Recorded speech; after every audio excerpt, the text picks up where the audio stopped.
Dreamscape presents A Murder Between the Pages by Amy Lillard, narrated by Marie Hoffman. 1.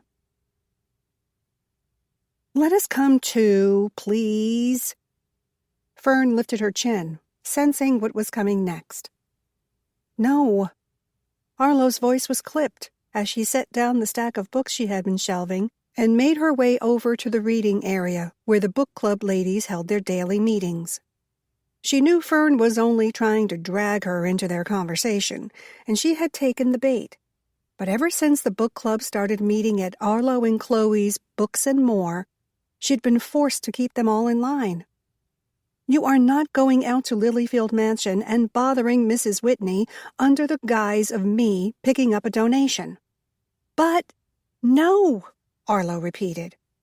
I have to collect a box of books, but that doesn't mean I need any help or distraction. Book club. She almost snorted at the title. It had become a hen party, plain and simple, but there was no way she was telling them they couldn't meet. Not only had they helped solve Wally Harrison's murder just a few months before, but one of the members was her guardian. Well, at least she had been, back when Arlo had needed a guardian. Ellie, Arlo started, using the special name she had for Helen. Her plea didn't work. The ladies were already in full let's solve a mystery mode, and their latest centered on their most recent book club read. But what about the book? Camille asked. There's no mystery to be solved there, Arlo said as gently as she could. Behind her, Chloe Carter, her best friend and bookstore business partner, slammed a cabinet shut in the coffee bar that sat opposite the reading nook. Sorry, she mumbled, still loud enough for them to hear. Whatever, she wasn't fooling Arlo. Chloe had made the noise to camouflage her own laughter. She thought it was brilliantly funny that Arlo had to spend most of her time these days making sure the book club members didn't get in the way of the police and their real investigations. Well, it had been when they were trying to uncover who killed Wally. This time, they had simply made up a mystery, or rather, Wally had. Wallace J. Harrison was the closest thing Sugar Springs had to a celebrity. More so now that he was, well, let's just say that he was even more popular posthumously. Not even Mads Keller, current police chief and former running back for the Sugar Springs Blue Devils, could touch his celeb status. And Mads had spent years playing for the San Francisco 49ers. Wally was a writer. Had been, anyway. He had written a runaway bestseller before his death. Missing Girl had spent many weeks at #1 on the New York Times bestseller list, and even longer in the top 10. There most certainly is. Fern nodded her head emphatically, while Helen and Camille mimicked the sentiment. When Arlo had put out the notice that she was starting a Friday night book club, she had hoped to get the young and hip citizens of Sugar Springs to come and chat. Okay, maybe not hip, but at least people who weren't decades past retirement. Instead, she had gotten 3 of the oldest and most unique residents who were now determined to actually solve mysteries instead of reading them. There was Camille Kinney, who had never managed to lose her Aussie accent, though she had been in America for longer than Arlo had been alive. She had taught English at the high school to almost everyone in town. And she had forgotten more about books than most people learned in a lifetime. Helen Johnson, who owned the Sugar Springs Inn, had become Arlo's guardian when Arlo's hippie family had decided that 6 months in Sugar Springs was more than plenty. They had liked the town well enough. They just didn't like staying in one place for too long. While Arlo's brother Woody loved the lifestyle, Arlo had had enough. She dug in her heels and demanded she get to stay.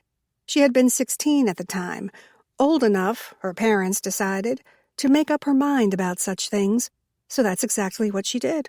And she had been in Sugar Springs with Ellie ever since. Then there was Fern Conley, who was as grumpy as Helen was welcoming, but Arlo loved her all the same.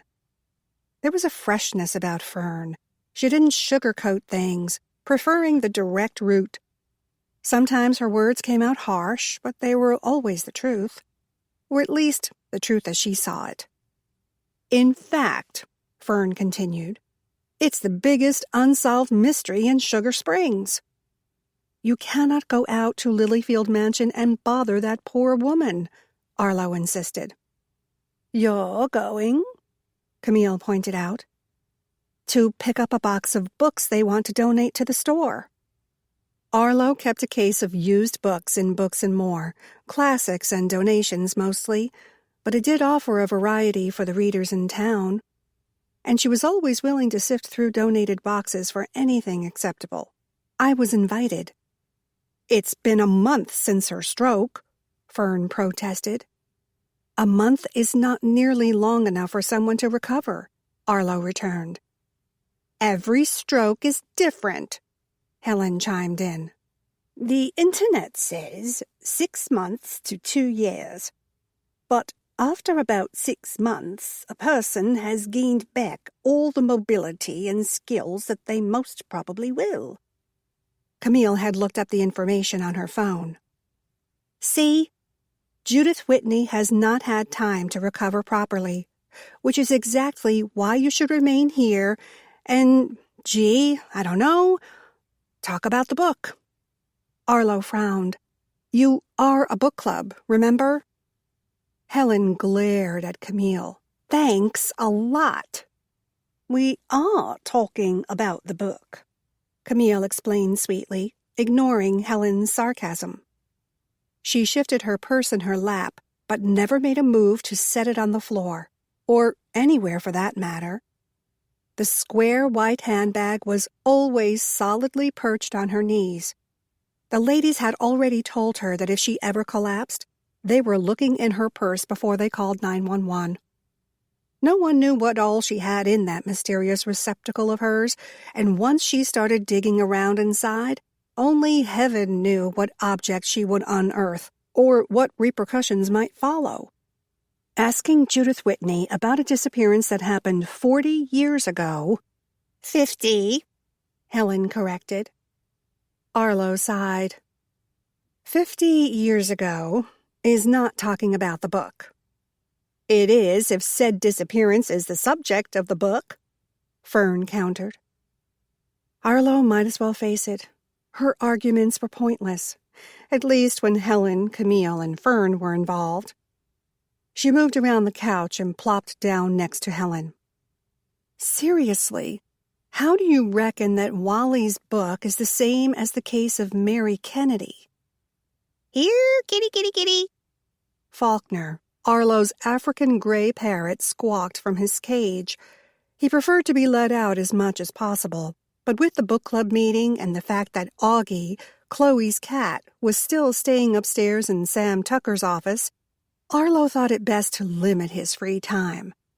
Helen leaned over toward the cage. "Gimme a kiss," she crooned to the bird. She pursed her lips as Faulkner gently nipped at her with his beak. Arlo rolled her eyes. She had told Helen too many times to count that the move was dangerous. One day she was afraid that Faulkner would bite too hard and Helen would be lipless. When she said as much to her guardian, Helen would just laugh and wave away Arlo's concern, stating that she would rather live life on the edge. Arlo had no argument to that. "It's A to B," Camille explained. "There's a missing girl in the book. You know, that's probably why he named it Missing Girl. And there was a missing girl here." Arlo closed her eyes ever so briefly, and even managed to bite back her incredulous sigh. "And the last time she was seen, she was leaving Lilyfield after giving Baxter Whitney a piano lesson," Fern added. Sugar Springs folklore. Arlo had heard the story before. Everyone in town had. How the woman, Mary Kennedy, piano teacher and organist at the First Baptist, had simply vanished 50 years before. Her car went missing, and there had been no sign of her since she had driven through the gates of Lilyfield Mansion. The mansion had always had the large iron gates, but they hadn't always had security cameras. And once she was out of sight, she was gone. Just like the lady in Missing Girl. Arlo shook her head. There are differences between the case and Wally's book. A lot of them. Fern waved off her protest with a bah and a flick of one hand. It's fiction. Right. Arlo felt as if she were reasoning with a brick wall, or maybe a 2-year-old. Same difference. If it's fiction, then it's not true. Not all of it, Fern reasoned. This was getting her nowhere fast. Hey, ladies. Sam Tucker greeted them from the doorway that led to the 3rd-floor staircase. What are we talking about? Sam! All eyes turned to him. The 2nd floor was filled with shelves and comfy chairs, but Arlo and Chloe had decided to rent out the top floor in order to help make ends meet. Never in her wildest dreams had she imagined that Sam Tucker, her old flame, would set up shop there. He picked up Augie, who had wandered down at his side, and carted him over to the sitting area. Here, kitty kitty, Faulkner crooned. I thought you were keeping him upstairs, Arlo admonished. The words sounded ridiculous. Augie wasn't even Sam's cat, but he had stayed with him a few weeks before, when Chloe went to jail during the Wally Harrison investigation. Chloe was worried about moving him again so soon, and had asked if Sam could keep him a while longer. It was a fine plan, except for Faulkner. He and Augie saw fit to attack each other on a regular basis. They didn't come across as outright enemies, but they tussled around enough to worry Arlo that their play could turn dangerous. You know Augie. She did. And the ginger-striped feline seemed to do whatever he pleased. Wasn't that just the way with cats? She wouldn't know. She had never had one. Her family's nomadic lifestyle had never allowed for one, and when she moved into Helen's Inn, it had always been a health and allergy worry. Faulkner was the closest she had to a childhood pet. The bird began to chatter and whistle. Take him back upstairs, please, Arlo said, with a nod in Augie's direction. I don't want to have to cover Faulkner's cage. Are you trying to get rid of me? Sam pouted when he asked the question, but his eyes twinkled. Those baby blues had once been the very reason Arlo had believed they could have a future together. The wishful thinking of a naive 18-year-old. And yet, there were times when she still wondered. Of course not. Arlo didn't have to answer. Helen, Camille, and Fern did it for her, though she would have said the same thing. Put the cat back upstairs, then come tell Arlo how we really need to go out to the mansion, Fern instructed. Sam chuckled, then scooped up Augie once again. He disappeared into the stairwell, then reappeared seconds later, sans the cat. I'm not sure I can do that. It was a miracle they were even thinking about listening to Arlo. Ever since she had started the book club, she had been the voice of reason, an oftentimes ignored voice. And all she was supposed to be was a host. Instead, she felt like a babysitter of juvenile delinquents. Okay, maybe it hadn't been that bad, but in the few short weeks since she posted her flyers about the club, they had certainly had their adventures. You read the book, Helen said. Wally's book. Yes. Sam had joined their little group for a while and had read Missing Girl right alongside them.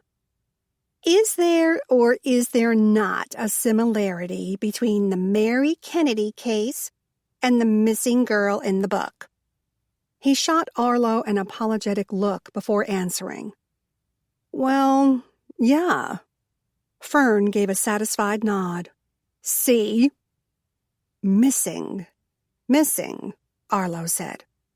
Of course there are similarities, but that doesn't mean that you have to bother an elderly citizen of our community without true provocation.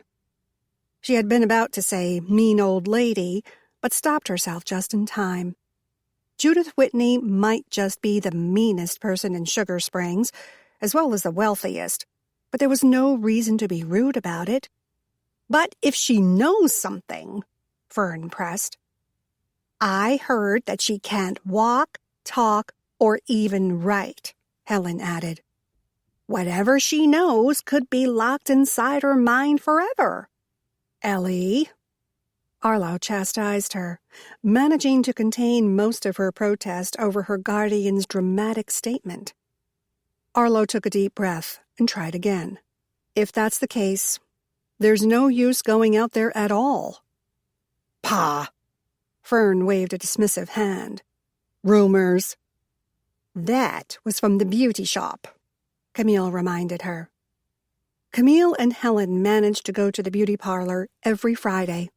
They said it was to keep up their hair, but Arlo was certain it was to find out Sugar Springs' latest gossip. Though, in all fairness, she knew it was hard for Helen to maintain her fire engine red ends. They mulled it over for a moment, each taking in what they knew and piecing it together.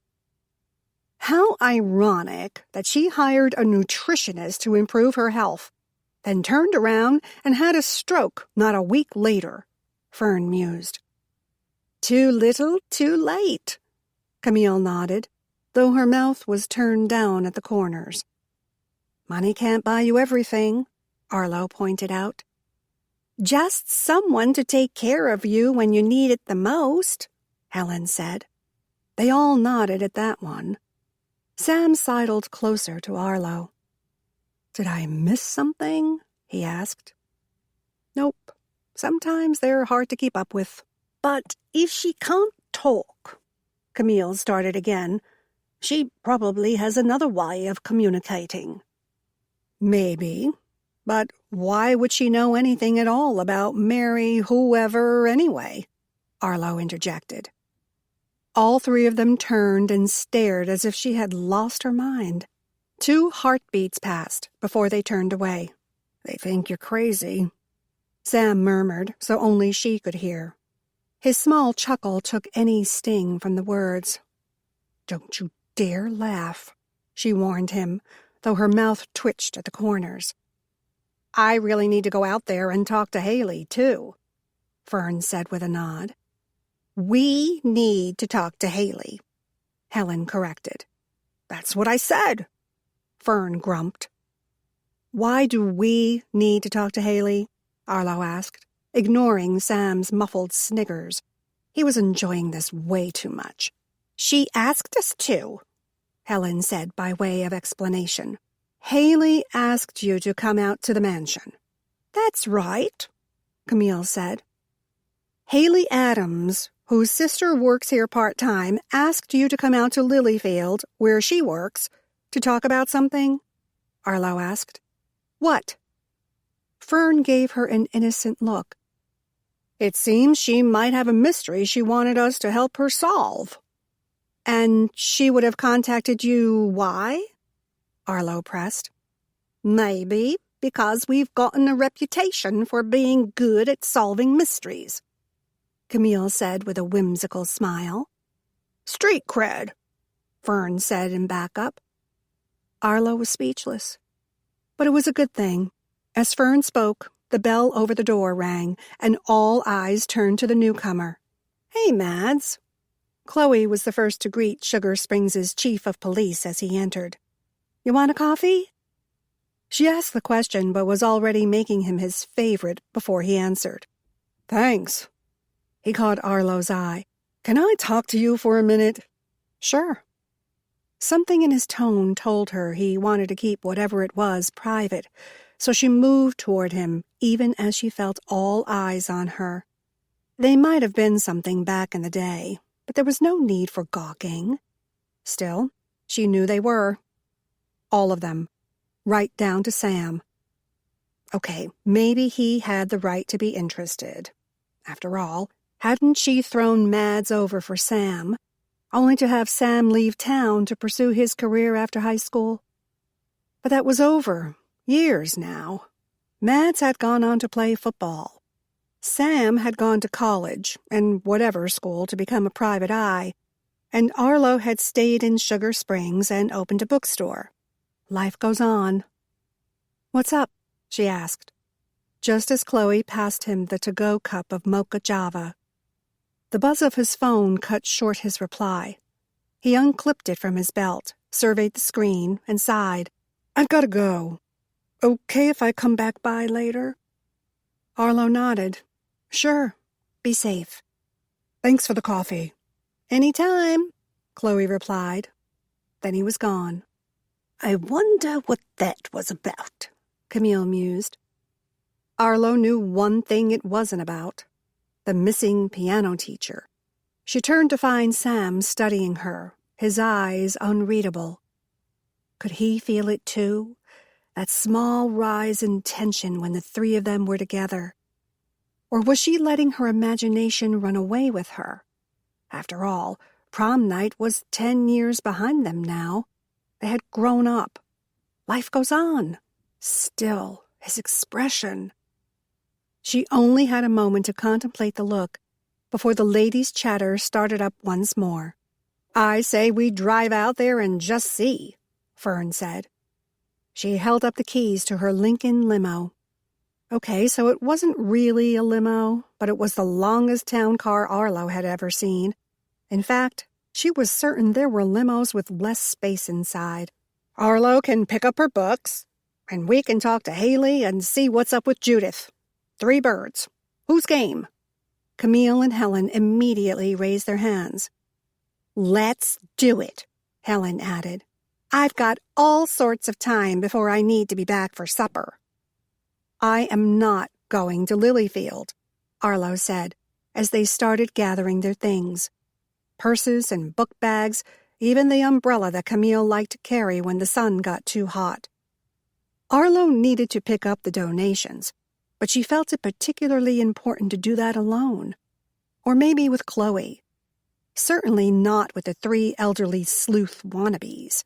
If only there was something Arlo could say that would convince them to stay away from Lilyfield. If only. "You better go with them," Chloe said when they were almost out the door. Her tone spoke volumes. "Here we go again." Arlo sighed. "I'll get my purse." Fern, Camille, and Helen cheered. They all climbed into Fern's Lincoln with room to spare. Arlo briefly wondered what it cost to fill the beast with gasoline, but pushed the thought away and got down to business. The business of dissuading the ladies from bothering Judith Whitney. Like any of Arlo's efforts had proved fruitful to date. You couldn't blame a girl for trying. "Do you really see a connection between Mary Kennedy and missing girl? Or do you just want to solve another mystery?" she bluntly asked. "I can't believe you would ask us that," Helen harumphed from the front seat. Fern nodded as she caught Arlo's gaze in the rearview mirror. From the slant of her eyes alone, Arlo could tell that Fern was frowning.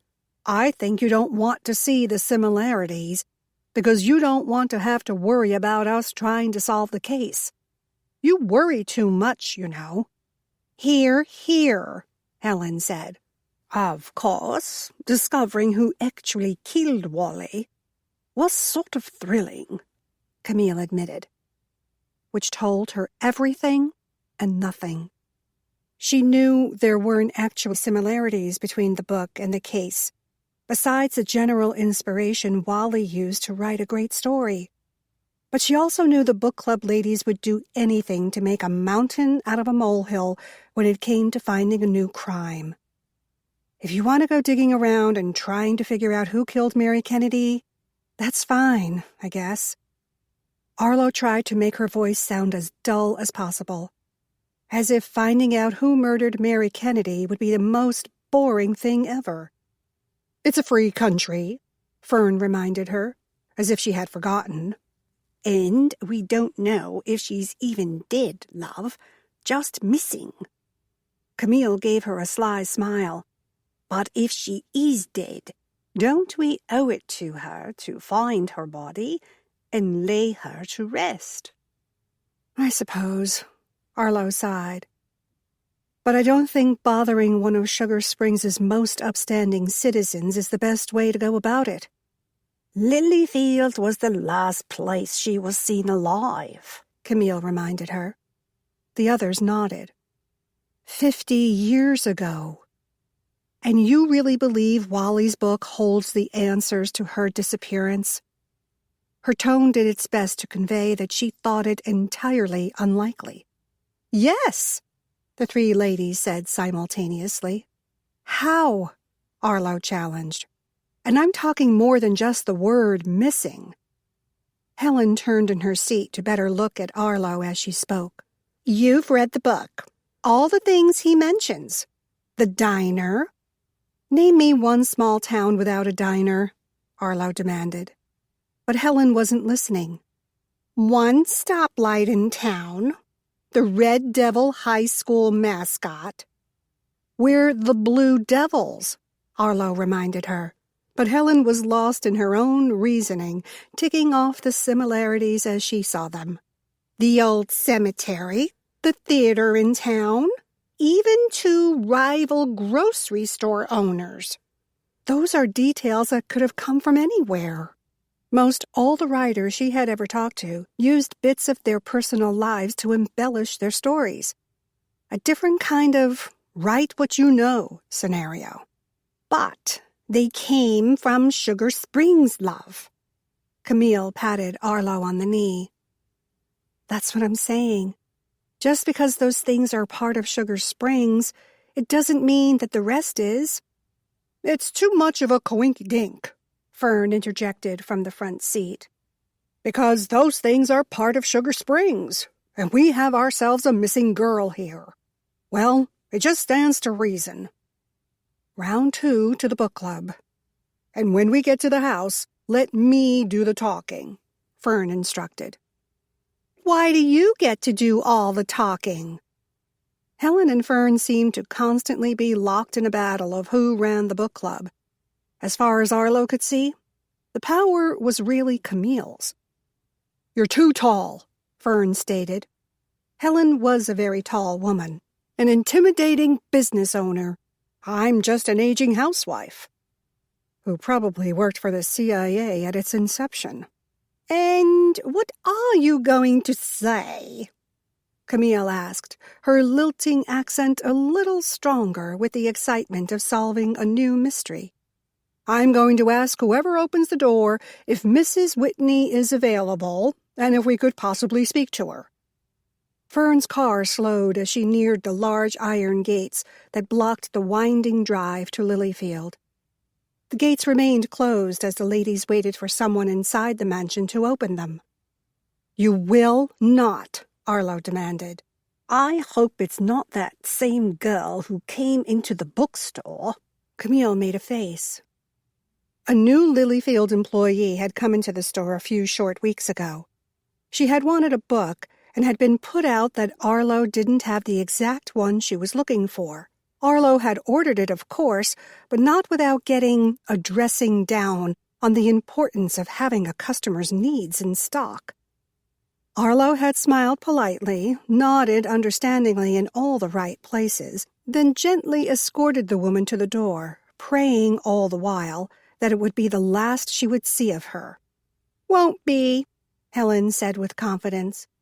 She was here cooking for Judith, but I'm guessing she's gone now. Not much to worry about when everything is pureed. I suppose you're right, Fern said. But she was... She searched for a word. Forceful. Got it in one. The cook/nutritionist that Judith had hired could have doubled as a bodyguard. She rivaled Helen in stature, but unlike Helen, this woman wore a perpetual frown to go with her suspicious eyes. What was her name? Helen mused. Pam, Arlo supplied with certainty. It wasn't a name she was likely to forget any time soon. What's taking so long? Camille asked. She peered around the front seat to get a better look around the gates and up the drive leading to Lilyfield. Pam? Fern asked. She didn't look like a Pam. Camille shrugged. I'm sure she hasn't always looked the same. True, Helen nodded. The gates are open. She nudged Fern, who was half turned in her seat in order to talk to Camille. Fern whipped back around and drove the car up the winding drive to the mansion. Lilyfield was the biggest antebellum home in Sugar Springs. Built by Colonel Eustace Lilly in the 1840s, it was a rambling structure with several additions tacked on over the years, though no one in the Lilly family would attest to such. As with all proper antebellum homes, it was painted a soft, clean white with large black shutters and Corinthian columns that stretched from the portico to the half-moon balcony on the second floor. With 2 more stories stacked on top, it was an impressive structure, to say the least. Now remember, I'm doing the talking. Fern locked the car and pocketed the keys. Helen frowned and Camille rolled her eyes, but neither one protested. I'm here for a promised donation, Arlo reminded them. I'll do the talking. Together, they marched toward the double doors of the mansion. Fern used the large brass knocker shaped like a lion's head to summon someone to the door. This time, Helen rolled her eyes. She stepped forward and pressed the bell. The chimes could be heard even where they stood. That should do it, Camille said. They waited for someone to answer their call. After what seemed like much longer than necessary, the door finally opened. Yes? The young girl was dressed in black slacks and a white shirt. She had a small white apron tied around her waist in what Arlo supposed was the closest to a maid's uniform that still existed these days. Her long blonde hair was pulled back into a ponytail, and if Arlo was guessing correctly, she was in her late teens or early 20s. Maybe even the same age as Haley, who also worked as a maid in the mansion. I'm Arlo Stanley, she said, from the Books and More in town. I got a call last week about a donation of books. Oh, hi, she said, and stepped back so they could enter. It has been a busy day for visitors. The women exchanged greetings with the young girl, and Arlo got down to business. I believe I talked to Robert, Arlo said. Roberts, the girl nodded. He's the house manager. Sort of like a butler? Fern asked. The young maid smiled. Sort of. Is Haley working today? Helen asked. Haley Adams. A shadow of a frown crossed the girl's face before her smile returned. She's around someplace. Do you need to speak to her? No, Arlo shook her head. Her sister just works at the Books and More. She gave a small shrug. Yes, please, Fern said, shooting Arlo a withering look. We would love to talk to Haley. Oh. The maid paused, as if waiting for any other questions they might have. When none came, she sucked in a deep breath and expelled it quickly. Her smile widened just a bit, as if realizing she might have been acting rudely, and she wanted to make up for it. Y'all can wait here, and I'll go get Roberts. And Haley. Before the book club ladies could start to question her about Judith and any connection to Wally's book, the young girl disappeared down a hallway, tucked under the wide, winding staircase. Arlo rocked back on her heels and waited for the inevitable. I wonder where Judith is, Fern mused, looking up toward the second floor. We did not come here to bother Mrs. Whitney, Arlo said, wondering how many times she would have to repeat herself before anyone paid her any mind. If she can't walk, how did she get up the stairs? Fern asked. Someone could have carried her, Camille replied. Or she could be down here on the first floor in a guest suite or something, Helen said. Are there any guest suites on the first floor? Fern asked. No idea. Helen gave a shrug. There's probably an elevator, Arlo supplied. You know what? Camille started. I do believe you're right. I think I read something about that in one of those pamphlet things that they give out when they host the annual barbecue. Probably not going to be a barbecue this year, Helen lamented. Probably not, Camille agreed. I haven't seen any flyers for it in town, and it should be coming up here pretty soon. You would think that girl would at least have seated us in a parlor or a receiving room. Fern looked around at the foyer where they stood. There were no chairs, and Arlo figured visitors were supposed to stand until told otherwise. It's nice here, though, Camille added. And it was nice. Shining marble floors, gleaming mahogany staircase, and polished oak paneling. There were small, obviously antique tables scattered around, pushed close to the walls, and usually situated under a painting of some sort or another. The paintings themselves were in heavy gilded frames with small lights glowing from above them. The largest table was in the middle of the floor, in the center of the star pattern, made from 2 different colored marble inlays. A large vase sat on the table. Tall stalks of gladiolus, peach, white, and red, reached toward the ceiling. The remainder of the tables held bronze statuettes and other assorted treasures. Look, Fern said, making her way to one such table. They need to clean in here. A perfect circle of gleaming wood shone through the thin layer of dust. That table is closest to the door, Helen said. It's harder to keep knickknacks by the front door clean. Too much traffic in and out. The dirt just blows right in. There are no knickknacks there, Fern said.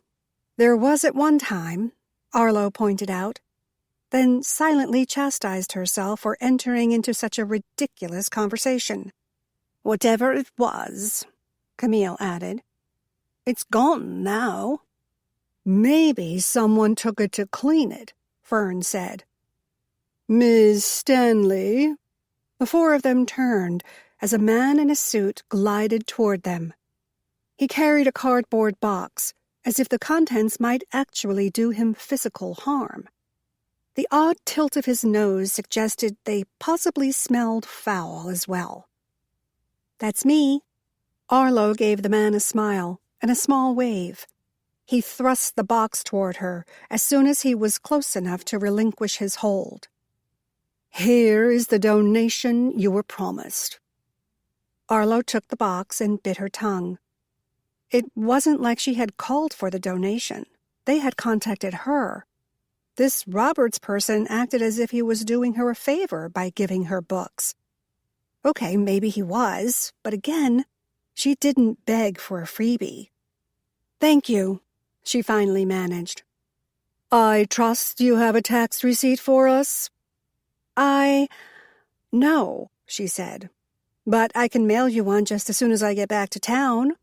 He gave a stern nod. The rest of the boxes can be picked up at the service entrance. The rest of the boxes? Arlo asked. If there were more, why was he bringing her this one? That's right. There are several more boxes around back. Surely you didn't think I would call you out here for one. He waved his hand toward the box she held in her arms. Arlo wasn't sure how to answer that, and was saved the trouble when a large clatter sounded from above. They turned their attention upward just in time to see a person at the head of the stairs topple. Arlo had only a minute to register that the someone was a female, wearing black pants and a white shirt, like the maid who had let them into the house. Her blonde hair had escaped her ponytail and floated around her face as she tumbled. She didn't make a sound as she fell, hitting the wall and then the banister before coming to a stop on the polished marble floor. "Oh, my stars!"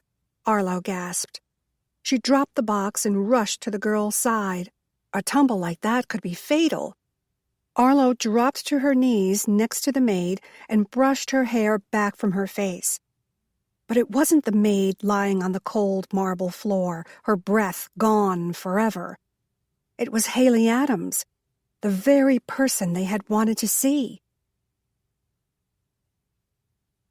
2. The house remained a flurry of chaos right up to the moment Mads and Jason arrived. Jason Rogers, Mads's chief officer, was as scattered as Mads was efficient, but his heart was in the right place. Most folks just smiled when his name was mentioned. At least he tries.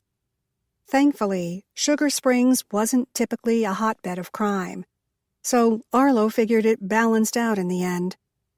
But today, they all watched quietly as Roberts covered Haley with a pale yellow sheet. Camille, Helen, Fern, and Arlo stayed in the foyer, while the other maid, Sabrina, they had learned her name was, called 911 for help, though no one knew exactly what sort of help they needed. There was no helping Haley. Did one call an ambulance or go straight to the funeral home? When did the coroner get involved? Did he even need to be involved? In the end, they asked for Mads and an ambulance and decided to let him sort it out when he arrived. In those long, precious minutes that it took the police to arrive at the mansion, different workers trickled in to witness the scene. Though truly there was nothing to witness, it looked like Haley had simply fallen, probably tripped on her way down the stairs. From there, she tumbled to her death, most likely breaking her neck on the way down. Simply tragic. And even without the gore or horror, other than a lifeless lump under a plain sheet, Lilyfield employees still made their way through the foyer to get a glimpse of the body. "Is that Baxter?" Helen nudged Arlo in the side. She looked up to see a short man in a suit with jet black fringe around a gleaming bald spot and overlarge glasses. Baxter Whitney, Judith's adopted son, stood near the edge of the room, though it looked as if he had gained a good 30 pounds since Arlo had last seen him. His hair appeared unnaturally dark. Had it been that light-sucking black before? And of course, there was a little less of it than there had been the last time he had been in Sugar Springs, but it was undoubtedly the Whitney son returned to Sugar Springs. "I'd heard he and Anastasia were back in town," Camille said with a small nod in his direction. Anastasia Whitney was Baxter's daughter, too old to be living with Mummy and Daddy, but never away for long. She had been married a couple of times, if all the rumors around town were true, but neither one had been successful. "Because of Judith's stroke?" Arlo asked. "Because of Catherine's," Helen coughed, "indiscretions. But it's just a rumor." "What?" Fern took that time to join in the conversation. "Baxter's wife had an affair? With who?" "I don't know," Helen replied. "I don't even know it's true." "And she didn't come back to Sugar Springs?" Fern frowned, a little put out, a lot thoughtful. Camille shrugged. "Not as far as I know." "Where did you hear something like that?" Fern demanded. "You would hear stuff, too, if you'd let someone do your hair from time to time," Camille told her. The tone she used was gentle, but chastising all the same. Fern sniffed. "A waste of money, if you ask me, but good for information." Arlo half-heartedly listened to their banter. It was the same story, different day. As Mads and Jason commandeered the foyer, they instructed Arlo and the group to remain there until one of them had a moment to talk to them. So far, they had interviewed almost every mansion staff member, leaving the book club waiting. She had called Chloe and told her the condensed version with promises to fill her in once she got back to the store, explaining that it could be some time before she was allowed to leave. Instead of listening to the ladies bicker, Arlo watched as one by one the interviewed and then dismissed employees scurried off, peeking in from time to time from entryways, before quickly ducking out once again. Soon enough, it was only Arlo, the book club, and Pam the nutritionist left standing in the foyer with police. Pam, the same woman who had rudely chastised Arlo at Books and More, had rushed down the stairs just after Haley's fall, immediately barking orders to call the police and an ambulance. She stood over the body like a mother tiger protecting her injured young, and wouldn't let anyone near until Mads and Jason arrived. When the police got there, she appeared helpful and concerned, though Arlo found her attentiveness somewhat annoying. In the long run, it didn't matter who called the police, who called the ambulance, or even who witnessed the fall. Haley Adams was still dead. "I don't understand what's taking so long," Fern grumped. "It was just an accident." "There are a lot of people to talk to," Camille said, her voice as patient as ever. "I suppose they have to make certain it was an accident." Fern's eyes grew wide. "You don't think she was pushed?" Helen scoffed. "Of course not. Who would want to push Haley down the stairs? But the police have to be thorough," Camille added. "I saw it once on CSI. "Arlo," Mads said, moving toward her. She turned her attention to the chief of police. The coroner had already come and taken the body away, and Jason was over talking to one of the kitchen workers, while another officer interviewed one of the gardening staff. There had been a time when the mansion had employed twice what it appeared to today, but Arlo supposed things were tough all over. "What a mess, huh?" she said by way of greeting. He nodded. "Can I talk to you a minute?" "Of course." When she remained standing in the same spot, he grabbed her elbow and pulled her closer to the staircase. "Can you tell me everything you saw when you came in?" Arlo frowned. It was weird to see Mads in full cop mode. "Nothing, really. The maid, Sabrina, let us in and said she was going to get Roberts." "The butler," Mads confirmed. "I think they prefer house manager these days." "And which direction did the maid go when she left this room?" Arlo pointed to the doorway under where the staircase became the second-floor landing. "She didn't go up the stairs." It was nearly a question, but not quite. "No." Arlo shifted, a little uncomfortable with all the questions. Or maybe she was just fried after standing for hours while they waited to be questioned, as the lifeless body of someone they knew had been hauled away. "Go on," he prompted. "Then what happened?" "So we were waiting for the house manager, and then Haley fell.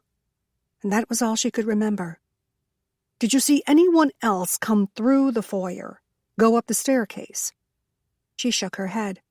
A rumble sounded, and Arlo looked up to see where the noise was coming from.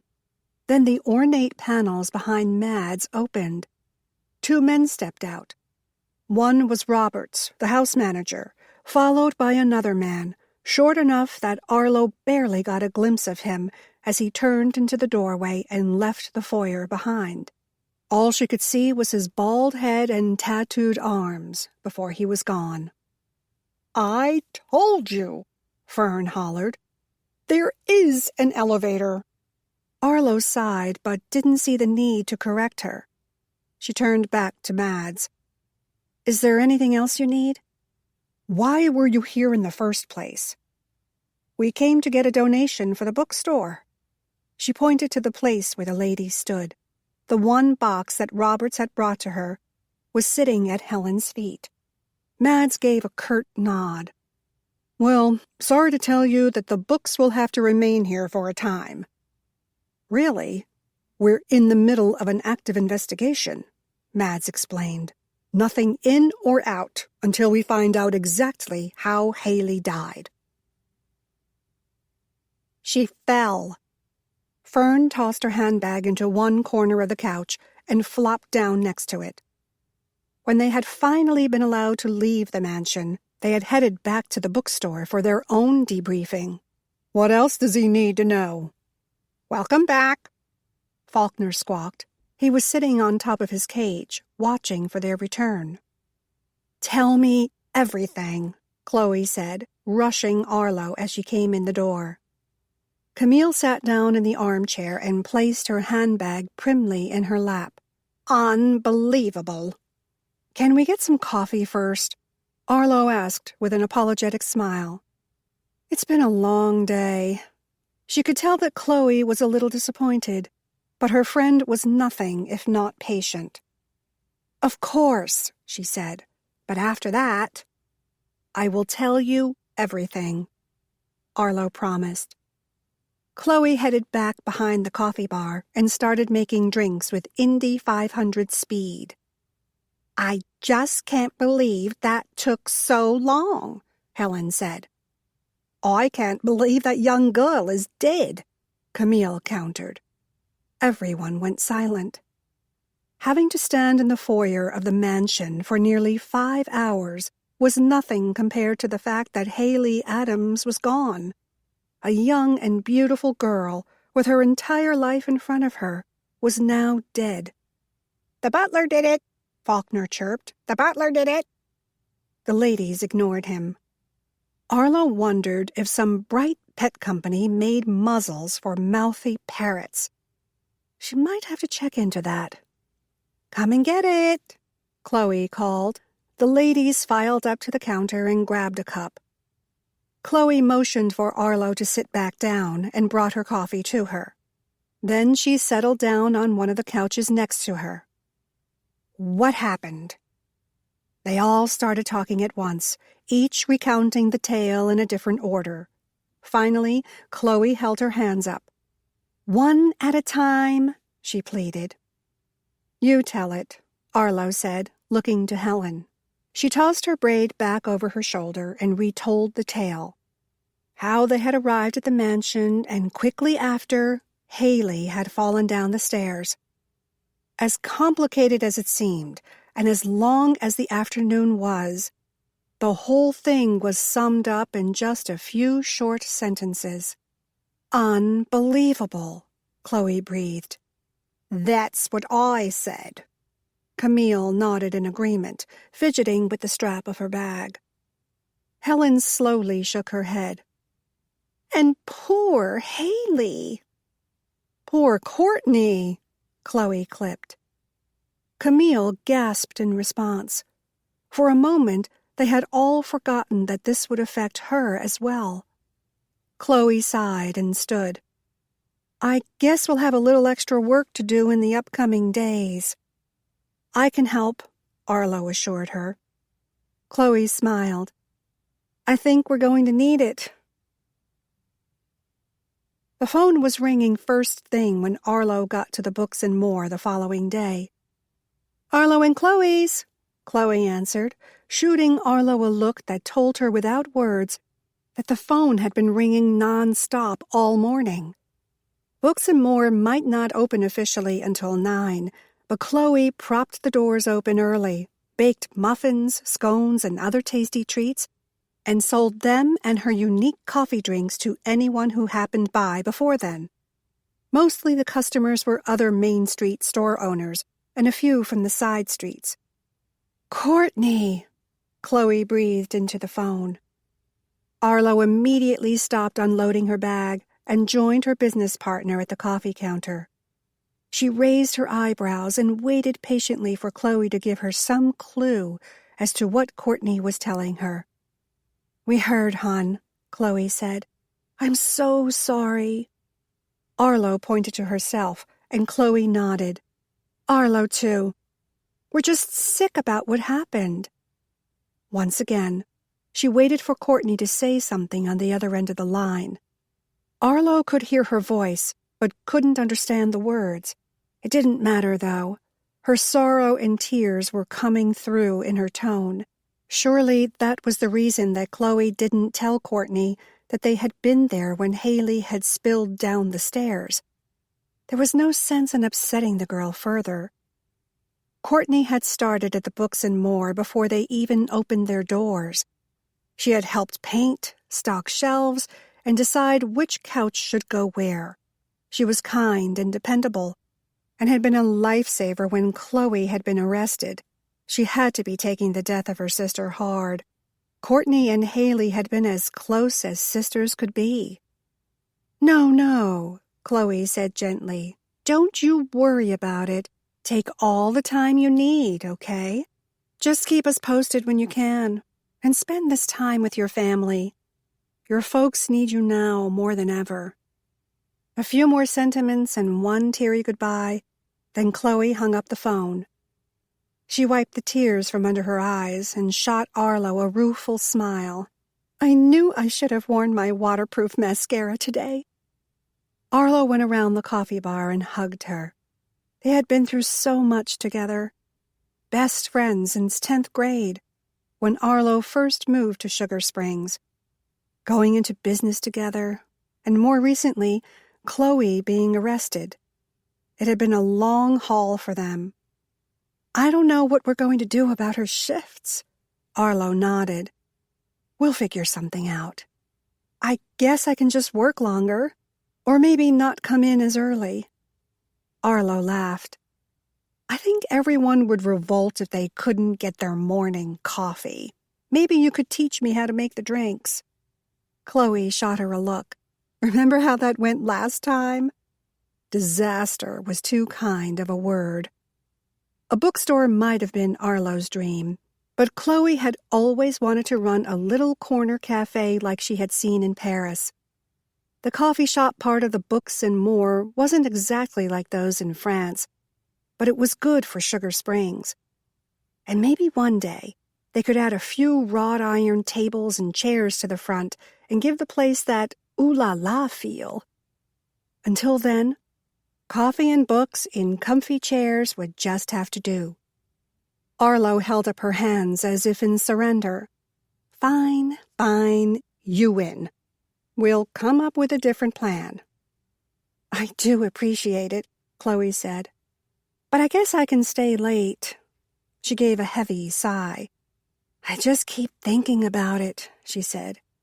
Haley, she was so young. She had the whole world ahead of her. Indeed, she had. Haley Adams had been a pre-med student at Ole Miss, planning to be an obstetrician. She'd had a handsome boyfriend, also pre-med, that she had dated since junior high. It appeared she had the world by the tail. She was sweet, pretty, and smart. Then to just die like that in a tragic accident. Well, it didn't seem fair. But as Arlo's dad had always said, fair was where you went to get cotton candy. Really sad, Arlo agreed. The bell rang over the door, and she looked up to see Mads coming in. Chloe wiped her eyes once more and gave a huge sniff, then managed to pull her face into a look of greeting. Hey, Chief, the usual? He shot her a grateful smile. That would be great, thanks. He turned his attention back to Arlo. Have a minute? Of course. What's up? She eased onto one of the bar stools, and Mads followed suit. He adjusted his gun belt. Did you know that Wally's book is being made into a movie? I had heard it was a possibility. Well, the producer called me a couple of days ago. Seems they want to have a premiere here in Sugar Springs. Arlo nearly swallowed her tongue. Here? I know. At the old Coliseum? It was the only place big enough to hold such an event. And of course, other than the drive-in, it was the only place to show a film in Sugar Springs. When people wanted to take in a movie, they drove to Corinth. Yep.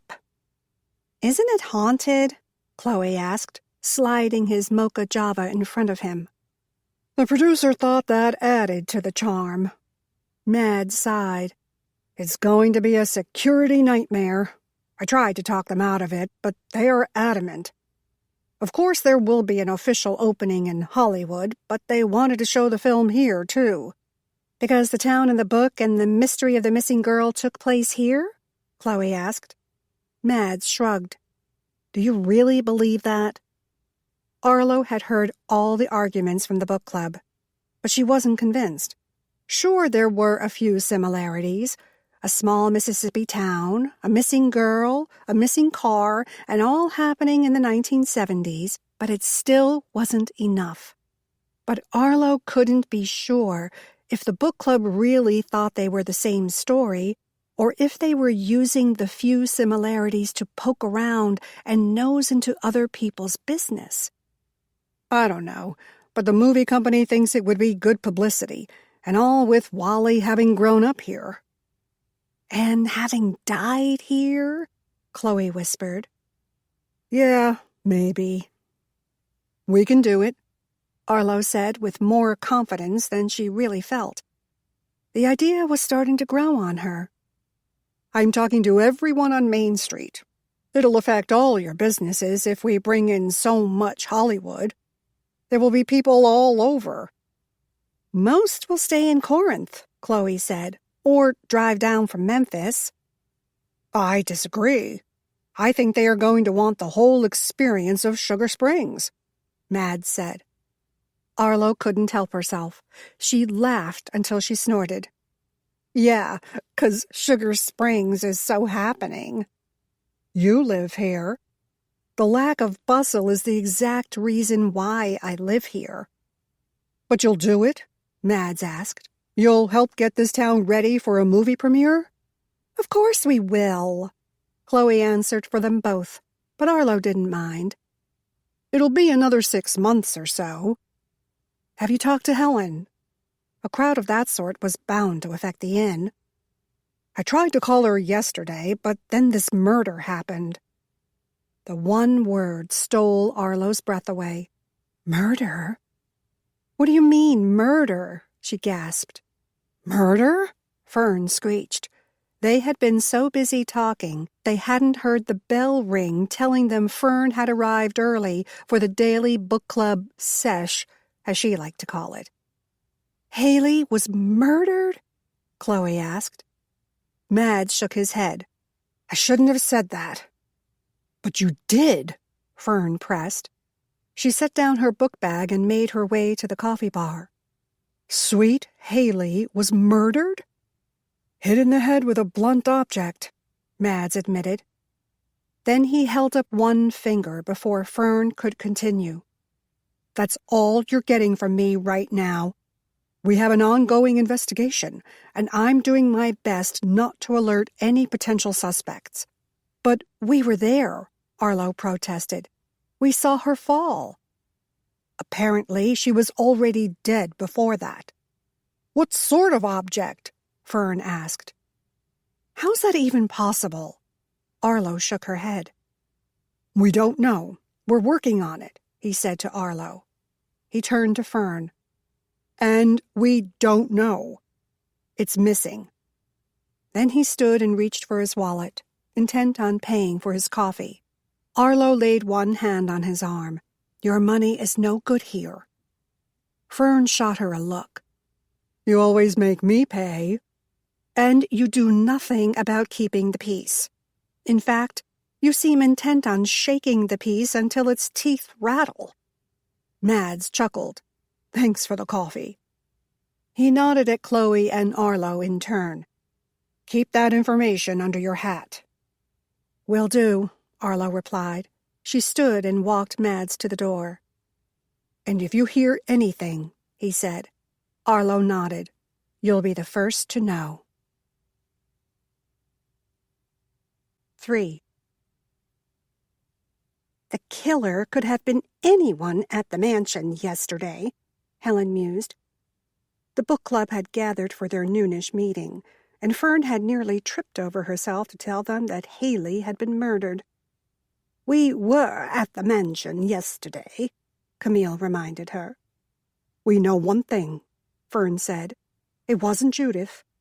Not if she's as incapacitated as all the rumors are saying she is. It was probably someone on the staff, Helen said. Arlo was half listening as she rearranged the cookbooks by diet and specialty.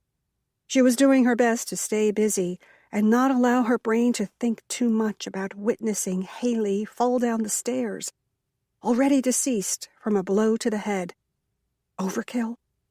She shook her head at her bad pun, thankful that it had only been in her thoughts. I don't know, Fern replied. How many staff members does Judith have on these days? Let's see, Camille said. She ticked the positions off on her fingers. There should be an upstairs maid, downstairs maid, a cook, and a butler. I think he prefers house manager, Arlo reminded them. The butler did it, Faulkner said again. Fern snorted. Nope. But I do think you've been watching Downton Abbey too much, knowing every staff position in a manor house. No such thing, Camille protested. Downton Abbey. Don't forget to watch Downton Abbey. Faulkner finished his reminder with a shrill whistle. Helen glanced over to Arlo. Where does he learn these things? Arlo merely shrugged. Faulkner's memory was akin to a sponge, though he seemed to absorb the most annoying phrases to repeat. Who do we know that works at Lilyfield? Fern asked.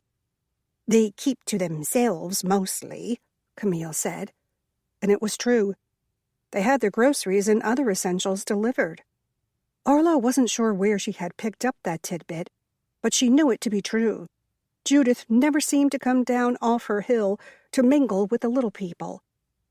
I'm sure there are a couple of maids and a cook, Fern said.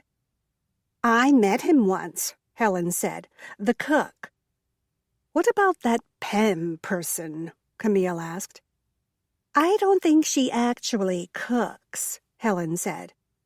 Camille frowned. She doesn't? She just tells the cook what to cook, Helen explained. Fern raised her brows and twisted her mouth into an incredulous frown. It's good work if you can get it. And there's Betty Carson, Helen continued. She cleans for them part-time, ever since her husband died. Is she the upstairs maid? Fern asked. How do you have one upstairs maid when there are 4 stories? Camille mused. I have no idea, Helen replied, but Arlo didn't know if she was talking to Fern or Camille, or if it even mattered. There's the blonde girl, Fern said, Sabrina. Isn't there a basement? What about an attic? Do they have people to clean those, too? Camille asked. And I would know this how? Fern grumbled. I don't know. TV, maybe? Camille raised her brows in question. What about the gardener? Fern continued. Why would he be in the house? Helen asked. Fern shrugged. That's a lot of people if there's someone special to clean each area. Then it could be a number of people, Helen clarified. The wispy memory of the bald-headed man she had seen walking with Roberts brushed through Arlo's mind. But she let the thought drift away. She had never seen him before, she was certain, and it was nothing to her as to why he was there. And if Mads had questioned him, nothing to her at all. And it seems like the police have it well under control, Arlo added, reminding them as well as herself. The book club might only be going over all the people they had seen themselves yesterday at the mansion, but that was as far as it needed to go. Chloe shot Arlo an encouraging smile, then gave her a thumbs up. Yes, an A for effort. At least she had tried to curtail the book club ladies and their tendency to nose around in other people's business. Of course, Chloe might still be in jail if they hadn't bothered to get involved with matters that didn't pertain to them. But that was another story altogether. Still, if Mads and Jason were going to do their job and find out what happened at Lilyfield, then it would be best for everyone involved if Fern, Helen, and Camille stayed out of their way. You should concentrate your energy on Mary Carlisle. Chloe shook her head. Blew it in one. Kennedy, Fern said. Mary Kennedy. Arlo nodded. Right. Mary Kennedy. But we get the point, love. You want us to leave Haley out of it. Maybe we should, Helen mused. "We're awfully close to Haley's case. It might cloud our judgment." Arlo looked to Chloe. That was the worst part about bad news in a small town. Whoever it was, you knew them. "Mary Kennedy it is." Fern gave a definitive nod and picked up her copy of Missing Girl. Arlo slid onto one of the bar stools at the straight edge of the coffee counter.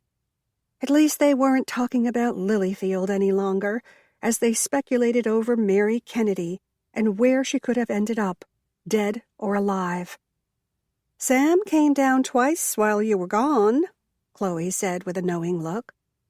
"Twice? I wasn't gone that long." She had just run over to the florist to order flowers for the Addams family. "Yesterday, I mean, when you were at the mansion. With everything happening, I forgot to tell you. Anything I should know about?" Chloe started to rearrange the muffins in the front of the display case. The blueberry always sold out before any other flavor, to such a degree that Arlo wondered why Chloe made anything else. "Nope," Arlo shrugged. "Don't give me that. I've seen that look on his face before, and what?" She shook her head. "I don't know. He just seemed so intense, like the old days, I guess." "The old days are long gone," Arlo said. "Yeah." Chloe seemed like she wanted to say more, but she was interrupted before she could. "Arlo, are you coming to discuss this book with us or not?" Fern grumped. Arlo smiled at her best friend. "Duty calls. Want a coffee for reinforcement?" "Please." Arlo slid from the bar stool and made her way to the reading nook. "As I see it," Camille started, "the necklace is a key point." Arlo sat down on the couch next to Helen and picked up a copy of Wally Harrison's Missing Girl. "Necklace? I don't remember any necklace." "Not in the book," Camille gently chided. "Mary Kennedy. In the book, it was a tiara." The tiara. Arlo had almost forgotten about it. Or maybe she had read Wally's book a little too quickly. It was a difficult read. Written in a stream of consciousness style, it was a bit highbrow for some. "That's right," Fern agreed. "Mary was accused of stealing a necklace from the mansion when she was out giving Baxter his piano lesson." "I remember that," Helen said on a short breath. "But no one ever found the necklace. Is that right?" Fern nodded. "Some folks say that she took the necklace and left town, using it to start over somewhere exotic." "Like Pontotoc?" Camille asked. She shifted in her seat and adjusted the straps of her handbag. "Like Biloxi," Fern corrected. Arlo didn't bother to say that she didn't find either town to be particularly exotic, but at least Biloxi had a beach. "I think he killed her," Helen said. She closed her copy of Missing Girl, one finger between the pages, as to not lose her place. "Aren't we supposed to be talking about the book?" Arlo asked. But she was too late. The ladies were on their tracks. "Who?" Fern asked. "Weston," Helen replied. Fern cackled. "You think Weston Whitney, Judith Whitney's husband, killed Mary Kennedy?" "Obviously you don't," Helen sniffed.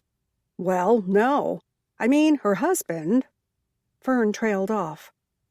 "Anyway, everyone knows it was her husband, Mary's, if she's dead at all."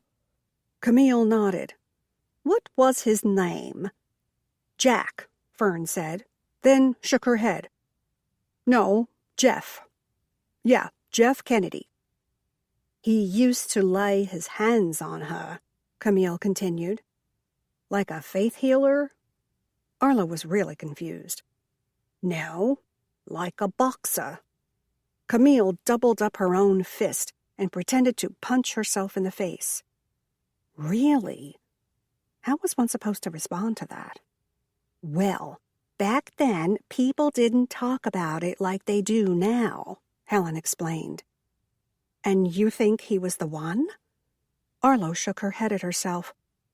Once again, she had gotten sucked into the vortex that was her Friday night turned everyday book club. Seems logical to me. Fern gave another shrug. Maybe if they had been able to find his diaries, Helen added. The Diary of Anne Frank, Faulkner squawked. Read the classics. Helen pinned Arlo with a sharp look. He got that one from you. Guilty, Arlo said with a smile. The butler did it, Faulkner said again. He moved his head up and down in his traditional bird dance. He's guilty. Jeff Kennedy kept diaries? Camille asked. How do you know this? Helen shook her head. Weston Whitney kept diaries, or whatever you want to call them. These little sketchbooks he carried with him everywhere. Oh, I remember, Camille nodded. But I always thought he was writing poetry and whatnot. He was always a queer sort. Fern, Arlo admonished. What? That's not something we say, Arlo gently explained. Fern shrugged. Why not? It's true. It may be, but... Never mind. Arlo sighed. Political correctness was lost on this over-80 crowd. What's wrong with writing poetry? Chloe had finished making Arlo a coffee and had joined them in the reading nook. She propped her bottom on the arm of the couch and waited for an answer. Nothing if you're Longfellow or Thoreau, Fern replied. Thoreau, Thoreau, Thoreau, don't throw the books, Faulkner squawked. Chloe rolled her eyes at the bird. Arlo ignored him. You can't go around doing things like writing poetry these days and get away with it, Helen said as if the rule was written in stone at the courthouse. You can't? Arlo had missed the memo on that one. Not unless you want someone to think you're limp in the wrists, Fern continued, her nod seriously emphatic. And PC flew right out the window. Arlo wasn't even going to try and field that one. She caught Chloe's look and had to turn away. She wasn't sure whether to laugh or to cry. But this was 50 years ago, Helen said. Things were different then. 50 years? Chloe nearly choked. I thought this was at least in this decade. Listen to that, Arlo said. You're trying to solve a 50-year-old cold case. The ladies shrugged in eerie unison. They were all nearing 90. What else did they have to do? Maybe he was having an affair with Mary, Helen mused. Weston? Fern scoffed. If he was... Arlo flicked a hand in the air, but couldn't bring herself to say the words. Wouldn't he have been having an affair with someone from his team? Church softball? Helen asked. No, Arlo said gently. A man. Chloe stifled a laugh, then pushed up and made her way back to the coffee bar. I don't think he was gay, Helen explained. But Arlo was having a hard time keeping up. He was merely sensitive, Helen continued, not at all a strong person like Judith. She ran roughshod over him till the day he died, Fern elaborated. They all agreed. But if we could get our hands on one of his little notebooks, Helen started. Diaries? Arlo asked. Fern nodded. Then we would know for certain, Camille finished for her. Who knows if they even kept them? Fern asked.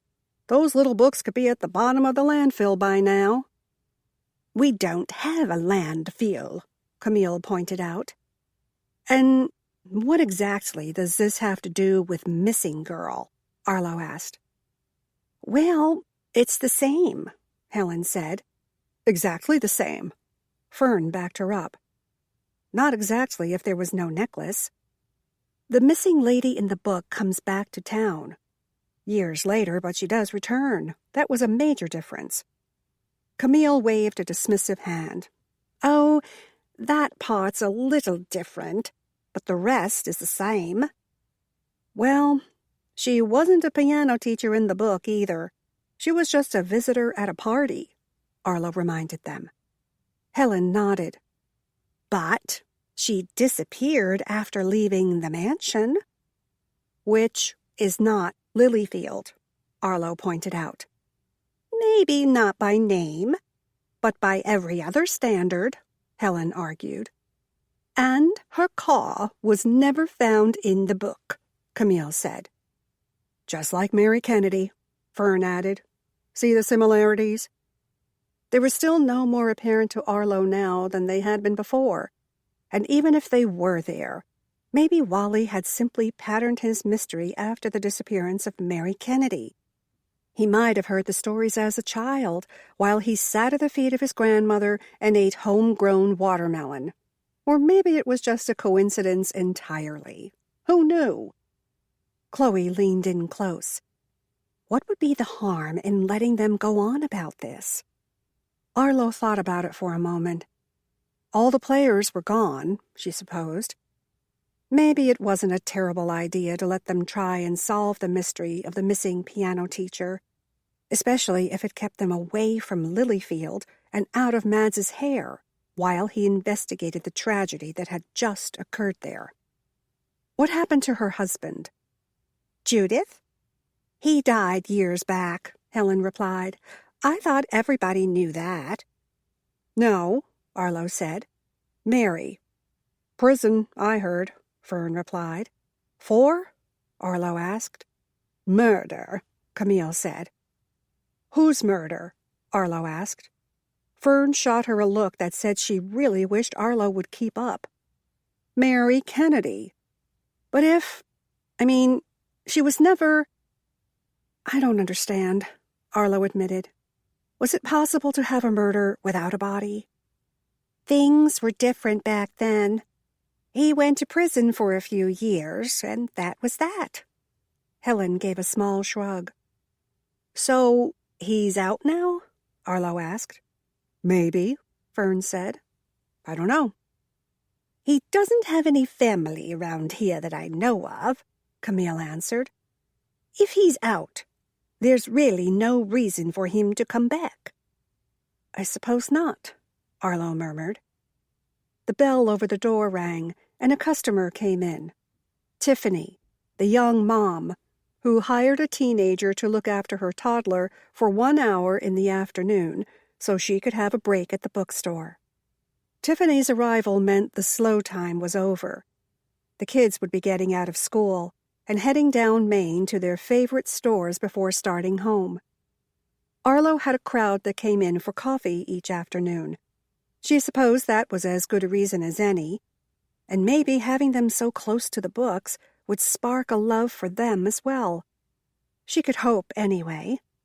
Still, Arlo and Chloe's Books and More could hold its own against the drugstore's old-fashioned soda counter, and the arcade games Phil next door let them play for $0.25 a turn.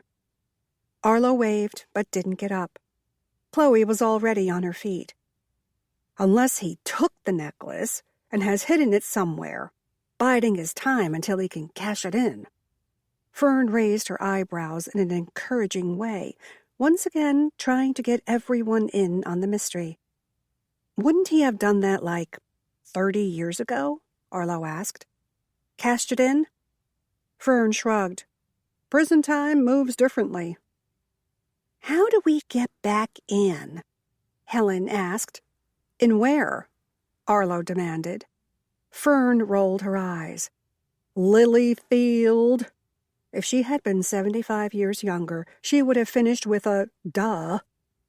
"You don't need to go to Lilyfield." Arlo looked to Chloe for help, but she was behind the counter making Tiffany one of her almost famous coffee drinks. Plus, it's crawling with coppers. She didn't have time to answer Fern, as someone else came in the front, the bell going off again. "Arlo?" She spun around. With the conversation swirling and the traffic trickling in through the front door, she hadn't heard Sam come down the stairs from the 3rd floor. "Sam!" She pressed a hand to her beating heart. All this talk of murders and missing people had her a little jumpy. Or maybe it was knowing that she had been out to Lilyfield when someone had died. Accident or not, that was a little unnerving. Did I scare you? A little. She shot him a forgiving smile. Sorry. He didn't really look sorry. Or maybe that was just those dimples playing tricks on her. What's up? She asked, pushing all thoughts of his dimples aside. Sam, normally so confident and cocky, shifted from one booted foot to the other. He was dressed as he usually was, in faded blue jeans and a button-down shirt. Today's was denim as well, his version of a Canadian tuxedo. I was just wondering, he started, then shifted again. I mean, if you're not busy and you're free on Friday night, that maybe... Arlo waited. This was so unlike Sam. Are you okay? He nodded. Want to go to dinner on Friday night? It might not have been the very last thing she had expected him to say, but it was definitely in the top 5. Dinner? He shifted. You know, food. At the steakhouse. To catch up. She nodded in return. They'd had plenty of time to catch up, but neither one had made the effort. It might be good to sit down and clear the air, just as friends. Is that a yes? Sure. The word surprised her. Yes, she did want to have dinner with him, and yes, she did want to talk. The thought took her off guard, but at the same time, it didn't. Sam had been a big part of her life back then, and continuing on today, seeing as how he was in her shop almost as much as he was upstairs in his office. He smiled, his shifting stopped, and it looked as if the tension left his shoulders. Was it such a big deal that they were having supper? She turned to find all eyes on her, at least the ones belonging to Chloe and the book club members. Okay, maybe it was a big deal, but it was just as friends, right? Or was it more? Did she want more? She didn't know.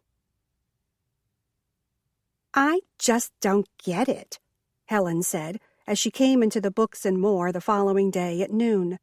She set her crock pot on the coffee table in the reading nook and placed her hands on her hips. Who would want to murder sweet little Haley? Jealous lover? Fern asked, coming in directly behind her, close enough that Arlo suspected they had ridden over together. She was 20 years old. Arlo sighed. Fern shrugged. You never know with kids these days. Helen shook her head. Not Haley. She was one of the good ones. What'd you bring? Arlo asked. Sausage rotel dip. Helen set the crock pot on the coffee table and reached into her tote for a bag of tortilla chips. Yum! Fern rubbed her hands together in anticipation. Where's Camille? Arlo looked around as the two ladies settled in and started munching on their midday snack. Helen rolled her eyes. On a date? A date? Arlo and Chloe asked at the same time. A date, Fern confirmed, her mouth half full of chips and cheese. With who? This was good stuff, and Arlo moved around the couch to sit down next to Helen. It didn't hurt that it put her that much closer to the food. She hadn't had lunch yet. He's a keeper, Faulkner squawked. A keeper. Some man she met on the internet. Helen rolled her eyes and dredged another chip through the dip before popping the entire thing into her mouth. Chaser, Faulkner continued. Wait, Arlo said, loaded chip halfway to her mouth. Camille was on the internet? She's 90, Fern said, not living in Outer Mongolia. I think Outer Mongolia is very modern these days, Chloe added. Like Arlo, she had moved around to be closer to the food, but she didn't settle herself into a seat. She propped her rear against the arm of one and reached for the bag of chips. You know what I mean. She's smart enough to work a computer. Beater, Faulkner continued. Might be a beater. I know he's a bird and all, but what if he's right and this man hurts Camille? Chloe asked. Or he could be a scammer, Arlo added. Where'd she meet him? Chloe continued. The bell over the door rang. Chloe grabbed one more chip before heading back to the coffee bar to take care of the customer now waiting there. Golden Years, Fern supplied. It's a dating site for people over 70. I had no idea such a thing existed, Arlo said in awe. Neither did I, Helen said. Not surprising, seeing as how Helen hated electronics. Why would she want to go on a dating site anyway? To find a man? Arlo asked. Helen shook her head. Why she wants one of those is beyond me. But Arlo understood. Helen had constant company. There was always someone staying in the inn, and half the bachelors in the county came to eat supper with her. She was one of the finest cooks in northeast Mississippi. But with so many people around, it was easy to forget that you had no one special. But Arlo went home to an empty house every day. Maybe that was why she accepted Sam's offer of dinner. It was one more evening she wouldn't be alone. She hated the words as they floated around in her head. It wasn't that she was always lonely. She loved her life. She loved her store, her job, her friends. She even loved the ladies in this ridiculous book club. But there were times... Did she check into him before she met him? Arlo asked. How should I know? Fern grumbled. She's your friend, Arlo pointed out. You could have asked her. Fern shook her head. She messaged me on Facebook and said she was going to meet him for coffee in Corinth. Why didn't they meet here? Arlo asked. Fern shot her a look. Right, she said.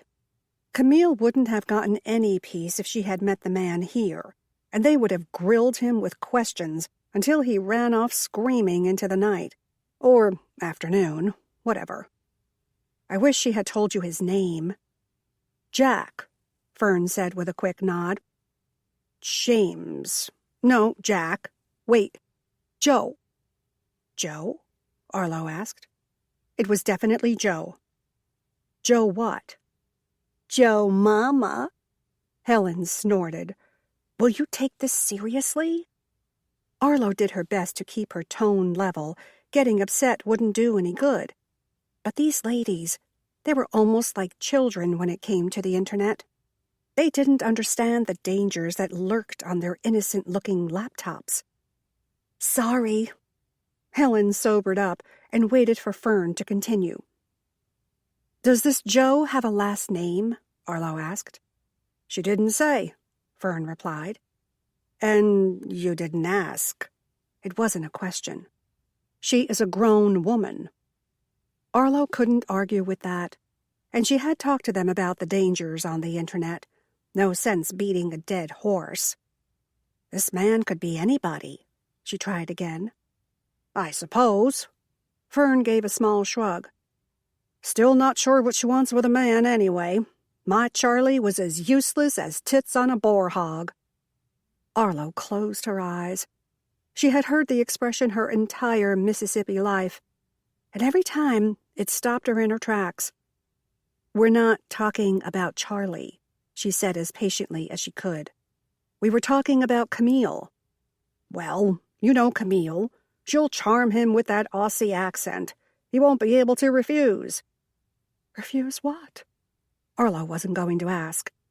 And if that doesn't work, she can tase him. Does she carry a taser gun? Arlo wouldn't be surprised. Camille seemed to have everything else in that magical handbag of hers. More like shoot him with a .357, Fern corrected. Please tell me she doesn't carry a gun. Arlo closed her eyes against the thought. Fern shrugged. Mississippi is a constitutional carry state, which meant anyone could carry a weapon without having to obtain a permit for it. Lord help us all, Arlo breathed. The last thing she wanted to do was go visit Camille in jail because she had shot some man she had met on the internet. Do you know what time their date is supposed to end? I guess when they decide it's over, Fern replied. You know, you're not being much help here, Arlo said with a sharp look in her direction. Fern just shrugged again. She's fine. I hope so, Arlo whispered. But this deal with Haley, Helen said. Arlo supposed that since Camille was gone for the morning, they weren't going to discuss Missing Girl or even Mary Kennedy. It's so sad, Fern agreed. Who would do that? I thought your vote was for a jealous lover, Arlo said. Fern frowned. Seriously, who? They all thought about it for a moment. Who would do something like that to Haley, a sweet girl who seemed to have the world at her fingertips? How could someone so young make an enemy that cruel? Poor Courtney, Helen said. I suppose she's taking some time off, Fern asked. Arlo nodded. We told her to take all the time she needs. What about the afternoon shift at the coffee bar? Helen asked. You're not going to hire someone to replace her, are you? That wouldn't be right. No, we're not hiring anyone to replace her. Chloe's just going to work late. Or I guess I could try my hand at coffee drinks again. They had made it okay these last couple of days. They could hold on a while longer. Lord, please, no! Helen threw her hands up in the air in an overly dramatic gesture. Hey, Arlo protested. I can run the Keurig. Faulkner can run the Keurig. Make me a cuppa, sweet thing, he squawked. Seriously, Fern said. You are not allowed behind the coffee bar for anything but brewed cups. Sweet thing, Faulkner continued. Fern turned to Chloe. And you're not allowed to work overtime. Not sure how that's going to work, Chloe murmured. I'll make the coffee, Fern said. All you have to do is show me how. I'm a quick learner. Chloe looked to Arlo. She just shrugged. We pay Courtney a little over minimum wage. Sound good? But Fern was already shaking her head. Don't want to do all that and have to worry about taxes and such. You want cash? Arlo asked, not sure how that would affect her taxes and such. Fern's eyes twinkled. I want coffee. Chloe grinned. Deal. I sure wish Camille was here, Helen said. She's going to love it when we tell her about the movie premiere. So much, Fern said. And maybe... Maybe what? Helen asked. Maybe, with all that publicity on the story, we can get Mads to reopen the case on Mary Kennedy. Arlo wasn't 100% sure that it had been closed. Can they close it if she's never been found? Fern nodded. Yeah, they sent her husband to prison. That's right. Helen snapped her fingers. So it has to be closed. But if we can get some new evidence, then we can have him reopen the case. And if Jeff Kennedy is still in prison, then they would release him. Fern gasped. Just like the Innocence Project. He did it, Faulkner squawked. The butler did it. And the West Memphis 3, Helen said. Arlo looked to Chloe, who shrugged. Once the women got on a roll like this, it was hard to get them off it. And she surely wasn't wasting time informing them that the West Memphis 3 got out of jail on an Alford plea, which basically said they were guilty, but they didn't do it and had served enough time for their crime. It was the perfect way for the government not to have to take responsibility for locking up 3 innocent men for 2 decades. Are you sure it's the same story, though? She asked, deciding it was time to come back around to Missing Girl, the real reason why they were there. Positive, Helen said with a firm nod. See, there are things about stories, Fern said. Things that make them satisfying. If Wally had left the missing girl missing, he wouldn't have had a novel, just a recounting of part of a tale that happened 50 years ago. Readers want for the missing girl to be found. And you know this how? Arlo asked. Camille told us. Camille, the retired English teacher. And the worst part of it all was she was right. There were certain elements that made a story satisfying, and for all of Wally's rambling writing style, he had hit them all. I say we go tomorrow, Helen said emphatically. I'm in. Fern gave a decisive nod. They both looked to Arlo. Go where? She asked. To the police station to talk to Mads about reopening the Mary Kennedy case. She shook her head. Y'all can leave me out of this one. 4. You have got to do something, Camille said the following morning.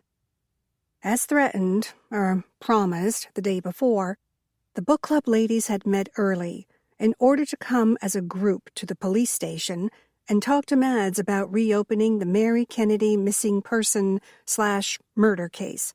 Of course, they had started at the Books and More, and left Arlo no choice but to trail behind like an annoying little sister. She followed them down Main, into the station, past Francis Jacobs's desk, and into Mads's office without so much as a by your leave. Now they hovered around Mads, while Francis lurked in the doorway, and Arlo wished she was any place other than there. I have to? Mads asked. Arlo was pretty sure he didn't like to be told what he had to do, and any doubts were squashed by his deepening frown. It's imperative, Camille continued. I would gladly do something. He started in a tone that clearly conveyed his apathy. Yet even then he managed to come across as a caring public servant. At least to Camille and the other ladies he did. But without new evidence, my hands are tied. He held out his hands, as if to show them the invisible ropes. Here's your new evidence. Fern slapped a copy of Missing Girl into his open palms. Mads had no choice but to accept the tome or drop it. This is not new evidence. He tried to hand it back, but Fern's arms remained stubbornly at her sides. He looked to Arlo for help, like she had any control over the book club. Have you read it? Helen asked. I have, Mads nodded. Then you've seen the evidence, Helen continued. I don't recall. Fern scoffed. Wally's book is full of new clues. You just have to read between the pages, so to speak. Mads shook his head. A fiction story that is possibly based on a cold case is not enough to reopen that case. I'm sorry. Once again, he tried to hand the book back to Fern. She didn't take it. Maybe you should read it again, Fern said. He opened his mouth to say something, then sighed and set the book on his desk. For a moment, Arlo was certain he was going to explain the difference between clues and evidence, which would have saved her the trouble, even if the book club wasn't known for their superior grasp of logic, and would probably ignore every word, but he didn't, which meant she would have to eventually. So? Camille asked. So what? Mads asked in return. Are you going to reread Missing Girl? Camille demanded. Mads looked from the retired English teacher to Arlo. Their gazes snagged, and his eyes asked what he should do. Arlo nodded as surreptitiously as possible. I suppose, Mads said, taking her unspoken advice. Good. Fern nodded, then stepped forward and snatched the book off his desk. Get your own copy. This one's mine. He has to be the most stubborn man I have ever met, Helen harumphed as they made their way back into the Books and More. Faulkner flapped his wings and tisked in response. The most stubborn, she said again. Considering the amount of male traffic Helen had in and out of the inn, that was saying something, though Arlo decided it was best to leave her commentary out of the conversation. Helen was pretty wound up after their encounter with Mads. At least he agreed to reread the book. Surely that will help. Camille's optimism was in full swing. It was Fern's turn to harumph. Faulkner tisked again. We'll just have to solve the case of the missing piano teacher without his help. Camille patted Helen's hand. I don't think that's the best name for the case, Fern said. I like it. Camille gave a firm nod. It makes it sound like Nancy Drew. And you read all of them when you were a child, Fern cut her off. Yes, you told us. Camille nodded. That's right. Are you going to tell us about your date? Arlo asked, doing her best to change the subject. As soon as the ladies had gathered at the bookstore, they had marched down to talk to Mads. This was the first real opportunity Arlo had to ask about it. Camille shifted in her seat and picked at a spot on her slacks. It was fine. Fine? Arlo asked. That's all? Camille looked up and smiled. It's enough. New evidence, he said. Helen snorted. How much new evidence do you need? She held up a copy of Wally's book. Little pieces of paper and transparent tabs in a variety of colors stuck out in various places among the pages. It's all in here. Evidence, Faulkner chimed in. Gotta have the evidence. Arlo glanced over at Chloe, who only shrugged. These days, Chloe had become Switzerland, leaving Arlo to run interference with the book club. Babysit, whatever. You still haven't proven that the book is about the missing piano teacher. What was her name? Mary Kennedy, Fern supplied. And it's close enough. In for a penny, in for a pound, Arlo always said. Explain this to me. Arlo eased down into the armchair and looked at each of the ladies in turn. We wanted to explain that to Mads, Helen huffed, but no. I tell you what, Arlo, I don't remember him being such a testy boy. Was he like this when y'all were dating? I honestly don't remember. But that was honestly a lie. She remembered almost everything about him from that time. He had been the same back then as he was today. Thoughtful, but maybe not as stern. And these days, there was an air about him of sadness. No, that wasn't right. It was more of a loss. Like he had come so close to having it all. Maybe he had. Though she thought that it had less to do with her and more to do with his football career cut short. Well, he wouldn't even listen, Fern complained. Tell me, Arlo requested, not bothering to try to explain that Mads was trying to solve a recent murder that had the whole town in a tizzy. We've been trying to tell you for a week now. Camille shifted her handbag in her lap, but still didn't place it on the floor. Sorry, Arlo shot them a smile. Tell me again. Now. Fern frowned, but started. Mary Kennedy was a nice lady. Arlo nodded encouragingly, though she was certain they could have left out that part and still completed the story. She had promised to listen, so that's exactly what she would do. I didn't know her that well. Helen shrugged. All eyes turned to Camille. Don't look at me. All I know of her is she taught a lot of my students piano. They seemed to like her well enough. I mean, it was 50 years ago. But I don't remember anyone complaining about her. In fact, it's a miracle that anyone remembers her at all. She was very average. That's right, Fern said. We went to church together. You went to church? Arlo couldn't stop her mouth from dropping open at that one. Very funny, Fern said. I'm going to let that slide. And tell you that she had an average voice, she didn't sing in the choir, and she was always dressed nicely enough.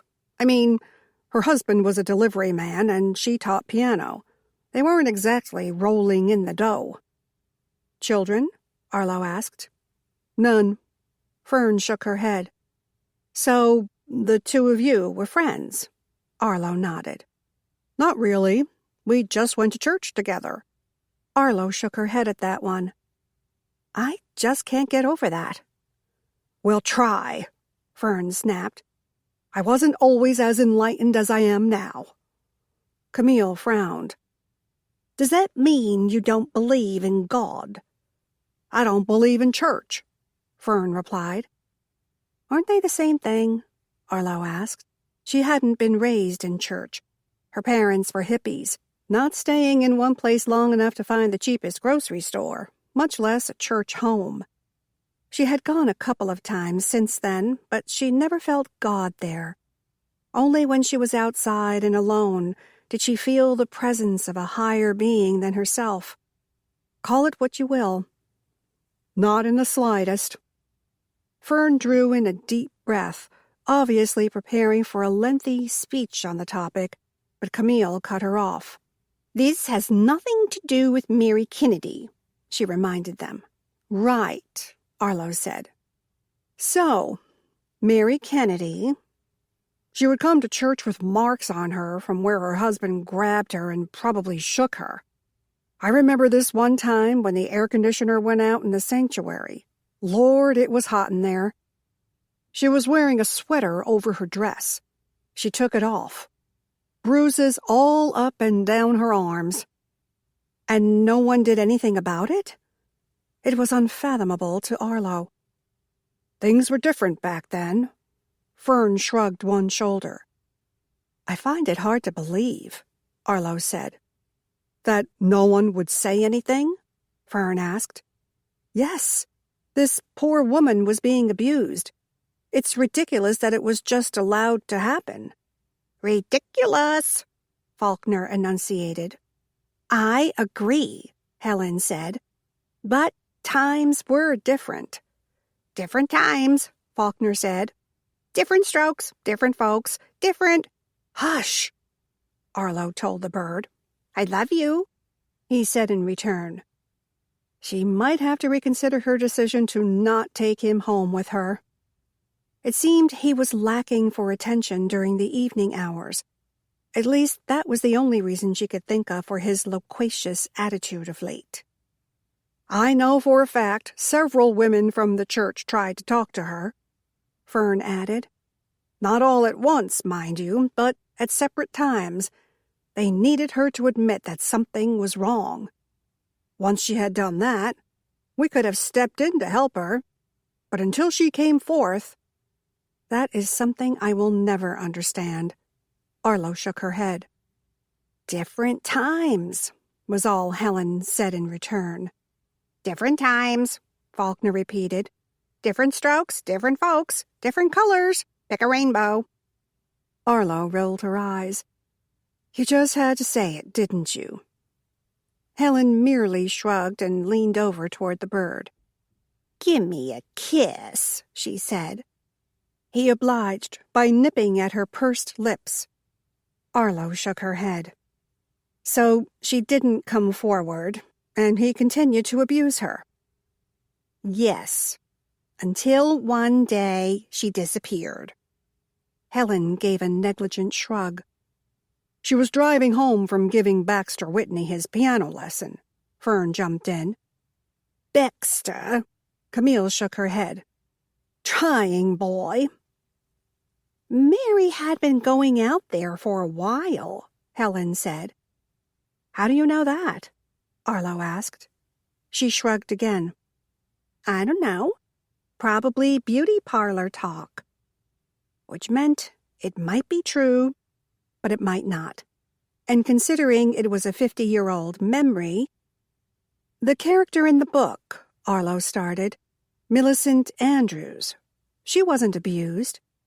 But she disappeared one night after driving home from the largest mansion in the area. Her car was never found. Okay, Arlo said. Let's take this one thing at a time and compare each item. Can we get one of those big dry erase boards like the police on TV use? Camille's eyes sparkled with excitement. No, Arlo said. She was hoping that by giving their ideas an audience, she would appease their sense of adventure, and that they would see that the two stories had very little in common. It was worth a shot, anyway. We could set it up right there in front of the used bookshelves. You don't sell that many used books, do you, Arlo? No. See, then, it'll be perfect. No, you can't set up a dry erase board. Bugger, Camille grumbled. That's no fun. I'll write it down, Fern volunteered and took a notebook from her book bag. Camille had already beat her to it. She had a steno pad from her magical handbag in seconds, out and ready to go. Write that down, Helen instructed. Mary was abused and Millicent wasn't. That's a similarity right there, Fern exclaimed. Their names both begin with the letter M. Their last names begin with different letters, Arlo protested. That is not a true similarity. The bell rang, and a customer came in, one of the regulars who stopped by as much for a coffee as they did to browse the shelves. It didn't matter to Arlo as long as they came in. It is, Fern countered. I saw a special on CNN about aliases, and most people choose an alias that begins with the same letter as their real name. Mary didn't pick that name. Wally did. Mary had a little lamb, Faulkner interjected. He must have been feeling a bit neglected. He rarely resorted to nursery rhymes in order to gain attention. I still think we should write it down.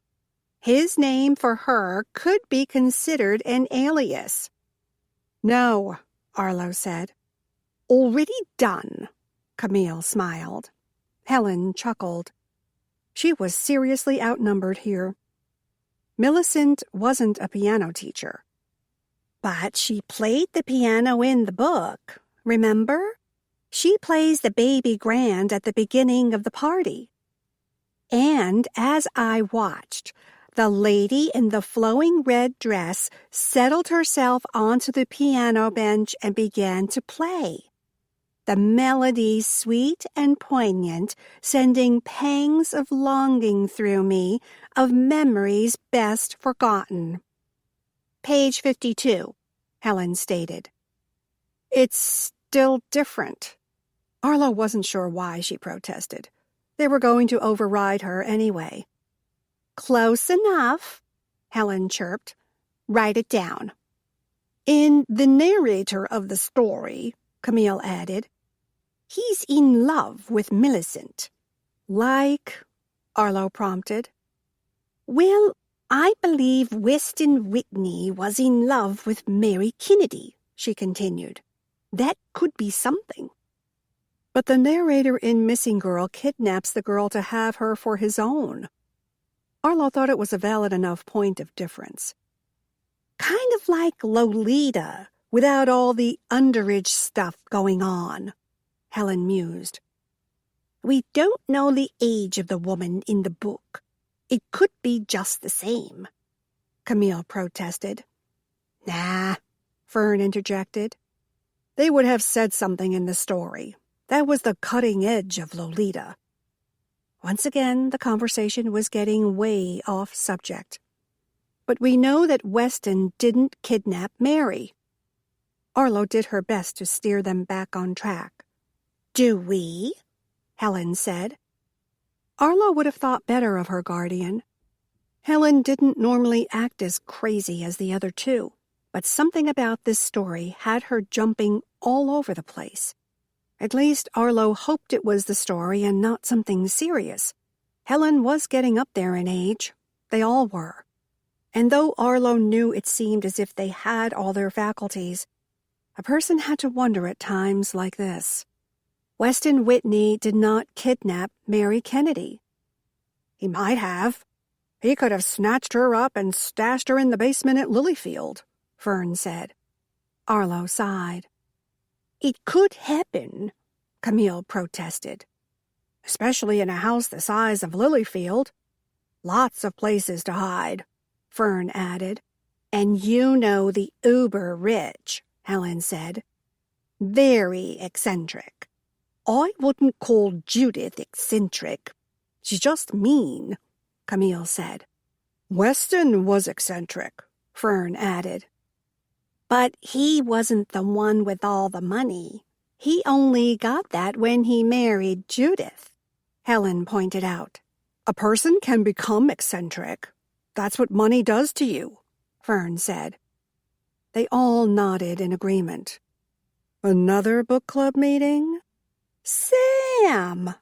The ladies all called his name and stood, each having to give him a hug, as if they hadn't seen him in years, instead of just a day. So handsome. When are you going to come back and join us? Camille pouted. When my caseload eases, he smiled. He was a skunk, Arlo decided, using the ladies for innocent attention. After all, who didn't want to be told they were handsome, smart, and fun? How much is there to do in little old Sugar Springs? This from Fern. Her pout was almost as good as Camille's. You'd be amazed at the work you can do on the internet. Helen, maybe, but we've been trying to solve this Mary Kennedy case the old-fashioned way. He looked to Arlo. Don't ask, she mouthed in return. He nodded. If you need any help. Arlo shook her head in warning. Let me know. Too late. Well, Helen started, looping her arm through his. There is one thing. Arlo shot him a semi-apologetic smile as he was led away. She had tried. 45 minutes later, he found her shelving books in the cooking/home life section. Why didn't you warn me? His words were accusatory, but his smile was still firmly in place.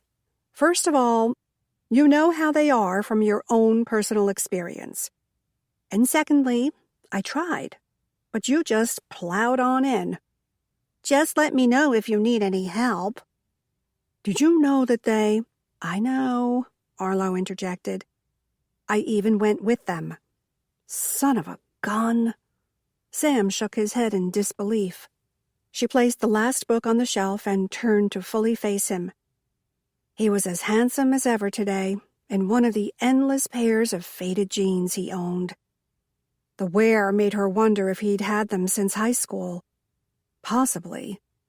He hadn't gained any weight over the years, just a few more laugh lines around his eyes and mouth. But the shadow of worry still hung around him. How's your mom? The same, he sighed. She says she's all right, but you know how it is. She doesn't want me worrying. Of course not, but you do anyway. Who didn't worry when their loved one had cancer?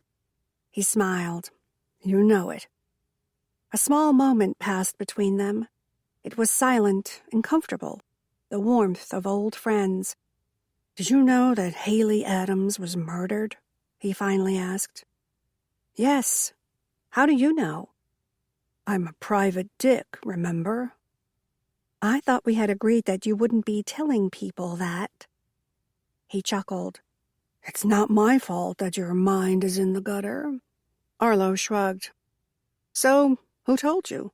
He shrugged in return. You went to the barber shop, didn't you? He raised a hand to his perfectly sun-bleached shaggy hair. What does that have to do with anything? Gossip. Daimia River is the same way. You need to know anything in this town, that's the place to be. Always had been, always would be. Wait a minute. You didn't go to Tony's. You went to Daimia River. Maybe, but I don't see— And got highlights? She almost screeched the words. Lowlights, he said, moving closer to her. And not so loud. You'll ruin my reputation. With the ladies? She nodded toward the reading nook, where the book club was still going on full strong, though the topic had turned from Mary Kennedy to Martha Tubbs's hummingbird cake recipe, and whether or not it was really her grandmother's or if it came out of Southern Living magazine. All the ladies. Maybe I don't want to go on a date with you after all. He looked crushed, but the expression was exaggerated, put on. You wound me. I just didn't know I had agreed to go to supper with such a Lothario. She raised her brows and pursed her lips as if to say, prove you aren't. Now I'm really hurt. He hung his head, mockingly defeated. She shrugged. I calls 'em like I sees 'em.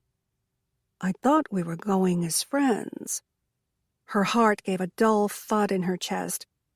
Was that what she wanted? Or was she disappointed? She didn't know. Maybe a little of both. Are we? He chuckled, but the sound rang a little nervously to her. Of course. What else? What else indeed? And if she wasn't such a big chicken, she would ask him outright. But she was out of dating practice. She had spent the last 2 years building the store in what it was today, and that hadn't left much time for anything other than work, books, and Monday night supper with Helen. Though these days she hadn't even saved time for that. But she was a big chicken. So she let the moment slip away without questioning him. Did you hear about the movie? She asked instead. Missing Girl? He asked. I did. Pretty amazing, huh? Really amazing. Who would have thought we would have our very own movie premiere right here in Sugar Springs? Crazy. Of course, that's got the ladies working double time to solve the murder of Mary Kennedy. Arlo nodded toward the reading nook, where they were still hard at work, marking passages in Missing Girl and discussing things they had already noted. There's no actual proof that she's been murdered, Sam said. What do you know about Mary Kennedy? He shrugged in that so-Sam way of his. Just what Mama says from time to time. She knew her? Arlo raised her brows in surprise. Sugar Springs is the size of a sugar bowl, he said with a chuckle. Right. Everyone knew everybody. I think she said they played bridge or something. Did she mention any abuse? The question slipped out before Arlo could stop it. She closed her eyes for a moment, then opened them again to find him watching her closely. Almost too closely. No, she was letting her imagination get away from her again. Forget I asked that. The book club has got me doing it now. Doing what? Finding a mystery where there isn't one. Oh, there's a mystery around Mary Kennedy for sure, Sam said. But if it'll ever be solved is another matter altogether. 5. What do you think? Helen pulled her long iron-gray hair over her shoulder for Arlo to see. The deep red ends had been dyed a deep, dark purple. Friday. Beauty parlor day. And with all the happening in Sugar Springs this week, Arlo was surprised her almost grandmother led with this. It's purple, she finally managed. Helen's shoulders slumped. You hate it. No. Arlo shook her head. No, I don't. It's just different. Helen scooped up a chunk of her hair and studied the ends. It's just temporary. It's different is all. As traditional as Arlo was when it came to her own hair, she did like Helen's adventuresome color. She might be over 80, but she was still as hip and stylish as she had ever been, in her own way, of course. I told you she wouldn't like it. Fern came in next, a scarf tied neatly under her chin. Wait, Arlo said, as Fern undid the knot at her throat. Did you go to the beauty parlor today? Fern usually set her curls at home, preferring instead to bank the money and get her gossip in the new fashion, Facebook. Fern shrugged. Maybe. And what are you wearing? Arlo tried not to sound overly shocked. She couldn't ever remember seeing Fern in anything other than a flowered house dress, except for maybe a plaid house dress, and today she was wearing overalls. Her tone clearly conveyed that she thought Arlo had lost her mind if she didn't know what overalls were. "I can see that," Arlo stammered. "But why?" Fern looked down at herself and turned a little from side to side. The wide legs of the overalls had been rolled up to just above the ankle. Fern's standard tan-colored running shoes were missing, and in their place, a worn pair of Converse Chuck Taylors. Her tan compression stockings were clearly visible. She had a white T-shirt on underneath and a pearl-button gingham top over it all. "I'm taking up gardening." Arlo did her best not to giggle. She didn't want to laugh outright at Fern and hurt her feelings, but the whole idea was silly at best. Isn't it a little late to be starting now? "That's what I told her." Fern shot Helen a withering look. "It's just May." "Where's Camille?" With Helen's change in hair color and Fern's change of dress and hair care venue, Arlo needed something to be the same. With any luck, Camille hadn't gone and dyed her hair cotton candy pink or joined the circus. "She was right behind us," Helen said. Fern frowned. "She got a call from her beau." She said the last word as if it tasted bad in her mouth. "Has anyone met him yet?" Arlo asked. Fern and Helen shook their heads. "She's keeping him under wraps," Helen said. "You don't think he's—" What was the word she wanted? "Not on the level. Bad. A charlatan." "Too young for her?" Fern supplied. "That's exactly what I think." "Criminal was more what I was thinking." Fern shrugged. "He could be both." Helen elbowed her. "Not helping." Fern rubbed her arm. "Might be true, though." And that was the greatest concern. "Anything new happening at the beauty shop today?" Arlo looked from one of them to the other. Helen made a face. "Now you want the Friday gossip." "No, I just thought—" But she couldn't finish because it was exactly as Helen said. "You just thought with Haley's murder there would be big news at Dye Me a River." "Well, yeah." She waited for Helen to elaborate, but the seconds ticked by, and Camille breezed into the bookshop. "Hello, lovelies." "Finally decide to get off the phone," Fern grumped. But Camille continued nonplussed. "It's a beautiful day, n'est-ce pas?" Arlo looked to Helen. "French?" Her guardian shrugged. "She's in love," Fern said. Camille beamed. "It's true that I am." At least that was all in English. "This is with the man you met on the internet?" Arlo asked. "Dating site," Camille corrected, though Arlo wasn't sure exactly what the difference was. "I'm so happy for you," Arlo managed. "Hear, hear," Chloe chimed in. "When do we get to meet this new man of yours?" Helen asked. "You sure you want another one of those hanging around?" Fern asked. "Another what?" Camille asked. Fern opened her mouth to reply, but Arlo cut in. "Man.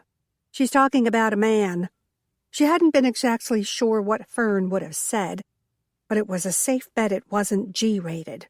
"Men have their uses, love," Camille beamed. Helen started to say something, but Arlo shook her head. Now was not the time to talk of such things. With a sparkle in Camille's eyes, Arlo was fairly certain Camille wouldn't be up for any lectures on dating, the dangers involved, or the question of if she really wanted to get involved with someone at her age.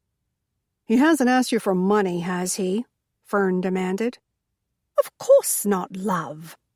Then she must have really looked at Fern for the first time since she came into the shop. "What are you wearing?"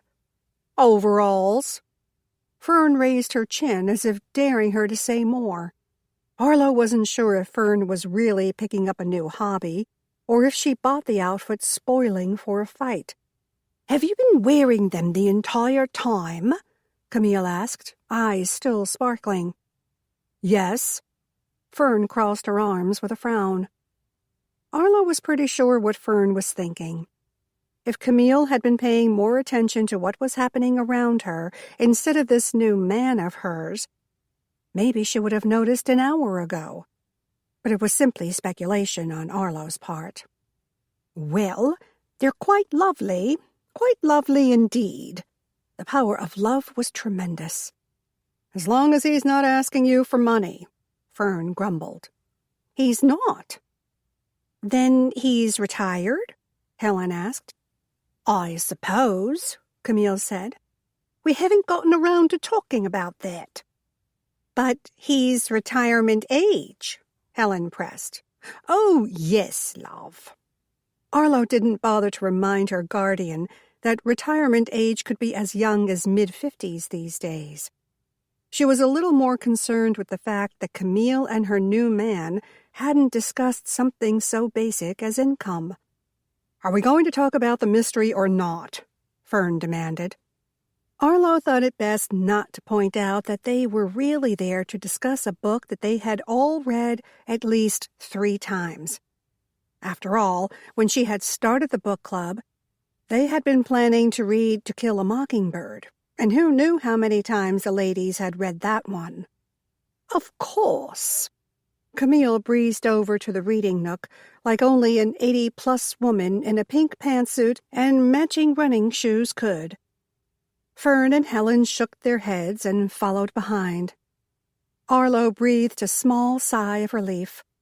With Camille in love, she might not have to check the book club so often. With any luck, Camille's afterglow, or whatever a person would call it, would put a damper on any harebrained ideas the other two could concoct. Arlo might just be able to get a little work done today, and daydream a bit about her date that evening with Sam. No such luck. The bell over the door sounded, followed by, "Hello, good people." They turned as Baxter Whitney strolled into the Books and More. "Hi," Arlo said, making her way over to where he stood, hovering just inside the door, as if afraid to come any further. "What can I do for you, Baxter?" "Arlo Stanley," he said. He was dressed like a 1940s gangster with a flowing silk shirt, pleated trousers, and 2-toned wingtip shoes, but Baxter had always been that way. Overdressed, overimportant. Pretty much over everything. "I thought that was you. Is this your little shop?" "Yes." She smiled at his description, wondering how many Arlos he knew in Sugar Springs. The idea that there was more than one was laughable. Nice, he said. But he was looking at the papers he held in his hands rather than the store itself. The superb manners of the well-to-do. "How's your mom?" She was aware of the rustling behind her and knew the book club had gathered around to hear the answer. Baxter frowned. "The same. But you know Mama. She'll bounce back.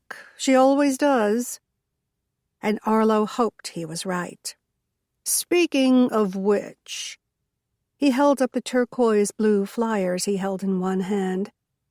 "She wanted me to hand these out to everyone." He gave one to Arlo, then proceeded to hand them to the book club ladies one at a time. "Come one, come all, to the 35th Annual Lilyfield Barbecue and Fun Fair." "You're still having the party this year?" Camille asked. "There was a lot of debate over it, but Roberts won. He thinks it's important to keep things the same, for Mama's sake." "And others there didn't want to have it?" Arlo asked. The barbecue was important for the community. Who wouldn't want to have it? It wasn't like the entire event fell to the Whitneys. There was a town committee that gathered volunteers, students in need of community service. And there were other people involved as well, like the high school principal, who manned the dunk tank every year, allowing his students an opportunity to dunk him into the water. His mouth twisted into an ugly shape, then morphed into a tight smile. "Well, Pam, Daddy," Anastasia Whitney Boudreau interrupted as she swept into the shop as if she were walking the red carpet, which was amazing, since she too was carrying a handful of the blue flyers. But her dress was too odd to be anything other than couture, and her shoes would have given any normal person a nosebleed to go along with their bunions. But that was Anastasia, and she had been this way long enough that people in Sugar Springs never gave her a second glance. Not for the way she dressed, anyway. 35, divorced, and living at home, technically. She appeared something close to comical with her glittering stacked bracelets and Yorkie tucked under one arm. Eccentric, wasn't that the polite term? "How many more of these are we going to have to hand out?" She pouted in a way that only the entitled jet set can. "All of them, dearie. It is your birthday celebration, after all." Baxter's expression became a bit apologetic as he turned back to Arlo. "What was I saying?" Arlo managed a genuine-looking smile. Well, it felt genuine anyway. "I can't remember." She had forgotten that the annual barbecue had begun as a celebration of Anastasia's birth, mostly because since she had lived in Sugar Springs, Arlo could count on one hand the number of times she had actually seen the woman at the event, but that was neither here nor there. Judith Whitney held the affair every year as her way of giving back to the community, and of course, raising money for charity. "This year's event is to benefit St. Jude," Baxter continued. "Always a worthy cause," Arlo replied, "and a certain crowd-pleaser." The book club ladies, still gathered behind her, echoed her sentiment. "Hope to see you all there," Baxter said.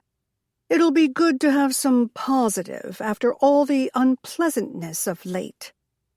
He gave a wave, then left, his daughter trailing behind him like a lost puppy. "Some things never change," Helen said. They broke and started back to the reading nook. Fern chuckled. "They have no reason to." "I disagree," Camille said, as she sank back down into her favorite armchair.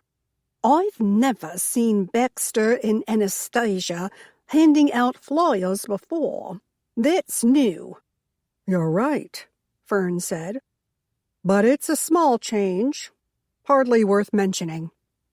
"I wonder what he was going to say about Pam," Arlo said, then resisted the urge to slap her hand over her mouth. She didn't need to give them any more to talk about. "I know. I would have liked to hear that," Helen agreed.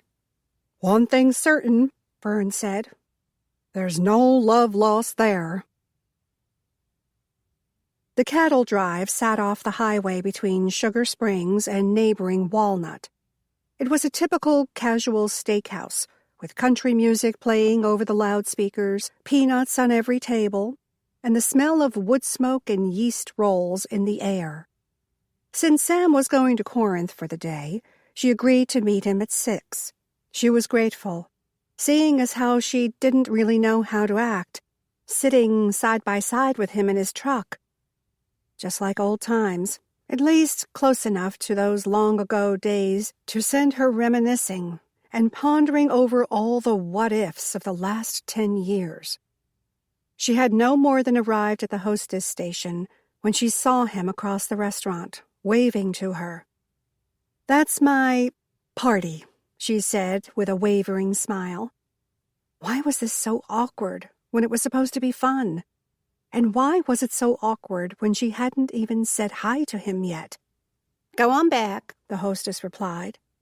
Arlo gave the young girl a nod of thanks and started toward the table where Sam waited.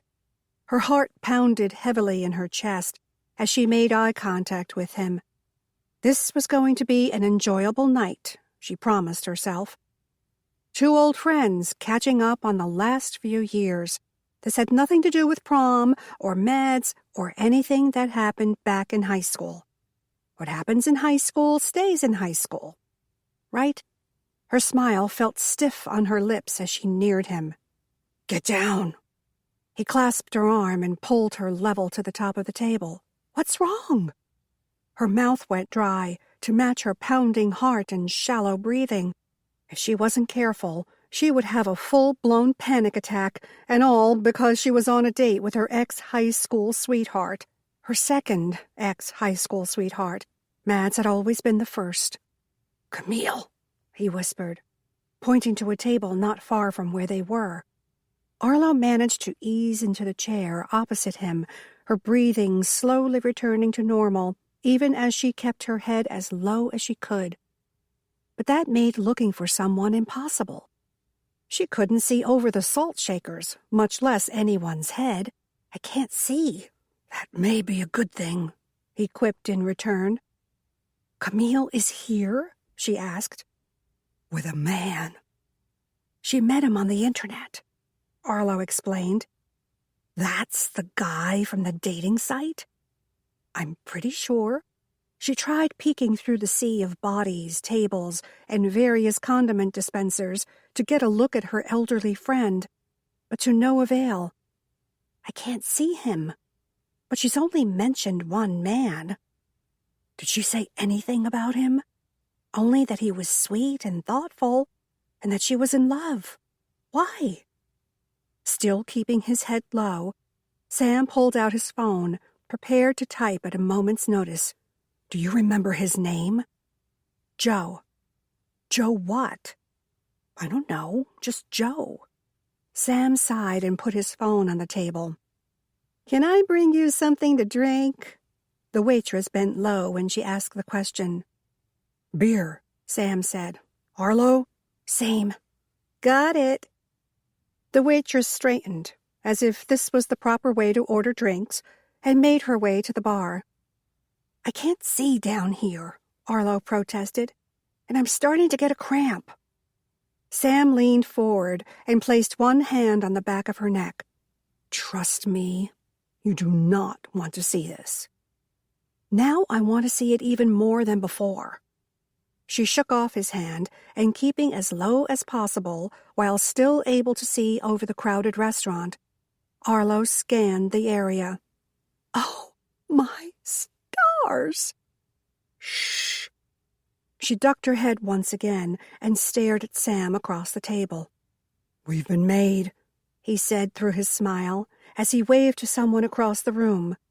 Camille and her Joe, Arlo was certain. Arlo pasted on her own smile and turned back to the table where Camille sat. She hadn't had time to mull over many of the possibilities before she had actually looked at Camille and her dinner partner. She wasn't sure of what she had expected. A much younger man? A man of a different race? Even a woman were all possibilities that ran through her head. But this man... "Those are prison tats," Sam said, still talking through his smile. "Why are you talking like that? Camille doesn't lip read. At least she hadn't been able to the last time they had come to the steakhouse following Daisy James Harrison, Wally's widow. Then again, it had been a month or so since Daisy left town, and Camille had been on the internet a great deal. Who knew what all she had picked up? Arlo waved at Camille and the creature seated opposite her. He was a large hulk of a man with a shaved head and numerous visible tattoos. Camille smiled and waved back. She said something to the man. Joe, Arlo reminded herself.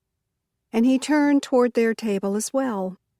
Arlo and Sam waved again. She could say one thing about the man. He had a nice smile. His teeth were white and even, and didn't seem to go with this tough guy persona. Perhaps they were dentures. "He's not what I expected," Sam said. Give the man an award for Understatement of the Year. How do you know those tattoos came from prison? Black ink, for starters. Arlo turned back to Sam. Don't all tattoos have black ink? Well, no, Sam said. Most do, of course. But since there aren't many places to get something to use for tat ink in a prison, they usually use ink from a pen, soot, or pencil lead, all black, so there's no hint of color. Arlo stilled a shudder. As Camille would say, that sounds simply ghastly. Sam nodded. It kind of is, I suppose. Now, see that spider web on his elbow? No, Arlo exclaimed, then lowered her voice to a more inside voice level. I was too busy looking at the spider web on top of his head. Yeah, Sam cleared his throat. Spider webs signify being trapped. One on the elbow usually means time spent in prison. So you're telling me that he's an ex-con? Without a doubt. What about the spider web on his head? Arlo asked. Sam shrugged. Trapped? Or imprisoned? Can it be that he just likes spiders? Sam pressed his lips together but didn't answer. Arlo started to rise, but he placed a hand on her arm to stop her. Slow down there, partner. Marching over there like you're her mother isn't going to help anything. I don't think she should be dating him. Sit, mother hen, Sam said with a small chuckle. Arlo plopped back into her chair. It's just... I know. Sam stopped as the waitress brought their beers. Ready to order? She asked, not making one comment about the way they had been sitting earlier. Sam looked to Arlo. She waved a hand in his direction. Whatever you think. She wasn't sure she had much of an appetite now. Sam ordered them steaks with sides and salads. Arlo barely registered that he had remembered she liked blue cheese dressing over ranch and didn't eat butter on her baked potato. The thought would have warmed her had it not been for her friend and that friend's new ex-con boyfriend sitting right across the restaurant from them. Should I go introduce myself? I should go introduce myself. She started to stand once again, and once again, Sam stopped her. Let them alone. Arlo looked back. Camille and prison tat Joe were gazing deeply into one another's eyes. From here, the sentiment looked genuine. But like most steakhouses, the cattle drive was dim and shadowy, like someone forgot to pay the electric bill. Are you... I'm sure. But if he's an ex-con, anyone can go to prison, Arlo. She knew that. And she wasn't trying to be prejudiced against the man, though she was. But in the past few months, Camille had become more than one of her almost grandmother's friends. She had become like a second grandmother to Arlo, and she would hate to see her hurt. Arlo released a deep breath, but her shoulders remained tight, her stomach clenched. You're right, of course. But there was something else bothering her about the man as well. Though in her current agitated state, she couldn't remember what it was. Relax, Sam said. She tried again, with a little more success. Find out his last name, Sam said. I'll run a background check on him, see what comes up. Then once we know what we're dealing with, we can go to Camille and have a talk. An intervention. A dating intervention. That was exactly what they needed. She had to do something to protect these crazy old women from themselves. A talk. Sam firmly repeated. A talk, she echoed. The rest of the evening went by in a flash. Arlo seemed unable to look away from the elderly pair across from them, but did her best to listen to Sam talk about his business in Corinth that day and his mother's recovery. But in the end, she knew it was a poor attempt at best. I'm sorry, she said as he walked her out to her car. The tiny rabbit convertible sat on the opposite side of the parking lot from his large man's man truck. She was pretty sure her car would fit into the bed of his pickup. For what? I wasn't very good company tonight. Seeing Camille and Joe like that, she shook her head. It just threw me. It's okay. But you owe me. She stopped by her door and turned to face him in the dimly lit parking lot.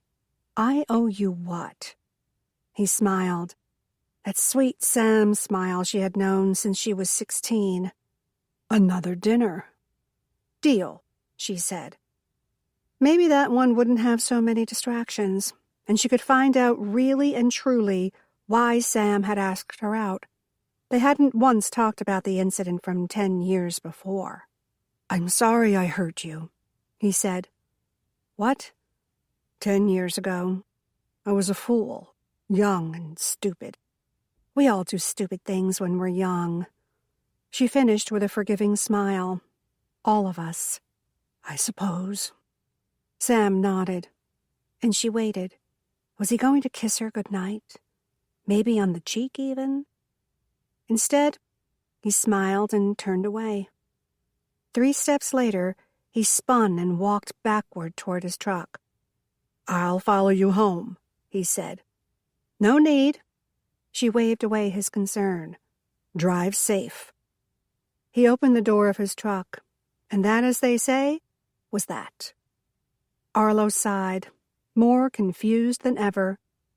She got into her car and put the key in the ignition, suddenly remembering what it was that had been bothering her during dinner. Joe. She thought she had seen him before. At Lilyfield, the day Haley was murdered. 6. Saturday morning dawned in true Mississippi in the early summer glory. Temperature 85 degrees, and humidity already at 75%. A haze hung over the town, an omen of a steaming hot day full of sun and sweat. For Arlo, it was the end of her work week, but also the busiest day. Main Street had more foot traffic on the weekend than during the week, and since they were closed on Sunday, that left one day for shopping. Normally, this was her favorite day. She loved the bustle of Saturdays, but this week had been something of a trial with the murder and Courtney being out. And then last night with Sam. He was upstairs in his office. She had heard him shuffling around a couple of times when she was up on the 2nd level. Not that she had been listening or anything, but he hadn't been in to even get a coffee, and that made her wonder if he was avoiding her after their date, after what he said. He was sorry that he had hurt her, just as she was sorry she had hurt Mads. But was it a crime to want to be loved? No, she decided. She went about it the wrong way. Throwing Mads over for Sam, then having Sam throw her over for college out of state, was karma at its finest. And she wished he had never brought it up. Let sleeping dogs lie. Wasn't that what Helen was always saying? Or maybe it was someone else. No matter. She had made him uncomfortable, and now he was avoiding her. Great. Just great. Chloe was behind the coffee bar making drinks for the line of teens seated on the stools, and it seemed as if every reading area had at least one book enthusiast planted in it.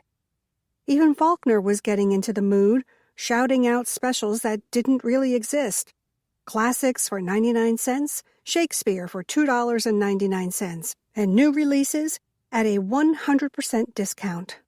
Thankfully, the town had grown used to the bird's antics, and no one took his advertisements seriously.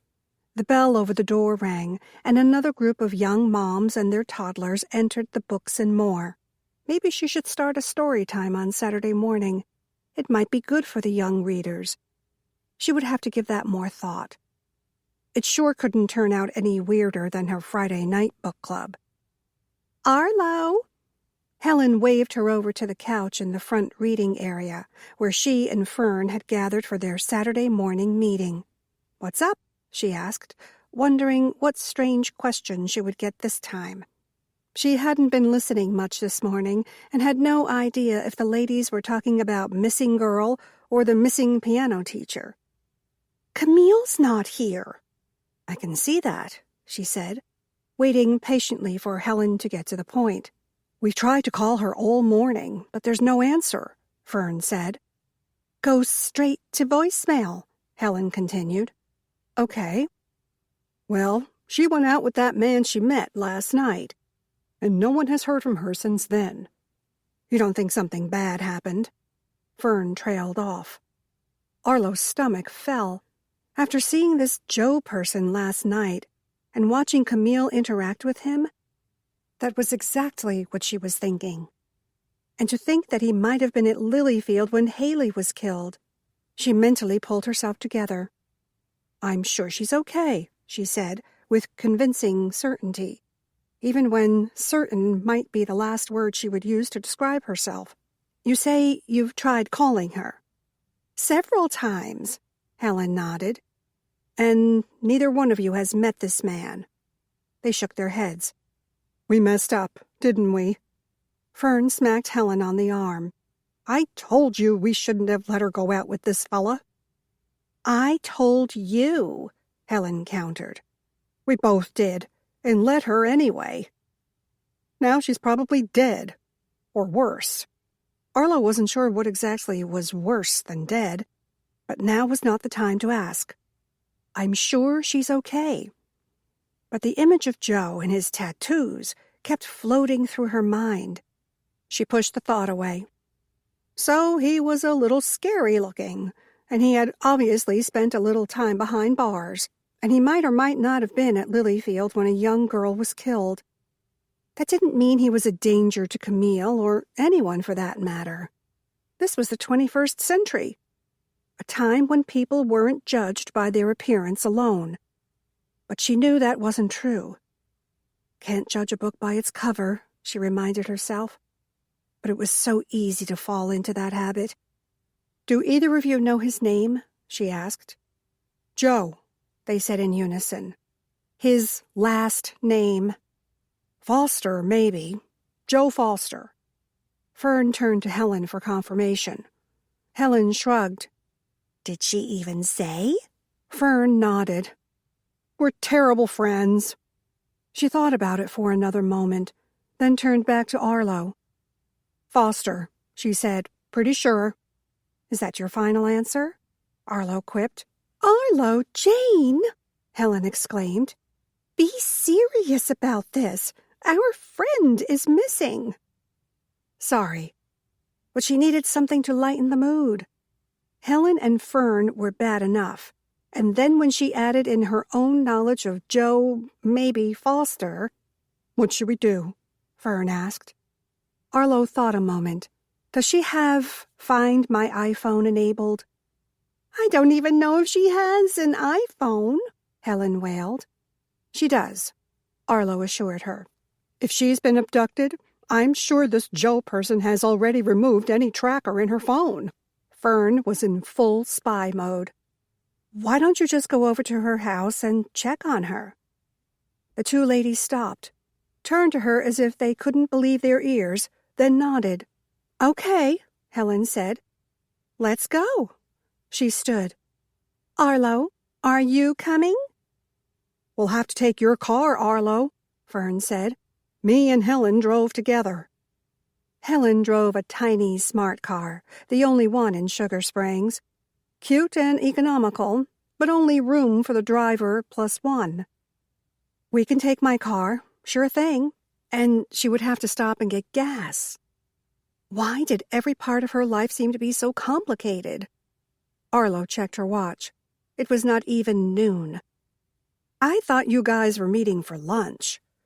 "Well, we thought we'd get an earlier start today." "And did you tell Camille?" "Of course." There went that theory. "Why don't you give her a few more minutes?" Arlo suggested. "Maybe she just overslept." "This is Camille we're talking about here." Fern was right. The thought of clockwork Camille oversleeping was akin to winter in hell. 20 minutes, Arlo said. 10. Helen said emphatically. 15, Arlo countered. She needed at least 5 more to get up her courage to walk up the stairs to the 3rd floor and confront Sam. Fine, Helen sighed. But not a minute more. Arlo lost a few precious moments showing the toddlers and their mothers the newest book she had for their age group, a colorful tale about animal ballerinas. Then, unable to stall any longer, she made her way to the staircase that led directly to the 3rd floor. The doorway had been blocked with a display until Sam and his PI business had moved into the building. Now they kept it shut, but unencumbered, so Sam could come down whenever he felt the urge. Now that she thought about it, Helen had been the one to suggest the change, and Arlo wondered if she had some sort of ulterior motive for the idea. Knowing Helen, no doubt. She knocked on the door at the top of the stairs and waited for Sam to answer before entering. There was another stairway and door that led up to the 3rd floor directly from the street, the entrance that clients used. Not that she had seen that many people come in and out of Sam's office. Not that she had been looking, but he could be in a meeting. Hey, Arlo. He was seated behind that overlarge L-shaped desk he had made out of 2 desks pushed together at right angles. His 3 laptops were open in a neat little row, and Arlo realized she had never asked him why he thought it necessary to have 3 at the same time. But that wasn't why she was here today. He had made a lot of changes to the space, though a great deal he had left the same. There were no rugs on the planked floor, and only a couple of large abstract paintings hung on the exposed brick of the walls. He had set up a large screen TV in one corner with a futon nearby, in case he needed a nap, she supposed. Weren't PIs always napping in their offices? Or maybe she watched too many detective shows. Are you still willing to do a background check on Camille's new man? Of course. A smile froze on his face. Why? Did something happen? No, Arlo said. Not really. Something's bothering you, I can tell. You saw him last night. She let out an anxious chuckle. I keep telling myself not to judge a book and all that. But then she didn't show up for book club today, and the ladies are worried. She isn't answering her phone. She didn't know why she wasn't telling him about the possible Joe sighting at Lilyfield. Maybe because it might not have been him. But there weren't a lot of people in tiny Sugar Springs that were tatted up like Joe Foster. Holy crap! Sam was on his feet in a second. I forgot all about book club. You really don't have to come, you know. He grinned that Sam smile that swept her heart away all those years ago. Even today, it sent a little pang through her midsection. I like it. You're sweet. The moment she said the words, she wished she could call them back. He stopped, still smiling, but not saying a word. The moment suspended and grew thick, uncomfortable. Foster, she said. I beg your pardon? Joe's last name is Foster. Sam nodded and jotted it down on his blotter pad. Arlo wondered what it looked like at the end of the month. Did Sam still like to doodle when he talked on the phone? Why did she even care? She didn't at all. Looks like someone is settling in.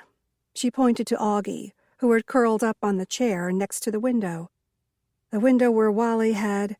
She pushed the thought away and focused on the ginger-striped feline. She had never seen him so content. He had a perfect patch of sunshine and appeared to be soaking up every ray. I may have to get my own cat when Chloe decides to come get him. I'm surprised she hasn't already. She said she didn't want to move him too soon since he was shuffled around so much when she was in jail. Arlo knew what Chloe said. She also knew that since Sam had Augie, her son Jaden got to bring his dog over when he spent the night on the weekends. Jaden was 9, and having his pup around was a really big deal. and since Chloe had moved out on her own and left Jaden living in her parents' house, having Jaden happy was a big deal for her. "Yeah," Arlo said. "Are you coming?" Helen's voice floated up the stairwell to them. "It's been 16 minutes. "Hey, you don't think this Joe person had anything to do with Haley, do you?" "Why would I think that?" Sam asked. Arlo shook her head. "I don't know. He's new to town, and I'm not being fair, but he is one scary dude. Scary doesn't actually mean dangerous." But they both knew that men like Joe Foster were the first ones dragged in when a crime had occurred. She hated herself for the generalization, but there it was. Society didn't always look favorably on the different, especially when that different included tattoos and a prison record. "You'll check him out, though, right?" she asked. "Of course." 17 minutes, Fern called. "I gotta go," she said. She had wanted to ask him again about last night, but time hadn't allowed. Or maybe that was a good thing. "I'll let you know if I come up with anything." "Thanks." Arlo smiled and made her way back down the stairs to the main floor. "What were you two doing up there?" Fern asked. "Nothing." She couldn't very well tell them that she had seen Joe Foster and Camille out the night before. They would worry about their friend too much, especially if she told them about his appearance. "I'm staying here to help Chloe," Fern said. "You and Helen go on, but text me when you find her." "I'll call you," Helen corrected. She wasn't the most tech-savvy geriatric in Sugar Springs. "Text is easier," Fern argued. "I'll text," Arlo said, and led Helen outside and into the overwarm late morning sun. They climbed into Helen's car and started toward Camille's house. "I didn't tell Fern this," Helen started. "but I am really worried about Camille." "Fern's really worried, too," Arlo reminded her. "Yeah, but I Googled him, and I couldn't find anything. Nothing at all." Arlo blinked. "Wait, "You Googled him? You?" don't act so surprised." Helen shot her an exasperated look. "I know how to use a computer. I just choose not to." "What computer did you use?" "The one in my office at the inn." Arlo stifled a snort. The computer was so old, it was one step from an electronic paperweight. No wonder you couldn't find anything. Does that thing even have internet? "Don't get cheeky." "I thought you didn't know his last name." Helen gave a negligent shrug. "She told me the other night. I just didn't remember when you asked." Which was not like Helen at all. The woman had a memory like a steel trap. "And that really made me wonder," she continued. "What if he's not a real person at all?" Arlo shook her head. "He's real. I mean, of course he's real. Do you think Camille just made him up?" "Maybe she's slipping." Arlo let out a choked laugh. "Camille? No. She's as mentally fit as ever." Helen, on the other hand, she wasn't so sure about. "Then he must have roofied her, and who knows what he's done with her by now." "Camille has not been roofied. How do you even know such things?" Helen shot her a look. "I have cable." "Fern told you." Helen sniffed. "Maybe." "She's fine," Arlo said again. "What if she was roofied? She could have been kidnapped or maybe sold into sex slavery." If Arlo hadn't been so worried, she would have laughed. "So much could have happened." Helen shifted in her seat, and Arlo wondered how comfortable she was in the tiny car. Arlo was tall enough, but Helen was even taller, more statuesque, like a bedazzled Jane Russell. Curvy, robust, and with really great hair. especially for 80-something. I'm sure Camille is fine. She used her most reassuring voice, but it did nothing to soothe her own nerves. A few minutes later, they pulled into the subdivision where Camille lived. She had paid off her house before leaving teaching, or so Arlo had been told, and had never seen the need to sell and move to something smaller. Condos were for old people, she would say with a sweet smile. Somehow that Aussie accent took all judgment out of the words. A wave of worry washed over Arlo. Please let her be okay. Her car's not here, Arlo said, as they pulled to a stop in front of Camille's pale blue 2-story. There were cream shutters and a raspberry-colored front door that somehow made the whole setup look like candy. She parks in the garage, Helen said. She cut the engine, and they got out. Arlo swallowed hard, took a deep breath, and tried to get her nerves under control. If something had happened to Camille, she would never forgive herself. She had seen Camille at the restaurant the night before. She had noted her potentially dangerous situation, and she had done nothing. She was a terrible person. Helen peeked into the windows of the garage. Her car's here. Thank heavens, Arlo said. It could be a good sign. She hoped it was a good sign. Ring the bell. Helen stepped around the pots of pink geraniums and pressed the doorbell. They waited. She pressed it again. They waited longer. No answer. Helen pressed it a third time. They waited an eternity. Let me. Arlo stepped forward and pressed the button, not letting up until Helen opened the storm door and started pounding on the deep pink painted wood. I think I hear something. They stopped their summons and listened. Unless you have Girl Scout cookies, go away. Camille? Arlo asked. She opened the door, and Arlo nearly melted with relief. Camille! Helen exclaimed. What are you doing? Camille blinked innocently at them. Her normally perfectly coiffed hair stood on end, and seeing as how it was Saturday after Beauty Parlor Friday, that was something to behold. I was sleeping. She yawned and covered her mouth with the back of one hand. It's nearly 12:30, Arlo said. Camille squinted at her watch. Is it? You missed book club. Helen's tone bordered on accusatory. Oh, mercy, I did.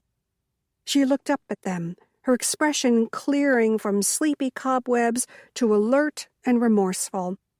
Oh, I'm sorry. Let me get my things. Come in, come in. She stood back to allow them to enter.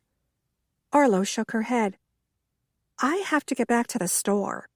Of course you do, love.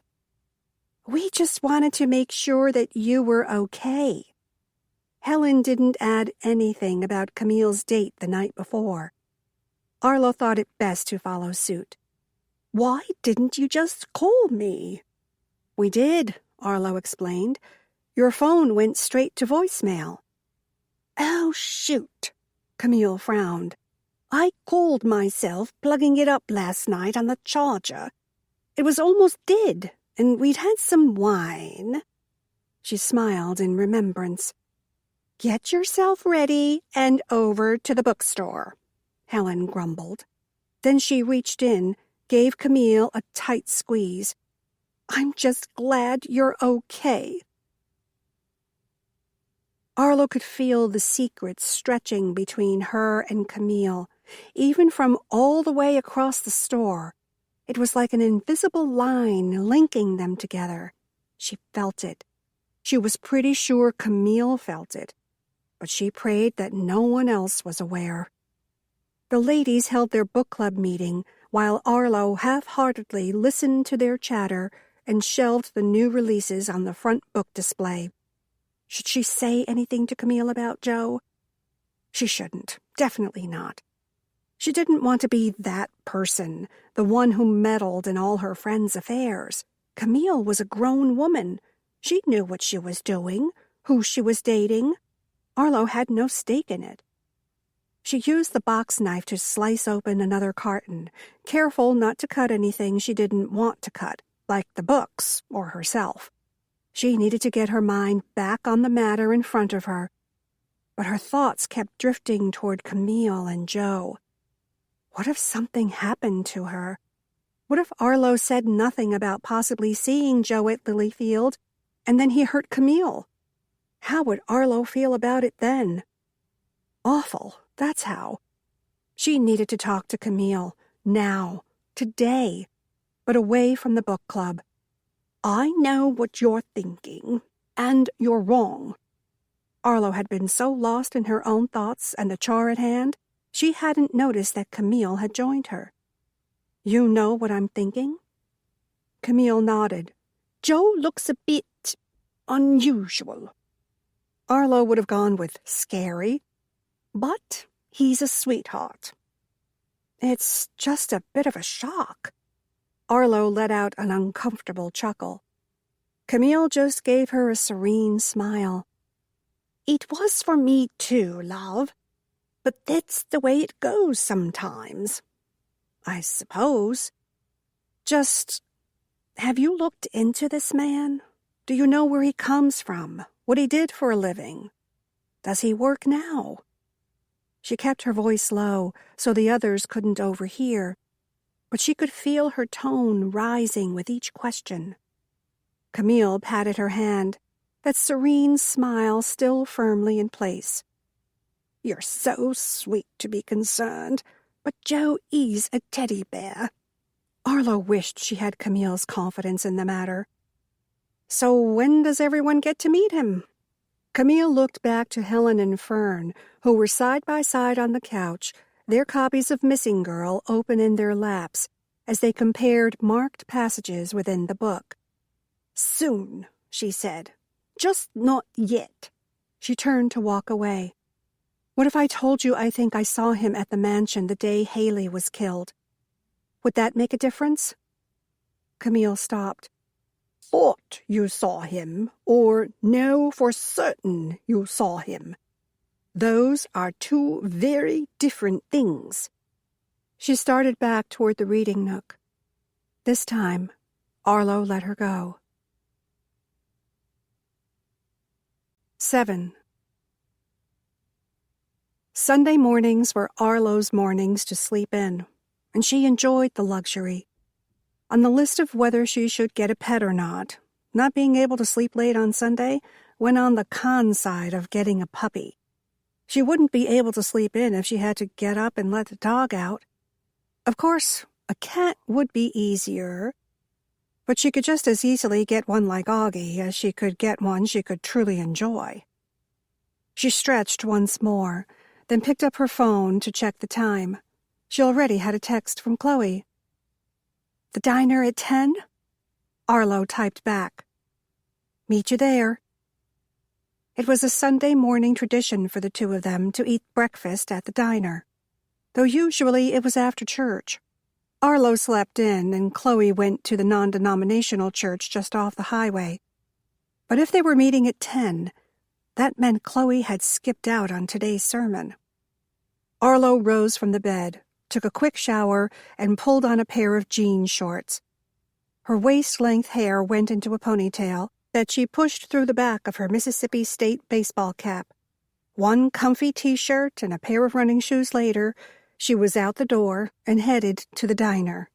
The place had a real name, though it had been forgotten long ago, not reinforced with even a fading sign. Now the place was simply the diner. No church today? She asked, after giving Ashley Porter, the teenage daughter of the cafe's owners, their order. The biggest question was who was cooking this Sunday morning. Ashley's mother and father took turns so the other could attend church. Today was Tyrone's turn to be at the restaurant, and that meant melt-in-your-mouth omelets. Truly, everything on the menu was good, down-home cooking, but when Ashley's mother, Nettie, was behind the grill, Chloe and Arlo always ordered her biscuits and gravy. When Tyrone was cooking, it was eggs all the way. Chloe gave a sigh that Arlo couldn't interpret. "What's wrong?" "Nothing. I just want to be able to go from here directly over to the house to get Jaden, not waste any time." Chloe had just graduated from high school when she found out she was pregnant with her son. Wally, the boy's father, had skipped town, and Chloe remained living with her parents. But there came a time when she wanted to be out on her own. Yet doing that would mean shaking up Jaden's life and taking him away from the comforts Chloe's family could afford. So she had allowed Jaden to remain living with his grandparents. It was a decision that Arlo knew she contemplated daily. Chloe couldn't move back in, but she surely couldn't ask Jaden to come live with her in her tiny cottage that had once been the servants' quarters for Lilyfield Mansion. "You going to take him to the park today?" Chloe shot her an apologetic smile. "You up for that?" "Me?" Chloe didn't answer as Ashley arrived back at their table with Arlo's coffee and Chloe's hot water for tea. "How's Courtney doing?" Arlo asked. Ashley was Courtney's best friend. The pair were rarely seen apart. They hung out together, cheered on the Blue Devils varsity squad together, even came into the bookstore together. In fact, Ashley's weekend shifts at the diner and Courtney's afternoons at the coffee bar were some of the few times that the Sugar Springs residents didn't see the girls together. Ashley finished pouring Chloe's water for tea and propped one hand on her hip. "I don't know, just sad, I suppose." "That's to be expected," Arlo said gently. She had never lost a sibling. She could only imagine how difficult that would be. "Just give her time," Chloe added. She stopped as her deep brown eyes filled with tears. "Why would anyone do something like that to Haley?" "There's a lot of evil people in the world." But she managed to keep that thought to herself. It wouldn't help Ashley one bit. "I don't know, sweetie," Chloe replied. "I wish I had an answer for that." "Me too." Ashley let out a mirthless laugh as she wiped the tears from her eyes. "Courtney won't talk to me. How can I help if I don't know what she needs?" "Grief is a funny thing," Chloe said. And she would know, having just lost the love of her life a couple of months before. Just give her time and be there when she's ready. That's all you can do. Ashley shot Chloe a grateful smile. "Thanks for the advice and for listening." Chloe returned the smile with one of her own. "Anytime." Arlo watched Ashley walk away to return the hot water urn to the small waitress station. "Are you up for it?" Chloe asked. Arlo dragged her attention away from Ashley and settled it on her friend. "Up for what?" "The park." "Sure," she chirped, a little too brightly. "You don't want to go." "It's not that. I just have piles of laundry to do and a ton of house cleaning. Not to mention mulling over and over about what to do about Sam and whether or not she should tell anyone about seeing Camille out with her new beau. And how scary that beau really was. Looked. She didn't know for a fact that he was bad news, only that he appeared to be. Can't judge a book. But after all that, she reminded herself that Camille believed in Joe, and she should too. Arlo just hoped that he was introduced to the book club soon. Maybe she wouldn't feel like she was sitting on a ticking time bomb if she knew the man firsthand. "I need you." Chloe reached across the table and squeezed Arlo's hand. "He'll want to play ball, and you know how hopeless I am at that." She certainly did. "So, you think playing with me is a good substitute for playing with you?" "As long as I'm there," she trailed off. Poor Jaden. Heir to one of the largest sport equipment chains in the area, and born to two very unathletic people. Why don't you ask Mads or Sam? You could ask them for me. Chloe flashed her a saccharine-sweet smile. Me? They won't turn you down? What's that supposed to mean? But Chloe didn't answer as Ashley arrived at their table with their steaming plates.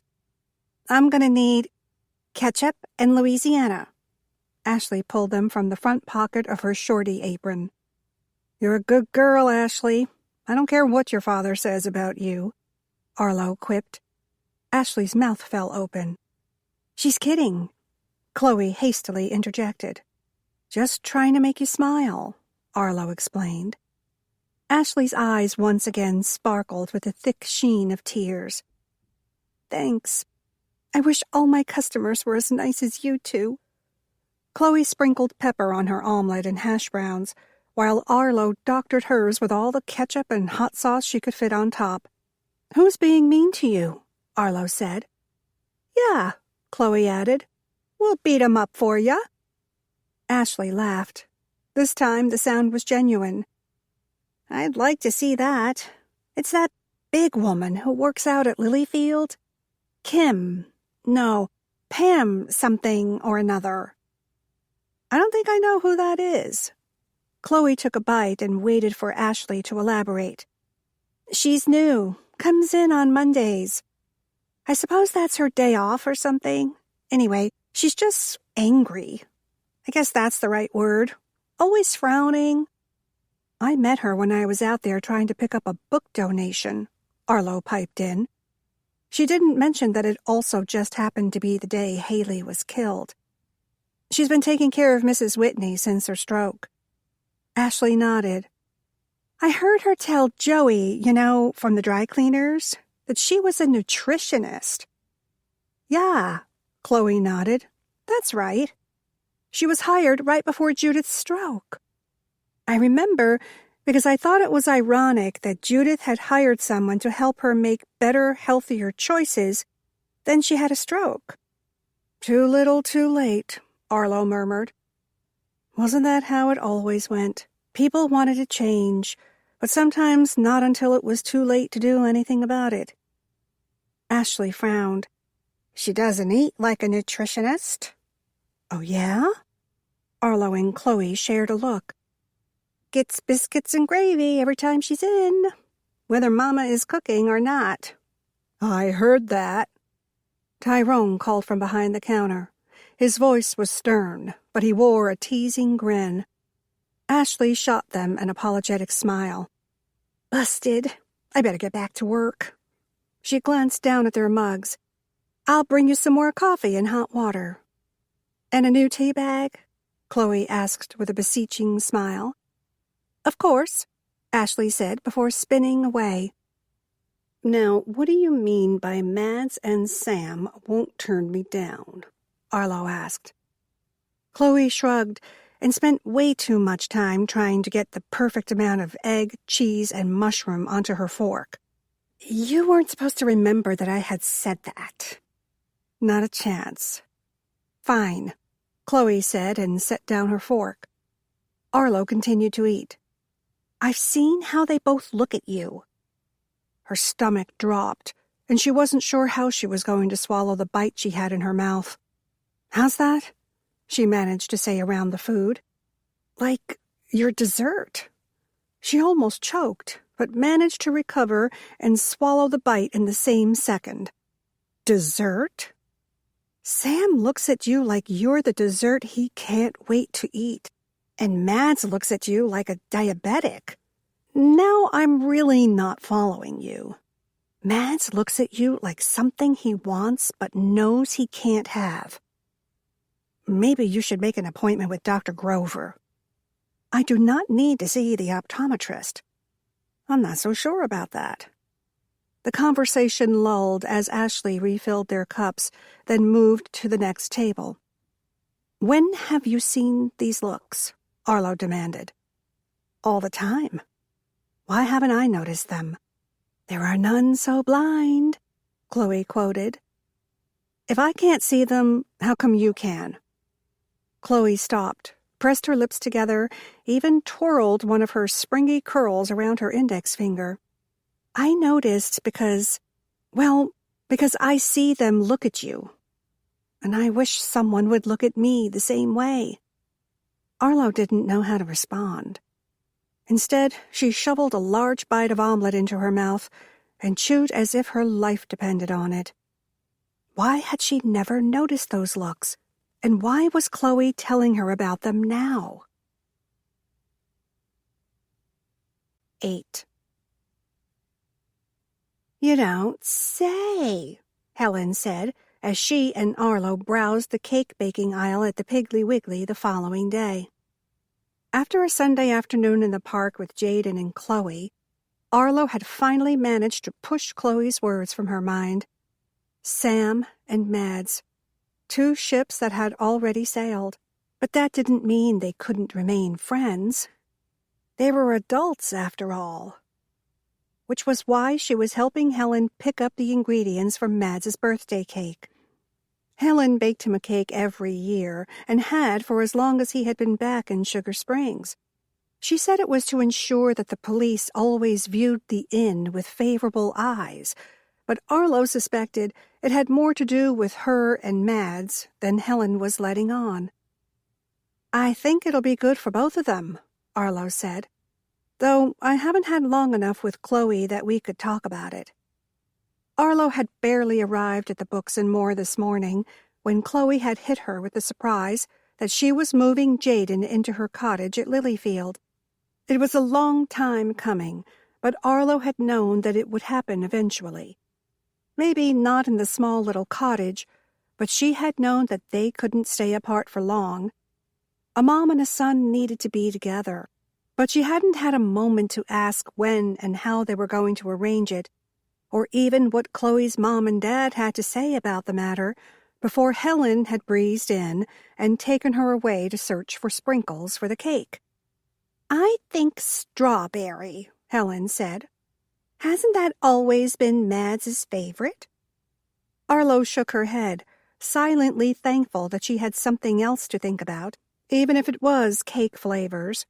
Sam likes strawberry. Mads likes banana rum. Helen's eyes lit up.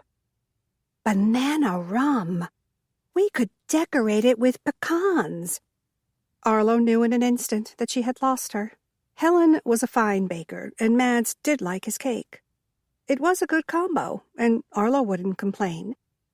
She just hoped that Helen wouldn't think that baking Mads a cake for his birthday would somehow reconcile the two of them. As far as Arlo could see, it just wasn't happening.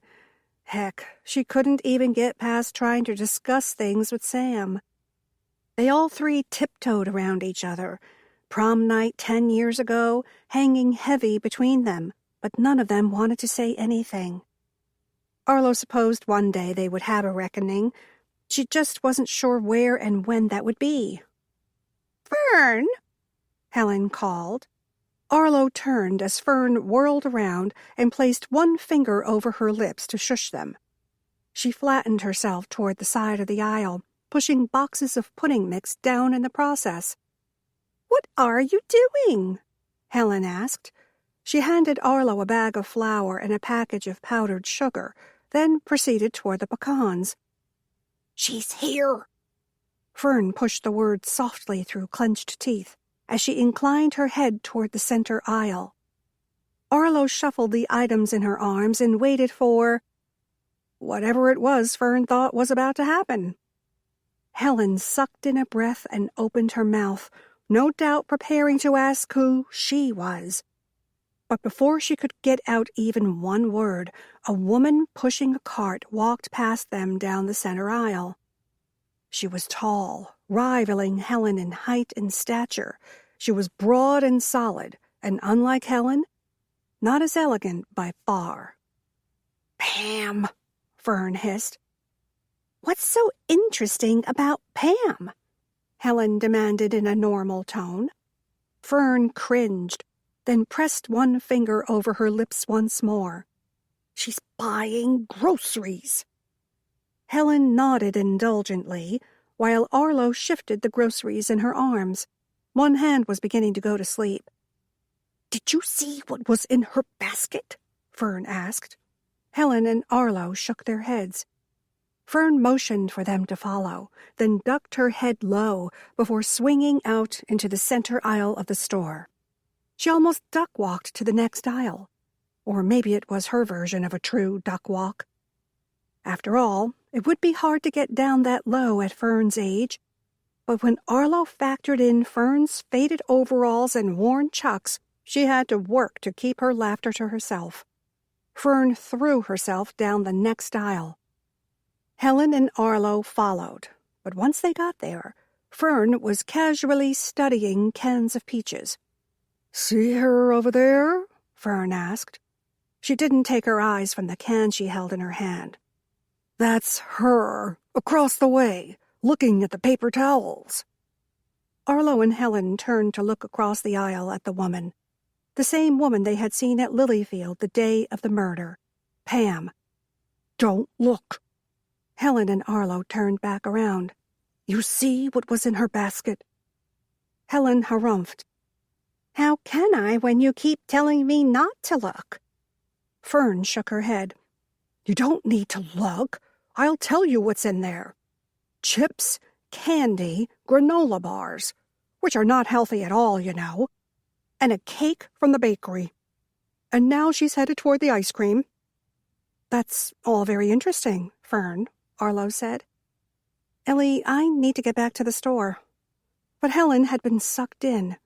"She's a nutritionist? And she's buying ice cream?" "And not the healthy kind?" Arlo wanted to ask if there were any truly healthy ice creams, but managed to bite back the question. It would only prolong this trip to the store. "You know what this means?" Fern asked. She raised her eyebrows at Helen, most likely realizing that Arlo was a lost cause. "It means she likes junk food. It's a problem a lot of us have," Arlo said. Ellie, her one-time guardian, almost grandmother, was lost to her. "We need to find out what all she has in her basket." Fern grinned in a mischievous, almost devious way. "I already have." She took a small notebook from the chest pocket of her bib overalls. She opened it and took the pencil from behind her ear. Today, she was wearing a big straw hat in addition to her new get-up. "Just like I told you, chips, cake, granola bars." She said the last as if they were somehow the evilest of all. "What does this mean?" Helen asked. Fern pressed her lips together. "It means she's lying about being a nutritionist. What sort of nutritionist buys that kind of food at the grocery store?" "The sort that lies," Helen said with a decisive dip of her chin. "The food is not for Judith," Arlo said. "Obviously. And the woman is allowed to eat whatever she wants on her own time." But even as she said the words, they sounded strange. She was allowed to eat whatever she wanted to eat. It was America after all, but... "And if she lied about that," Helen mused. "Ladies," Arlo started. Not sure what she would say next, but she needed to get their attention at least. To no avail. Fern glanced down the aisle to where Pam, the so-called nutritionist, was still shopping. This time studying the ice cream as anticipated. "If she lied about that," Fern repeated, "what else has she lied about?" "I wonder if Sam could run a background check on her," Fern said, once they were all back at the books and more. Chloe had gone to the school to work out the paperwork for Jaden's move, updating all the emergency contacts and such, which left Arlo to rein in the book club alone. "Of course Sam can run a background check on her," Arlo said, "but you won't ask him to." "I won't?" Fern asked. "Then I will," Helen put in. "Neither of you will. That woman has the right to buy whatever groceries she wants to at a store. This is America, not communist China." "I'm pretty sure that the Chinese can buy what they want to at the grocery store," Helen said. "My point exactly," Arlo returned. "Besides, She nodded toward the coffee bar where a customer waited. "It's time for you to work your magic, Miss Fern." Fern whipped off her floppy straw hat and fluffed her blue-tinted curls. Miraculously, they sprung back into place. But that was the power of Teresa at Dye Me a River. "Don't tell me Camille is out with her new man again." Arlo stumbled over the word man. Not that he wasn't a man, but other descriptions popped to mind. None of them should be said aloud. She mentally chastised herself for being so unfair and waited for Helen to reply. Her guardian sadly shook her head. "I just wonder when we're going to get to meet him. Before the wedding, I hope." "There's not going to be any wedding," Fern called from the coffee bar. Her tone was akin to a drill sergeant barking orders. Then she turned back to the customer with a sweet smile and pushed his coffee across the counter to him. "There you are." Her voice had turned saccharine sweet. Arlo started toward the book cart she had left when Helen had come by, demanding she go buy cake supplies with her. Arlo needed something to do with her hands, and something to keep her mind occupied. "I still hope we get to meet him soon," Helen said. She made her way over to the reading nook, where Faulkner squawked from inside his cage. "Pretty bird," he chirped. "Pretty bird." "Yes, you are," Helen crooned in her baby-talk voice. "Let me out of here," Faulkner demanded. Arlo shook her head and turned back to the self-help section. Too bad there weren't any books on how to deal with your geriatric book club when it got out of control. Maybe she should write one. First, she had to figure out what to do. Fern wiped down the coffee counter as Helen let Faulkner out of his cage.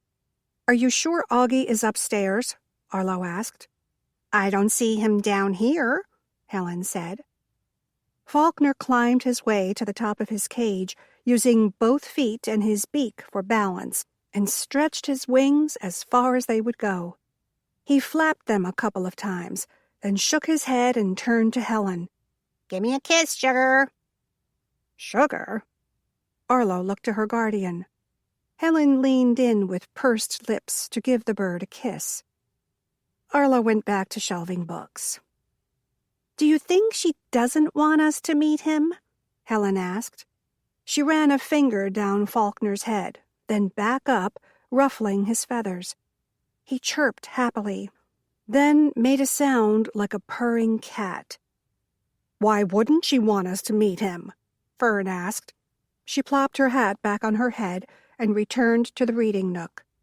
"I don't know," Helen said. She gave her sturdy shoulders a small shrug. "It just seems like she doesn't want us to. Maybe Camille is one of those people who likes to compartmentalize her life. You know, keep the book club separate from personal life and—" Helen interrupted with a laugh. "Camille? Not Camille." "Something is up," Fern said. "Kind of like something was up with Pam and her groceries," Arlo put in. "There was something up with that woman and her groceries." Fern's tone brooked no argument, and Arlo's comment definitely steered the conversation back to Pam and her grocery purchases. Way to go. "But it's more than that," Fern continued. "She was there when Haley died." "And questioned by the police." Arlo turned back to the self-help section. At least she got them to stop talking about Camille and Joe, she thought, as they started to discuss where she could have been when Haley fell. They were stuck on Pam, while Arlo couldn't get her mind off Joe. He just didn't seem to be the type Camille would go for. But there they were. Maybe he's got a good heart. She really hoped he had a good heart. Sometime after lunch, the bell over the door rang. "Where do you want these?" Mads called out, his eyes barely visible over the stack of cardboard boxes he carried. "I don't know," Arlo said, not expecting a shipment. And even then, why would Mads be bringing it? "What is it?" "Books from Lilyfield," Jason explained. coming in behind him with a similar stack of boxes. "Over here." Arlo pointed to a place out of the way where she could go through them and still be available if anyone needed her help in the store. Mads and Jason set the boxes down. Then Jason jerked a thumb over one shoulder. "There are 2 more in the cruiser." "I'll let you get them," Mads said. "Gee, thanks," Jason grumbled, but trudged toward the door. "I take it your investigation at Lilyfield is complete?" At the word investigation, the book club immediately came to attention. If it would have made any difference, Arlo would have slapped her own hand over her mouth to keep the words from escaping. "Do you know who killed Haley?" All the ladies were on their feet and coming toward them, but it was Helen who spoke. "Now, ladies." Mads held up both hands as if in surrender, like that was going to happen. "This is an official, ongoing police investigation. But you're letting Arlo have the books, and you wouldn't let her have them before," Fern pointed out. Just then, Jason came back into the shop, carrying the remaining 2 boxes. He sat them with the others and stood next to his chief. Mads turned back to Arlo. "We've checked through the books thoroughly, and there's nothing in them to assist in our investigation." "Thank you, Chief." She resisted the urge to salute him, and he knew it. Mads shot her a wry look in response to her cheek. "Speaking of the investigation," Fern said, "how close are you to making an arrest in young Haley's murder case?" Mads looked over to Jason for the answer. The chief officer stuttered a bit, then finally found the words. "We're closing in. Yeah, getting close now. Got a few more leads to follow up. Fingerprints, DNA, you know the stuff." "So, tomorrow?" Helen pressed. "Next week?" Jason cleared his throat. "Soon," was all he said. Fern geared up to ask another question, but Mads beat her to the punch. "I'll leave you to it, then." He turned on his heel, but stopped at the door. "By the way," he said, "I don't know if you've heard, but Haley Adams's funeral is tomorrow." She shook her head. Word hadn't made it that far. "What time?" 10, I think," he said. Then with a small wave, he and Jason left the shop. Armed with the news that Mads had just given them, the ladies drifted back toward the reading nook, discussing tomorrow's funeral. Arlo looked at the stack of boxes that would have to be gone through. At least it would keep her mind busy for a while. But she knew it wouldn't be enough to completely distract her from investigations, 50-year-old cold cases, and a friend who might be dating a murderer. 9. Tuesday turned out to be the perfect day for a funeral, if there was such a thing. The sun was shining, the sky was blue, but the tears remained bitter and salty. Mads had finally released the body of Haley Adams so the family could bury the poor girl. Arlo was glad.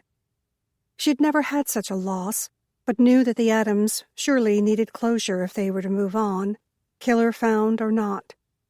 Arlo and Chloe sat in the back row of the folding chairs covered by the tent top, as Rufus Campbell, the pastor of the Free Will Baptist Church, talked about life cut short and the tragedies that those left behind had to deal with. The women of the book club flanked them, and still others milled behind, standing on the real grass instead of the turf that had been brought out for the occasion. Most of the crowd were high school students, friends with Haley or her sister, Courtney.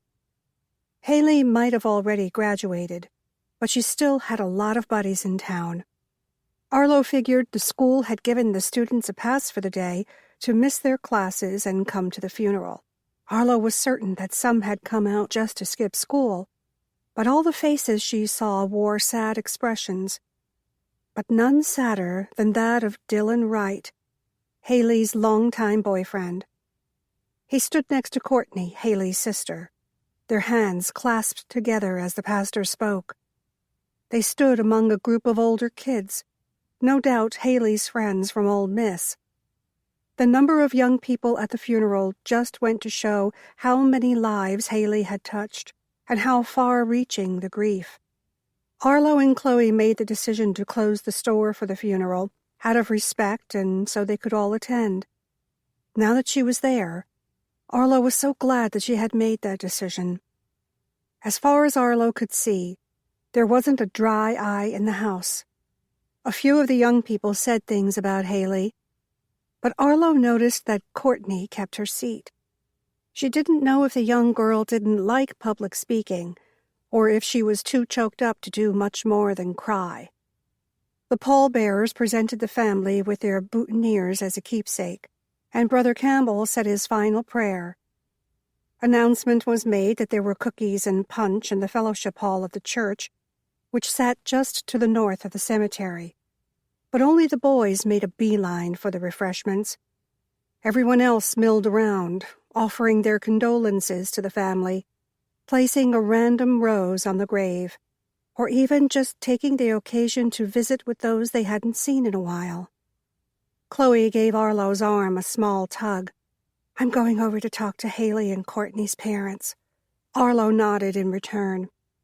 "Give them my condolences as well." Her best friend slipped away, and Arlo was left alone with the Friday night book club ladies. Thankfully, now was not the time to talk to Camille about Joe, but the woman kept shooting Arlo furtive glances, as if the two of them shared a secret.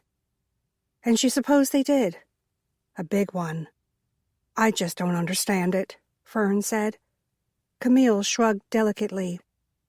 "What's not to understand? You've been going around in overalls. Those are quite androgynous." Helen lifted one brow. "Androgynous?" Camille sniffed. "It's a word." Helen shook her head. "I know it's a word.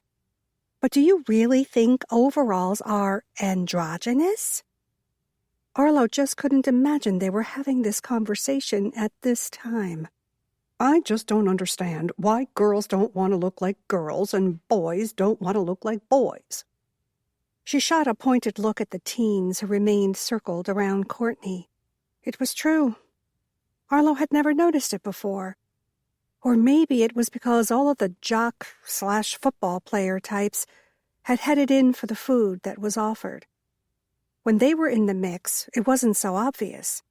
However, now that they were gone, all that remained outside were the artistic kids that went to Sugar Springs High School. Boys and girls alike wore cardigans, various colored jeans, though none wore blue, and those flat skater shoes that seemed to be so popular these days. Some of the boys had long hair, longer than some of the girls. Some of the girls had short hair, shorter than some of the boys. And almost every one of them had some sort of color mixed in somewhere. "And not one of them wore a dress," Fern complained. "Again, overalls," Camille said. "Not at a funeral." Fern swept an arm down her outfit. She was back in one of her staple house dresses, navy blue with tiny little tan flowers, which matched perfectly to her tan compression stockings and tan running shoes. A floppy hat, as she had been wearing lately, was replaced with the small straw bowler type that boasted a big red poppy on one side. Camille gave a nod of approval. "I just don't understand their hair," Fern said, once again eyeing the group of teenagers. "There are just so many colors involved." Camille laughed. "Your hair is blue." Helen caught Arlo's expression and looked down at her own purple-tipped braid. Arlo smiled and gave a small shrug. "What we should really be concerned about is why Judith Whitney didn't come." Camille pressed her lips together, a sure sign of her disapproval. "I don't think Judith could have made it," Helen said. "Even if she had wanted to. I can't imagine that her doctor would let her out of the house, having only had a stroke a few weeks ago." Fern shrugged. "I suppose it depends on how bad the stroke really was." "Bad. Arlo said, if what I'm hearing is true, and she was fairly certain that most of it was. Small towns tended to exaggerate, but usually got the main details correct, and those were that Judith could neither walk nor speak. She couldn't sit up on her own or feed herself. She was completely immobile. Even if only half of that was true, Arlo couldn't imagine Judith coming to a funeral. "Isn't that her butler?" Helen asked. She nodded toward a group of people standing close and talking amongst themselves. It was Roberts, the man with the snooty attitude, who had been at the mansion the day Haley had died. "You've been watching too much Downton Abbey," Arlo accused lightly. "He's not a butler, remember? He wanted to be called house manager." Helen shrugged. "And there's no such thing as too much Downton Abbey." "Who is that he's with?" Fern asked. She squinted and lifted the glasses that hung from a beaded chain around her neck. Arlo glanced back over to where the butler/house manager stood with his group of co-workers. Pam stood at his side, and as far as she could tell, everyone around him worked at Lilyfield. "That's Pam, the nurse or nutritionist, or whatever they're calling her," Helen said. "No, that other man." Camille all but pointed at the shorter man standing next to the others from Lilyfield. "He looks sort of familiar." He did, and Arlo had to do a double take. He had a gleaming bald head that shone in the sunlight like polished marble, and he had tattoos. A lot of tattoos, over his head and neck, across the backs of his hands, though these were more colorful than the ones she had seen on Camille's Joe. Was he the man she had seen at the mansion? The man exiting the elevator with Roberts? If he was, then that would put Joe in the clear. But she hadn't gotten a good enough look at the man to tell. "That's Dutch," Helen said. "You've met him?" Fern demanded. "How do you know him?" Helen shrugged. "Chefs have to stick together." "How come you've never mentioned this?" Fern paused, eyes narrowed. "His mama named him Dutch?" "I'm sure it's a nickname," Arlo said. Then again, her parents had named her after a folk singer. "He looks—" Fern started but trailed off. Arlo was glad. He looked too much like Joe, though Fern had no idea, and Arlo wasn't sure how Camille would take the criticism. Then again, she might not have even made the connection. "I heard he spent time in prison," Fern said. "Great."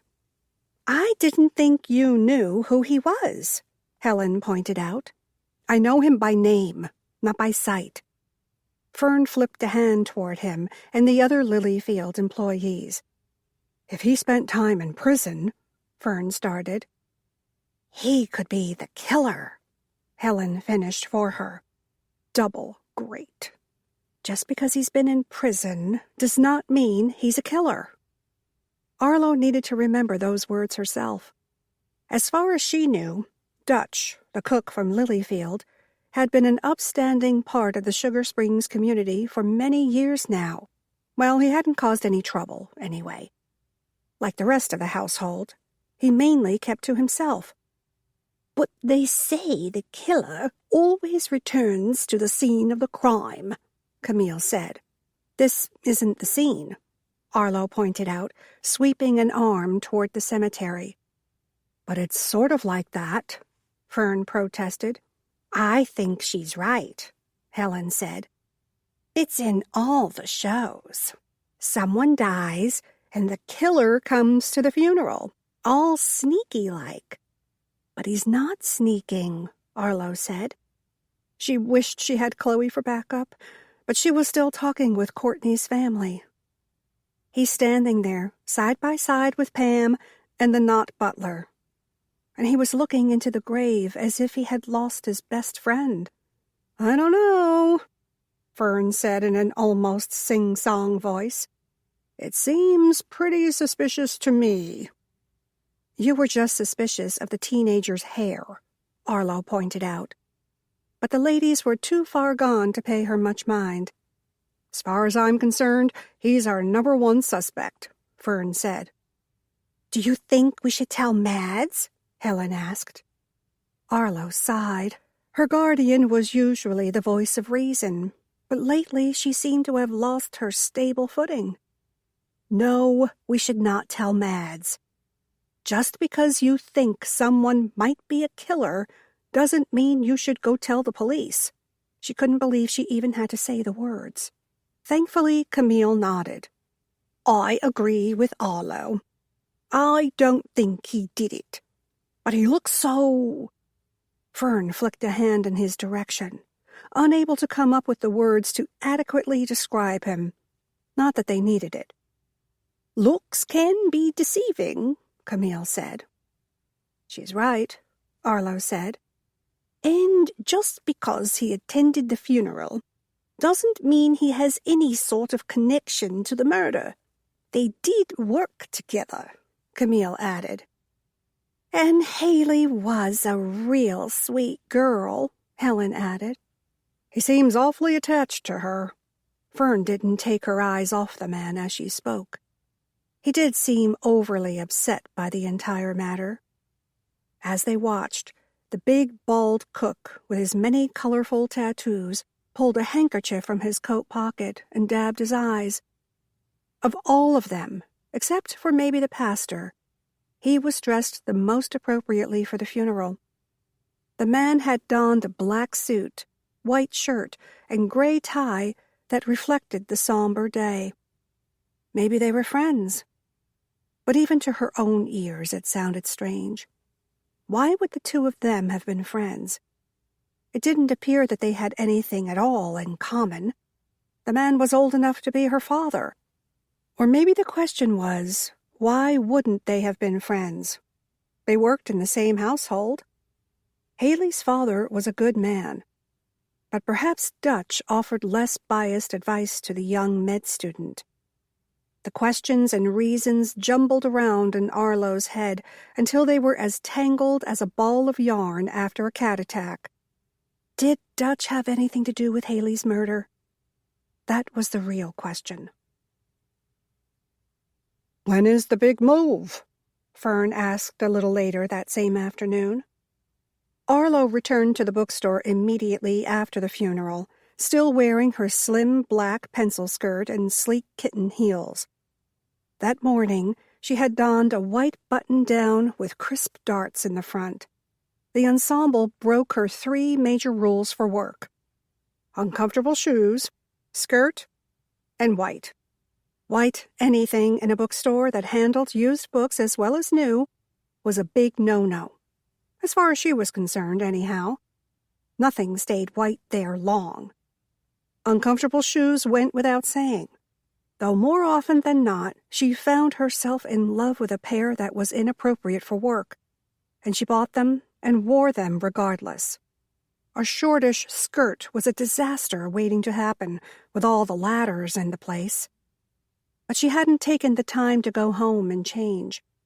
Chloe had stayed with Haley's family a little longer, with Fern promising to look after the coffee bar. Arlo wasn't sure how much traffic she would get after such a solemn occasion, but she couldn't sell any books or coffee if she wasn't open. "Jaden, you mean?" Arlo asked. That was the only move she could remember as looming on the horizon, Jaden moving into the little cottage with Chloe. "That's the one," Fern said. Of the Friday night book club, Fern was the only one to return to the Books and More with Arlo. But since no one was stopping in for a drink, she was, under the guise of helping out, currently rummaging through one of the donation boxes Arlo had gotten from the mansion. "The one what?" A male voice spoke from behind her. Arlo whirled around, one hand on her chest. "Seriously, Sam, if you don't stop sneaking up on me, I'm going to put a bell on you." He chuckled, that warm sound that sent tingles through her. Or maybe it was just nostalgia. I make plenty of noise. Uh-huh. But Arlo knew her message got across. He was way too good at sneaking up on her. And I repeat, he said, the one what? For the life of her, Arlo couldn't remember what they had been talking about before Sam came in. When Jaden is moving in with Chloe, Fern prompted. Oh. Arlo hoped her cheeks weren't as red as they felt they had to be, considering the heat filling her face. Saturday evening after we close. You want to loan us your truck? I'm sure I can help. There went that Sam smile. Are you sure you can get it all done if you're starting so late? We have to, Arlo said. We can't both take off on a Saturday, and I don't want to leave her to do it alone. We should hire someone else, Fern said, in addition to Courtney. Arlo smiled at her use of the word we. I thought I'd hired you. Fern chuckled. We'll work for coffee. I have a nephew who's looking for a job, Sam said. He's coming home from school. He stopped and shook his head. Some people just aren't cut out for college, I guess. He's really smart, but he's a hard worker, if you decide you need someone. Arlo nodded. We could use a little muscle around here. Have him come in and fill out an application. Sam smiled. I will. What do we get to do in the meantime? Fern asked. She had taken one of the books from the box and was turning it this way and that as she studied it. Again with the we. Make do like always, Arlo said. Where is everybody? Camille is out with her guy again. Fern frowned and set the book to one side. Helen? Arlo prompted. She had to go back to the store. She needed some more pecans for Mads's cake. Though secretly, I think she's just trying to butter him up to get him to reopen the Mary Kennedy case, Fern said. Arlo shrugged. Maybe. It did sound like something Helen would do. That's right, Sam said, his tone musing. His birthday is coming up. I'm surprised you remember that, Arlo said. I remember a lot of things, Sam said. His gaze snagged hers, and a moment passed between them. A moment of secrets. Neither one was willing to talk about what happened between them all those years before, just as neither was going to bring up what they knew about Camille's guy. At least not yet, anyway. Sam hadn't come to her with any news about Joe Foster. She could only believe that he didn't have anything new to share. Or was there something more in that look? What was that? Fern asked. What was that look? Sam stopped. What look? He gave a small chuckle to reinforce his words. Arlo did her best to turn her legs from noodles back into real legs. I was just thinking about Jason, Arlo said. How he's handling the investigation into Haley's death. You mean Haley's murder, Fern said emphatically. She just had to bring it up. Fern. She didn't need to say much else, and she probably wouldn't since it would do no good. But Arlo really wanted the girls to stay out of police business. It had been a whole different matter when Chloe had been pinpointed for murder one. I know. Fern waved one hand and then settled down into her chair. She had pulled the box of donations over to the reading nook so she could sit while she pilfered through it. Send your nephew in, Arlo said to Sam. We can't have him trained by Saturday, but if we like him, we can get him started as early as next week. He comes home on Friday. My sister's already gone up to help him move his stuff. Where was he? Arlo asked. Auburn, Sam answered. Tough school, Fern said, without looking up from the pages of the book in her lap. I think he just bit off more than he could chew. His dad wanted him to be a veterinarian. Lord knows why. He's more artistic than that. I think you'll like him. And he loves to read. Sounds like my kind of guy. Arlo smiled and caught Sam's gaze once again. There was a time when he was her kind of guy, but she couldn't figure out if he still was, or if he ever would be again. "Arlo!" Fern slowly rose, the box of books still nestled between her feet.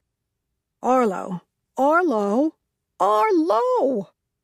Her voice raised in excitement or surprise. Arlo couldn't tell which. "I have it! Right here! Right in my very hands! Weston Whitney's diary." 10. "You found one of the journals?" Helen asked as she entered the bookstore less than half an hour later. Camille was hot on her heels. "3 of them." Fern held them up triumphantly. "And they were in the donation boxes?" Camille asked. She plopped down next to Fern on the couch and reached for one of the tomes Fern held. "Like they were meant for us to find," Fern confirmed. Arlo was vacillating between keeping the books, after all they had been donated to her store, and returning them to the mansion. So far, she was leaning toward returning them to Judith Whitney. But what harm was there in letting the book club read them before she did that? It would give them something to do that truly would make them feel like they were participating in discovering the truth about Mary Kennedy, and it kept them away from Lilyfield and the real murder investigation. Not to mention the peace it brought as the ladies buried themselves between the pages, barely looking up to acknowledge Chloe as she brought them a tray of coffee and placed it on the coffee table between them. "I've got it!" Fern snapped her book shut and jumped to her feet. "Got what?" Helen and Camille demanded. So much for the peace. It had lasted a good half hour or so. "Wilson's jewelry," Fern replied, as if that answered it all. Helen rolled one hand in the air, urging Fern to continue. "Listen to this." Fern opened her journal and began to read. "It's quite a shame, really, but I see no way around it. Mary has to be stopped one way or the other, and this seems the best by far. I'll report the necklace stolen. Even if she finds it and tries to return it to the police, she'll look as guilty as sin, and the problem will be solved." "That sounds like Weston planted the necklace on Mary, hoping to have her arrested for its theft," Helen said, and Camille agreed with a nod. "Yet the necklace was never found," Camille added. "Henry Wilson would have sold Weston the necklace," Fern continued. "He sold them all their jewelry, even the one that Mary Kennedy was accused of stealing." "It's possible," Camille said. Wilson's was the only jewelry store in Sugar Springs at that time. "If it's as valuable as rumored, Weston would have had to order it special. Maybe Henry remembers more about that time. Maybe he has clues that no one had ever asked him about." It was as far-fetched of an idea as finding the man who sold Mary the car she had been driving. But Helen and Camille were on their feet before Arlo could say so. Maybe that was a good thing, or they would chase down the car salesman next. "Let's go." Helen grabbed her purse. Camille looped her own handbag over one arm, and the 3 of them started for the door. They stopped before they got there. "Are you coming?" Fern asked. Arlo shook her head. "I've got plenty to do here." It was the truth. Plus, she didn't want to go marching down Main Street to question an innocent man about a necklace he sold a man 50 years ago. Surely the ladies couldn't get into trouble talking to Henry Wilson. Camille shrugged. "Suit yourself." After the ladies had left the store, Arlo felt as if a great weight had been lifted from her shoulders. She wasn't sure when it had happened, but somehow she had become protector of Sugar Springs. Or maybe it was protector of 3 little old ladies who had more gumption than sense. Either way, the responsibility was crushing. "Hey, Arlo." Sam approached from the 3rd-floor doorway. "Can I talk to you about something?" His voice sounded serious, as in deadly serious. And serious was not a normal setting for Sam. "Of course," Arlo nodded, that pressure hovering now around her neck. She rolled her shoulders and headed toward the staircase that led to his office. The phone started to ring. Arlo shot Sam an apologetic look, then held up one finger as if to say, "Give me a sec, please." She backtracked to the end of the coffee bar where the cordless bass was stationed. "Books and more. Can I help you?" "Get down here now!" Helen screeched. Helen, who had left less than 5 minutes ago. Anxiety seared through Arlo. She waved Sam away and started for the front door. Something was wrong, terribly wrong. "To the jewelry store?" "The police station. You are not going to believe this." Then Helen was gone. "Something's happened," Arlo said breathlessly. "Chloe." Chloe stepped out from the stockroom carrying a sleeve of to-go cups. "What's wrong?" "I gotta go," Arlo said. "I'll explain later." "Be careful," Chloe called behind her. Arlo sent her friend a thankful look, then headed outside, only vaguely aware that Sam followed her. She rushed toward the police station, which sat off the main road between the bookstore and the jewelry store, just down the street. The ladies would have had to walk right past it to go talk to Henry Wilson while he was at work. She supposed Henry was at work. He was 100 if he was a day, but his family couldn't stop him from putting on a suit and coming to work every day. Of course, he sat in a chair behind the counter and slept mostly, but it was his store, and who was going to say anything? A bit of relief flowed through Arlo when she spotted the ladies up ahead. They were all on their feet, but they were pressed against the side of the building behind them.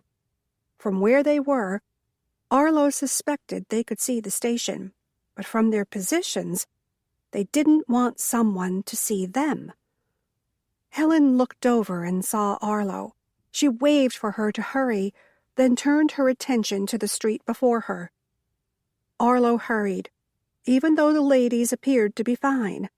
From where Arlo was, she couldn't see any blood, so that was a good sign. "What is it?" she asked, when she was close enough that she didn't have to yell. "Courtney," Helen said. "And Dylan," Fern added. "Dylan Wright?" Arlo asked. "Haley's boyfriend?" "One and the same," Camille nodded. She stumbled a bit, and Sam caught up with her. They exchanged a look. "Hurry," Helen called. "You're going to miss it." "Miss what?" Arlo asked. "I don't know, but hurry." Arlo was breathless when she reached the edge of the dry cleaners. It faced Main, but sat in front of the police station, which was situated down 4th. "Look, look, look!" Helen pointed to a spot down the street. On the far side of the police station, Dylan and Courtney stood embroiled in what looked like a serious conversation. Dylan appeared to be trying to go into the police station, and Courtney was doing her best to stop him. He would shake off her grasp and take 2 steps away before she grabbed him again and pulled him in the opposite direction. He would shake her off once more, and the entire sequence would repeat. "What are they doing?" Camille asked. "It looks like he's trying to go in, and Courtney doesn't want him to." "I can see that," Camille grumbled. "Then why did you ask?" Fern demanded. "I suppose I mean why," Camille returned. "Why are they doing this?" Fern shrugged. "Your guess is as good as mine." "Let's go find out."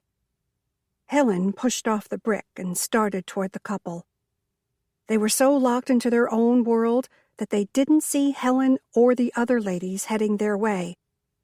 Arlo looked to Sam, who shrugged. With a sigh, she started after them, Sam once again trailing behind. Dylan finally broke free and darted into the police station. Courtney stood outside for a moment, sobs racking her thin shoulders, before she turned and ran in the opposite direction. "Courtney!" Helen called. But the girl didn't turn around. She either didn't hear or didn't want to talk. "Should I go after her?" Sam asked. "I think so, yes," Arlo said. Sam nodded and started after Courtney, while Arlo begrudgingly followed the ladies, who had quietly ducked into the police station. It wasn't hard to find Dylan. He was standing in front of Francis's desk, his arms out in front of him, like a B-movie zombie, hands slack at the wrists.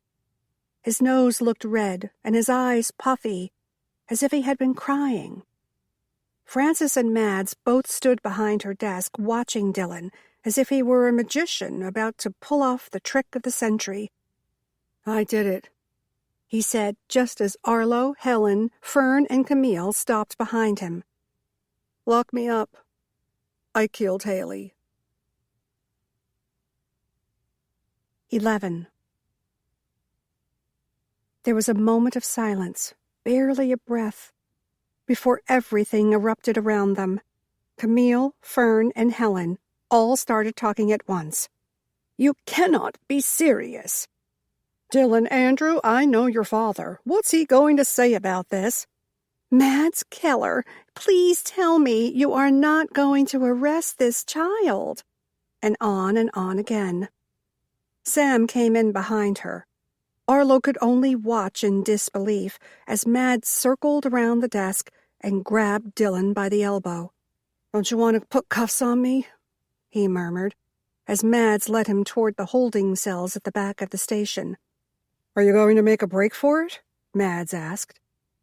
Arlo could barely hear him over the protests of the book club.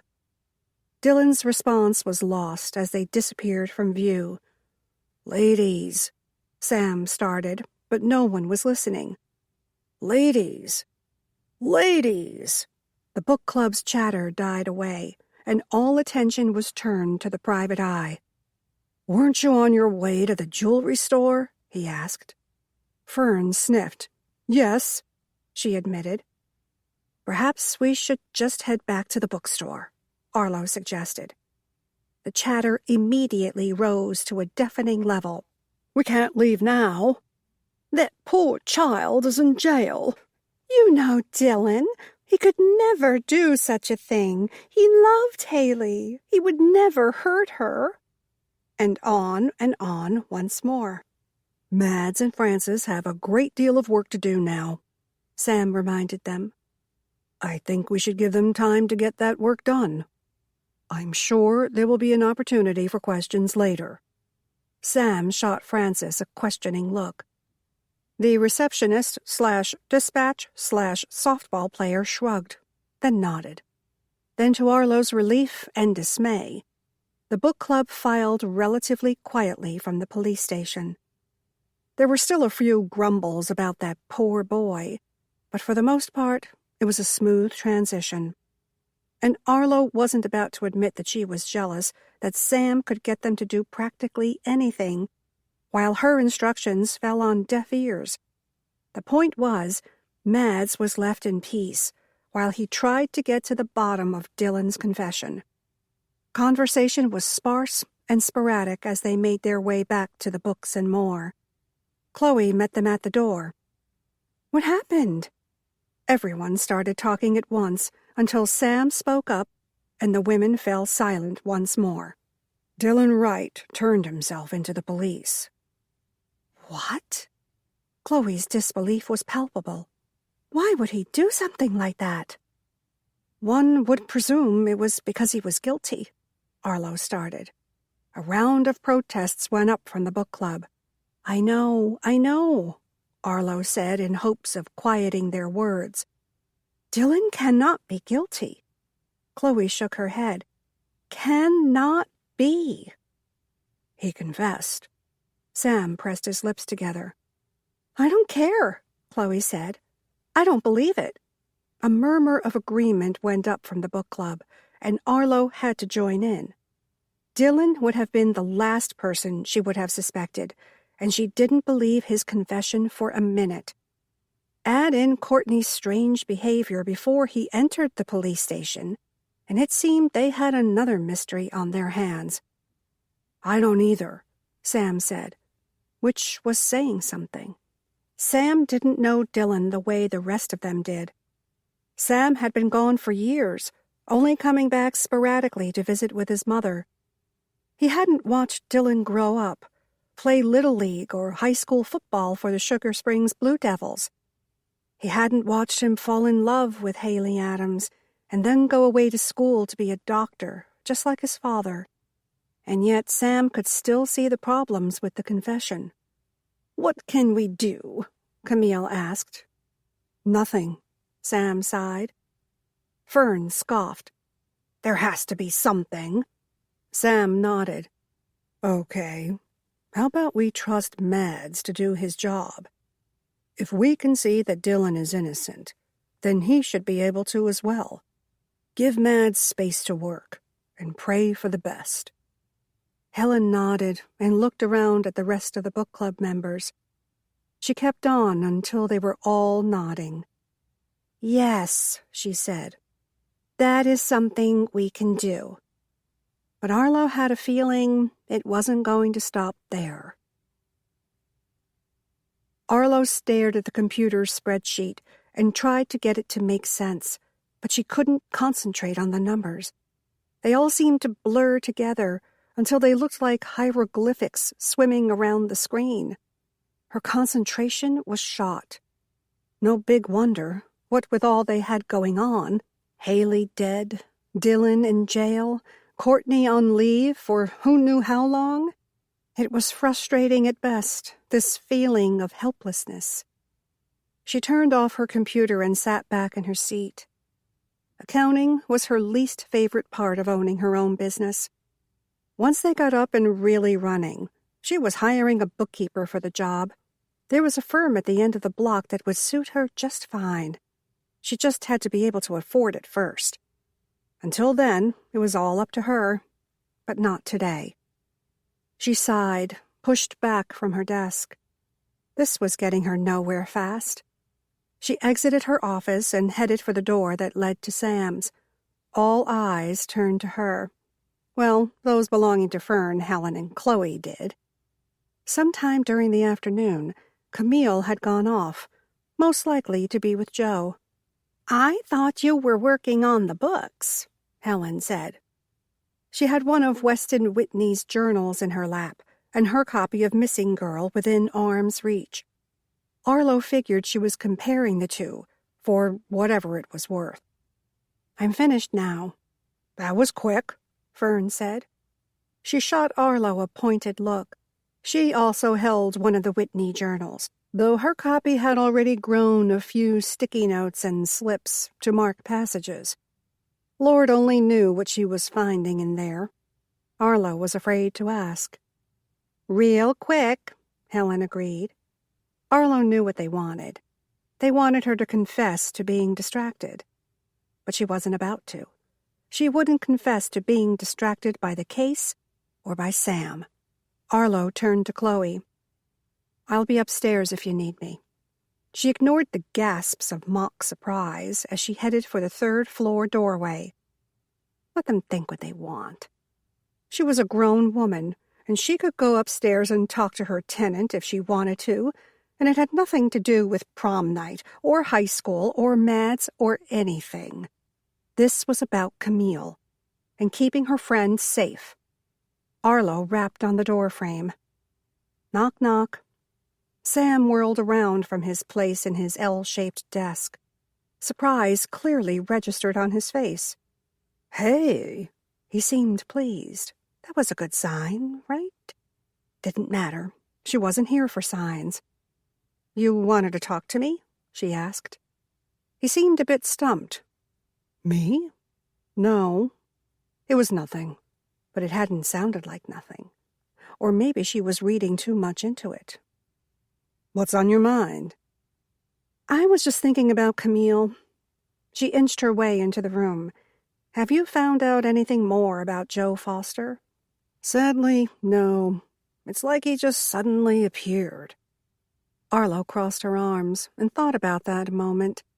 Like he didn't exist before 6 months ago? Exactly. Sam closed the middle notebook on his desk and turned to the one on his left. He typed in a few things, then motioned Arlo to come over. "I have this." He showed her a receipt for an apartment in Corinth. "I checked with the manager there," Sam said. "He told me that Joe moved down from Memphis. He had all the paperwork and stuff he needed with his name on it, a light bill, that sort of thing. But this is the first time I can find Joe Foster." "Is Joe Foster an alias?" "Good question," Sam said. "And the answer is, most likely." "Why would he need an alias?" He leaned back in his chair and turned to face her once more. "Could be a lot of reasons. But no one would have an alias unless they were trying to hide something. When authors chose a pen name, a lot of times they were trying to hide their true identity, especially when erotica became such a big genre. No one wanted to know that the middle school English teacher was writing such hot and sexy scenes after going home from teaching their children. But she didn't think Joe was an author of erotica or anything else. She was all for not judging the book, but some things were simply obvious. The real question is, what's he trying to hide? "Arlo!" Helen must have been standing at the foot of the stairs as she called up to her. Arlo sighed. "I'm being summoned." "It appears that way." Even up 2 flights of stairs, she could hear Faulkner in the background. "Arlo! Arlo! The butler did it. He did it." "Arlo!" Helen called again. "Come down here, please." "I gotta go," Arlo said. "But if you find out anything, you'll be the first to know." Arlo gave Sam a small wave, which he returned as she headed back down the stairs. "What is so important?" she asked. Helen was waiting by the door, while Fern gathered her things. "We have to do something," Helen said. She pulled herself up to her full impressive height and waited for Arlo to challenge her. "I know Camille isn't here, but my suggestion would be talk about the book. Any book, for that matter." Fern stopped shoving books into her canvas bag and shot Arlo a nasty look. "We were thinking more along the lines of going down to the police station and talking to Mads about Dylan." Helen folded her arms in front of her and waited for Arlo to protest. She hated to be that predictable, but absolutely not. She did her best to make her voice as calm as possible and even keep it at an acceptable volume for indoors. She failed miserably. It's been 2 hours since Dylan confessed. "My point exactly. 2 hours. Who knows what that poor child has gone through while we've been languishing here, talking about made-up mysteries and eating scones," Helen admonished. "Ellie." Arlo stopped, unable to find the right words to keep Helen and Fern from marching down to the police station and disrupting everyone's job there. "We could ask him about Mary Kennedy while we're there." Fern gave a decisive nod. "I think I might have found something in one of the diaries." "Or you could wait until tomorrow. Give him time to do his job properly before crashing his day." "Tomorrow is Mads's birthday," Fern reminded them. "That's it." Helen snapped her fingers. "I'll go home and get his cake. Then we can give it to him today." "And ask about both murders while we're there," Fern said. "But his birthday isn't until tomorrow," Arlo protested. Helen stood and shook her head. "I don't know any man who would complain about getting his birthday cake early." And for that, Arlo had no comeback. "Call Camille," Helen told Fern. "We're going to need her back for this, too." So that's how Arlo found herself singing Happy Birthday to Mads less than half an hour later and 1 day early. "You look like a monkey, and you smell like one, too," the ladies sang. Arlo stopped singing halfway through the song. She couldn't confess a love for him. "Happy birthday, we love you." And she wasn't about to say he looked like a monkey. It didn't matter. No one noticed that she had stopped. "Thank you," Mads said. "My birthday's not until tomorrow, but I do appreciate it." "Better early than late," Helen said. "Am I right?" Mads chuckled. "I suppose so." "Do you have the plates?" Arlo asked.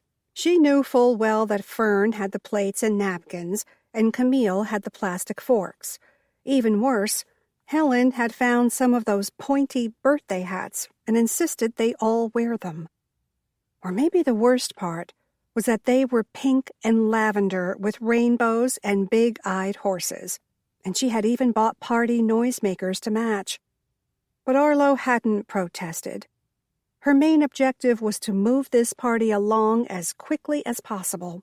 "Let's cut the cake," Helen said. They cleaned off a spot on Francis's desk and stacked napkins, plates, and forks alongside the banana rum cake. "It looks delicious," Mads said. "Is it banana rum?" "Of course it is. Isn't that your favorite?" Helen said. "I can't believe you remembered that," Mads said. "It's been a long time since I had your banana rum cake." Arlo wasn't about to throw her guardian under the bus, but the thought did cross her mind. Arlo herself was the one who remembered Mads's favorite type of cake. But it really didn't matter, and she surely didn't want to draw any more attention to herself than absolutely necessary. Standing in the police station eating cake off Power Rangers plates while wearing a hat with a pink pony on it was bad enough. "There's something I've been wanting to ask you," Fern started, once everyone had a piece. There weren't enough chairs in the lobby, so they were all standing around Francis's desk, each holding a cake plate in one hand and a fork in the other. Arlo had to admit the cake was delicious. She didn't mind the inconvenience of standing and eating it. Calories don't count when you eat them standing up.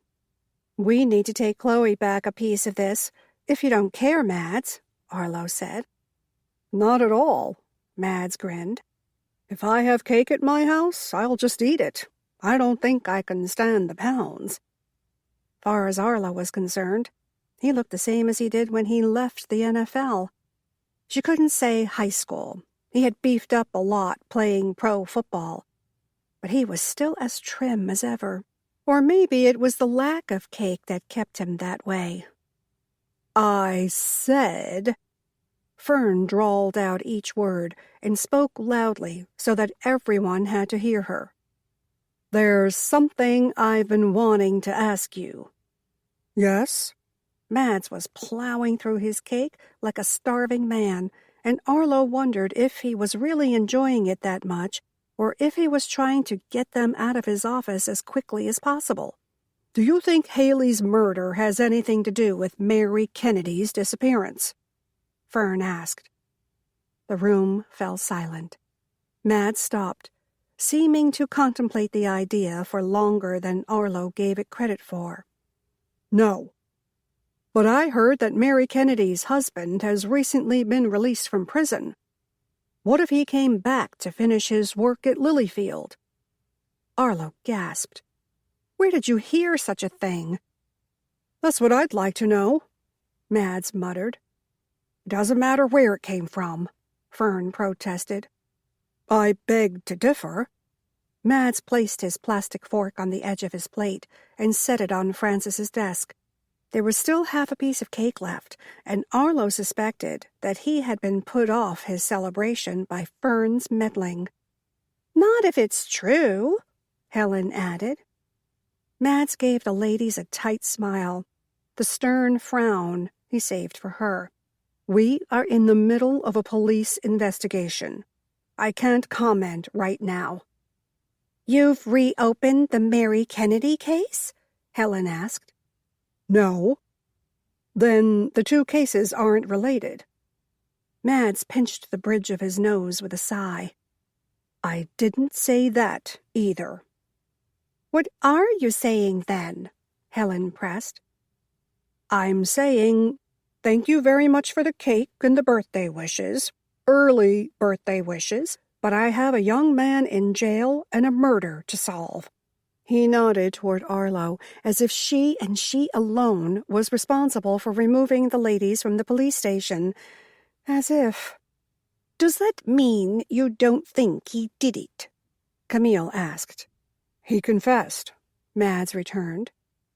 "I watched a show about people who confessed to crimes they didn't commit and are serving time in prison now and trying to get out." Helen nodded her head and looked around to see if anyone else had seen the show. No one nodded, not even Arlo, who had sat next to Helen when she was watching it. Still, she agreed. There had to be something up with Dylan's confession. He just didn't seem the type. But wasn't that the way it was? The type of person that you thought would commit a murder wasn't the one who did? And that should leave Joe in the clear for anything. If the type that didn't did, and the type that would didn't, or something like that. I can't discuss the particulars of the case. That's all I can share right now. Practiced words from a press conference, she was sure. "Have you talked to Haley's family?" Camille asked. "No, what do you think, Miss Camille?" Mads's voice was gentle and somewhat chiding, but still held a thread of steel. He wasn't backing down from his stance. "Poor Courtney," Fern said. "She and Dylan used to come in the bookstore together. I think they were really good friends. She's probably beside herself thinking he killed her sister." Arlo had to agree. Courtney and Dylan were good friends and shared books and time there in her store. Sometimes with Haley, sometimes not. It was bad enough to have a sister killed in such a way, but to have her killed by a person that you cared about seemed more than anyone should have to bear. "All I can say is that he confessed." Mads picked up his plate once again, as if the matter was settled. "Which means, as far as you're concerned, the investigation is over." Fern nodded. "For the most part," he said around a bite of banana rum delight. "But we still have to gather any evidence we have for the DA's office." "It could be that you'll find evidence against his confession." Helen hedged in a tone that was part question, part statement. Or maybe that was just hope shining through. "Anything is possible, I suppose," Mads said. "I suppose you're right," Helen returned. "But if you're not investigating Haley's murder as thoroughly as before, you should have ample time for Mary Kennedy," Camille added. Mads sighed, and Arlo knew he wished he had told them he had tons more investigating to do. But it was out now, and the ladies wanted to find who killed the piano teacher. Whether Mads helped them or not, Arlo was sure they would do it. "I'm sorry." The timid voice came from the doorway of the police station. Courtney Adams stood there, looking as if she was about to dart away like a scared rabbit at any moment. Arlo supposed they did all look a little odd, in their party hats and eating birthday cake. But this was more of a frightened look than a perplexed one. "I'll come back." She started to turn to leave, but Mads stopped her. He set his plate on Francis's desk once again and made his way around it toward the young girl. "Can I help you?" Courtney stopped. She looked at the book club ladies and Arlo, all in their silly, pointed hats. Fern even had cake suspended on her fork, halfway between her plate and her mouth. Courtney had something she wanted to say. That much was apparent, but it seemed as if she didn't want any of them to hear. Then she closed her eyes, took a deep breath, and opened them again. You need to let Dylan go. He's innocent. Tears started to well in her eyes. Arlo couldn't imagine the pain it was causing her to stand there and plead for him. Mad sighed. I don't really think he's guilty, he said. But do you know what this town would do if I let a confessed murderer loose? Courtney dashed away her tears. Surely you could. He shook his head, effectively cutting short whatever she had been about to say. I can't let him go until I have the real murderer. I understand. Courtney nodded, then turned and fled from the station. 12.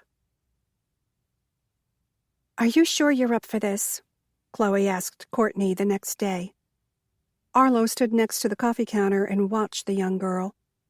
She didn't seem quite ready, but she had assured both Arlo and Chloe that she could return. And after yesterday's show at the police station, Arlo couldn't help but wonder if Courtney knew something that the rest of them didn't. I can do this. Courtney nodded and swallowed hard. If you're certain, Arlo asked. Sort of. It was mostly a question. Courtney tried on a smile. I'm just ready for everything to return to normal. Aren't we all?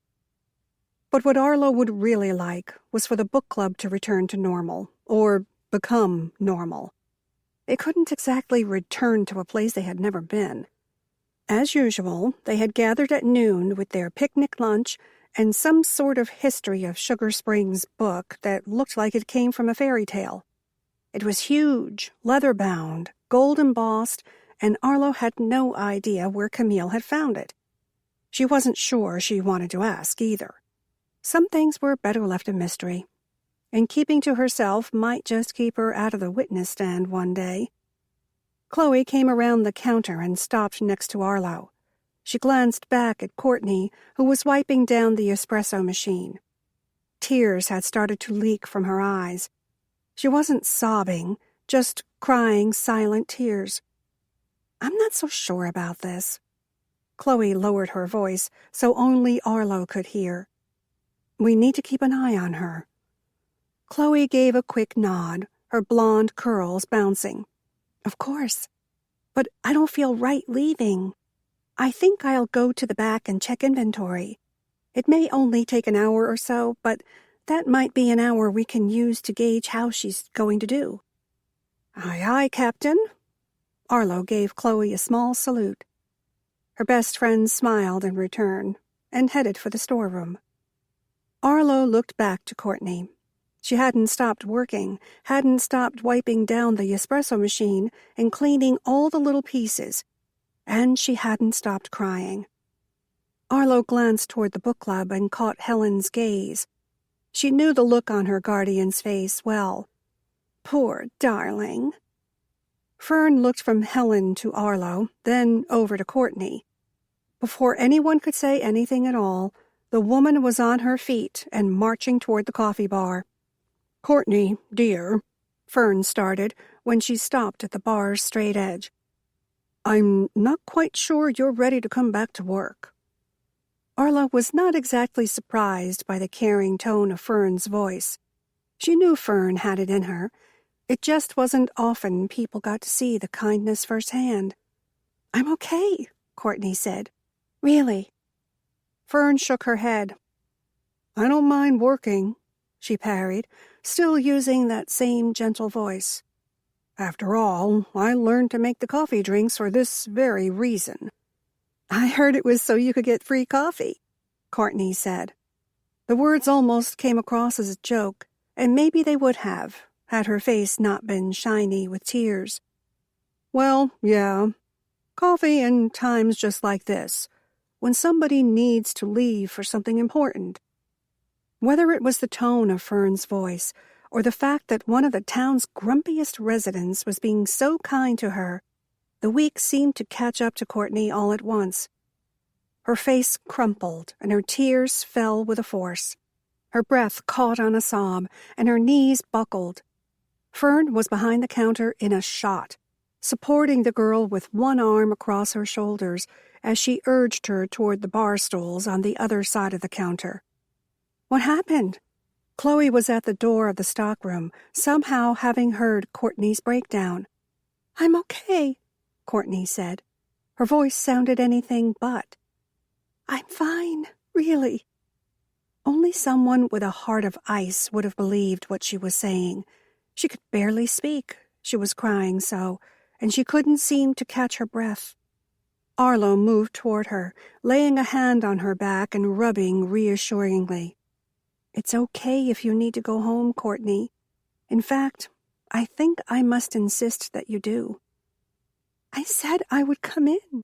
You can change your mind, Arlo said.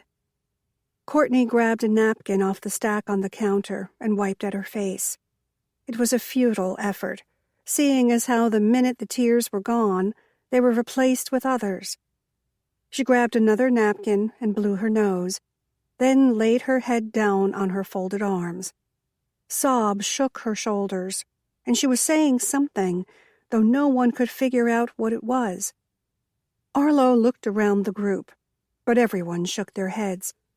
Arlo smoothed a hand down the back of Courtney's soft blonde hair. Let me call your mom, Arlo said. Courtney wailed something that sounded a lot like no, but didn't bother to lift her head. I can run you home, Chloe said. Courtney finally lifted her head. No, she said. I'm fine. No one dared contradict her declaration, though Arlo suspected Fern had wanted to.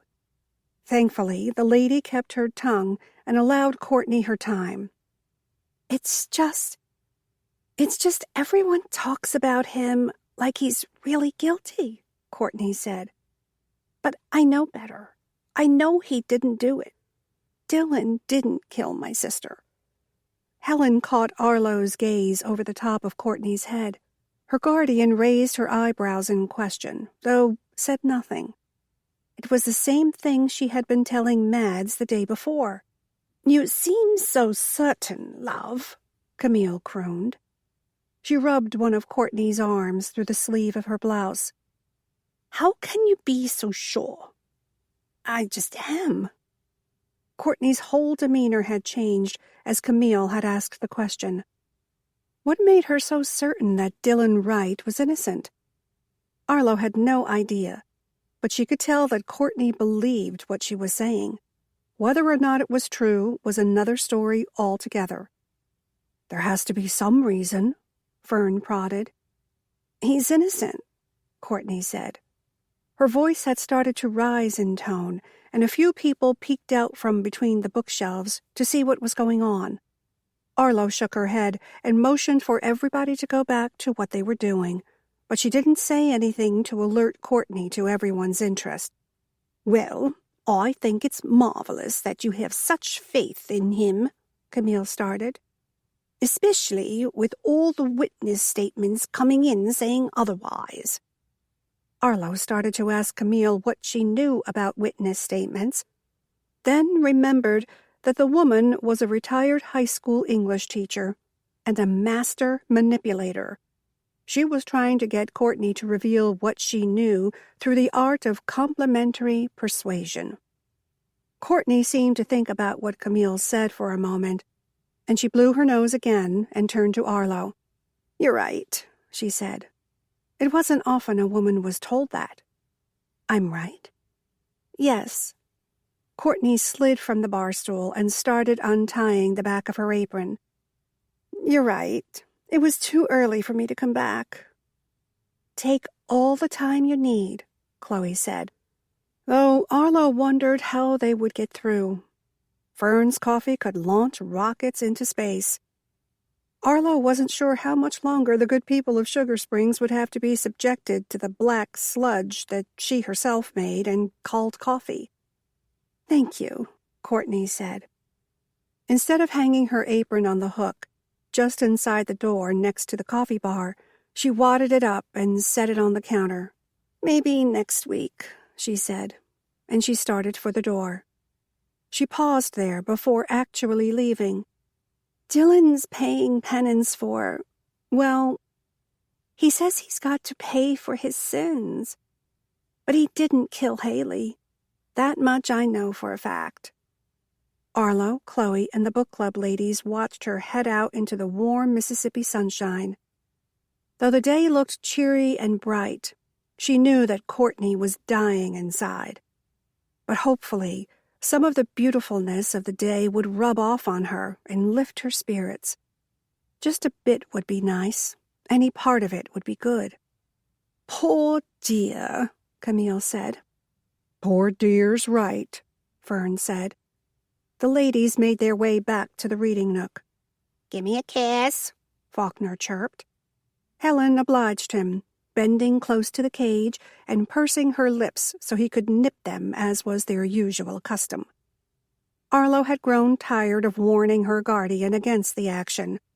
She supposed if Helen wanted to kiss the bird, who was she to stop her?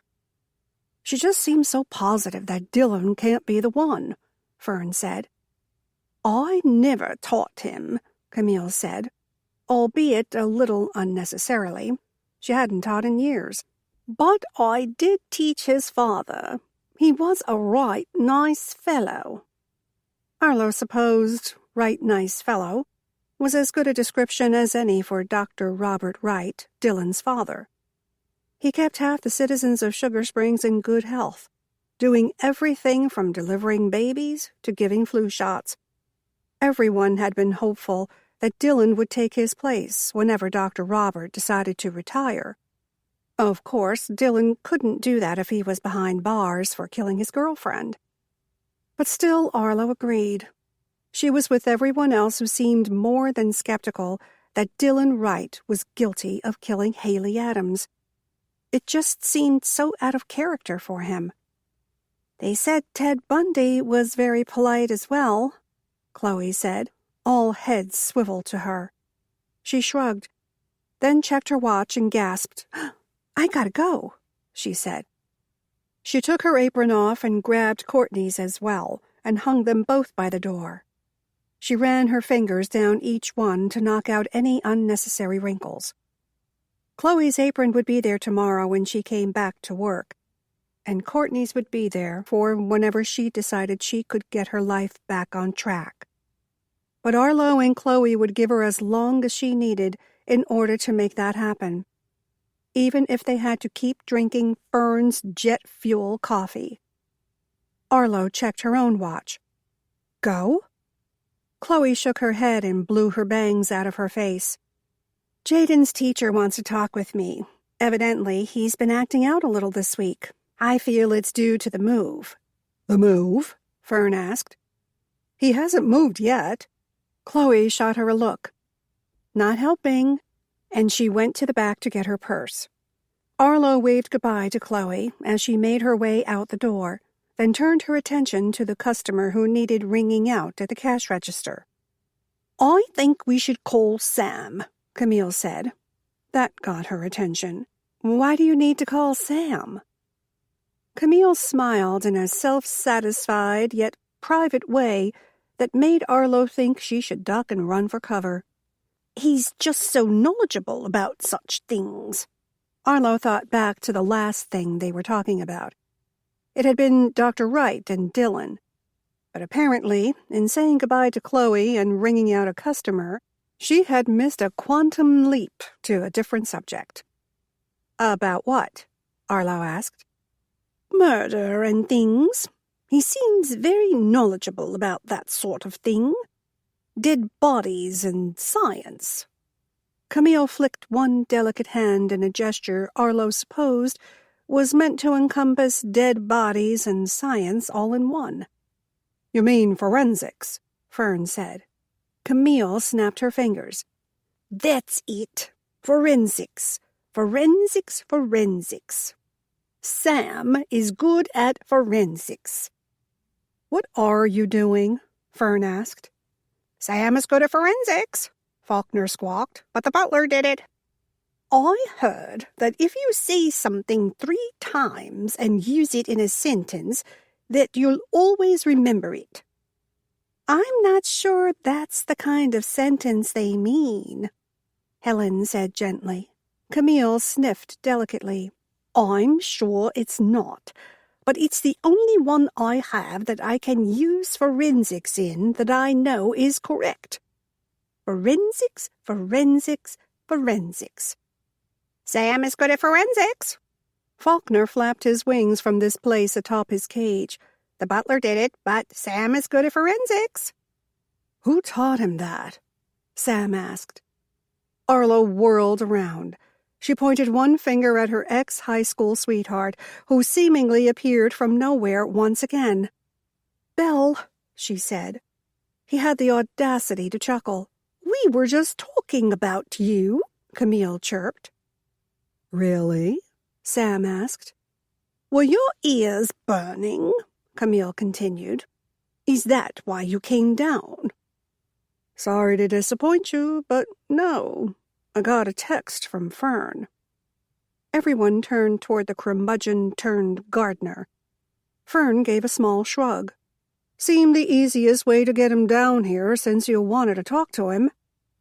You have to do something, Arlo said, where only he could hear.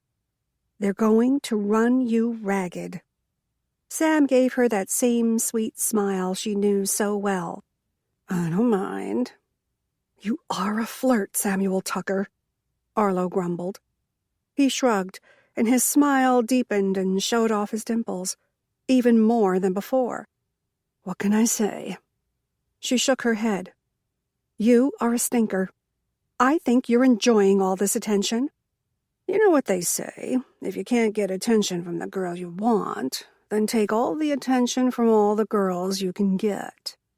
He tapped on the coffee bar behind him, then made his way over to the reading nook. Sam is good at forensics, Faulkner squawked. Arlo could do nothing but stand and stare at the place where he had been as Sam walked away. What did he mean by the girl that he wanted? That didn't make a lot of sense. Unless...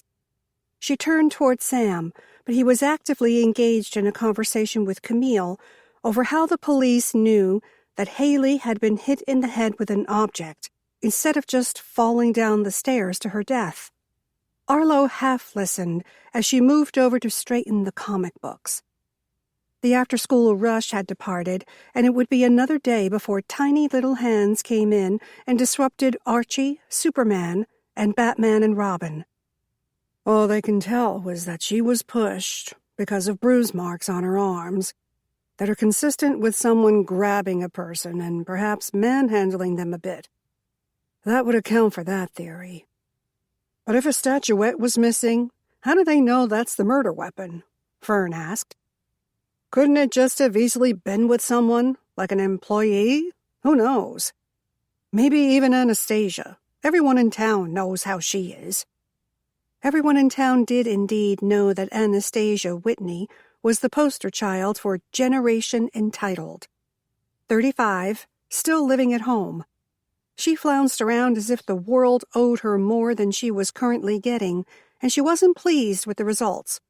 But Arlo couldn't imagine Anastasia stealing a statuette from her grandmother. Why? To sell it? Who even knew how to sell something like that? Who even knew if the statuette was worth that much? For all Arlo knew, it could be some off-brand reproduction. She moved to the other side of the comic book stand before Sam could answer. I thought you guys were talking about Mary Kennedy, she asked. We were, Fern said. Helen's mouth twisted into a thoughtful frown. We started off there anyway. You shouldn't be bothering Sam with any of this, Arlo reminded them. Yes, we know. Book clubs should talk about books. Fern sat back and crossed her arms over her chest. She shifted her gaze to the coffee bar across from her seat. And baristas should barista. She pushed to her feet and headed for the coffee station. We were talking about missing girl, Camille defended. Arlo purposely didn't look at Sam. She knew what he was hiding behind the hand that was pinching the bridge of his nose. That rattlesnake smile. Traitor. We started off talking about missing girl, Helen said. Then we started talking about how it reflected the murder of Mary Kennedy. We don't know for a fact she was murdered, Fern called from the coffee bar. Arlo resisted the urge to close her eyes and wish they would all go away. The only problem would be that she would open her eyes and they would all still be there. Not that she didn't want them, she did, but sometimes she just wished they didn't holler murder across the floor of the bookstore while the before-dinner crowd of parents and such were still milling around. Anyway, Helen started again. Mary Kennedy took us to Lilyfield, and Lilyfield took us to Haley Adams. I know. How could she argue with that logic? She couldn't, which was why she simply shook her head and went back to stocking books. She hated to even think it, but with any luck, Dylan Wright would be guilty, and Haley Adams's murder would be solved. Then the girls would only have to worry about Mary Kennedy. And hopefully, with a little more luck, Arlo could keep them contained for that one. 13. Arlo opened the door to her empty house and once again contemplated getting a pet. A cat was out of the question. What if she got another Augie? And dogs? Well, what if she got a dog and it ended up insanely large like Mads's dog?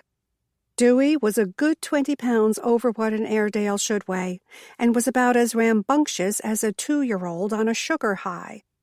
So she had settled for a bird and gotten Faulkner. Heavy sigh. It seemed her luck with pets was not going to hold out. So for now, she would just be coming home to an empty house. She slipped on the kitchen light and set her purse on the table as her phone began to ring. She hadn't even gotten her shoes off. She slipped out of her flats and fished in her purse for her phone. Mads. Had he somehow known that she'd been thinking about him? She shook her head and swiped the screen to answer the call. Hey, Mads, what's up? I need to talk to you about something. Arlo's stomach sank, and she eased down into the nearest kitchen chair. What have they done now? What? Who? My book club. I'm guessing this call is about them. His deep, warm chuckle came to her through the phone line. It was rich and familiar and nostalgic all in one. I'm not calling about your book club girls. Arlo smiled at the thought of him calling them girls. Kind of like the Golden Girls, but a little more rambunctious and determined to solve crimes whether there was one or not. Then what is this about? The movie premiere. Of course. The producer talked to Helen about rooms, and I blocked off some stuff at the hotel. Arlo frowned. You're the chief of police. How did you get saddled with all this? He sighed. How do I get saddled with anything? True, Arlo said with a small nod. Absolutely true. So you blocked off some rooms at the hotel, and I'm wondering if we should do some sort of Sugar Springs experience, like a lock-in at the gym. Did you come up with an idea? Arlo plucked an apple from the fruit bowl at the center of her table and took a huge bite. She wasn't crazy about the peel, so she took the piece from her mouth and started nibbling on the white part as he explained. It was Frances's idea. I told her I didn't think it would be what people would want when they came to a movie premiere, but you know Frances. That she did. I see. Do you? Mads asked. Keep going, Arlo urged him.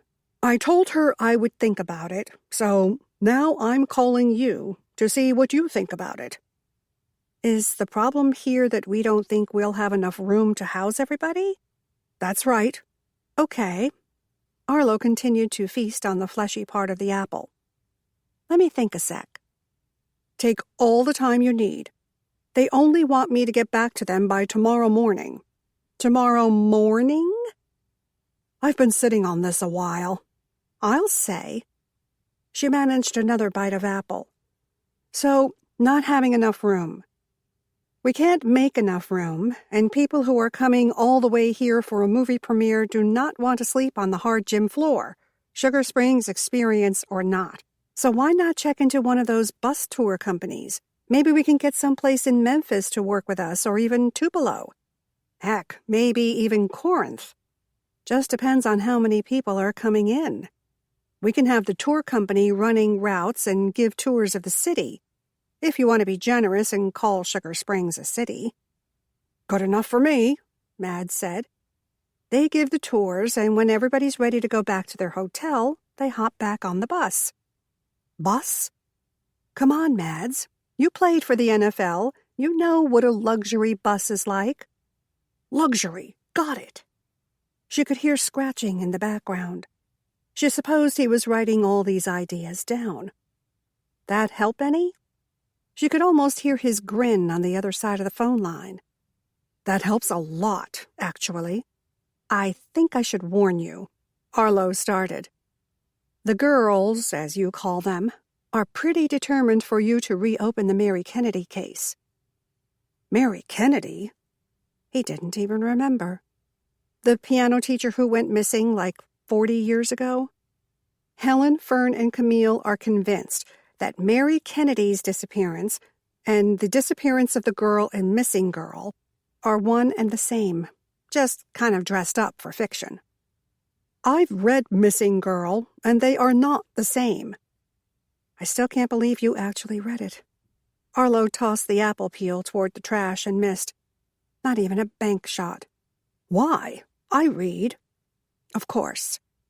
And that was a new development. Mads had never been a reader before, at least not while they were in school. Back then, Arlo could barely get him to look at the Cliff's notes. He had been more interested in making out and football. Not necessarily in that order. The woman who's missing in the book comes back to town, Mads continued. From everything I've heard about Mary Kennedy, she's still missing. Well, you're right about that. But they still say there are a lot of similarities. A mansion and some other stuff to do with the Whitneys and Lilyfield. Mads sighed, heavy enough that she could hear it all the way into her house. I know they mean well, Mads said, but please try to keep them on some kind of leash. I mean, I know it's not your job, but we're still trying to gather evidence on Haley Adams's death. I understand, and I'll talk to Ellie about it. She's usually reasonable. Usually, he agreed. But they both knew that the last few weeks, Helen had been much more interested in murderers and books and life outside the inn than she had ever been before. Arlo was glad that the book club gave Helen something to get out and do. But at the same time, Arlo was a little leery, since it made Helen start to think she could solve mysteries. At least she and the others weren't driving around in a van with a dog. But Arlo would never admit that out loud. They might hear and take up a collection for a mystery machine. I'll do what I can, Arlo said. It was weak as far as promises went, but it was the best one she could make. Guess what everyone was talking about at Daimia River today? Fern demanded as she and Camille breezed into the Books and More the next afternoon. Go on, guess.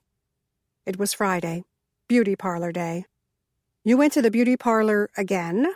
Arlo asked, peeking around to get a full look at Fern's hair. Camille and Helen went every week, but Fern was another matter altogether. That she had shelled out the money to have a professional work on her hair once was odd enough. That she had done it twice was more like a miracle. 2 times in a row. Yes, Fern huffed. Now focus. Okay, Arlo said. I'm going to go with Haley. A person couldn't get killed in a town the size of Sugar Springs and not be the talk for at least a couple of days or weeks, maybe even years. It all depended. More than that, Fern said with a grin. Where's Ellie? Arlo asked. Oh, she had to stop and charge her car or something, Fern said. She might have just gotten back from the beauty parlor, but she had already smacked on her floppy straw hat, though Arlo had previously witnessed that a mere hat couldn't destroy a dew from Teresa at Daimia River. "My car does not run on electricity," Helen said, coming into the bookstore and shooting Fern a chastising look. "One of my tires was low and needed air." She plopped her handbag down on the couch. "See if I treat you to a Friday at Daimia again." Which explained why Fern was willing to have her hair professionally colored and set again. Fern sniffed. "If you want me to get it right, then learn to text better. The garbled mess that you sent me wasn't enough to go on." Arlo had been patiently explaining to Helen that simply removing the vowels from words did not make any sort of text code. Apparently her lessons had been falling on deaf ears.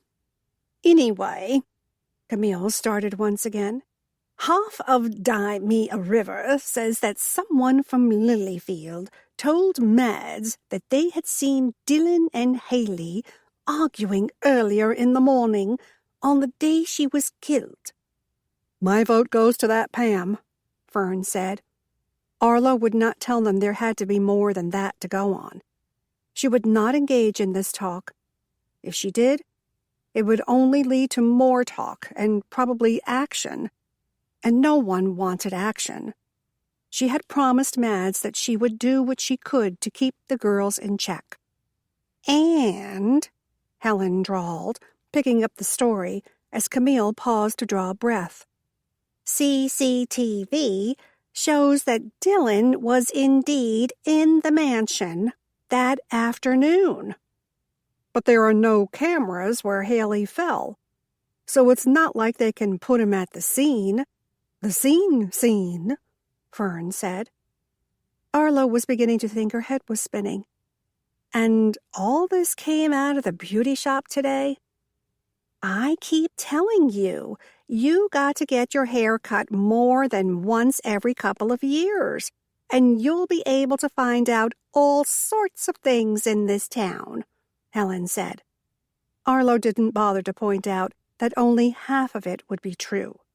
Who even knew how much of this was the gospel? "You have no evidence to back up any of this. I mean, it's all a rumor. You know that, right?" "All rumors and legends start with some grain of truth," Camille said sagely. "I don't think I would believe it until I heard Mads say something. And you are not going down there." She added the last as the ladies turned, no doubt to march down the police station to question the chief about the whole deal. "It's that Pam," Fern said. "What do we really know about her? Suppose she's got a lot to hide." "What do you mean?" Camille asked. "Just that it might be a gauge of whether or not she's telling the truth. If she has something to hide, then maybe she's making all this up." Helen shook her head. "Why would Pam want to make stuff up? She's a cook." Fern shook her head. "Pam isn't a cook. She's a nutritionist. And a nurse, I think. Dutch is the cook, remember?" Arlo remembered. Dutch, with the many colorful tattoos, standing at the gravesite, head bowed, expression solemn. "Whatever she is, she could have something to hide, and she could be telling lies to hide it. Whatever it is," Fern continued. "If she even said these things," Arlo said. This conversation was getting a little out of hand. "Which we don't know that she did." "There's only one way to find out." Fern started for the door to the 3rd floor, even as Helen and Camille headed toward the reading nook. Arlo seemed torn between the two of them. "You're having a meeting now?" "Of course," Camille said. "Friday's a little bit of a challenge. We have to wait until we get all our appointments in, then have the meeting. Fern will be making drinks here in a minute or two." She smiled and waved at Chloe, who had managed to keep silent during this whole exchange. Arlo was certain she was sniggering behind her hand and hiding her face so Arlo couldn't see her laugh. It was something she would have to talk to her best friend about later. Arlo needed backup in these situations. Chloe may not have been involved in the investigation of Wally's murder, but she definitely needed to help Arlo with this one. "Where are you going?" she called after Fern. "Up to talk to Sam.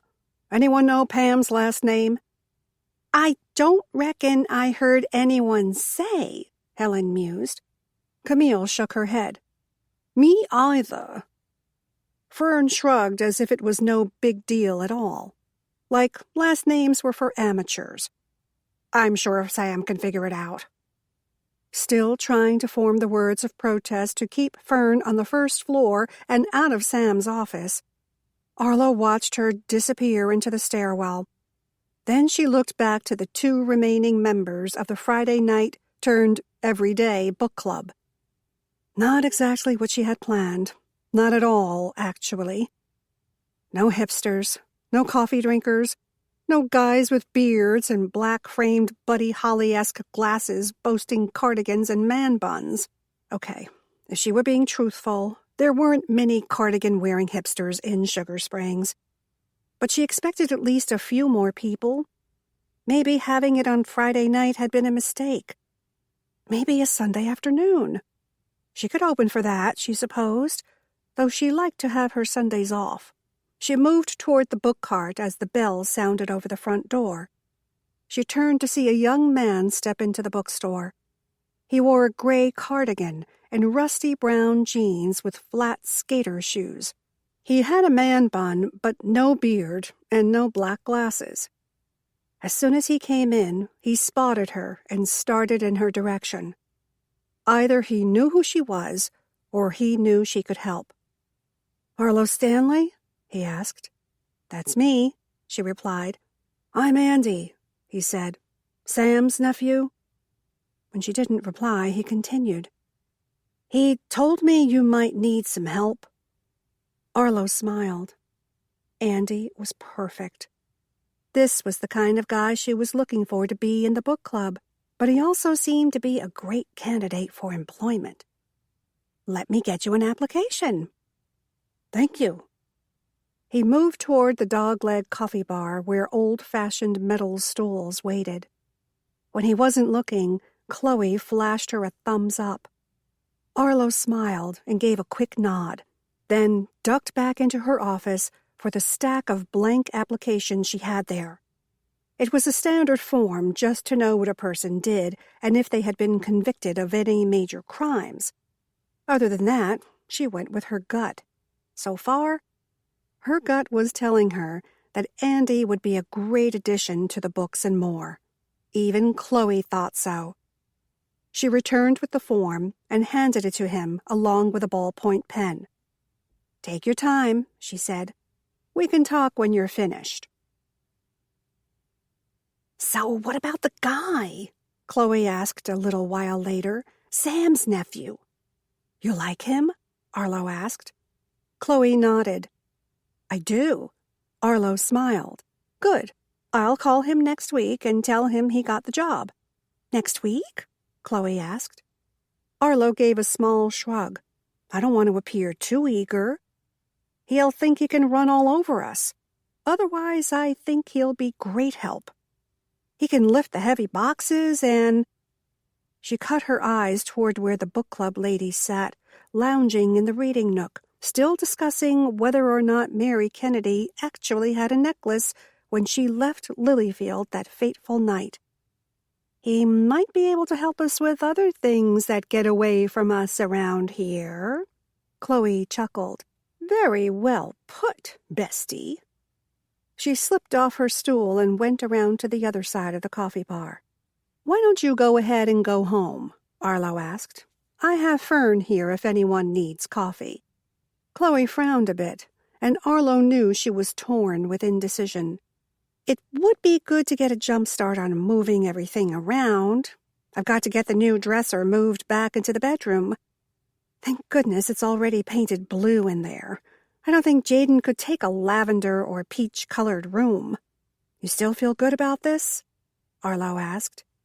Chloe sighed and grabbed her purse from underneath the counter. "Yeah, I do." I feel like it's the right decision and the right time to make it. It's going to be a big adjustment for the both of us, she said. Arlo smiled. Trust me, it'll all be great in the end. 14. Someone's going to get hurt. Arlo read the note, then laid it on the coffee bar. She looked to Chloe, who bit her lip, her agitation practically tangible. And this was taped to the door when you got here this morning. Chloe nodded. What do you suppose it means? Who's going to get hurt? How are they going to get hurt? Good questions. But I wish you would have called me when you first got it. Chloe had given Arlo the note as soon as she had arrived at the Books and More. Someone's going to get hurt. Big red letters, block print, with an exclamation point for good measure. Someone was scared. About what? Haley's murder? The Mary Kennedy case? Or maybe she was reading too much into the whole thing. Maybe it was just a senior prank, someone trying to stir up emotions when the town was already on high alert. What have you got there? Sam asked, coming up behind her. Arlo shoved the paper to the other side of the counter where Sam couldn't see it. Nothing. Chloe shot her a look and handed the paper to Sam. This was on the door when I came in this morning. Sam studied the note, lines of worry starting to form as he did so. What do you make of it? Arlo asked. He shrugged and handed it back to Chloe. Could be that someone here might be stepping on toes that don't like to be stepped on. Or it could be a joke. Not a very funny one, but still a joke. I think she should take it to Mads, Chloe added. Arlo sighed. The very last thing she wanted to do was add more to his already heaping plate. Mads has more important things to do than run down the kids who taped this to the window for giggles. What kid would be up at 6:30 for something like that? Chloe asked. Arlo frowned. What do you mean? If it was a kid or a high school prank, Sam said, taking up the explanation. The funniest part would be seeing the face of the person who finds it. In this case, Chloe. If they left the note, they would want to see her face. At 6 a.m, Arlo finished. Exactly. But Chloe hasn't done anything, Arlo protested. Chloe hadn't even been with them when they went out to the mansion, or on one of their harebrained trips to find clues. But they knew she would show it to you. Sam looked from one of them to the other. I don't mean to scare you, but I think Chloe's right, Arlo. You should take this over for Mads to see. She picked up the note and read it again. It was clear, not threatening, and a little on the cryptic side. She looked at it a moment more, then tucked the missive into her pocket. I'll think about it, she said, though she had no intention of bothering Mads with such things.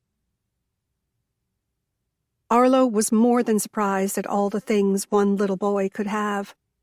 That Saturday, after the Books and More closed, the moving crew, which consisted of everyone they could finagle into helping, filled the back of Fern's car, as well as her trunk, Arlo's back seat, every available space in Chloe's SUV, and the bed of Sam's truck, as well as the one belonging to Chloe's father, with boxes, bags, and baskets of toys, clothes, and assorted boy paraphernalia. What's going on over there? Fern nodded her head toward the lake that sat on the edge of the Lilyfield property. That wasn't entirely true. The lake sat mostly on Lilyfield property. It was man-made, and no one at the time that it had been created ever dreamed that the prosperous Lilly family could have so much as a nickel's worth of financial trouble. Even then, someone down the line, maybe even Weston Whitney himself, had sold off a chunk of the estate, and some of that chunk just happened to contain some lake water. It looks like they're dredging out the lake, Sam said. For what? Helen asked. The whole moving procession was stalled, watching the goings-on as the group tried to figure out exactly what was happening at Lilyfield Lake. All sorts of equipment had been brought in. including something that looked like a large pump, along with a couple of generators to keep everything going. "No idea," Camille said. "Let's get these boxes inside." Of everyone, she was the one most interested in getting the work done. She hadn't said as much, but Arlo figured she had a date with Joe tonight. "Yes," Jaden said, standing in the doorway of the little cottage and waving them in. Scratch that. Camille wasn't the most focused on getting the move accomplished, but she was a close second to Jaden.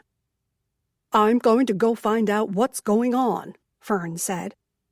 She ducked into the little house, then started her march down the hill to where the lake was located. "I'll go with you." Helen rushed to put her box down and headed off after her. Not willing to be left out, Camille did the same. "Where's everybody going?" Jaden wailed.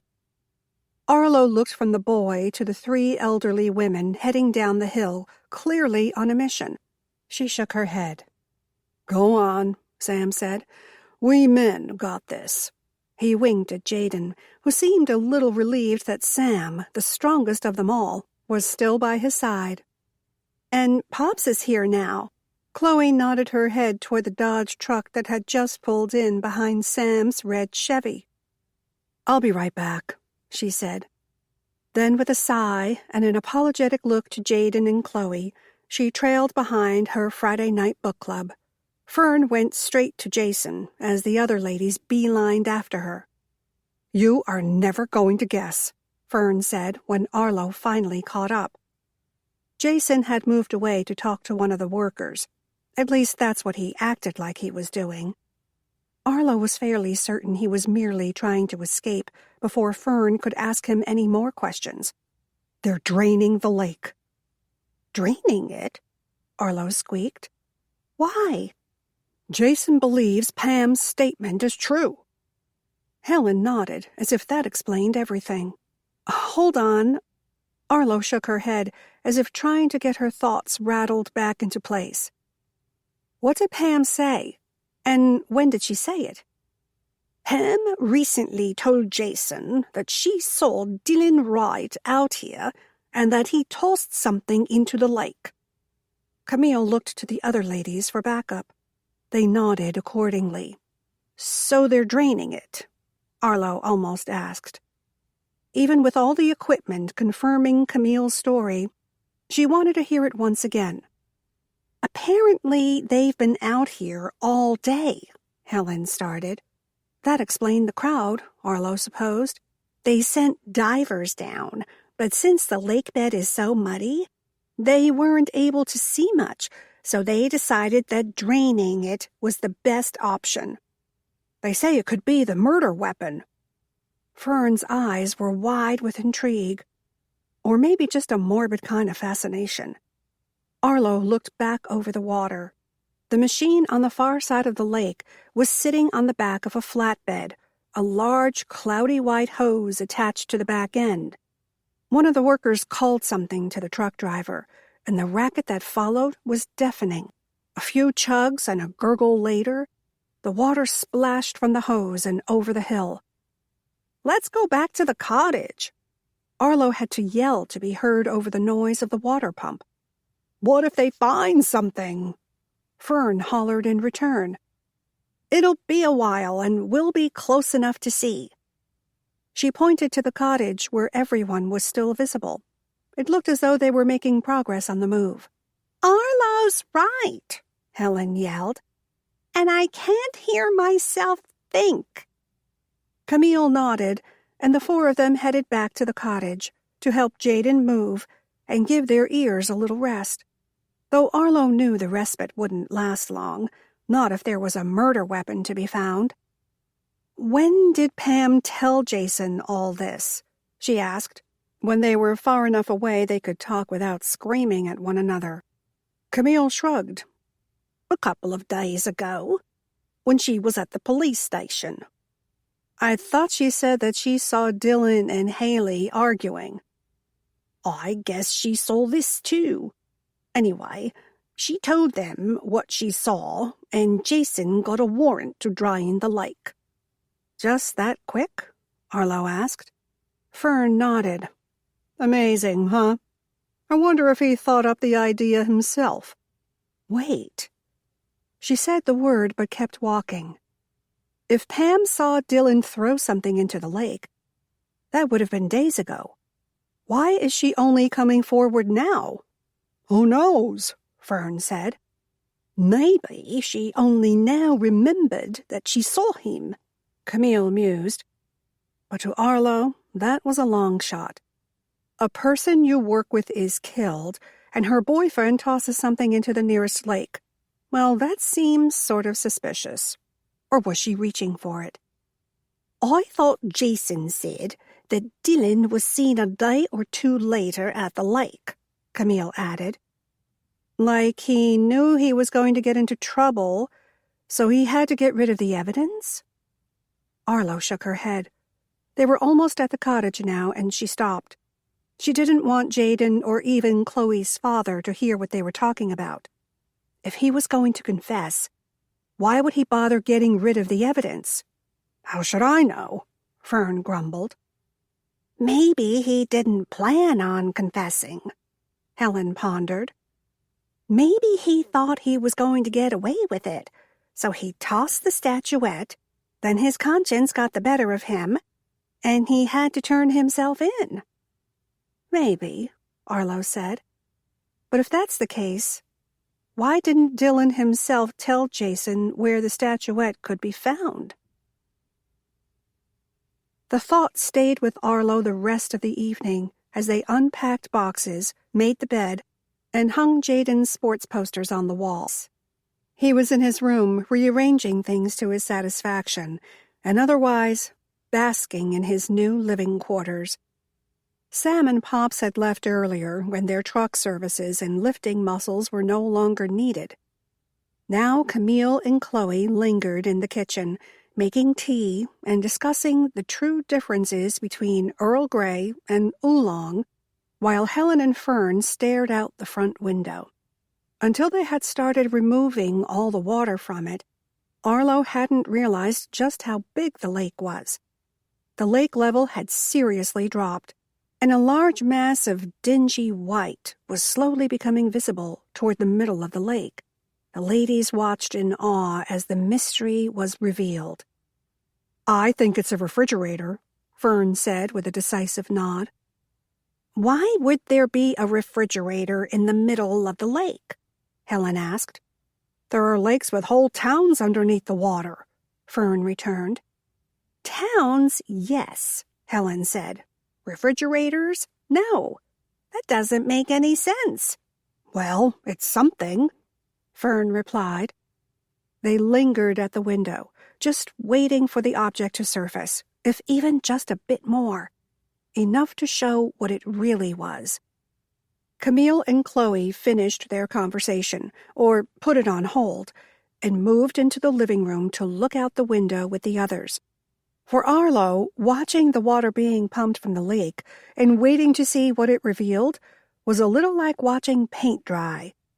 But she found herself staring at it all the same. It's some kind of ball, Camille said. A big metal ball, or maybe plastic. What kind of ball has holes in it? Fern demanded. A wiffle ball, Helen replied with a shrug. Well, that's a darned big one if it is, Fern frowned. Wiffle ball, she grumbled. Wait a minute, Camille said. Arlo turned her attention to the woman. She had moved to the other side of the room, to the second window that looked out over the Lilyfield property. She held a pair of binoculars to her eyes as she gazed through the glass. It's not white, she said slowly. It's baby blue. Her voice grew with each word she spoke until she finally exclaimed, That's a car! What? Helen and Fern screeched. Neither one asked where she had gotten the binoculars. They had obviously come from Camille's mysterious magical white handbag, or if they could look through them. Helen wrenched open the door, and she and Fern rushed out into the fading sunlight. Left with no other choice, Arlo started after them. She heard Chloe call behind her for Jaden to stay in his room and that she would be right back, but Arlo herself kept jogging down the hill toward what was left of Lilyfield Lake. For 3 women well past retirement, the book club ladies were spry. They must have been fueled by a strong, nosy curiosity, she supposed, not allowing herself to think that she had to be in really bad shape if she couldn't keep up with them any better than this. And Arlo didn't reach them until they were almost to the lake. "It's Mary Kennedy's car!" Camille exclaimed, jumping up and down in apparent glee. "We found it! We found Mary Kennedy's car!" 15. "I still can't believe we took a whole week to get me moved into that little room," Jaden complained the next morning. Chloe shot Arlo an apologetic look, but Arlo just shook her head. She had arrived early, well, early for a Sunday, to Chloe's bungalow with a box of donuts, sausage rolls, and cups of coffee and hot chocolate to go around. There had to have been more of the little cottages, built some time after the war to house the paid servants, but now only one remained. It was tiny, with only a bedroom and a bathroom off the main living, dining, and kitchen area. It suited Chloe and was cheap enough that she could afford it and their startup business and still maintain some of her independence. "Honey wanted you to stay with her last week, remember?" Chloe asked. "Yeah," he said, "I remember." He slid from his bar stool and wandered over to the window to check on the car still there in the mud. It was perhaps his 5th trip to look at it since Arlo had been there. To a 9, almost 10-year-old boy, a car sunk in a lake recently drained to find a murder weapon was a pretty cool thing to see. "Awesome!" Jaden exclaimed. "What is it?" Chloe asked. Arlo and Chloe moved to the window to see. Workers had arrived at Lilyfield Lake-turned-mud pit and were assessing the small vintage car stuck in the middle. "Are they going to pull the car out of the mud?" Jaden asked. Arlo was amazed at how enthralling the idea was to him. It seemed everyone could find something interesting in the discovery of the car. In fact, several people had already gathered at the scene once again. Last night, after the lump in the water could be identified as a car, the police made everyone clear the scene.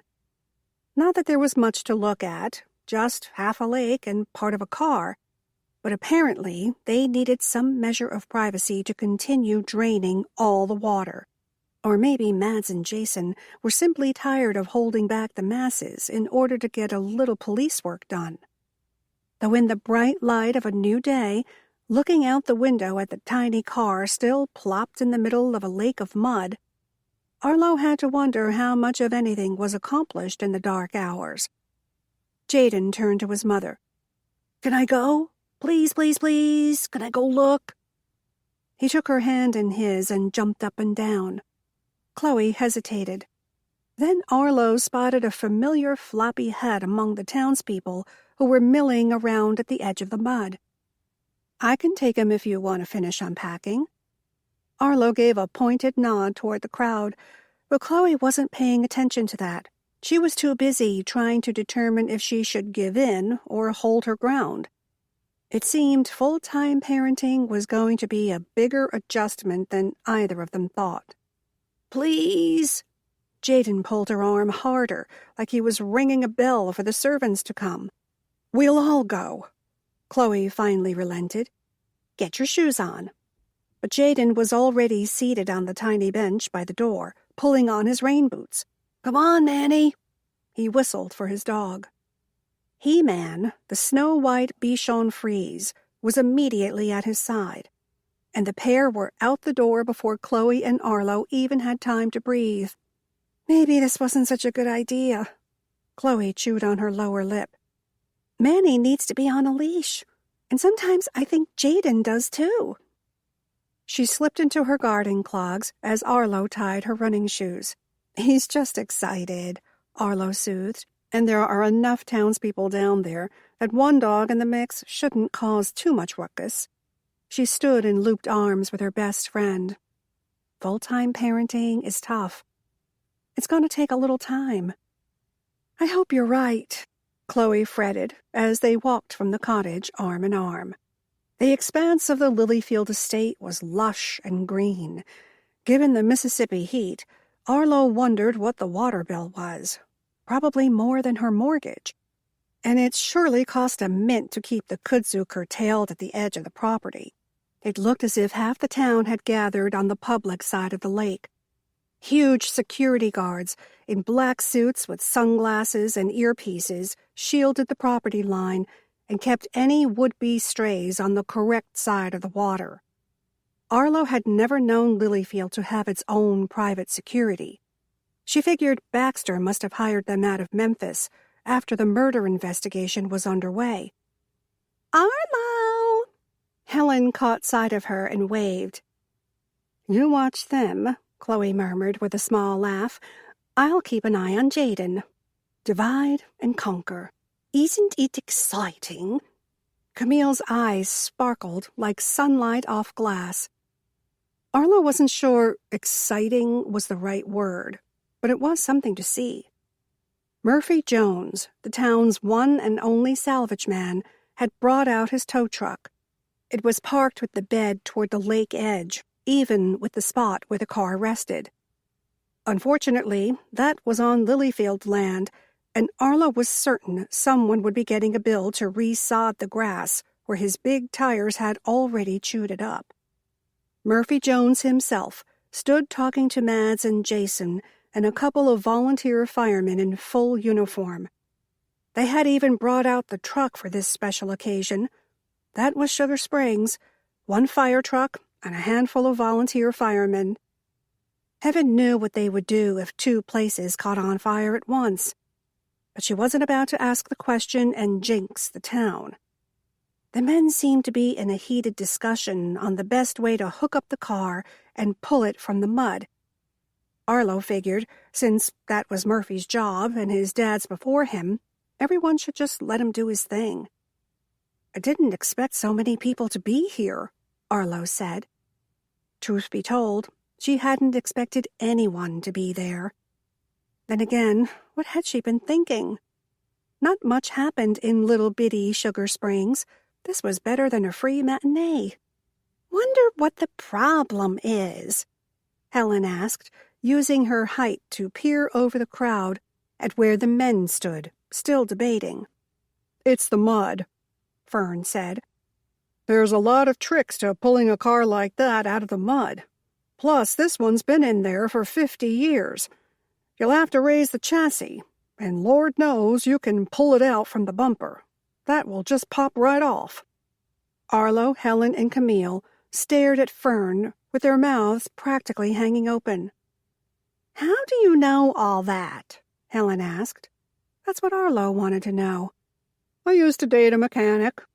Fern shrugged, as if it were no big thing. You dated? Camille asked. A long time ago. Fern frowned at her friend's obvious interest. About a year or so after Charlie died. She waved her hand around as if to dispel their curiosity. I bet you're right, though, Helen said. That makes a lot of sense. How are they going to get it out? Arlo asked. If it took as long as Fern's explanation seemed to indicate, the crowd would be out there for the balance of the day. Dated, Camille mused. For some reason, the thought of Fern dating totally discombobulated the woman. You're dating, Fern countered.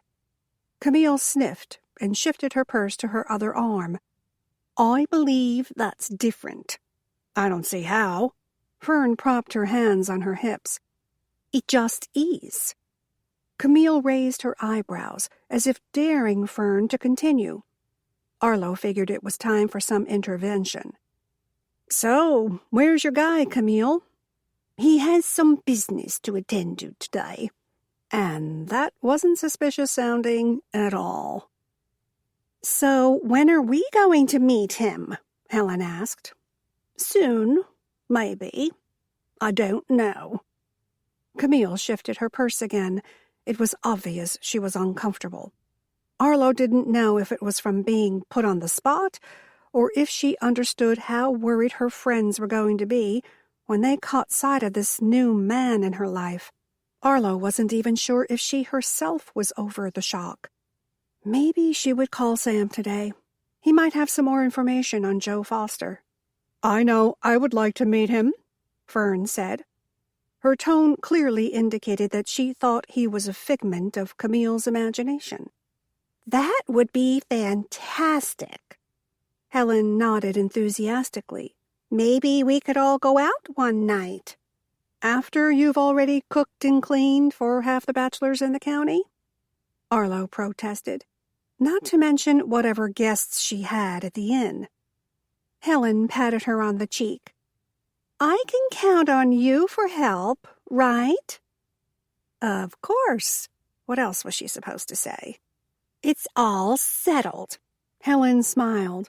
Arlo was certain, in pride, over her brilliant idea. "Bowling," Fern said. "We should go bowling." "Joe would like that," Camille said with a small nod. Arlo wasn't sure if she was telling the truth or trying to appease her friends. "And Arlo could bring Sam," Helen added. Arlo sighed. If it wasn't Mads, it was Sam who Helen was trying to set her up with. Arlo wasn't sure how she felt about it either way, except to note that she had ruined it for all of them so long ago. Manny reached them first, barking and running around between their legs as Jaden tramped up. Chloe trailed behind. She looked tired, most likely from the move and adjusting to having an almost 10-year-old underfoot. "They're going to start trying to pull it out," Jaden said. He practically jumped up and down in place. "It's going to be so awesome." Fern looked over to where Murphy Jones had waded out into the mud. He was feeling around the car at the back wheels. Behind him, on the other side of the lake, a group of townspeople watched. One of them in particular caught Arlo's eye as he moved through the scene. Joe! At least it looked like Joe. Maybe it was Dutch, the cook. But what would Dutch be doing on that side of the property?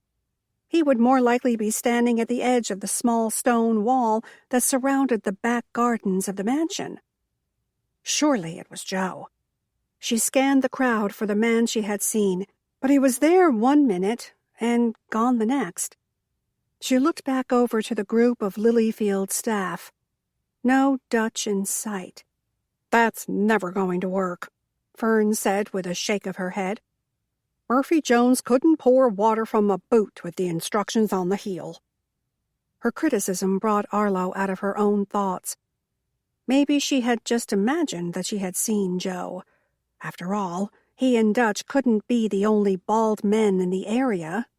Could they? "Men," Fern muttered. "If you have so much experience, why don't you tell him what to do?" Camille said. The two were definitely at odds today. Although Arlo didn't know exactly what it was about, she suspected this whole deal with Joe was making Camille a little bit edgy. And if he was indeed among the crowd watching... "You know what? I think I will." Fern started toward the group of men still standing next to the tow truck. Then she stopped and turned back around. "Come on, Jaden." Jaden's eyes lit up like fireworks on the 4th. "Really?" Fern nodded once and motioned for him to follow. Jaden took off running like only a young boy in galoshes could do, Manny nipping at his heels. Arlo, Chloe, Camille, and Helen watched the boy and the dog approach the men who were doing their best to get the little Volkswagen out of the mud. "Do you really think she dated a mechanic?" Camille asked.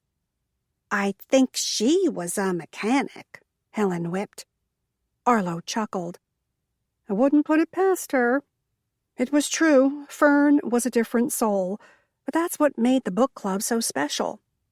"Okay, Arlo had finally admitted it. As much as she wanted her book club to be filled with hipsters and young up-and-coming citizens of Sugar Springs, she couldn't imagine not having these 3 ladies in her life. Not that they wouldn't have been. They all lived in a tiny little town in Mississippi. But they might not have been as much of a part of her every day as they were now. Sometimes it made her feel exhausted. Most times, it made her feel blessed. As they watched, Fern gestured this way and that, while Manny ran around the men, barking to get someone to chase him. But the men paid the little white dog no mind, and Jaden was too enthralled in the conversation to either. Arlo kept one eye on them and the other on the crowd, unable to stop herself from searching for the man she thought she had seen, Joe or Dutch or some other bald figure with scary tattoos. Fern gestured with her arms wide and then made another gesture, like she was playing tug-of-war with an invisible rope. Mads nodded, even as Murphy Jones shook his head. Both men turned to the volunteer firemen, no doubt to break the tie between them. From the distance, they couldn't hear what was being said, but knew Fern had won her argument when she clapped her hands together. "Oh, brother," Camille muttered. "If it works, there will be hell to pay next week." Helen shook her head, her long braid falling back behind her shoulder. "For heaven's sake!" Camille exclaimed. Arlo turned to see Fern standing at the edge of the mud, shouting and gesturing to Murphy Jones. Once again, he had waded back into the mud. He was doing his best to work a chain through the open windows of the Beetle. "I guess that explains how someone got that Beetle to sink," Helen said, gesturing to the open windows on both sides of the car. Arlo hadn't been paying much attention to that when they walked up. "I wonder if there's still water inside," Helen said. "Those things are practically watertight." They watched as Fern continued to instruct. Once Murphy Jones had pulled the chain through both sides of the car, he secured it in the back. The chain looping through both windows would allow it to be pulled from the water by the car body, not the bumper or the chassis, as Fern had been talking about. As half the town watched, Murphy Jones then tried to make his way out of the mud. Arlo had to admit it was a lot like watching a Laurel and Hardy slapstick comedy routine, as every step he took sucked the boot from each foot, forcing him to backtrack into his shoe again. He finally made it out of the mud by holding on to each boot with one hand and walking like some sort of duck until he got to the grass. Fern nodded and gave him a boost up, then dusted her hands on the seat of her overalls. She waited at the edge of the mud pit for him to get into the cab of the truck and start the engine. A small cheer went up in the crowd as he started to pull the Volkswagen from the mud, but it was a short-lived triumph. After only a couple of inches, the bogged-down car stalled. Dirt flew in all directions as Jones revved the engine. He pressed the gas, popped the clutch, and did everything in his power to work the car out of the mud. "Oh, my," Camille said. Finally, with a large sucking sound, the truck found traction, and the Beetle slipped from its 50-year-old resting place. Murphy Jones engaged the towing mechanism and pulled the car the rest of the way from the mud and onto the now dirt banks of what had once been Lilyfield Lake. One of the firemen went over to the car and opened the door. Water poured from inside, and a lone fish flopped on the grass. The fireman picked it up and tossed it back into the mud. "Manny!" Jaden's voice rose above all others. It was closely followed by Chloe's exclamation of, "Jaden!" The 10-year-old stood at the edge of the mud, watching as his dog plunged through the muddy lake bed. Each step the canine took looked to be harder than the last. Manny seemed to be sinking further into the mud. And suddenly, he stopped. Struggled. He was stuck, and the harder he tried to escape, the farther down he sank. Jaden took off into the mud, holding on to his boots, much the same way that Murphy Jones had. Right before Jaden reached his dog, he fell face first into the muck. Jaden! Chloe hollered again. Arlo took off toward her best friend. Fern beat her there by a split second. I'm going to go get him. Chloe looked around as if trying to find something that would help her, but there was nothing, not a stick or a branch. Maybe Murphy Jones had some rope in his truck. But someone was going to have to wade out into the mud to retrieve the boy and his dog. "I'll get him." Tyler Blake, one of the volunteer firemen, nodded at the three of them, then trudged into the muddy lake bed. By the time he reached him, Jaden had managed to push himself into a sitting position. He seemed mortified that he had to be rescued. "You get the dog," Mad said. "I'll get the boy." Until Mad spoke the words, Arlo hadn't realized that the chief of police had waded out behind Tyler. Jaden's face crumbled, and his embarrassment seemed to double. "I didn't fall," he said, even as Tyler picked up Manny. "Honest, Mads, I didn't fall. I tripped." "I know, buddy," Mads said in a soothing voice. Beside Arlo, Chloe nearly wilted in relief. "There was something in the mud," Jaden said. "Of course, probably a tree branch or some kind of log," Mads assured him. "The main thing is, you're okay." "But I didn't just fall," Jaden wailed as Mads set him on his feet next to his mom. Chloe knelt beside him and wrapped her arms around him, smearing mud all over herself as well. Tyler appeared a second later, placing an incredibly muddy Manny next to the two of them. "There is not enough soap in the world," Fern said. "Thank heavens," Camille gushed as she and Helen made it to their side. Manny started to bark happily. He braced his legs up on Helen, but she grabbed him up and held them away from her, like that was going to help. Somehow, even being held away up in the air, Manny managed to shake himself and sling mud on everyone around. The action seemed to break the spell that Jaden was under. He laughed. "But I want you to know I didn't fall," he said. "I'm not clumsy, but there was something in the mud." "I know, baby." Chloe smoothed a clump of hair back from his forehead. "And I'm not a baby," he reminded her. "I'm sorry. I know you're not." Arlo watched as Chloe swallowed down her emotions. "But I think we're gonna need a bath." Jaden chuckled and looked at his dog. "All three of us." "Would you look at that?" Fern pointed to where Tyler had trudged back out into the mud. He was standing close to the same spot where Jaden had tripped, and in his hands he held up a very muddy object. But even then, it was unmistakably some sort of small statuette. 16. "It's all anybody can talk about," Helen explained sometime after noon the following day. Mondays on Main Street were normally a quiet affair.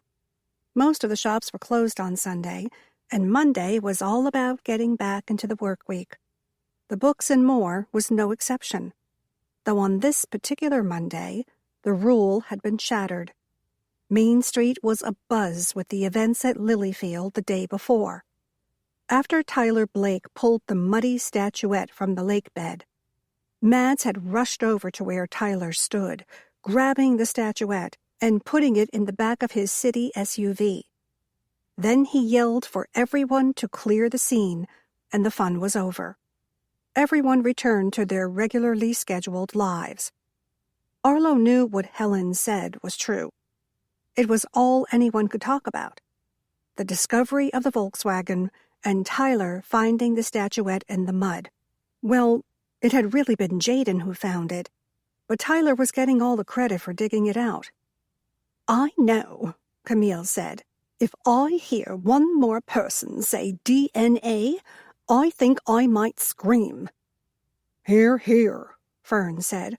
"All anybody cares about is that statuette." "Which is allegedly the murder weapon that killed Haley Adams," Arlo pointed out. "Well, yeah," Helen said. "But it's as if no one remembers Mary Kennedy at all." "Well, you have to admit Haley is fresher in everyone's mind." "I suppose you're right," Camille acquiesced. And now that they had the murder weapon, or what they believed to be the murder weapon, then justice seemed within their grasp. Everyone was talking about DNA and wondering if fingerprints could be found on the statuette. It was a hideous-looking thing, even covered in mud. A bronze woman standing tall and proud, her skirt swishing around her and a bouquet of flowers behind her back. Arlo supposed it might have been a pretty statuette once upon a time, but beneath the shadow of Haley's murder, it now appeared tainted. "So how is Mads going to get all that dirt off of it and find DNA as well?" Helen asked. "Yeah," Camille added. "It's not like he can wash it. That would wash away blood and fingerprints, right?" "I think so," Arlo said. She got up from her perch on the edge of Helen's chair and made her way back to the bookcase she had been working on when the ladies had arrived. "I don't think it's possible to wash away all the blood," Camille said. "Is it? I mean, what if it was already dried on there?" "What about that stuff they spray on blood to make it glow under a blue light? Some sort of magic stuff," Helen said. "Luminol," Fern replied with an emphatic nod. Arlo wondered if she should be worried that the lady knew the word so readily. How many times had luminol come up in a normal conversation? Not many, she was certain. "It picks up protein traces," Fern continued, "and it glows under a blue light. You can scrub and scrub and scrub, but it can still pick up traces of blood.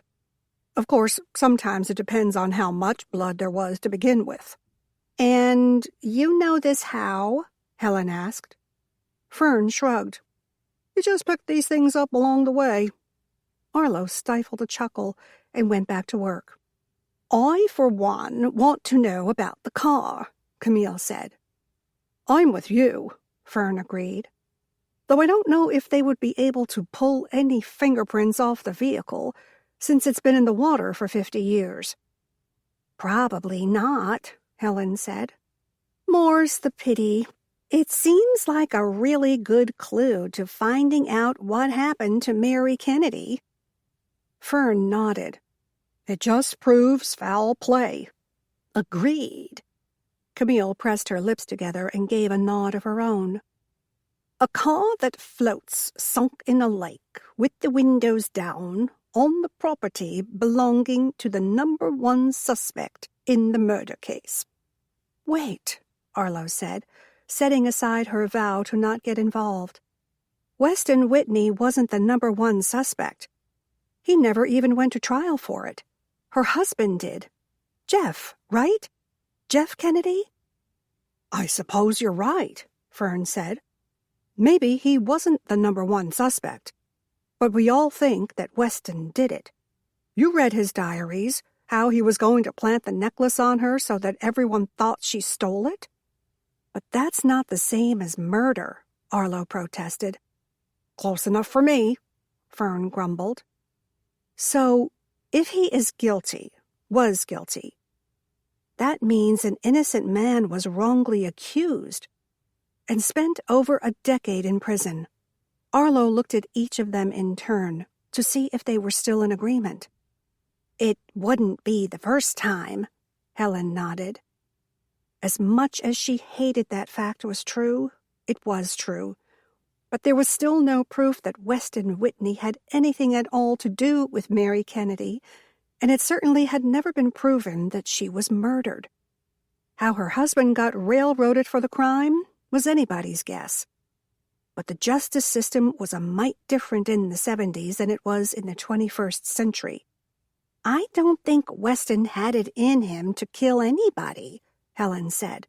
He must have grown himself a pair, Fern added. Arlo gasped at the language. Behind her, she heard Chloe stifle a chuckle. Yes, it was all fine and dandy if you weren't the one responsible for the crazy lady. Fern, Arlo admonished. Fern shrugged. I calls 'em like I sees 'em. And Weston Whitney was a sweet, sweet man. Not that there's anything wrong with that, Helen added. All I'm saying, Fern began again. If Weston Whitney and not Jeff Kennedy did indeed kill Mary, then Weston must have found some gumption some other place, because he sure wasn't born with it. That sounds a little bit better, thank you. Arlo turned back to her books. He just never seemed the type, Camille mused. It was a typical day for the book club ladies, despite all the excitement. They were the same as ever. Fern in her overalls and big floppy hat, Camille in her pearls, matching pantsuit and running shoes, Helen in her bedazzled everything. Yet there was a different vibe in the air, a new kind of electricity. Arlo wasn't sure if it was from the upcoming storm the weatherman kept calling for, or if it was merely the excitement of the biggest clue in a 50-year-old murder being found. We really need to look at that car. It's still there on the grass, Chloe said. Arlo shot her best friend a shut up now look. Chloe just shrugged. Just right there, on the grass, Camille asked. Yeah. And no one's watching it? No one is guarding it?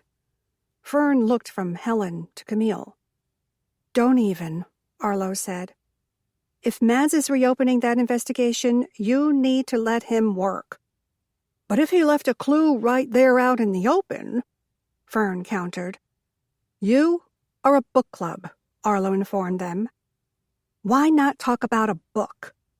Chloe sniggered as all three ladies turned to stare at Arlo as if she had lost her cotton-picking mind.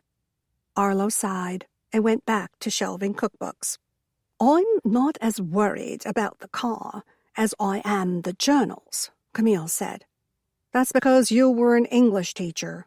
They always want to read everything, Fern scoffed. Arlo shook her head and told herself she would not comment that they were a book club, and book clubs should read, and even if Camille was the English teacher, that didn't mean she wanted to read any more than Fern. Because if Arlo actually said the words, they would just be white noise to the three ladies. I don't know, Helen said. She might be onto something here. There's got to be all sorts of stuff in his journals. And it seems to be the way, doesn't it? A killer commits a crime and writes all the details down in a journal or an email or a letter to his mother. Maybe we just haven't run across it yet. Fern shook her head. You have been reading way too many crime novels. Is there such a thing? Helen asked. There is if you think every killer's going to outline their confession in a monologue somewhere, Fern scoffed. Besides, I've been through the journals we have, twice. We already know what's in those. I suppose you're right, Helen said. But I would like to find the rest of them. You and me both, Camille said. They have to be somewhere at Lilyfield. My guess is the attic. Fern gave a confident nod. Where else would you keep something like that? The basement? Helen countered. The library, Camille breathed. If these journals came from the donations, they more than likely came from the Lilyfield Library. Then the rest of the journals should be in the library, too. Fern's nod was even more confident than before, and Arlo hated to, but she agreed with their logic. Not that it matters, Helen said. How in the world are we supposed to get into the library at Lilyfield? I've got it, Camille said. We knock on the door and say that we had a flat tire and our cell phones are dead, and that we need to use their phone. And when they take us to use the phone, we sneak into the library and look for the books." Fern turned to Helen. Arlo's guardian shrugged. Fern turned back to Camille. "That has more holes than Swiss cheese." "It's better than your idea," Camille countered, "because you didn't even come up with one." "We could go by Chloe's, and then somehow manage to wander onto the estate. With a house that big, they can't keep every door locked, can they?" Arlo cleared her throat. Yes, they can." But the ladies were too far gone into making their plans to give her much notice. 17. Thankfully, Monday passed without any major events concerning Lilyfield. The book club continued to discuss ways to get into the mansion, but Arlo let them talk. As long as they were discussing, they weren't doing. She supposed it was the rain that kept them at the store, instead of running off to Lilyfield. But she still said a small prayer to whatever God might be listening, and thanked her lucky stars while she was at it. Sam came down on Tuesday morning, and they made plans to go bowling on Friday night, the big night when everyone would get to meet Joe. Arlo tried to not make it weird, but somehow it was more than strange. She couldn't decide if it was something between her and Sam or the fact that they had already seen Joe. Even though they hadn't technically met him, they knew the others were in for a big surprise. "Check this out," Fern said. She reached into her bag and pulled out a Ziploc baggie filled with something milky white, though at this angle and distance, Arlo couldn't tell what it was. "What you think of these?" "I'm not sure I can say until I know what these are," Helen said. "Ditto for me," said Camille. Fern looked positively heartbroken. "Really? Neither one of you know what these are?" She turned her eyes toward heaven. "Lord, save me from the idiots in my life." "I'm going to ignore the fact that you just called us idiots," Camille said, "and I'll ask you again. What are they?" "Glow-in-the-dark stars," Fern gushed. "Whatever for?" Helen asked. But Arlo knew. You put them on things, and they absorb the light during the day. Then when you turn off your lights, they glow. All the little boys like them. Helen began to nod. Arlo's guardian had caught on quick. "And you think we should go decorate Jaden's room with these?" "Exactly," Fern said. She turned to Camille. "At the cottage, of course," Camille said. "Naturally," Fern added. And the cottage was on the Lilyfield property, and right next to a muddy field where a VW Beetle that had been pulled from the lake bed sat sadly ignored by law enforcement. At least, according to these three, it had been sadly ignored. They might not have found a way into Lilyfield, but they were still exercising their meddling muscles. "Chloe," Fern held up the bag for her to see.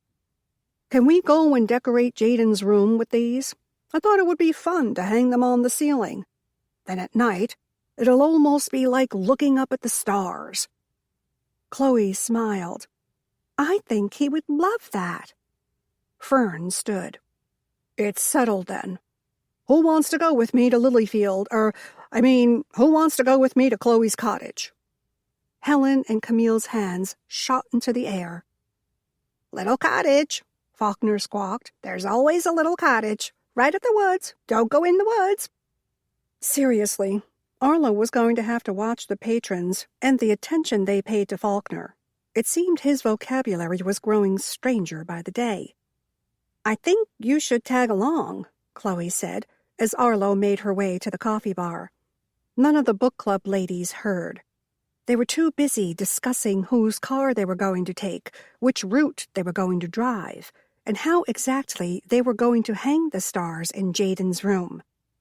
Their conversation was a little too loud and a little too animated for her to believe it real, which meant the whole deal was a cover-up to get out to Lilyfield and dig around inside the little beetle. I suppose you're right. And that's how Arlo found herself, standing in Jaden's room in Chloe's cottage half an hour later. She hadn't made any sort of excuse as to why she was tagging along with the ladies, just told them that she was going. They had cheered like they always did and made room for her in Fern's Lincoln. Now, as they bickered back and forth and hung the stars, she just wondered when the ladies would make a break for the beetle. "Don't you find it terribly interesting that poor little car is just sitting out there?" Fern asked. All three ladies turned to her. Arlo sat up a little straighter in her chair. "Me? Why would I find it interesting?" But she knew the expedition had begun. "You're a literary person," Camille started. "The connection to Wally's book. Uh-huh." "If you're so sure there isn't a connection, then put your money where your mouth is," Helen said. "Here it comes." "A bet?" Fern clapped her hands in excitement. Helen shook her head. "We go see what Mary Kennedy left in her car. Maybe there's a clue there as to how she disappeared." She gave a delicate shrug. "Who knows what's out there?" "We'll never know if we don't go look in that beetle," Camille continued. Stars hung. The ladies had been biding their time to get to now. Arlo sighed and stood. "Look at this." She motioned them into the living room and over to the window. "See the lake there?" "I see a mud pit," Fern grumbled. "I can't see anything," Camille said. "Fine." Arlo led them to the front door and out onto the lawn. "Now you see the lake?" "Again, mud pit," Helen said. She crossed her arms, a sure sign she was growing irritated with the whole thing. "Well, that mud pit is half on the Lilyfield property and half on public lands." "We know this," Fern frowned. "See the marker at the edge on both sides?" "I see them," Camille said cheerfully. "And look at what side the beetle is sitting on." It was clearly on the Lilyfield land, but none of the ladies wanted to admit that. "I'm fairly sure that Judith Whitney is already having a fit that the car is on her land to begin with. Not to mention all the memories that it has to be dredging up for her." "I suppose," Helen agreed. "I don't think it would be a good idea to push our luck and go trespassing on her land to find clues to a mystery that may or may not be there." Arlo held her stance. "We were invited here," Camille said. "And we have a friend here." "That's right," Fern agreed. "That friend invited us, and we came over, so we can't be trespassing." "Good enough for me." Helen started toward the car. "Ellie, wait." Arlo took off after her guardian with Camille and Fern gleefully trailing behind her. "We can't all go digging in this car." Helen slung her braid over her shoulder when she reached the beetle. "You and I can look for clues," Fern said, "and Camille and Arlo can watch for security." Arlo looked at the car, back to the cottage, and over to where Lilyfield Mansion towered like a watchman over the land. It wouldn't be long before somebody came out. If she was guessing right, whoever it was would not call police, because that would just be extra publicity. She was also fairly certain that extra publicity was something they didn't want. If so, they would probably just ask the ladies to leave. Maybe the best thing she could do would be to allow the ladies to have their look, let them be told to leave by the mansion's security, and they could all tromp back to the books and more. Arlo checked her watch. interested to see just how long it would be before someone from the mansion came down and forcibly escorted them from the property. I don't see a purse or anything, Helen said. A purse would be brilliant, Camille chirped. Lots of clues. If she was murdered, it might still be here in the car. What else would a killer do with his victim's handbag? Are the keys still in the ignition? Fern asked. Good idea, Camille said. Not willing to be completely left out of the investigation. Maybe there's something good in the trunk. A second passed. Nope, Helen replied. We'll have to pry it open. Fern's voice was emphatic. No, Arlo returned. It's one thing to be out here digging around in it, and another thing altogether to vandalize it. Fern deflated like a week-old party balloon. I guess you're right. Helen braced her hands against the top of the car. Wait, the trunk is in the front of the car. I think it would be awkward if she put her purse there. I think she took it with her. Why would she put her purse in the trunk anyway? Camille asked. Helen shrugged. I put my purse in the trunk all the time. Do you even have a trunk? Helen shot Fern a withering look. Ha, ha, very funny. Well, unlike your car, this car has a back seat. So if she didn't want to set it in the front seat next to her, she could put it behind her. Not like a two-seater, Camille nodded. The point? Fern asked. If she took the purse with her, then she left of her own accord, Helen surmised. The ladies were about to debate the topic when two burly men in military black and dark sunglasses headed down the hill. Gather your things, girls, Camille said. I'll handle this, Helen said. Thank heavens. Arlo was scrambling to find the right explanation to give to the security guards, and she would gladly let Helen handle it, especially considering the fact that Helen was about the same height of the men coming after them. Nothing like a little physical intimidation to brighten the day. Should I shut the door? Camille asked. Arlo shook her head. This is how we found it. Camille and Fern waited next to her as Arlo watched Helen walk up to meet the security guard. They were halfway between Lilyfield and the mud pit that had once been a pretty little lake. The trio was close enough to see, but not close enough to understand. They talked, gestured, pointed, and when Helen braced her hands on her hips, Arlo knew the conversation was over. It's time to go. I do hope this doesn't cause any problems for Chloe, Camille said. Arlo hadn't thought about her friend's status as a resident/tenant on the Lilyfield property. She was sure the Lilyfield budget didn't need the money they got from renting her a little cottage, and asking her to move out immediately would do no harm to their fiscal health.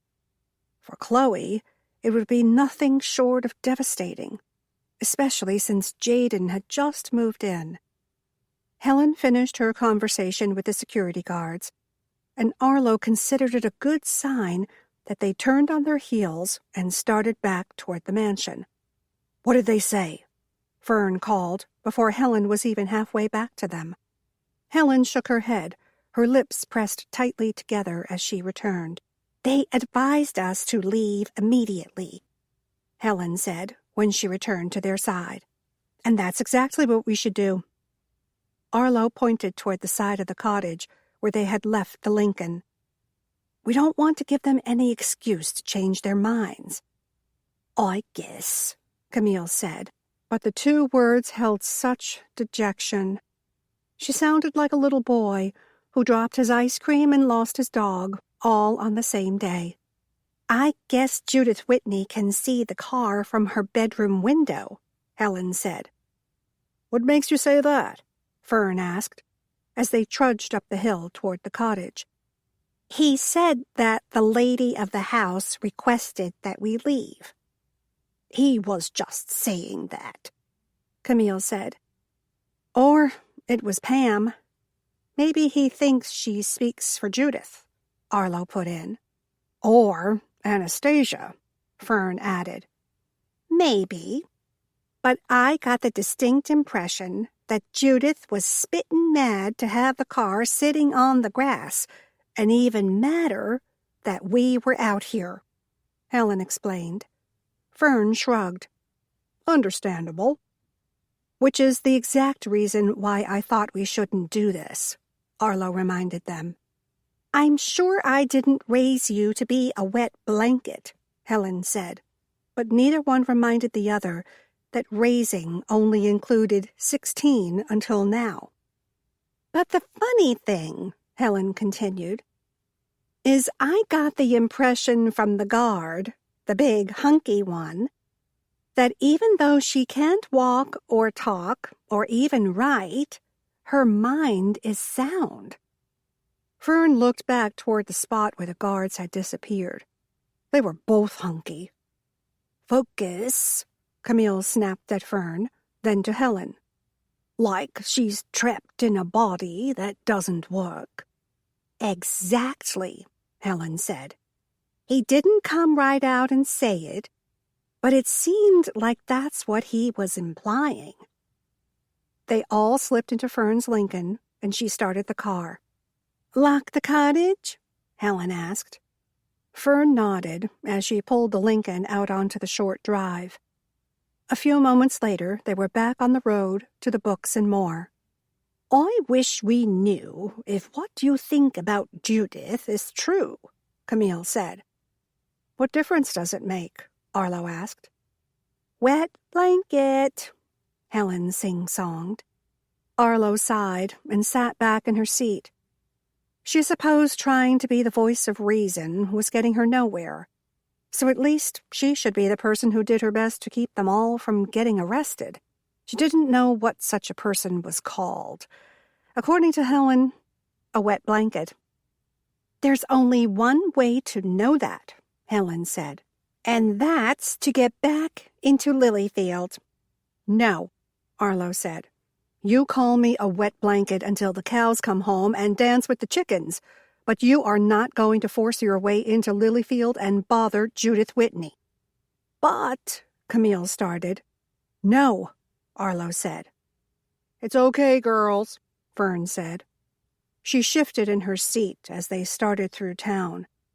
Only a few more minutes and they would be back at the Books and More. We still have to figure out what this means. She held up her hand, and dangling from her fingers was a diamond necklace. 18. I still can't believe you took that necklace without telling anyone, Camille huffed half an hour later. And the key, Helen added. Too bad we can't go see if it works, Fern lamented. Someone, Mary Kennedy they presumed, had rented a room at the Moonlight Motel and left the keys in the glove box of the Beetle.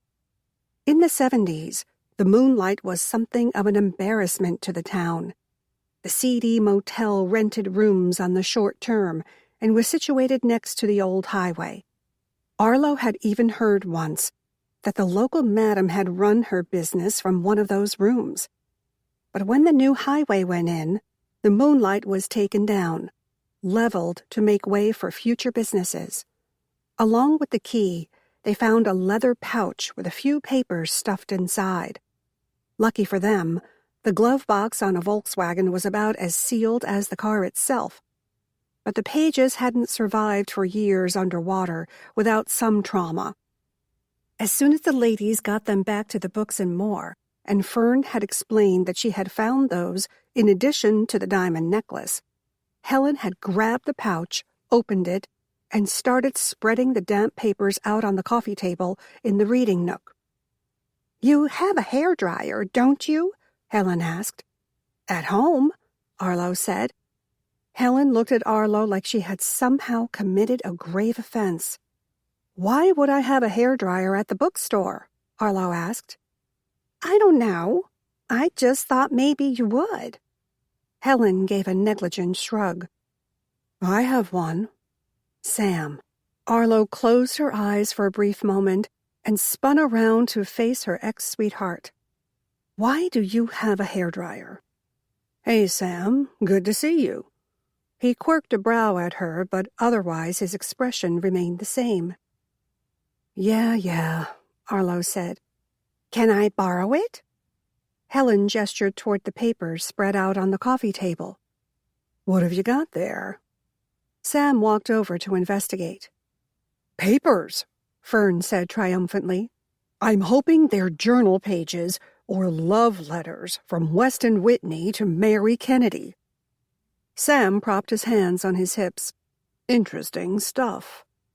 Found them in the car this morning. Fern gave a self-satisfied nod. Along with this. She held up the necklace for Sam to see. He whistled low and under his breath. That's some rocks. It sure was. The necklace looked like something Marilyn Monroe might have worn in the Diamonds Are a Girl's Best Friend scene. It consisted of a single strand of stones that circled and swirled at the center, with teardrop-shaped sapphires dangling in the space each loop created. And it was obvious that no one in Sugar Springs, save the Lily Whitneys, could have afforded a necklace like that, if it truly was made from real gemstones. We don't know. It could be rhinestones, Arlo reminded them. We should try using it to cut a piece of glass, Camille said. Absolutely not, Arlo said, as Fern started toward the front window. Glass cuts glass. You may not use that on my window. Please, and thank you. I can take it down to Henry Wilson and see what he knows about it, Fern said. They had already decided that if anyone in town sold the necklace to Weston, it was Henry Wilson at Wilson's jewelry store. Whether Wilson would remember it or not was another matter altogether. If nothing else, someone there should be able to tell us if the diamonds are real or not, Fern continued. She looked ready to do just that.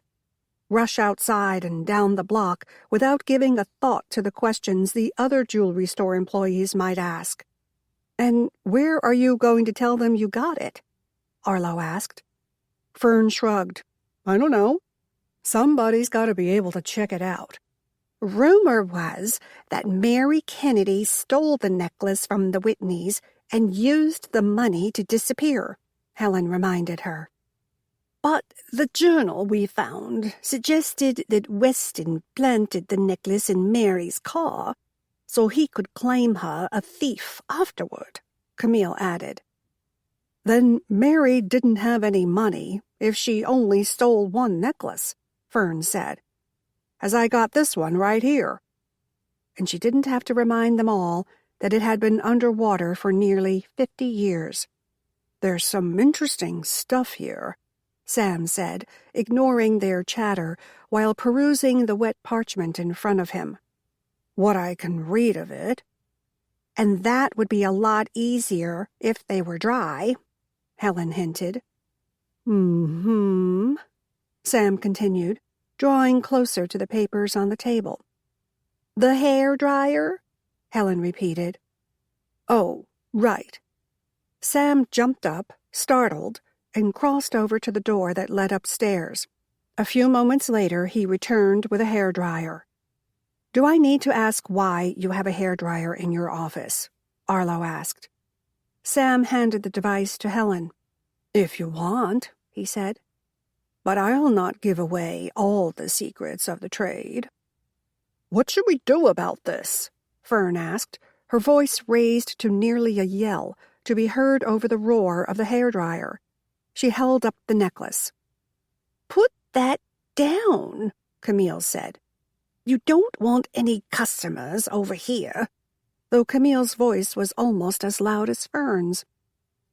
Why don't we discuss that after Helen gets the pages dry? After all, there may be a clue in there. Arlo bit back a sigh. What was she saying? Once again, the ladies had sucked her into their vortex of mystery-solving. Helen shut off the hairdryer, though the pages were nowhere near complete. It was obvious to Arlo that she was ready to join in the discussion. "Then I think we should take everything down to Mads," Arlo continued. Helen shook her head as if disgusted. "Why would we take it to Mads? He doesn't care a thing about Mary Kennedy. If you hand him these items, he would probably consent to reopening the case." Arlo looked at each of her book club ladies in turn. They looked back at her, then at one another. Finally, Fern spoke. "Probably?" "I'm not sure I like those odds," Camille said. "Sam," she turned to the resident PI, "I don't have a dog in this fight." "But you do have a learned opinion. What do you say?" Helen asked. "As a law-abiding citizen of Sugar Springs, Mississippi, I would tell you that you should take any and all evidence of any crime to the chief of police." "Well said." Arlo smiled at him. "But," he continued, "I don't believe that Mads is interested in solving the case of who killed Mary Kennedy. There's no one around who cares much about the case at all." Judith Whitney was the only one who had any sort of connection to Mary Kennedy's disappearance. If half the rumors in town were true, Judith was the reason Mary Kennedy had disappeared to begin with. The other half believed that Weston was responsible, and still more blamed Mary's husband. Now Weston was gone, Mary Kennedy was gone, Jeff Kennedy was gone. There was no one around to care much one way or another if a killer or kidnapper was brought to justice. "You are not helping," Arlo said. She shot him a stabbing look. "I wasn't aware that I was supposed to be." He grinned at her. Arlo shook her head. "Now you know." The rat had the audacity to chuckle. "You know, these ladies are going to do what they want, regardless of what you or I say." He had lowered his voice so that only she could hear. "I do, but I swear they're out to make the gray before we're done." "They don't seem to talk about books much," Sam commented. "They talk about Missing Girl all the time."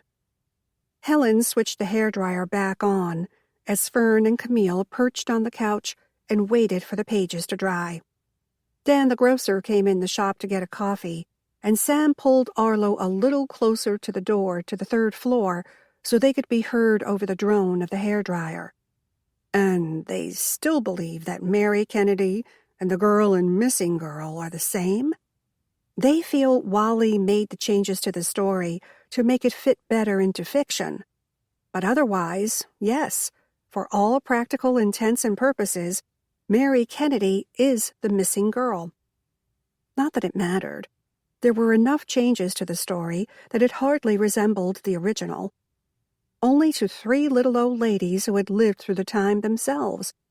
Sam tilted his head from one side to the other, as if weighing the theory balanced against itself. "I suppose it could have been. I don't see how they can even prove it, and I would much rather go back to talking about To Kill a Mockingbird than getting kicked off the Lilyfield property by security. Again." "Live a little, Arlo. You used to like having a little fun. When did you turn into such a stick in the mud?" She pulled back, a little offended from his words. "I'm not a stick in the mud." "So where's the girl who broke into the school with me and replaced all the cans of whipped cream in the lunchroom with shaving cream?" A small bit of laughter escaped Arlo. She tried to hold it in, but she couldn't. That was funny. "I still can't believe they didn't notice the difference until they started eating it." "People always see what they want to see, right?" He nodded. "I suppose you're right." He smiled down at her, and Arlo got that warm, fuzzy feeling again. Eureka! Helen shrieked as she turned off the dryer. She held a paper high in the air. Fern and Camille were on their feet in an instant. "You are not going to believe this."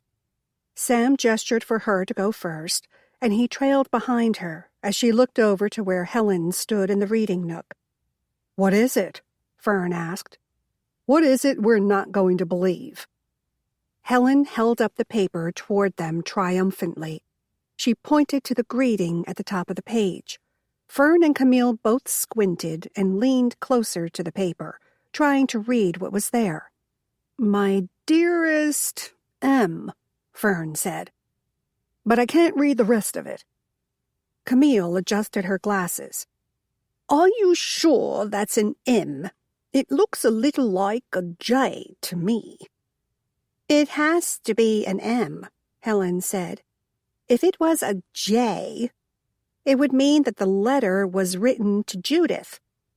Why would Mary have a love letter that Weston wrote to Judith?" "Are you sure it's Weston Whitney's handwriting?" Fern asked. "That's very important for our case." "Why are you so sure it's a love letter?" Arlo asked. "No adventure," Sam said close to her ear. That was the second time today that someone had basically called her boring. What was happening to her? Being a homeowner and a business owner, was it making her... No, old wasn't the word. The ladies in her book club were elderly. Was her life making her boring? "This one's typed." Helen held it up so they could see it. Most of the words were smeared, including the name half of dearest and whatever else Weston had wanted to say to his dearest. "This one's not." Camille pointed to one in the center of the table. "More than one.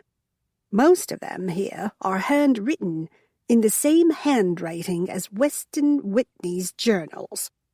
"Here's the receipt for her room," Fern said. "Single occupancy, but that's about all I can tell."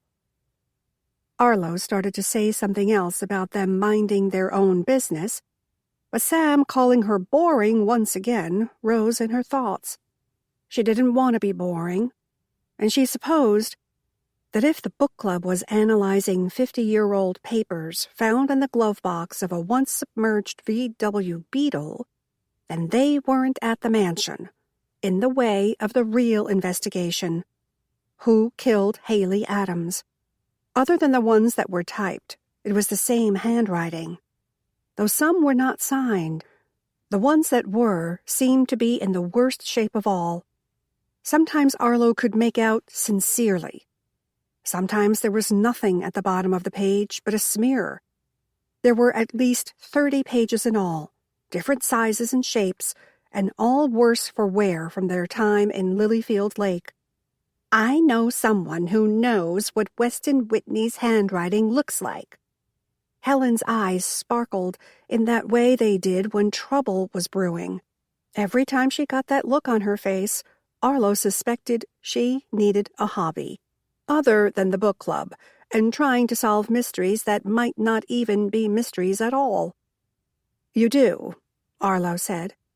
"You have 3 of his journals." But the ladies weren't listening. "Judith Whitney," Fern said with a firm nod. "Right-o." "I still think you should have brought the necklace back," Arlo said later that afternoon. When Jaden had arrived at the bookstore after school and got his snack and started his homework at the coffee bar, Arlo decided it was better to get the ladies out of the bookstore and out of earshot of the impressionable youngster. "We will," Fern said, "just as soon as we finish our investigation." She knocked on one of the large double doors of Lilyfield Mansion. She seemed to think about it a moment, then rang the bell for good measure. Arlo started. "What are you going to do? Take her fingerprints?" "Ha, ha, very funny." Helen shot her a look. But Arlo was not about to be dissuaded. She may have agreed to come here to the Whitney mansion with them again, under the guise of bringing food to poor Mrs. Whitney, but that didn't mean she wasn't going to try everything in her power to talk these ladies out of harassing the residents and staff of Lilyfield. We brought food, Camille said. Isn't that what you're supposed to do? Most people make it themselves, at home, Arlo said. Not buy it at the grocery store bakery and put it in their own pan so it looks like they baked it at home. Fern scoffed. What difference does that make? We needed to get out here quickly, and we needed to have an excuse. There you have it. I still don't think they're going to let you in. They're going to take one look at the four of us, take the cake, and then shut the door in our faces. Camille snickered. Take the cake? If we were at the store, that's what Faulkner would be saying. It was true, but Arlo couldn't acknowledge it. She knew what Camille was doing, trying to get her off track so she wasn't concentrating on getting them out of the mansion before they even got in. Suddenly, the door in front of them opened, and a small maid stood there. She wasn't the one they had met before, Sabrina, and Arlo once again wondered how many maids were working there total, and if perhaps this young woman took Haley's place in the household. The young woman looked hesitant, as if she wasn't sure she should have opened the door in the first place. Great. Just the kind of girl to be manipulated by these book-reading amateur sleuths. Hi, Helen gushed, stepping forward, even though it was Camille who held the cake. We are concerned friends and neighbors of Mrs. Whitney, and we wanted to come by and offer our prayers and well wishes, just to check on her, you know. The girl nodded mutely. May we come in? Helen asked. She still used that keeper of the inn voice that was strong and friendly. The young girl was no match for its power. She stepped back so they could enter the house. Arlo had no choice but to file in behind the three ladies.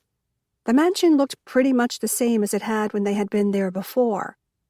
The only differences were that the tricolored gladiolus had been changed out for 2 shades of purple ones, lavender and grape, and someone had placed a bust of Beethoven on the table closest to the door.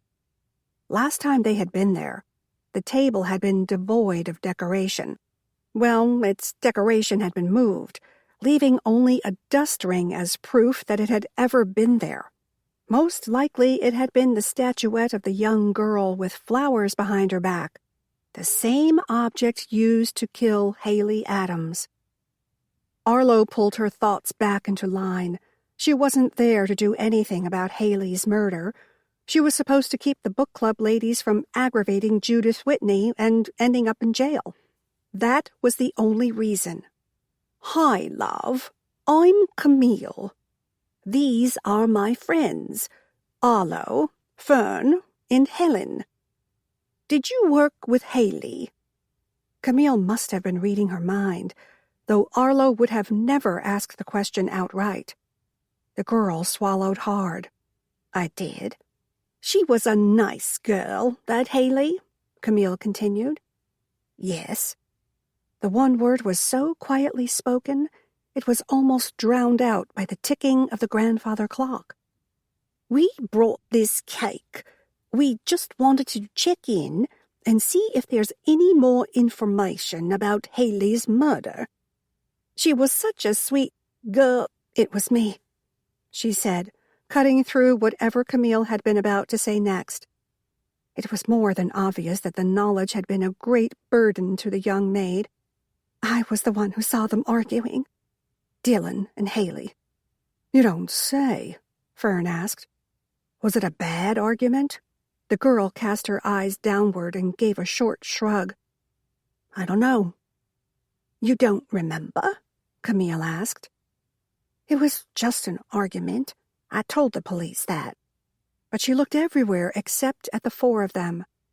Arlo glanced up and caught Helen's narrowed gaze, and she knew her one-time guardian was thinking the same thing she was.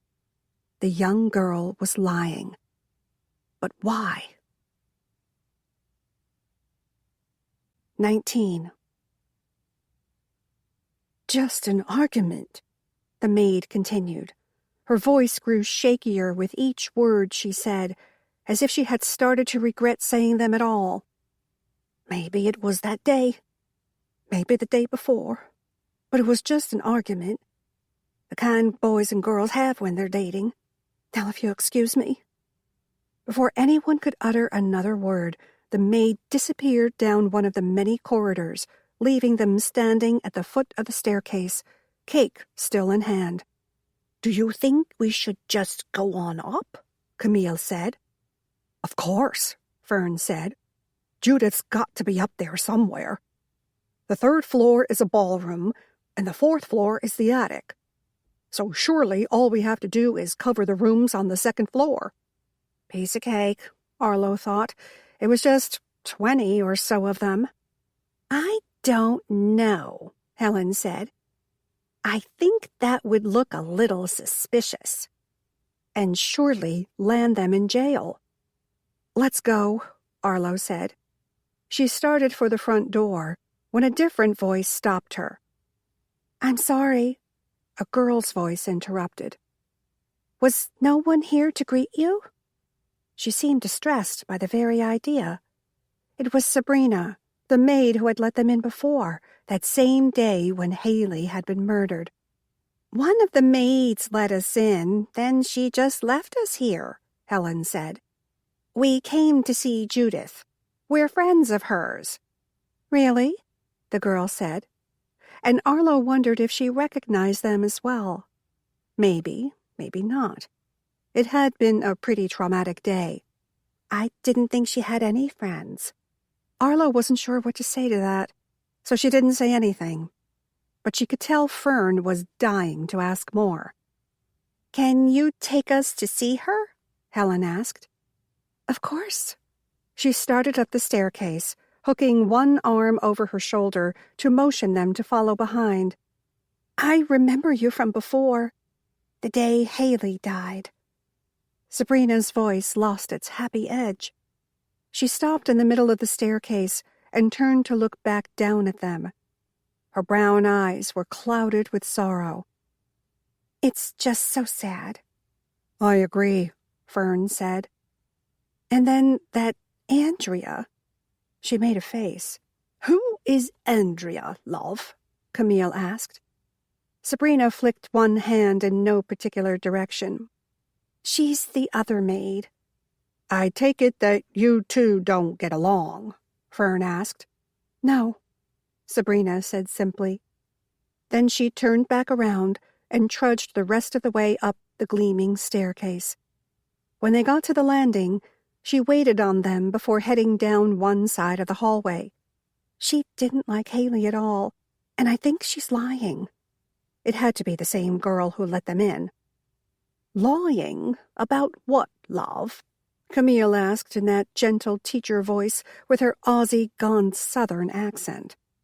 "She said she saw Dylan and Haley arguing. But they never argued. They were so much in love, perfect for each other. And Haley was such a sweet person. Did you know that she was helping look after Judith since her stroke? She was pre-med, you know. So she had medical knowledge, and she was trying to help." Sabrina tapped lightly on one of the doors about midway down the hall and entered without waiting for permission. She held the door open and allowed them to step inside before closing it behind them. Arlo looked around. They stood in an antechamber to the bedroom. Maybe a lady's sitting room, or maybe a dressing room, though she wasn't sure exactly what to call the space. It was filled with antiques, tables, chairs, couch, and more of those gilded frame portraits, this time on walls of pale salmon. "Let me see if she's awake." She placed one finger to her lips and quietly walked to the door opposite them. She eased it open and slipped inside, shutting it behind her without a sound. She returned a few moments later. "She's awake, but you can't stay long." They didn't need to stay long. They didn't need to be there at all. Camille nodded, and Helen started toward the door of the inner room, Fern trailing behind. Camille patted Sabrina's arm. If you think they've got it wrong, you should contact Mads and Jason, the police chief and his officer. They'll know what to do. It's just... She stopped, her eyes focused on something behind Camille. Arlo turned around to see the maid standing there, the young maid that had let them into the house, Andrea. Sabrina pressed her lips together. Yeah, whatever. After that, she clammed up, and it was so obvious to Arlo. She didn't trust anyone in the mansion, least of all Andrea. Fern, Camille, and Helen marched into the room with more confidence and purpose than Arlo had ever seen, leaving Andrea behind, standing in the doorway. Arlo simply followed behind, wondering how they had managed to get this far. Even as nice as it was, the room had been converted to a quasi-hospital space. There was a hospital bed and other hospital equipment that only someone with Judith Whitney's money would be able to afford in their home. "Judith, love," Camille crooned at the lady in the bed. If Arlo had been shown the woman and not told who she was, she would have never guessed it to be the once vibrant, if not flat-out mean-spirited, Judith Whitney. Her normally coiffed blonde hair was mashed on one side and sticking out on the other. It clearly hadn't been set in several weeks, and judging by the amount of gray showing through the gold, nor had it been colored. At least it looked clean. Marginally, anyway. Her green eyes were dull and reminded Arlo of a fish. They stared ahead, but appeared unseeing. A shiny glob of spittle glinted in one corner of her mouth. "You brought her a cake?" Pam said, entering the room behind them, her tone surly. She was as intimidating as ever. Head and shoulders taller than everyone except Helen, she glared at them as if she could make them leave by her scathing look alone. She was dressed like anyone you might meet on the streets of Sugar Springs, but seemed to hold herself up higher than that.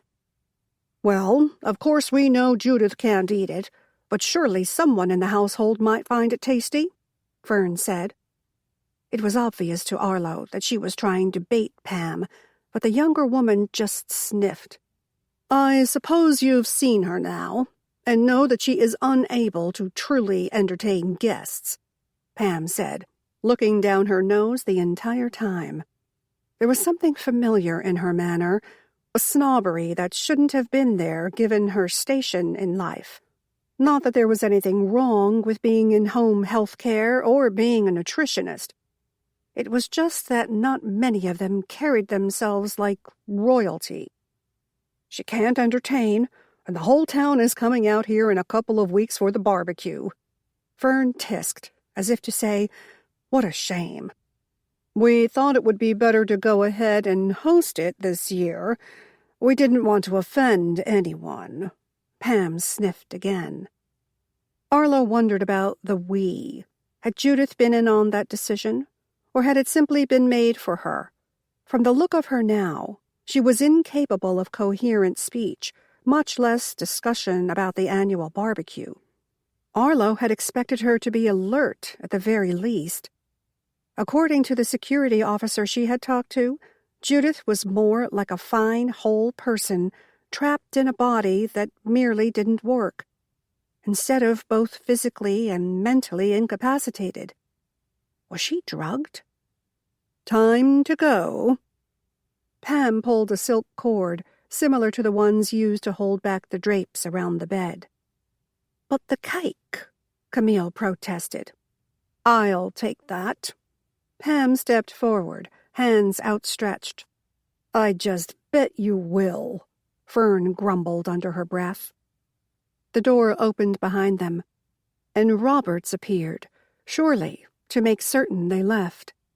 So they did.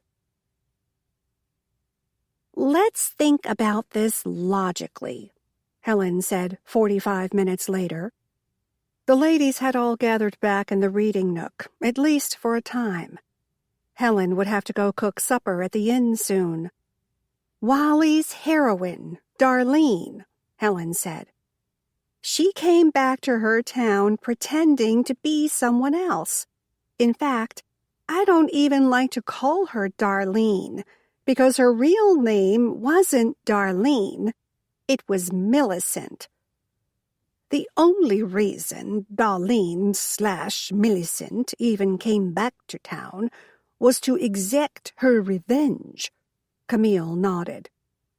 Arlo was at once happy that they were talking about the book instead of Haley, Lilyfield, and everything else going on in Sugar Springs. Kind of like the Count of Monte Cristo, Fern said dramatically. That made 2 books to make it into the discussion. It was a banner day, Arlo thought.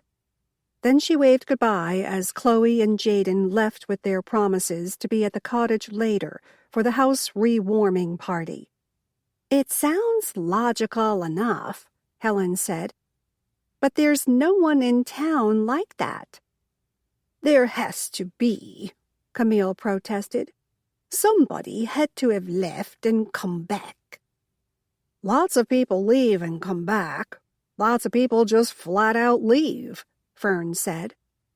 No, Helen said. This is something different. This is someone who left and came back, but they're not the same person. I guess Sam's not the missing piano teacher suddenly returned then, huh?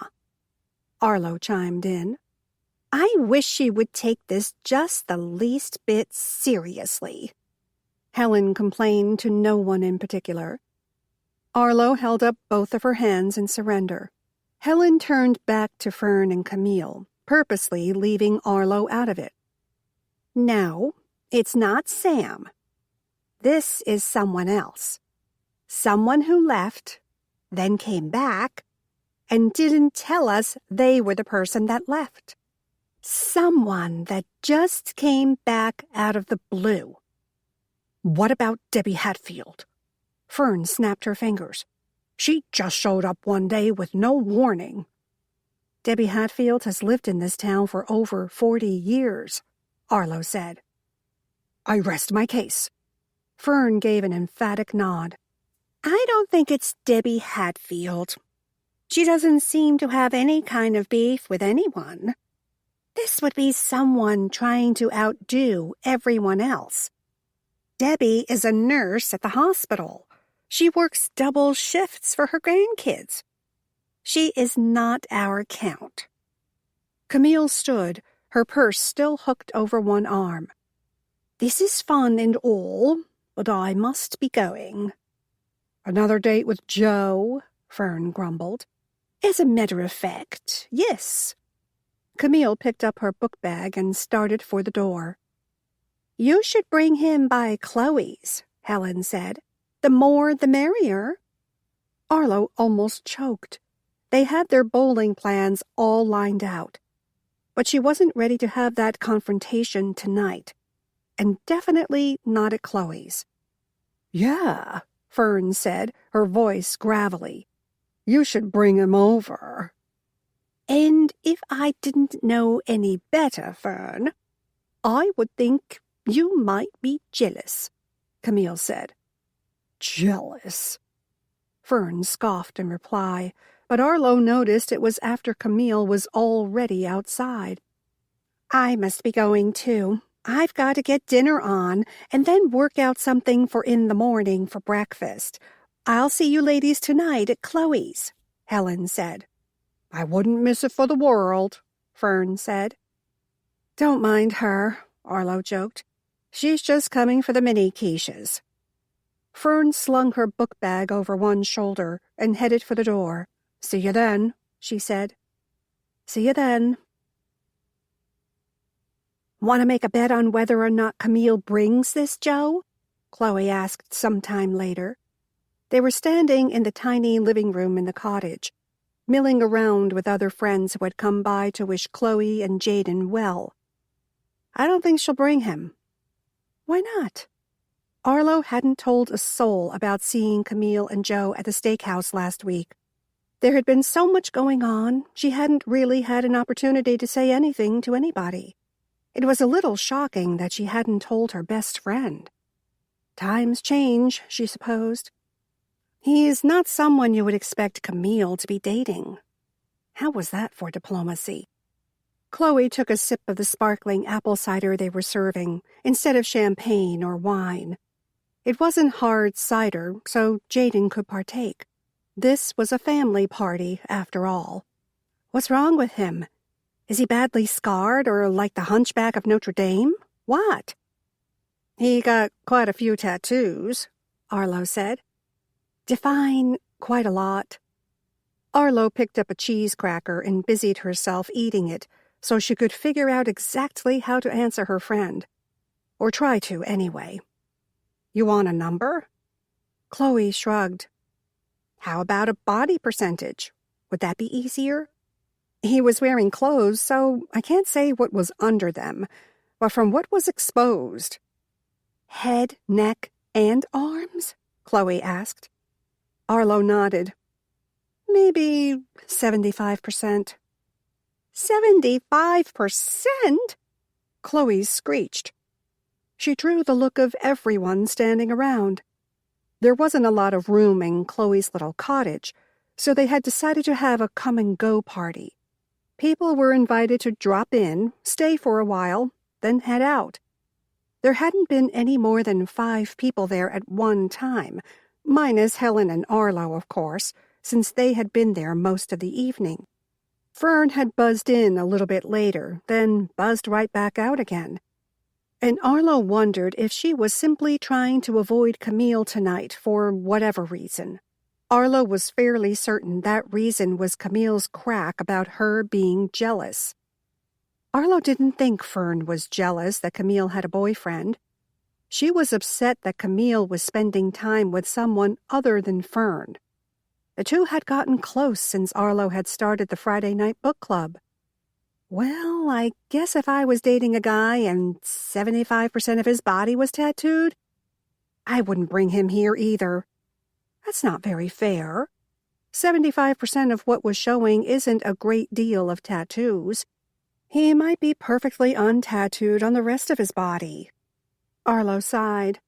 Besides, it's not really the tattoos that are a problem. Oh, Lord, Chloe said. What now? I saw Camille and Joe when I was out with Sam. Yeah, I got that.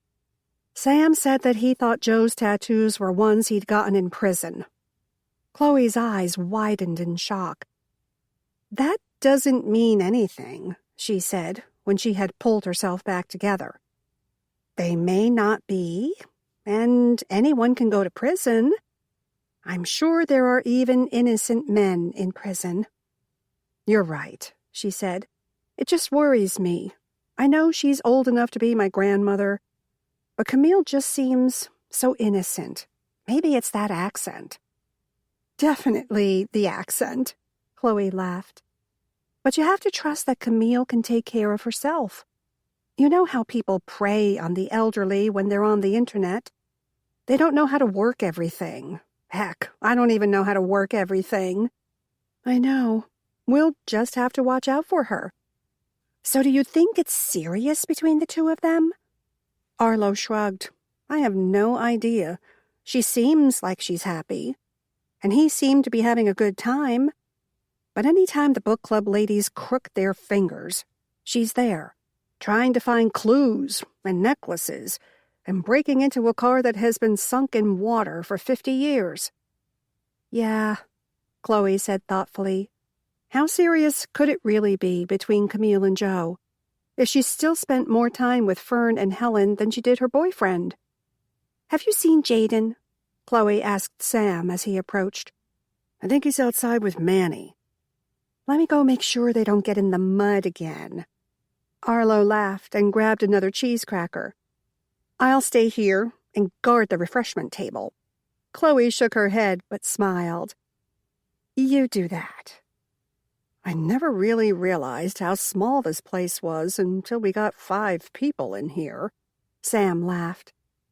I figure she'll eventually take some of Wally's money and buy a house in town, It would get her closer to everything, and it would be a lot easier. And she'd have room for her cat. She doesn't need room for the cat. She doesn't have a cat. You've got a cat, remember? Sam looked down at the healing scratches on the back of his hands. I remember. Ouch, she winced. He's still attacking you? Only on days that end in Y. Sam shook his head. That's not true. He has settled down pretty good. These are all starting to heal, finally. But that cat does have a mean hook. Arlo nodded. Yes, he does. I noticed Camille isn't here with Joe tonight. They could still show up. Sam shot her a look. You really think she's going to bring him here? You're the one who said that anyone can go to prison for any reason. And I stand by that. He took a sip of his own apple cider and swallowed before continuing. It's just that Sugar Springs is a small town, and she's lived here a long time. Maybe she's just going to break down social barriers, Arlo said. Sam chuckled. You just keep telling yourself that. Arlo wanted to come back with something snappy, but she couldn't think of anything to say. Mainly because Sam was right. Demanding social change in a town the size of Sugar Springs was no light undertaking. Uh-oh, Sam said. Here comes Mads. The chief of police was indeed headed their way, with a scowl of determination marring his handsome features. There could only be one reason why. Don't you dare leave, she told Sam. Sam tossed back the contents of his drink, then looked down into his empty glass. Oh, look, I think I need a refill. Sam? But he was already on his way for more apple cider. Arlo? Mads gave her a stern nod. Hey, I need to talk to you a minute. Arlo feigned innocence. Oh, yeah? Mads's frown deepened, a feat she didn't think possible. I've had a few complaints from the brand-new Lilyfield security. You don't say. Seriously, Arlo, what in the world were you doing snooping around the car? The split second after he asked the question, a half a dozen excuses, reasons, and made-up lies floated around inside her head. Thankfully, she didn't have to settle on one, as Mads closed his eyes and held up one hand. No, never mind. Don't tell me. Okay, I won't. Just do me a favor. He opened his eyes and pinned her with a hard stare. If they try to go out there again, stop them. And if you can't stop them, then for heaven's sake, don't go with them. I can only do so much to keep you out of jail. That seems a little chicken, Arlo said. Leave my friends to take the heat. Not at all, Mads said. You need to stay out of jail because they'll need someone for bail. That sort of makes sense, but it stung a little. Was she supposed to be fun-loving or logical? And 3 elderly citizens of Sugar Springs have better defense for doing stupid things than a smart and savvy business owner. Arlo wasn't sure exactly how to take that, so she decided to skip over it altogether. Mads wasn't one for throwing around compliments. You really need to go up to the mansion, she said. Are you just completely ignoring what I'm telling you? I heard you, and I have noted it. He shook his head. Good. Now, about Lilyfield. There's a maid out there I think you should see. Why? Do you think she's my type? Ha ha. She's young enough to be your daughter. Well, maybe not, but it sounded good. She thinks that the other maid, Andrea, is lying about seeing Haley and Dylan arguing.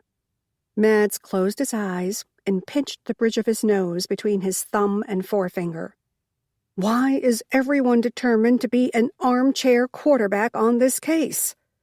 I don't know about all that, Arlo said, but she talked to me for a bit when we were there this morning. Mads sighed. I know. So you heard? Let's just say that Judith Whitney is the last person who needs the welcome wagon to come bringing casseroles to her door. I wouldn't call it the welcome wagon, Arlo corrected. One of the ladies' church auxiliaries, maybe. And it was a cake. Don't push me, Arlo. It's been a long day. She felt a little sorry for him. Just about. Even if he'd almost threatened to take her to jail. You're trying to keep the girls out from behind bars, and I'm trying to keep the girls out from behind bars. Then we should work this together, don't you think? She supposed he was right. Go over to the mansion, she said. Talk to the other maid. Not the one who gave a statement against Haley and Dylan. See what she has to say. I'll put Jason on it. Arlo opened her mouth to say that Let the music unwind the tension of the day, making space for the next chapter to arrive with clarity.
she wished he would check it out for himself, but she knew what his plan was for Jason and this investigation.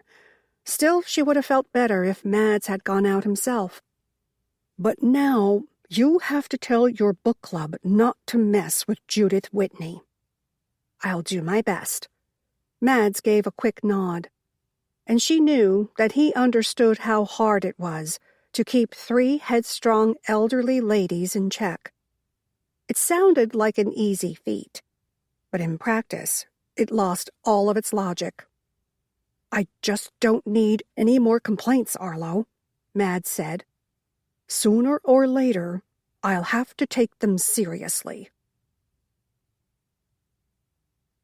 20. This is going to be marvelous fun, Camille said, Friday night, just after 6 o'clock. Camille, Fern, Helen, Arlo, Sam, and Joe were all meeting at the bowling alley to have a fun night out. She hadn't been bowling in years, though she knew that the first hurdle was not in the 6-10 split, but Joe himself. I think so too, Helen smiled. Arlo certainly hoped so. After spending what seemed like half the day in the beauty parlor with her book club to glean any and all gossip from the many conversations around her, Arlo found herself with her hair a good 2 inches shorter than it had been when she went in, and her brain no more knowledgeable about the goings-on in Sugar Springs. Leave it to her to pick the least gossipy day to actually get her hair cut. And 2 inches might not mean a lot to some folks, but Arlo felt practically naked. Her head felt too light to be on her shoulders, and she suspected that Teresa took off more than she needed to, just to say she cut Arlo's hair. Or maybe she was being a tad overdramatic and paranoid. Oh, there he is. Camille squealed like a schoolgirl and clapped her hands together. Sam? Helen asked. Arlo was certain she meant it was a joke. Though Sam was expected at any moment, everyone knew it was time to meet Joe. Even over the crack of the balls hitting pins in the many lanes around them, Arlo was certain she could hear a pin drop as Camille rushed over to her new beau. Arlo had been holding out some hope that Joe wasn't really as tatted up as she remembered, that he wasn't quite as scary-looking in person as he was in her memory. Surely time had sharpened all those edges instead of sanding them down, and once she saw Joe again, she would realize that he was not as bad as she had originally thought. But she didn't even have to look at him to see that wasn't the truth. Her own concerns were mirrored in the faces of Fern and Helen. Camille rushed over to Joe, her voice so high Arlo was certain only a few dogs were able to hear it. She fussed about him, brushed her hand down his arm, kissed the side of his bald head, then tucked her arm into the crook of his elbow before escorting him down to where they waited. Fern, Helen, Arlo. Camille looked at each of them in turn. This is Joe. Joe, these are the friends I was telling you about. Arlo had to hand it to Helen and Fern. They recovered quite well. Joe, Helen greeted him, coming forward with one hand outstretched. It's so good to finally meet you. They shook hands. Yeah, Fern said, though Arlo suspected she was having trouble finding words.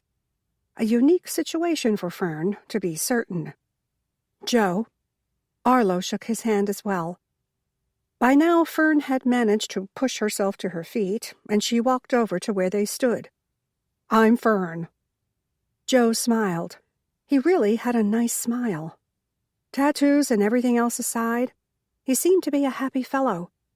His blue eyes twinkled merrily as he looked at each of them, greeted them, and commented on how much Camille had talked about all of them. Sorry I'm late. Sam loped down the stairs where they waited next to the lanes. Joe, this is Sam Tucker. Oh, the private dick from upstairs. Sam shook his hand with a smile. I usually don't go around telling people that. Then he winked at Arlo. She shook her head. It's nice to finally meet everyone. I was beginning to think Camille was trying to keep me a secret. Camille blushed, the color of her cheeks completely complementing her rose-colored pantsuit. Oh, Joe. She patted his arm, and he smiled lovingly at her. Let's get this party started, Fern said. She had rolled up the legs of her overalls, and the effect, with the multicolored, well-worn bowling shoes of the Stardust Bowling Alley, Sugar Springs, Mississippi, was a sight to behold. Get up there and see what you can do, Helen said. Highest pin goes first, Sam asked. Helen nodded as Fern knocked down 7 pins on her first try. She hit reset. Always. And she grabbed her ball and headed for the lane. Sam scooted a little closer to Arlo. I forgot how serious she was about this. If I had remembered, I never would have agreed. He said the words where only Arlo could hear. Same here, she whispered in return. It might still be fun, he said. But she couldn't read his eyes or his expression. Even his body language seemed incredibly neutral. How was she supposed to know what he was thinking, and if he wanted this to be a real date if he kept himself so vague? Beat that. Helen dusted her hands and looked to Camille and Joe to meet her challenge. Of course, she'd made a strike. Why don't you just go ahead and go first? Joe said with a chuckle. I don't mind. Don't you want to throw a couple balls first? Camille asked him. We all get to have a turn, don't we? They nodded. What difference does it make who gets to go first? He had a point.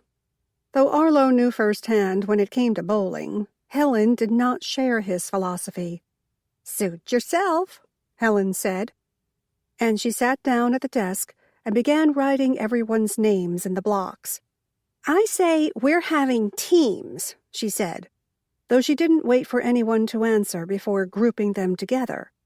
Her and Fern against Joe and Camille against Arlo and Sam. Then she tossed her braid over her shoulder and stood once again, making her way to the air blower to dry her hands. On her right wrist, she sported a custom wristband for support that had Ellery stitched on the back, a present from Arlo a few Christmases back. Helen's first ball knocked down 9 pins, and her second picked up the spare. Fern knocked down 6 on her first try and 2 on her second. Helen gave her a short coaching session on keeping her wrist tight and straight as Joe prepared to throw his first. The crack of pins drew everyone's attention. You're a bowler, I see, Helen said. Camille smiled prettily, as if she'd been holding in the secret all along. I've always been an avid bowler, Joe said. Sam leaned in close, and the smell of his aftershave tickled Arlo's senses. So different than high school, and yet so much the same. That didn't come up in my investigation, he whispered near her ear. I spent some time inside, Joe said. Those of us who had proven that we were there to serve our time and not cause any problems were given a few special privileges. He gave another one of those charming smiles. Bowling was one of those. Camille patted his cheek as she went to retrieve her ball. Nor did that come up in my investigation. Arlo scooted a little closer to Sam just to make certain no one else could hear. And that reason only. That means he's come clean with her. It would seem so. And it doesn't seem like he's trying to hide it from anyone else either. He's got a cross on the back of his hand. Arlo allowed her gaze to drift to where Joe's hand rested on his knee. Indeed, there was a cross tattooed there. It appeared as if there was a cloth draped around the symbol, and what looked to be a tear. Or maybe a drop of blood. Arlo wasn't certain. She didn't know enough about such things to make a guess as to its significance. I suppose he found God on the inside? Sam asked. "It looks that way."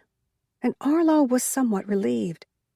It appeared that Joe was exactly who he said he was, and perhaps even exactly who they thought him to be. And she was beginning to believe that it wasn't him that she had seen that day at Lilyfield, the day Haley was killed. When it was Arlo's turn, she managed to pick up a spare before taking her seat again. "I still can't believe they brought you in for questioning," Camille said. Sam stopped on his way to the line. "They brought you in for questioning?" Joe shrugged, as if it was no big deal. "Just standard stuff, I guess." "I, for one, find it disgraceful that they would ask you to come in when you don't even know Haley Adams. Have you even been to Lilyfield Mansion?" Camille asked. "It happens." Joe shrugged. If Arlo was reading them correctly, he was trying to make less of it so Camille wouldn't get angry. Arlo had a feeling he was called in any time anything happened in whatever small town he happened to be in. But she couldn't imagine. Seeing as how they had no record of him anywhere except for Memphis 6 months ago, her thoughts warred with each other. He seemed like a big teddy bear. He doted on Camille and had obviously turned his life around. He hadn't said what he'd gone to prison for, and Arlo wasn't about to ask. But she had an idea that as soon as Fern thought about it, she would. But it was so suspicious that he had no past. No one doesn't have a past. He just had a hidden one. And why would someone want to hide their past if they didn't want anyone else to know? The real question was why. "It's not worth getting upset over," Joe said. "I still think it's shameful," Camille said. "You said disgraceful." Fern agreed. "It's both." Camille nodded emphatically. "Where are you staying while you're in town?" Helen asked, ever the business owner. "I have an apartment in Corinth," Joe said. "And that's how you found Camille?" Fern asked, like she didn't already know. "Golden years." He smiled at Camille, and she returned it, beaming. Arlo had never seen her happier, and the idea was both sweet and unsettling. To fall in love that quick, that fast. It just seemed that heartbreak was inevitable.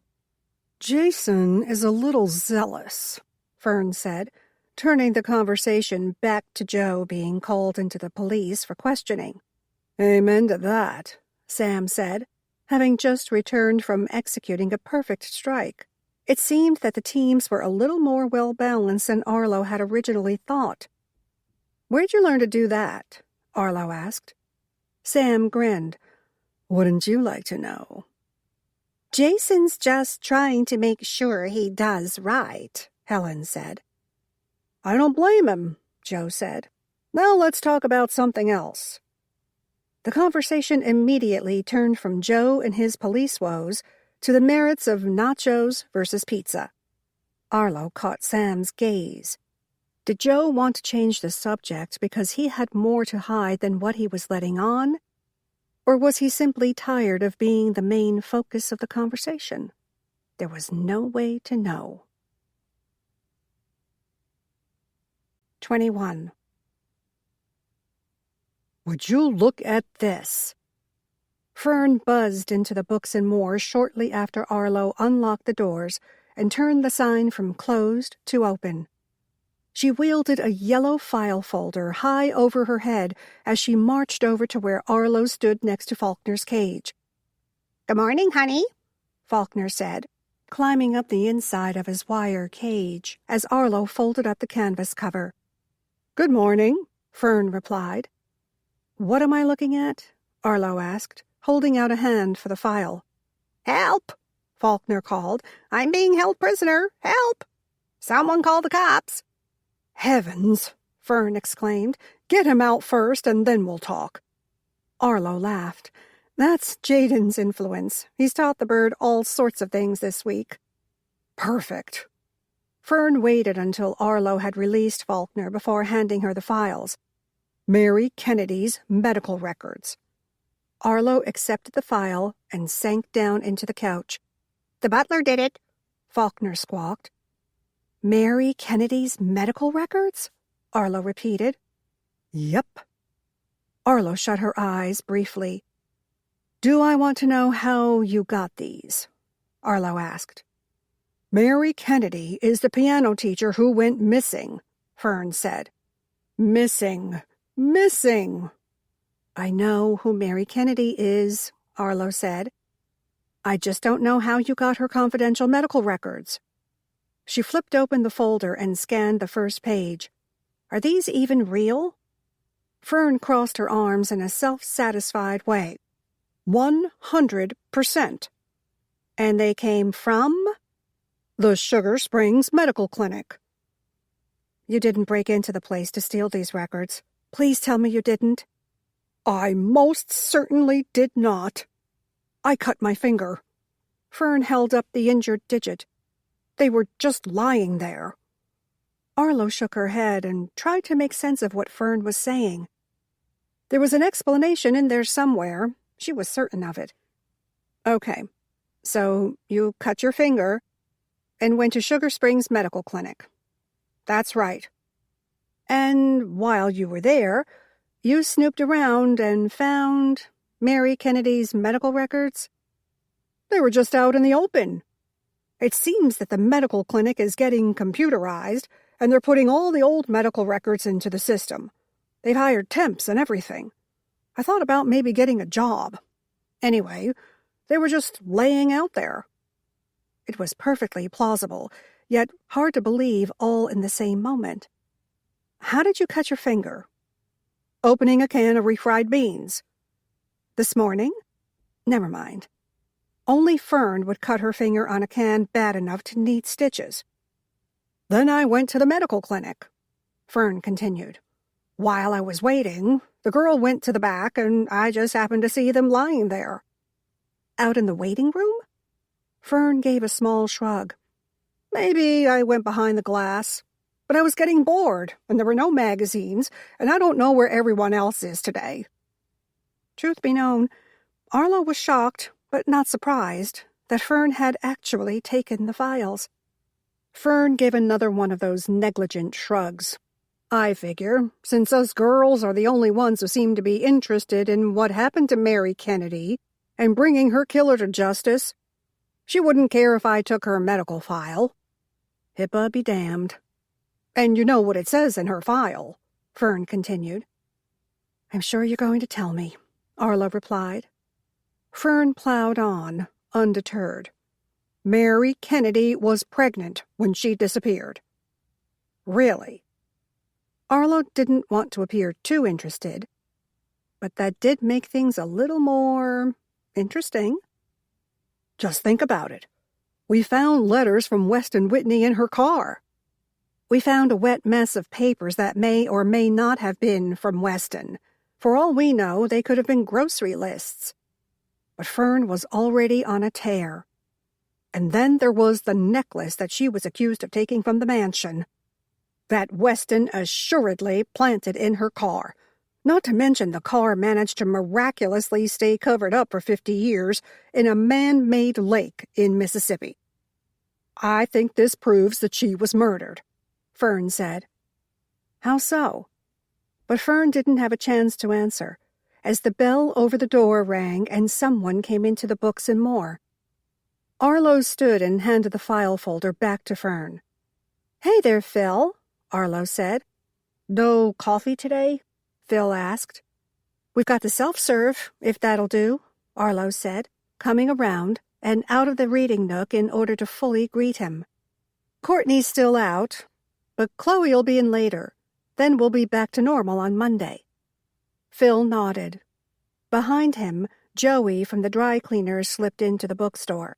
Help yourself, Arlo said to them both, and Phil gave a quick nod. Fern sidled up next to her as Phil moved over to the coffee bar and started brewing his cup from the Keurig, idly chatting with Joey about the weather and ring around the collar. If she was pregnant and leaving her husband, and she stole the necklace to finance her escape, Then why would she have left it in the car? I don't know, Arlo said. Too much at one time, and all the crazy thoughts and theories were starting to give her a headache. The last thing she needed on a Saturday. I'll tell you why. Because Weston Whitney found out that she was carrying his baby. See, the two of them were having an affair. Arlo shook her head. Wait. Where'd you get all that? Just hear me out, Fern said. This is a deductive reasoning at its finest. Arlo had her doubts about that. Now, where was I? Fern continued. The affair, right. Arlo glanced around the bookstore to make sure her customers were all okay and no one needed any help before returning her attention to Fern. Weston and Mary Kennedy were having an affair. She told him she was pregnant. He killed her, put her and her car in the lake, placed the necklace in there so that she could be accused of stealing it, and the rest is history, as they say. Or an unsolved mystery. Then why wasn't her body in the car? Arlo asked. I don't know. Maybe she's out there buried in all that mud somewhere. And that just didn't make sense. Weston Whitney couldn't have been the father of her baby, Arlo said. Everyone in town knows that they couldn't have children. That's why Judith and Weston adopted Baxter. Sam took that minute to come into the bookstore from the third-floor door. At least this time he didn't scare the bejesus out of her. I thought you were taking today off, she said. Duty calls, Sam quipped. I bet Sam agrees with me, Fern said. About what? You had to ask, Arlo said in return. Fern explained to him her theory of the affair between Weston and Mary Kennedy, about the planted necklace, undiscovered murder, and a car that had been purposely concealed for the last 50 years. It does make some sense, though, Sam said. Don't you start to. Arlo shook her head. There's no way that Weston Whitney could be the father of Mary Kennedy's baby if she indeed was pregnant when she disappeared, because he and Judith couldn't have children, and everyone knows that it wasn't Judith's fault. Sam tapped his finger on his chin thoughtfully. And how do you know that it was Judith's fault and not Weston's? How did she know? She knew because everyone in town knew. That was the kind of town Sugar Springs was. The grapevine, I guess. And the grapevine is never wrong, Fern scoffed. All I'm saying is we don't have any proof, Arlo said. As entertaining as this is, it's simply speculation. Fern's eyes twinkled with a triumphant gleam.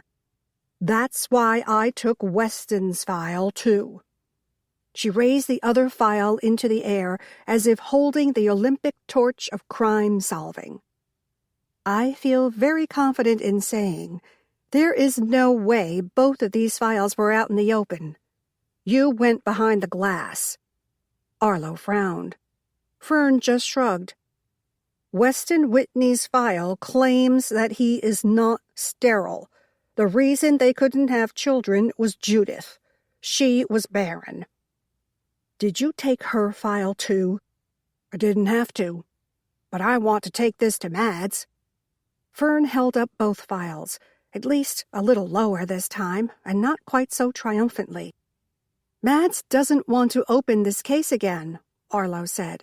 As bad as the girls wanted Mads to, Arlo could see his point of view on the matter. This was a decades-old murder, and most everyone involved in it was dead. It wasn't like they could bring Mary Kennedy's killer to justice. Not unless her killer was Judith. She was the only one left alive. A zing of something shot through Arlo. What if? See, Fern said. Now you're thinking. I saw the look on your face. You know it's true. Indigestion, Arlo lied. I'm going to take these to Mads. Fern indicated the 2 folders she held. You're going to take stolen medical records to the police chief, With the hope that he will reopen a murder case? Arlo asked. Am I getting all this? Sam chuckled, and Arlo shot him a look. He immediately sobered. Maybe that isn't the best idea. She glared at him. You think? Fine, Fern huffed. She collapsed back to the sofa in the reading nook and set the files down next to her. But I'm not taking them back either. Whatever does it for you, Arlo said. I doubt anyone will even miss them. Fern crossed her arms in a defiant gesture. She's probably right, you know, Sam said where only Arlo could hear. Don't you dare encourage her. Want to do lunch today? Arlo blinked at Sam. I thought you were busy. He nodded. I am. But everyone has to stop for lunch.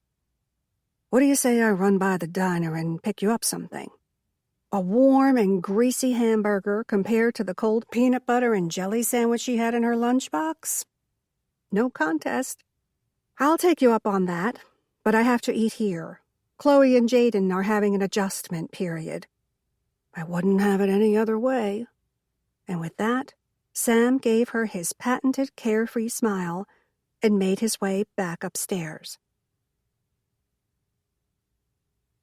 22. Monday came, and everyone was talking again, but this time the conversation had shifted.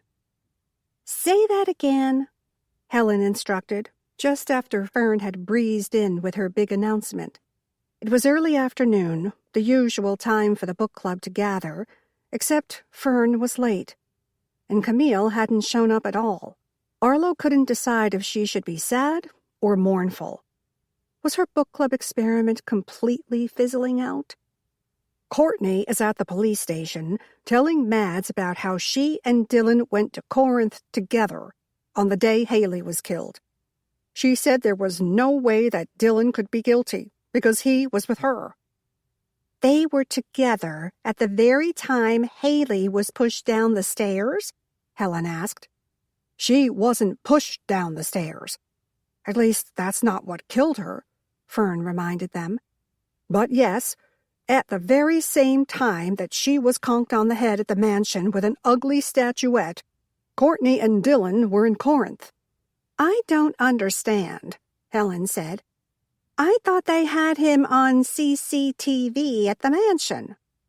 Apparently, the date was wrong. Arlo and Chloe exchanged a look.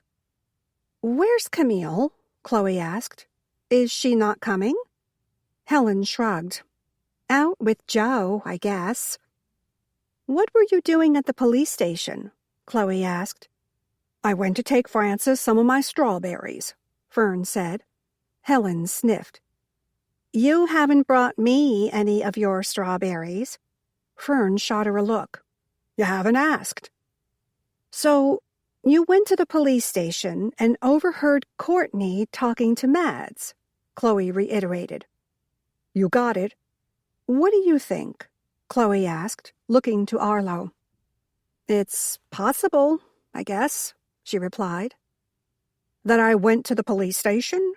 Or that I overheard the conversation I was just talking about? Fern asked with a stern frown. Both, Arlo replied with a cheeky smile. What I want to know is why they went to Corinth together, Helen said. Let's go to Corinth, Faulkner intoned.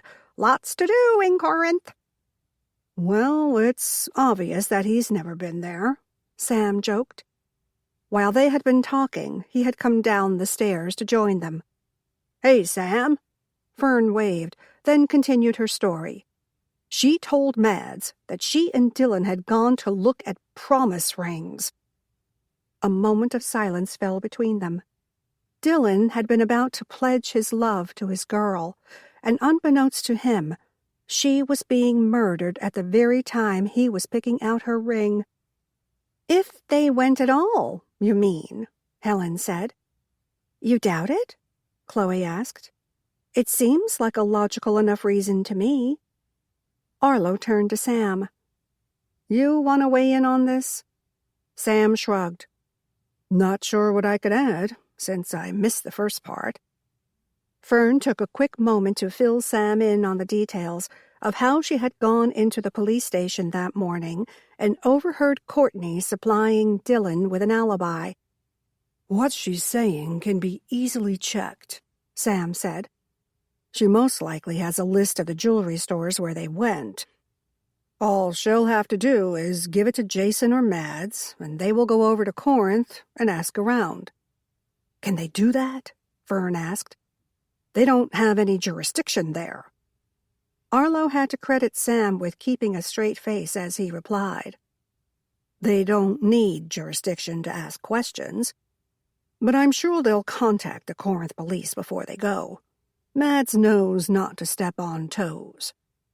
"So they go to Corinth and ask around," Helen said. "What then?" "Hopefully, they will find a jewelry store clerk who remembers Courtney and Dylan and can corroborate their story. Or if they purchased something, that would be even better." "Because their receipt will have a timestamp on it." Fern nodded in understanding. "You hope. Some of those stores in Corinth can be a little behind the times." Fern shot Helen a look. "Yes, and Sugar Springs is an edgy metropolis." "I'm just saying," Helen confirmed. "If they went downtown, there are a lot of older family-owned stores there who still write hand receipts." "She's right," Arlo said. "The date might be enough," Sam said. "Courtney's a pretty girl," Helen said. "Enough that most red-blooded American males would remember her." She hoped. They all did. None of them wanted to see Dylan in trouble. "What about his confession?" Arlo asked. "How can he have a confession and an alibi?" Chloe wanted to know. "That doesn't make much sense to me." She turned as Phil came in from next door. He gave her a quick nod, and she started his usual, without a word exchanged between them. "Confessions can be tricky, especially if coerced," Sam said. He made his way around the sofa and perched on the edge of the chair closest to Faulkner's cage. "The butler did it. He's guilty." Remarkably, Faulkner made a sound similar to a gavel being banged. Sam looked to Arlo. She shrugged. She honestly had no idea where he picked up the things he did. When she had first gotten the bird, he'd known a few choice phrases, but since then, Arlo had managed to weed out most of his more questionable vocabulary. But it seemed as if he picked up words and phrases in his sleep. "You think he was coerced?" Helen whistled low. "That doesn't mark good for Jason or Mads." Sam held both hands up as if surrendering. "I'm not saying he was coerced. You were there when he confessed." They all nodded. They had all been there. "Maybe he's just impressionable?" Arlo asked. "He's not even 20 years old," Sam explained. "You remember what it was like for you at 19? "No," Helen said with a shake of her head. "Yes," Fern replied, a dreamy quality to her voice. "Well, I do," Sam said. "I thought I knew everything. I thought I was grown, that I could make good decisions. I thought I had it all and a bag of chips." Arlo had felt the same. But looking back, she realized just how dumb and immature she had been. But at the time, she had been dang near bulletproof, chips and all. Yet she understood. Dylan had been questioned as an adult. He was legally that, but the scary truth was, he was nothing more than a half-grown kid. "I would like to think that at his age, I wouldn't have done anything like confess to a murder that I didn't commit. But I can't say that it's the truth. I did some dumb things when I was that age," Sam admitted. Hadn't they all? Sam looked up and caught Arlo's gaze. So many questions raised themselves. and none of them had anything to do with Dylan and Haley, and everything to do with her, Mads, and Sam. Oh, the mistakes she had made. Perhaps they had all made. But a person couldn't go back. They couldn't change anything. And she knew for a fact that she wouldn't be the same person she was today had she not lived the life she had lived and made the mistakes that she had made. Sam looked away, and Arlo did too, but her gaze collided with Chloe's. Her best friend raised a brow in question, but Arlo had nothing she could say about the matter, nothing she could say here, in front of everyone, and in truth, nothing she could really say at all. Sam wanted to talk, but they had yet to do so. Maybe soon. "What happens now?" Chloe asked.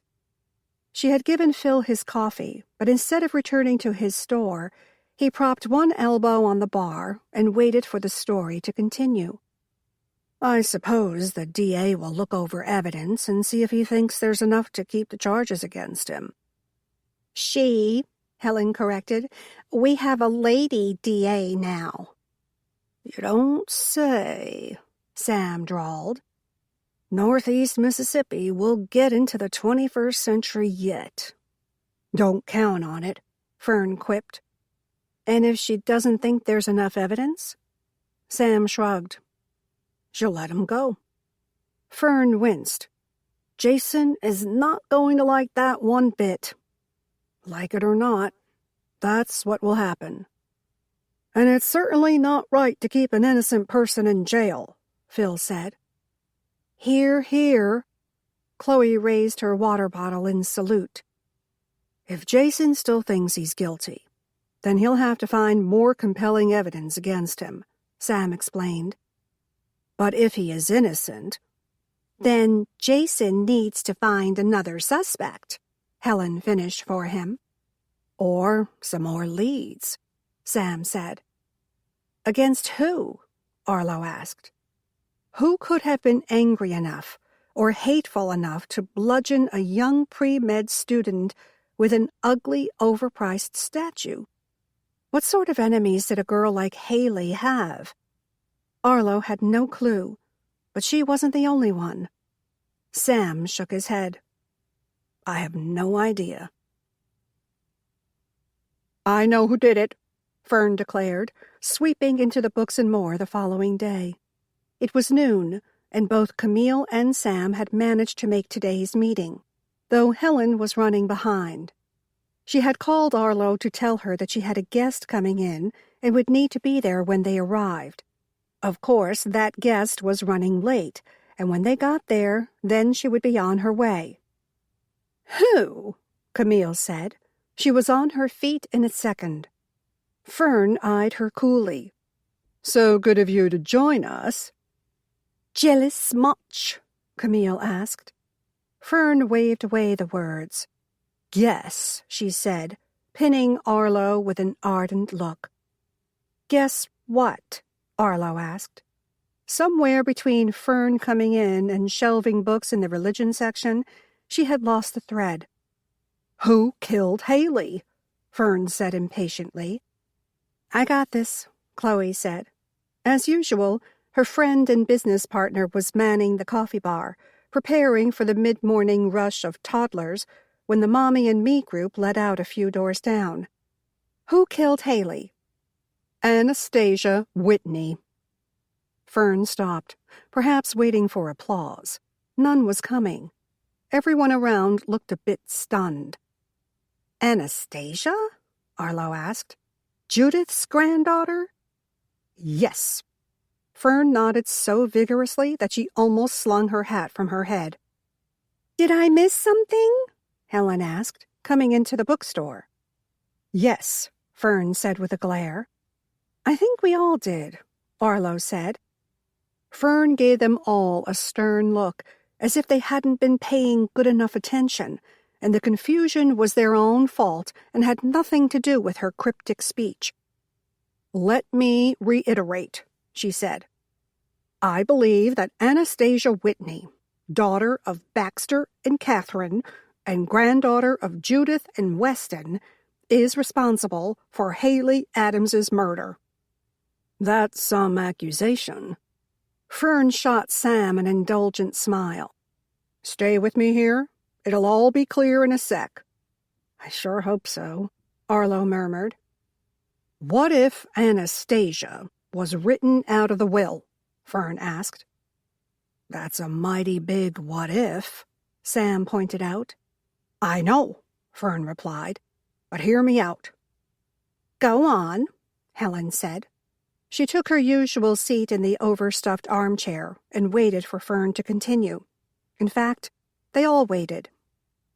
"Everyone in town knows that Judith is paying for Haley's education." "They do?" Sam asked. "Ditto," Arlo said. "That's right," Camille nodded. "And everybody knows?" Arlo asked. "Everyone who goes to Daimia River more than 2 times a decade," Helen quipped. Arlo supposed that it must be true, or at the very least it was a common belief in the beauty parlor circuits, for Helen did not dispute her. "I figured she was grooming her to be her own personal doctor.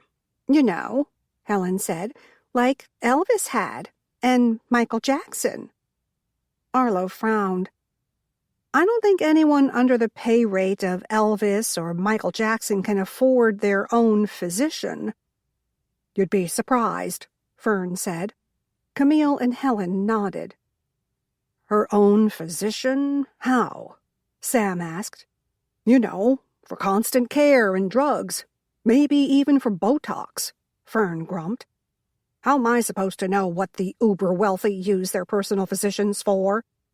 "Valid point," Sam returned, but Arlo saw the corners of his mouth twitching.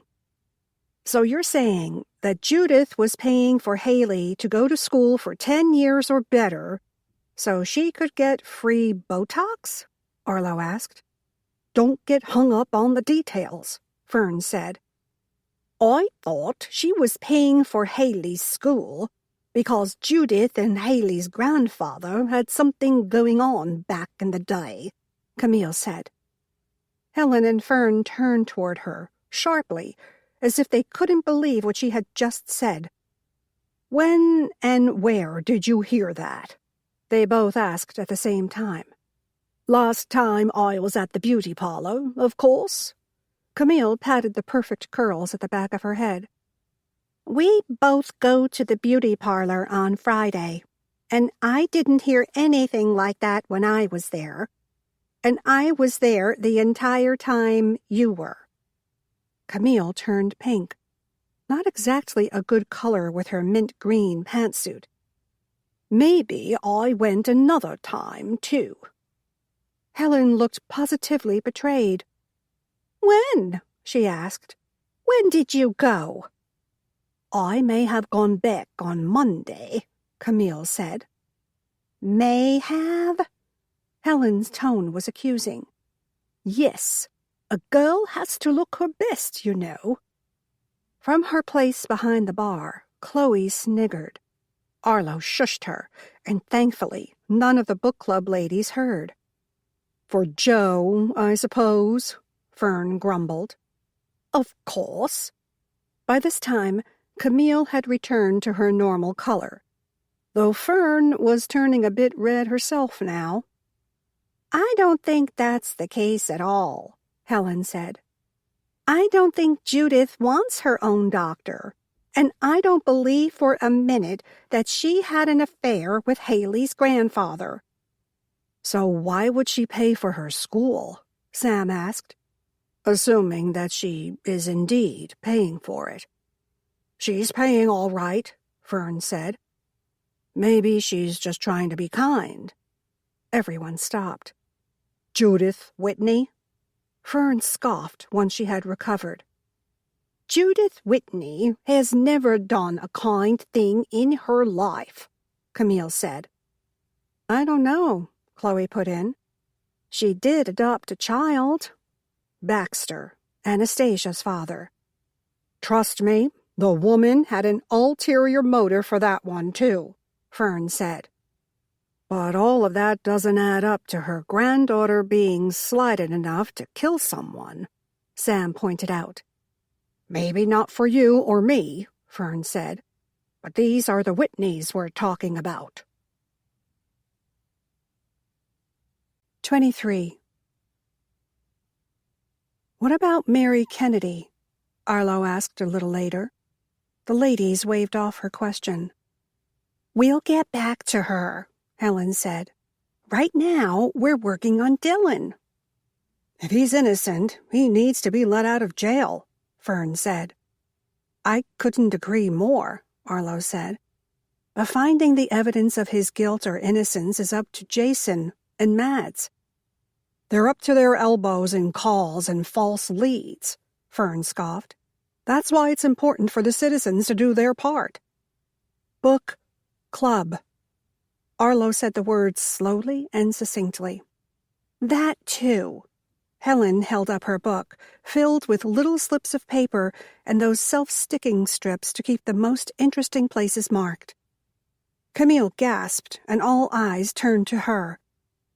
What if this is all a setup? Arlo rested her forehead on the shelf in front of her.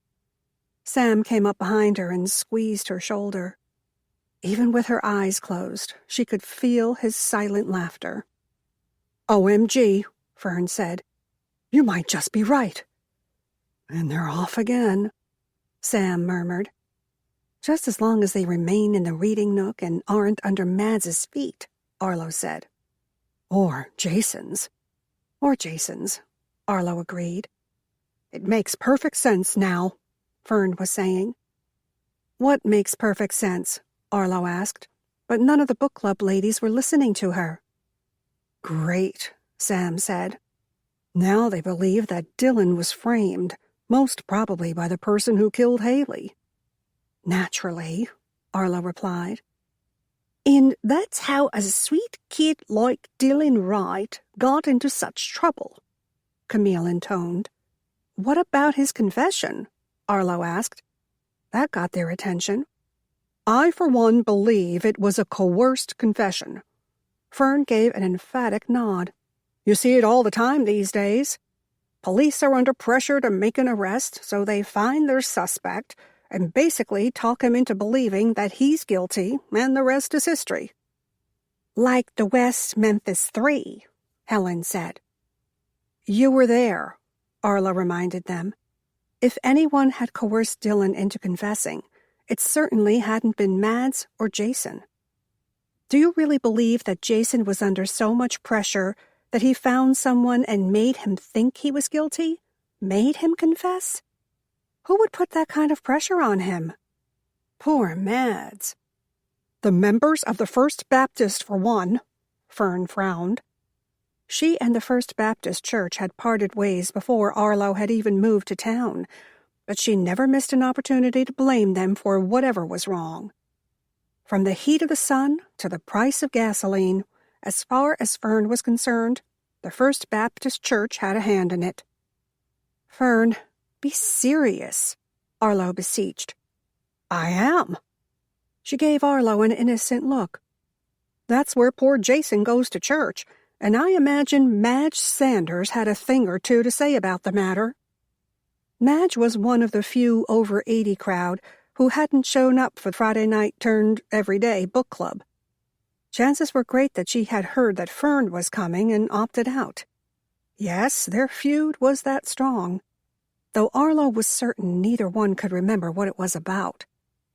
Then again, Fern did have a mind like a steel trap, and Madge did tend to be a little strong at times. If she wanted something done, by God, she got it done. Why would it be so important to Madge? Arlo asked. Madge might be a force living in Sugar Springs, but she usually had to have a stake in whatever it was before she got involved. She lives next door to Dylan, Helen said. I'm sure having a murderer so close was a little unnerving. Only if he's truly guilty, Arlo said. If he isn't, and I don't think he is, then the real murderer is still out running around. Everyone stopped. We have to do something. Helen was on her feet in a heartbeat. We have to do something now. Like? Camille stood, and Fern followed suit. We could go down to the police station and demand that Mads let Dylan go, Helen suggested. Please, Arlo begged, don't. Chloe checked her watch. I have to get Jaden from school. She shot Arlo a forgive-me look, but went to retrieve her purse. Arlo waved her away. Go, get your boy. The ladies started shuffling around the reading nook, deciding what to take and what to leave behind when they walked down to the police station. I could go with them if you want, Sam said. Arlo nearly wilted in relief. Would you? I promised Mads I would keep them off Lilyfield grounds. But I have a feeling he really meant that I needed to keep them fully in check. Sam chuckled. Yeah, good luck with that. Jaden was seated at the coffee bar doing his homework when the ladies and Sam returned to the books and more. Sam's phone rang right as he walked into the door. He checked the screen, then shot Arlo an apologetic look as he motioned that he had to take the call. She nodded, and he headed back out onto the pre-summer sunshine. That took a while, Arlo said as the ladies drew near. Well, you know Mads, Helen said. She settled down in the reading nook. Where's Sam? Fern asked, looking around. Arlo nodded toward the window, where they could just see Sam pacing back and forth as he listened to the person on the other end. Phone call. What did you find out? Chloe asked. They've already released Dylan. A clerk at the jewelry store where he bought a promise ring with Courtney's help confirmed Courtney's story, Camille said. Arlo frowned. What I don't understand is why he didn't tell that story earlier. It was almost as if he was willing to go to prison rather than tell the truth. And if Courtney hadn't stepped up, then that truth would still be unknown. The whole thing was strange. It's weird, I tell you. Fern settled back in her place on the couch. Weirdo, weirdo, Faulkner called. I agree, Helen said. And I stand by the theory that it's a setup. Dylan was a patsy for someone, Fern added. The question is, who? Camille chimed in. It is not a setup, Arlo protested. He's not taking the fall. So how do you explain the false confession and him not telling the whole truth when Mads arrested him? Helen asked. I can't explain it. But things like what you're talking about just don't happen in places like Sugar Springs, or in real life even. Truth is stranger than fiction, Camille quoted. There you go. Fern gave a satisfied nod. You can't argue with Mark Twain. Actually, it was Lord Byron, Camille said. Fern frowned as if Camille had committed a grievous error. You're an Aussie. What do you know about Missouri philosophers? That was Mark Twain. 'Tis strange, but true, for truth is always strange, stranger than fiction. If it could be told, how much would novels gain by the exchange? Camille nodded in satisfaction. Looks like we've got a second Revolutionary War waging. Chloe chuckled softly. I know how to solve this. Arlo made her way over to the large quote book she had in the living section.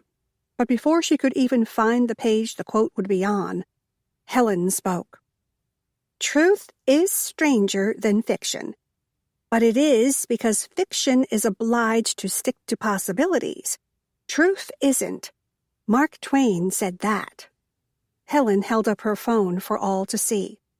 Fern gave a satisfied grunt. See? But Lord Byron said Camille's quote a few years before Twain was even born. Helen continued. Score one for Down Under. Camille raised her hands in victory. I thought Lord Byron was British, Chloe said. I don't think it matters to them, Arlo replied. Chloe nodded. Right. Exactly. Arlo reshelved the book. Look at you, using your phone like a seasoned professional. Camille smiled, obviously still tickled at winning the quote war. Helen stood and took a bow. Arlo returned to the reading nook as the bell over the door rang. She turned toward the sound, expecting to see Sam coming in after his call. But it was Joe Foster who stepped into Books and More. Joe! Camille stood. What are you doing here? He jerked a thumb over his shoulder. I was down at the police station. Is everything okay? She asked, her voice heavy with concern. Yeah, just, they wanted to question me about Haley.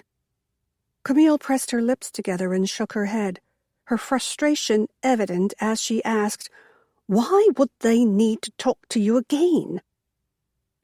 Just normal stuff. No, I don't know.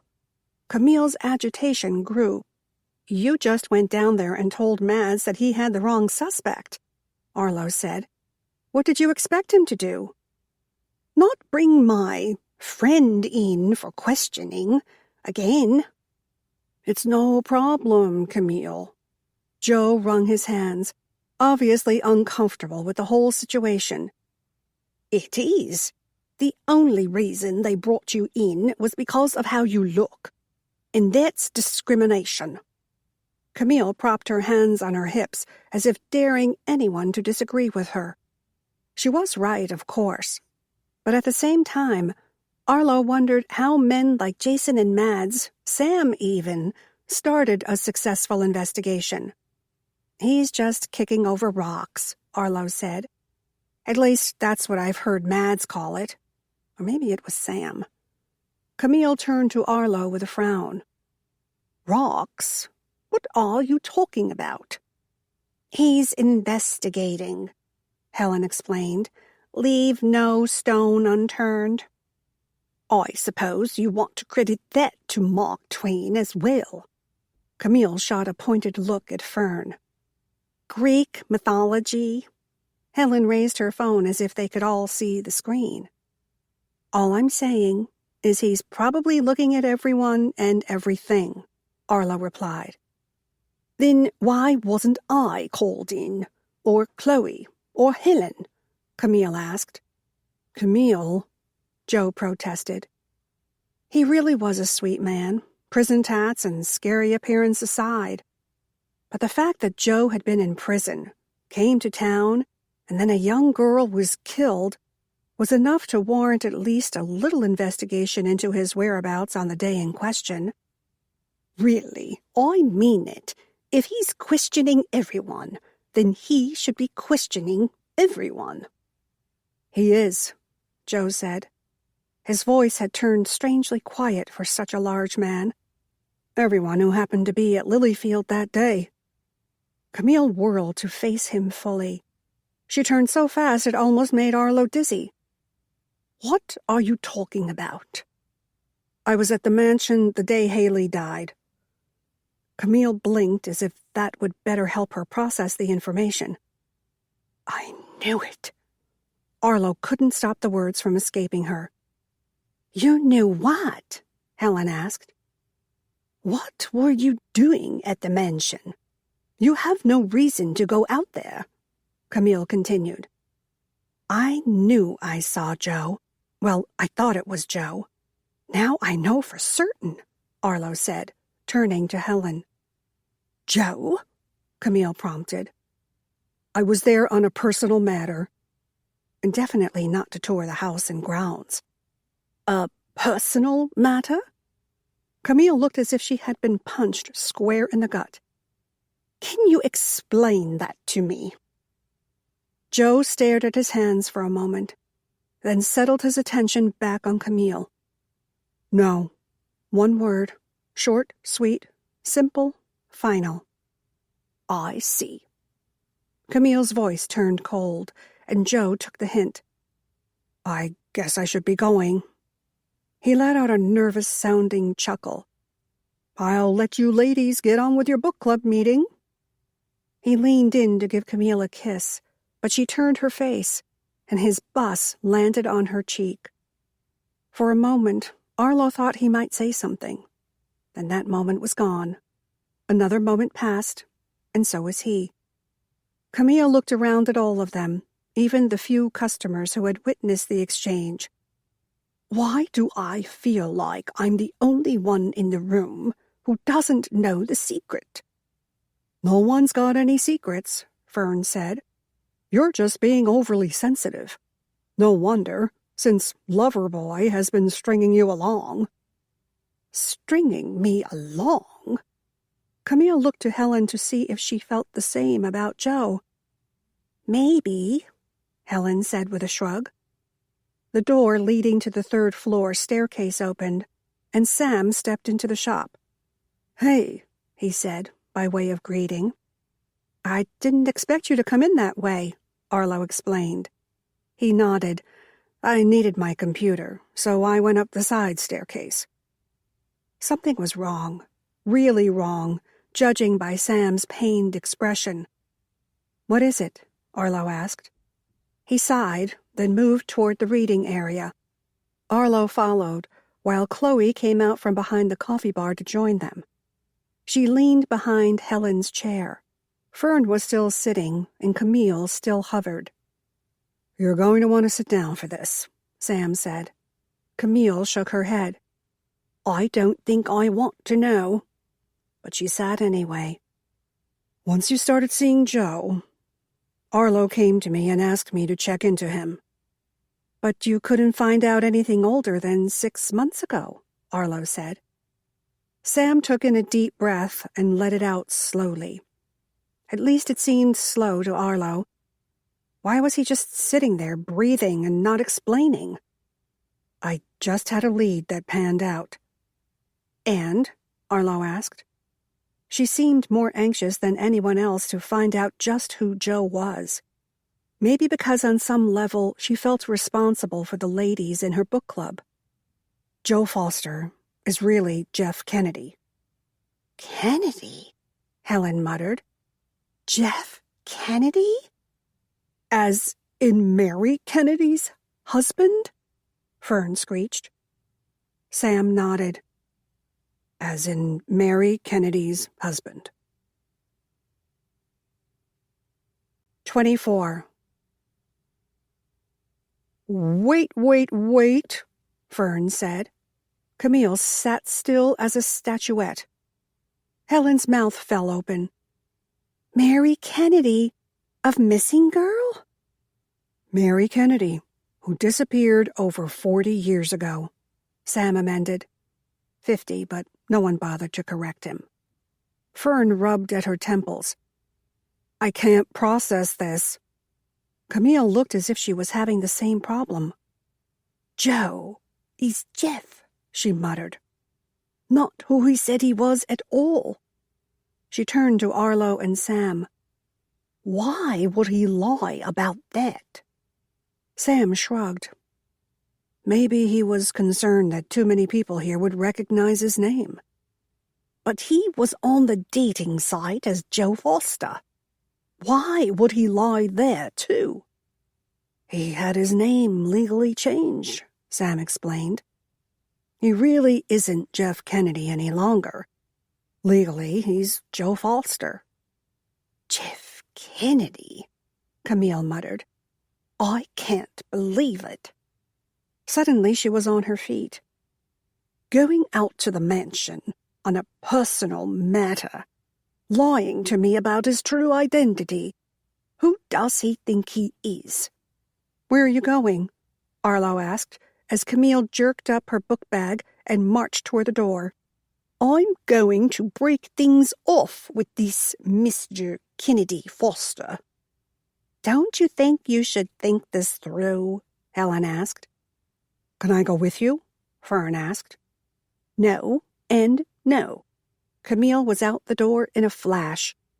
Should she go after her, or let her be? Arlo squirmed in place, but managed to keep her seat. So that explains the tattoos, Helen said. He spent what, 4, 5 years in jail? Fern asked. It was more like 3.5 initially, Sam said. But he had a parole violation and went back inside. The second go-round, he ran into some trouble and got another 30 tacked on. 30? Fern gasped. What did he do to warrant that? He killed a man over a piece of cornbread, Sam said. Please tell me you're kidding, Arlo said. I'm not.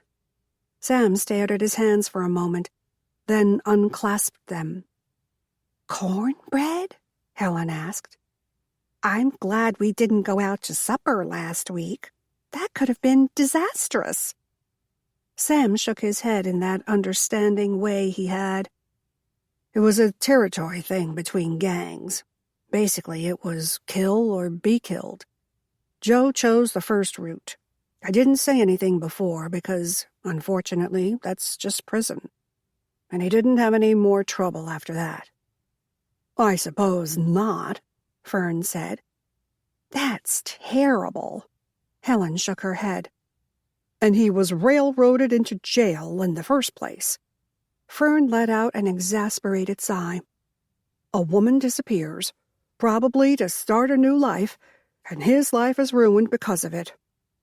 He did hit her, Arlo reminded them. Yeah, but she could have just left him outright. She didn't have to go to all the trouble of sinking her car in the lake, Fern said. That's true. Helen nodded. Sam leaned back and stretched one arm along the back of the sofa. Arlo sat next to him, back stiff as they talked around her. What if she didn't sink her car in the lake? Arlo turned to Sam. The object here is to not encourage them. Sam the skunk smiled innocently at her. Then who did? Helen asked. Top of my short list is Weston Whitney. In fact, he's the only name on my list, Fern said. That would explain why the necklace was in the car. And maybe his papers, too, Helen replied. Exactly, Sam nodded. But what about the baby? Fern said. I'd forgotten about that, Arlo breathed. Mary Kennedy had been pregnant. I guess that depends on whether or not Mary's dead, Helen said. She would have to be, Fern decided. Why else would she have left the necklace behind? Do you think she really took the necklace in order to fund a do-over somewhere? Helen asked. It's as good a reason as any, Sam said. Arlo agreed. But Mary hadn't gotten to start over. She had most likely died that night. At the hands of her suspected lover? Her husband? It was anyone's guess.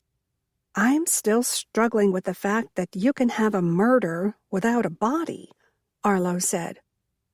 It depends if there is evidence of an attack or struggle, Sam said. A jury must have felt strongly enough about the evidence against Joe, to put him in jail for years. Years that had cost him more years, his life. Now he was back. The question was why. 25. I don't see any way around it. Fern looked from Helen to Camille, who picked at an invisible spot on her pale blue slacks. Arlo, who should have been moving a stack of books to a new display, set them down and made her way over to the reading nook. As much as she said she wasn't getting involved, it seemed like she was dragged in again and again. But this time it was important. I know you guys mean well, she started. But do not bully Camille into doing something she doesn't want to do. She expected Helen to bluster up and deny that she was bullying anybody, just as she expected Fern to wave away her concerns as being mother hen. But both ladies dropped their gazes to their laps sheepish looks on their faces. "But they're right," Camille said. "I do need to confront him." "You didn't talk to him last night?" Arlo asked. "No," Camille said softly. "He came by the house and knocked and hollered and called 100 times, but I didn't answer. I needed time to think. And quiet," she added. "And it seems like since I found out, I haven't had either." "I understand." Arlo perched on the sofa next to Camille. "You want to talk this through?" Finally, Camille looked up from her lap. Her gaze met Arlo's, and she squeezed Arlo's hand, the gesture thankful. "I'm not sure there's much to talk through." "Seems like a lot to me," Arlo said. "I just want to know why," Camille said. There was a lot of room for interpretation in that one. Why had he deceived her? Why had he gone to prison? Why was he back? There were a lot of whys to be uncovered, and Arlo didn't know which one Camille was referring to. And she wasn't sure she knew how to ask. But she delved in anyway. Why what? Why didn't he tell me who he really is? Maybe he wanted a chance to start again, Arlo said.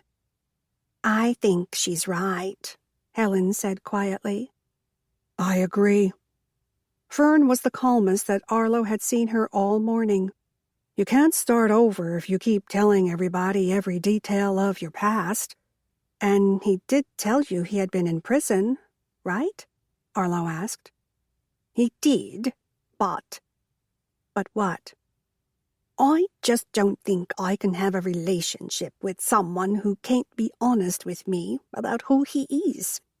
If he was in the witness protection program? Would you expect him to tell you all then? Fern asked. When had Fern jumped on this Joe bandwagon? Yesterday she was ready to hang him up by his toes. Camille was on her feet in a second. I've got to go talk to him, she said. She grabbed her book bag. Her purse was, of course, still hooked around one arm. Go get him, girl, Helen said. We'll be right here when you get back, Fern said. We're not going anywhere. Arlo stood as Camille bustled out of the books and more. She just hoped her friend was making the right choice, and this wasn't a mistake to define her entire life. 2 hours later, Arlo's phone rang. She snatched it up and checked the screen. It's Camille, she said. Answer it, Helen admonished, like Arlo had no intention of answering the phone. Like they hadn't been waiting for Camille to call for the last 2 hours. Camille? Arlo greeted her after swiping the screen. Hello, love, Camille said. That lost puppy tone was gone from her voice, and that dreamy, I'm so in love vibe was back. I just wanted to call and let you girls know that everything is fine. Joe explained it all, and I'm so glad I gave him the chance. So, are you coming back to the books and more? Arlo asked. What a dumb question. It wasn't like the bookstore was an everyday sort of hangout. At least it hadn't been until recently. Oh, no, love, Camille chuckled. Joe has some unfinished business, and I told him I would help him. Arlo frowned. Unfinished business? Taking care of business, Faulkner squawked, drowning out anything Camille said. Arlo motioned for Helen to try to keep the bird quiet. What did she say? Fern demanded. Camille, can you repeat that? Joe's daughter, Camille repeated. That's why he came here. He wanted to find his daughter. In a flash, Arlo ran through any Kennedys that she knew in Sugar Springs or the surrounding area. She was certain there had to be a couple or so.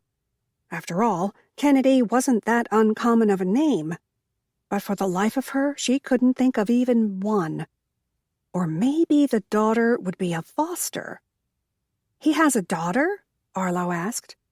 A daughter? Fern echoed. Joe? Helen asked. Chloe whirled around as if trying to make sure she was hearing correctly. Yes, love, Camille said gently. Joe has a daughter he's never met, and he came here to find her. It seems she works out at Lilyfield, and we're going out there now to talk to her. Joe has a daughter? Arlo said, once more for confirmation. Isn't it amazing? One of those ancestry sites put them together. He found her birth certificate under her mother's name, and there you have it. But he's been in prison. Arlo hated saying it outright, but it was the truth, after all. Camille shook her head. I didn't ask him all that, but I figure he did the math on it and knows that the daughter is his. Incredible.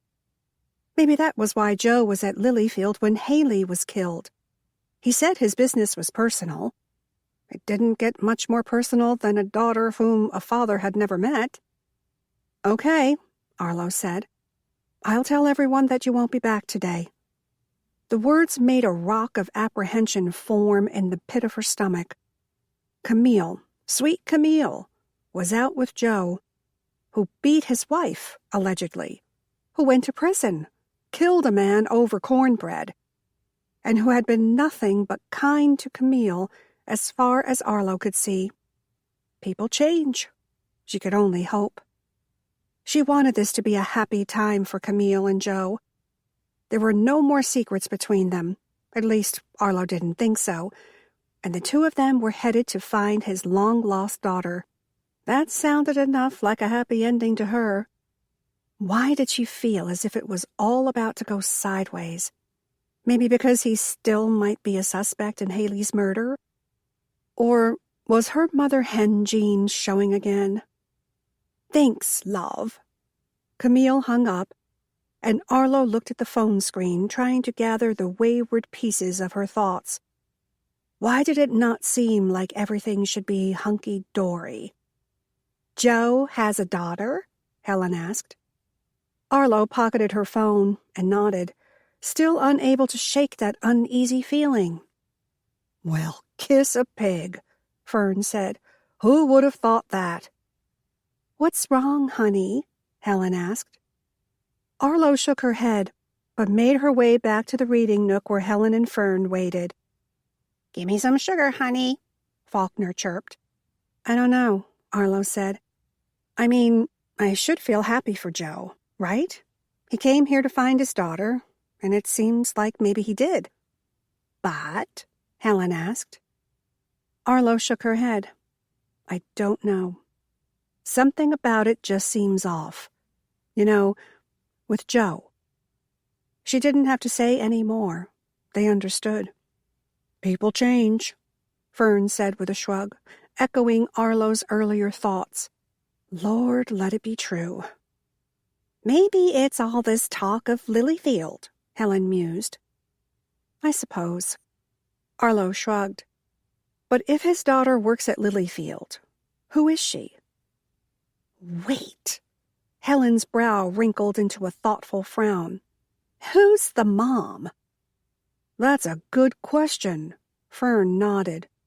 He went to prison right after Mary disappeared. Maybe he met someone when he was out that first time? Arlo asked. Mary Kennedy was pregnant when she disappeared, Fern said. But Mary was reportedly killed 50 years ago, Arlo reminded her. Joe went to prison for it, so she couldn't have had a baby. Fern shook her head. No, Weston killed Mary to keep her from telling everybody that she was carrying his baby and that they were having an affair. This is beginning to make my head hurt, Helen said. Chloe tossed her dish rag over one shoulder and made her way to the reading nook. Let's break this down, she said. Joe could have gotten Mary during his time out, but we don't know that for certain. Actually, he wouldn't have had to have gotten Mary to have a baby, Arlo said. True enough, Fern agreed. But if he didn't get married, or even start a new relationship, then it could be that daughter he's looking for belongs to Mary Kennedy. Which would mean that Mary Kennedy wasn't killed, Helen said. That's what I've been saying, Fern said. Which brings us back to Weston Whitney didn't kill her, Arlo started, and Mary Kennedy faked her own death. They all sat in silence for a moment. Perhaps Mary left because she knew that she wouldn't get any support from Weston, not even if the child was his and not Joe's. And if it was not Joe's, then he was certainly not going to welcome her back. Chloe looked around to see how this theory was taken. She could have simply let Joe believe it was his, Helen said. I've known a lot of women in such situations. A lot? Arlo asked. Seemed like Sugar Springs was the next Peyton place. It's a relative term, Helen said with a wave of her hand. All I'm saying is it's not totally out of the question. Maybe, Chloe said. But the money belongs to Judith. If Weston left her, he would be penniless. If the baby was indeed Weston's, then Mary would be left with nothing. Not unless she could convince Joe that the child was his. Holy cow, Fern said. It all makes sense now. Helen nodded. Mary knew that she would get no support from Weston if he left Judith. He would be penniless and unable to support her and the child. And Judith wouldn't exactly welcome her husband's bastard into Lilyfield, Fern continued. So Mary couldn't go home, back to a violent husband, when she was pregnant with another man's child. It would have been fairly easy to convince Joe or Jeff that the baby was his. There were no DNA tests back in the 70s. Blood, maybe, but that was too much of a gamble. She must have known that Jeff would know that the child wasn't his, and he would be furious when and if he found out. She couldn't risk that, Helen mused. It was too dicey. Instead, she faked her own death and left town. Jeff was blamed and sent to prison, and that was that. That would mean that whoever this child is would be about 48 or 49, Arlo pointed out. Most of the women they had encountered at Lilyfield had been young. All the maids. The older crowd consisted of Roberts and Dutch and... Pam, Arlo breathed. It has to be Pam. But if Pam was that child, then she might not be Joe's daughter, Helen said, if that came to light. Camille could be in danger, Arlo finished. Who knew how Joe would react to finding out that the child he had been looking for belonged to someone else? We have got to get out there. Now, Helen said. Fern was on her feet in an instant. I'll drive. Are you sure about this? Chloe asked as Arlo gathered her purse. Not at all, but I can't let them go by themselves. What if Joe and Camille are actually out there? You don't think his daughter is dangerous? Arlo shook her head. I have no idea. I don't even know if it's really Pam. But I know that Haley was killed out there. It doesn't have anything to do with it, Chloe said, her voice taking on a hopeful tone. It doesn't? You know this for a fact? Arlo asked. Chloe sighed. No, but... Arlo nodded. I know. Things like this just don't happen in Sugar Springs. But they have now. And we have to deal with it. I'm not going to let you go by yourself, Chloe said, reaching behind her and untying her apron. Who's going to watch the shop? Fern stopped gathering her things and looked from Arlo to Chloe. Phil, Chloe said. Their neighbor next door picked that moment to walk into the Books and More for another cup of coffee. What? Phil asked. We need you to stay here at the Books and More and watch the store, Arlo said. What about my store? What do you get, like 2 customers a day? Fern asked. Never mind, Arlo said. We're closing the store. If anybody comes by, just tell them that we'll be back as soon as we possibly can. She hated closing up shop, but what choice did she have? Sam, Chloe said with a snap of her fingers. We'll call him on the way.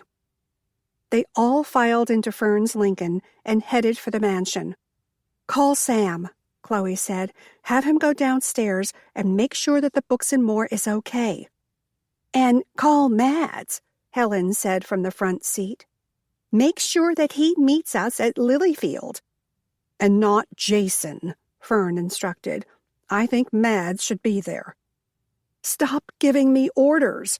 Arlo's fingers were trembling so badly she could hardly thumb through her list of contacts to find the number she needed. She called Sam first, then hung up before he could answer. Mads. She needed Mads to meet them at Lilyfield, and they already had a head start. Go. Mads answered the phone 2 long rings later. Mads, it's Arlo. I know. I've got a cell phone. I don't have time for that right now, Arlo said. We're headed out to Lilyfield. We have reason to believe that Camille and Joe might be in trouble out there. Define reason to believe. I don't have time to explain right now, she said. Can you just meet us out there? Not without a little more to go on, Arlo. I am in the middle of a murder investigation. I know, but Joe Foster is really Jeff Kennedy. He was married to Mary Kennedy, who we believe had an affair with Weston Whitney. She was pregnant when she disappeared. The baby might be Weston's, but it could be Joe's. And Joe discovered that the woman he thinks is his daughter is working at Lilyfield now. Can you repeat that? No, Arlo said. If you ever felt anything for me at all, just meet us out there. Camille could be in trouble. Fine, Mads said, for you. But if nothing is going on, you owe me dinner. Arlo stared at the phone for a moment and placed it back to her ear. Okay, fine. Dinner. See you in a bit. Mads hung up and Arlo called Sam. Sam, it's Arlo. We had to leave the Books and More. You had to leave? Sam's voice grew concerned. All of you. Why? It's too much to try and explain right now, but we're headed out to Lilyfield. Camille could be in trouble. Can you go down and reopen the store? I'm over at Chloe's, Sam said. I told her I'd look into having a doggy door put in for her. Well, for Manny. Private Dick and handyman. So if you're already out there, can you meet us? Well, I'm close, but I've got Manny. Take him back to the house and then go to the mansion, Arlo said. We may need you. And you'll tell me what this is about then. She couldn't send him over without explaining. He could be in more danger than any of them if he didn't know what he was walking into. Camille and Joe are on their way to Lilyfield to find his daughter who works there. Joe Foster, who is really Jeff Kennedy, whose baby is probably Mary Kennedy's daughter. But probably not, because Mary Kennedy was having an affair with Weston Whitney when she disappeared. I'm pretty good at detangling puzzles and relationships, but it's going to take a minute on this one. Just go to the mansion and make sure that Camille and Joe don't go inside. That's the main thing, Arlo said. There's already been one murder there. You don't think Haley's murder has anything to do with Mary Kennedy? Are you willing to take that chance? No, he said. No, I'm not. Are you going to the mansion? Arlo asked. Let me take this dog back to the cottage, and I'll be over there as soon as I can. And Sam, she said, thank you. Arlo hung up the phone and waited to be bombarded with questions from the ladies surrounding her, but no one said a word. Everyone was too worried about what they were going to find once they got to Lilyfield. Were Joe and Camille already out there? Would Sam get there before them? When would Mads arrive? And when would they? It seemed like the longest trip she had ever made. When they pulled up in front of Lilyfield a few minutes later, Camille's car was already parked in the circular drive. Sam's truck was nowhere around, but he could have walked over from the cottage. Arlo was certain. It was simply a stone's throw from the Lilyfield back door. But they had no way of knowing if he had made it inside or was even there yet. He said he had been walking Manny when Arlo called, and she had no clue how far from the house he had been when she reached him. "Okay," Helen said, turning in the seat to look at all three of them. "How are we going to do this?" "We go to the front door and knock," Arlo said. Chloe nodded. "Maybe I should do it," she said. "I mean, I'm a tenant, so it wouldn't be totally out of the question for me to come calling." "With 3 of your closest friends," Fern quipped. "I don't think the maid who answers the door cares about that sort of thing," Chloe said. "Aren't you going to tell her she watches too much Downton Abbey?" Helen asked. "Not the time," Arlo replied. "Yeah," Helen said. "You're right." "So I knock on the door, and the maid lets us in. That's the most important thing, right?" Chloe nodded, waiting for them to agree. "Right," Arlo, Fern, and Helen said at the same time. "Then what?" "I have no idea," Arlo said. "I guess we just play it by ear." "Let's do this." Fern slipped from the driver's seat, then waited for everyone else to get out as well. Chloe led the march to the front door, with the 3 other ladies trailing behind. She was their ticket, and they were there to let her work her magic. After that, it was anybody's guess. She rang the doorbell. They waited. It seemed like forever, but it had only been a few short seconds before the door creaked open. Andrea the maid stood before them. Andrea, who had said she had heard Haley and Dylan arguing the day that Haley was killed. "Hi, I'm Chloe." Chloe took a step forward, and thankfully the maid took a step back. Chloe plowed on. "I live in the cottage out back. I'd like to talk to somebody about putting in a doggy door and building a fence." The girl blinked as if she didn't understand a word that Chloe was saying. "Is there anyone I can talk to?" she asked. "The property manager, perhaps." Arlo had a feeling Chloe knew exactly who to talk to about some sort of alteration to the cottage, but that wasn't the point. She took another large step into the foyer, and the 3 of them crowded in behind. "I'll go find someone," Andrea said. If she recognized Arlo, she didn't say. She simply looked at them as if they had come to rob the place. Then she shut the door and bustled away. "Now," Arlo said, "where do we go from here?" Before anyone could answer, a piercing scream rent the air. It came from upstairs, the same direction they had gone trying to find Judith Whitney's room. "There," Helen said. "Let's do it." Fern started toward the staircase in a dead run. 26. Arlo, Chloe, Fern, and Helen raced up the stairs with Andrea the maid, hot on their heels. "You can't go up there," Andrea cried. Arlo wasn't sure if she was upset about the scream or the fact that they weren't doing what she said. She turned toward the maid. "Go back downstairs. See if you can find Sam Tucker." "Who's Sam Tucker?" "Never mind. Mads and Jason, the police chief and his top officer, are on their way here right now. Go downstairs and wait for them," Arlo instructed. She hesitated. "Now!" Helen roared. The maid scurried back down the stairs. "I think it came from this direction," Fern said. She rushed toward the end of the landing.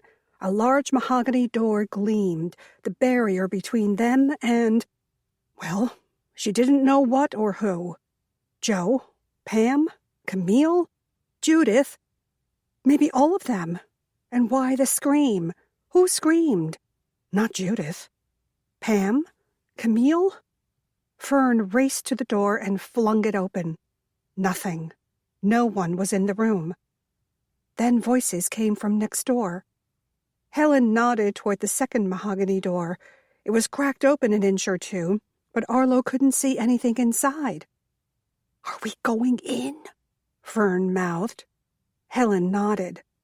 Chloe grabbed Arlo's arm. "Is this safe?" she mouthed. Arlo shrugged.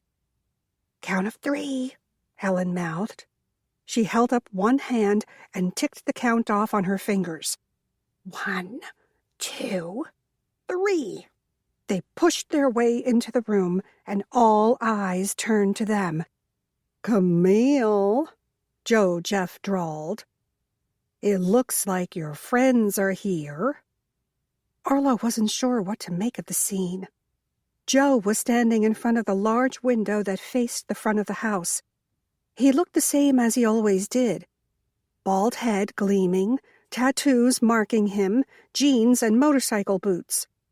Except today, he had a gun, and it was pointed at Pam. "Are you okay?" Helen asked Camille. Their friend cowered in a corner with Judith Whitney. Actually, Camille was doing the cowering. Judith was strapped into a wheelchair. She didn't appear to be able to move her body, but those green eyes of hers were as sharp as ever. The stroke that had ravaged her body seemed to have only done damage to the physical. Her mind appeared to be in top form.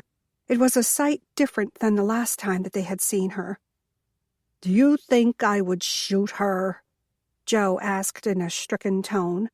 "I adore Camille." "There are 2 guns," Helen commented. And there were. Joe Foster, once known as Jeff Kennedy, was pointing a gun at Pam, who was pointing an even bigger one right back. "I'm not trying to shoot anybody," Pam said. "I'm only trying to protect myself." "From?" Fern asked. "Crazy men busting in here and trying to tell me that they know who I am." Pam waved the gun in Joe's general direction. Camille ducked, as if she had turned it on her. "I've got an idea," Fern started, speaking slowly. She smiled at everyone in the room and inched closer into the fray. Arlo wanted to grab her arm and pull her back out of the line of gunfire. "Why don't we all put down the guns and talk this through?" "Not a chance." Joe spit the words in disgust. Gone was the easygoing man who could easily bowl a .275, and in his place stood an angry man, eyes blazing with the resentment born from years' worth of lies come to light. "Don't you find it much easier to talk to someone when they aren't pointing a gun at you?" she continued. "No." Pam's one word was like a bullet. "Okay, then," Fern continued. "Wouldn't it be easier to listen to someone if you weren't pointing a gun at them? You surely wouldn't have to worry about accidentally shooting someone in the room that you wouldn't want to shoot. Not when the person you're pointing it at ruined your life," Joe said. "I ruined your life?" Pam scoffed. "I came here to meet the daughter I never had, that I had just learned about. Instead, I find walking, talking evidence of my wife's infidelity." "You used to beat her," Pam said. She told me everything." "Then she lied. I knew what the talk was around town, but it was wrong. I never laid a hand on her. She was a little clumsy and managed to bruise herself up just walking to the mailbox, but I never laid a hand on her." "And yet you killed her," Pam said. Joe rolled his eyes. "How could I have killed her if you're standing here?" I didn't know about you until 6 months ago. On the inside, Pam explained. You killed her on the inside, you and Mrs. Fancy Pants over there. She used one elbow to indicate Judith, all the while keeping her gun steadily trained on Joe. I've heard the stories my entire life about the evil dealt to my mother. Your mother never could get the facts straight, except for the one about who my father really was. I'm starting to feel dizzy from all this, Chloe said. As far as Arlo could tell, they had gotten it right. Pam was Weston Whitney and Mary Kennedy's daughter, though up until a few moments before, Joe thought that she was his own. Sometime in between, they had started pulling guns, and now she just wished that Mads would get there, or Sam, and she hoped Sam had a gun of his own. I came here to get revenge, Pam continued. She thought she had the upper hand and kept talking. I didn't know I was going to get it twice. Twice? Helen asked. I came for Judith, but it seems I can make my mother's rotten husband pay as well. Chloe nudged Arlo. Judith, she whispered. If it hadn't had been for Judith Whitney, then my father would have left her and married my mother. I would have grown up in a house like this one. She laughed. In this one, actually. That's not true, Chloe said. She stepped forward, the same way that Fern had, and Arlo was beginning to feel a little cowardly at hanging back. Cowardice and intelligence.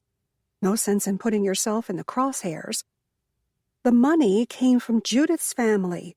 She was the Lily. Your father had no money of his own.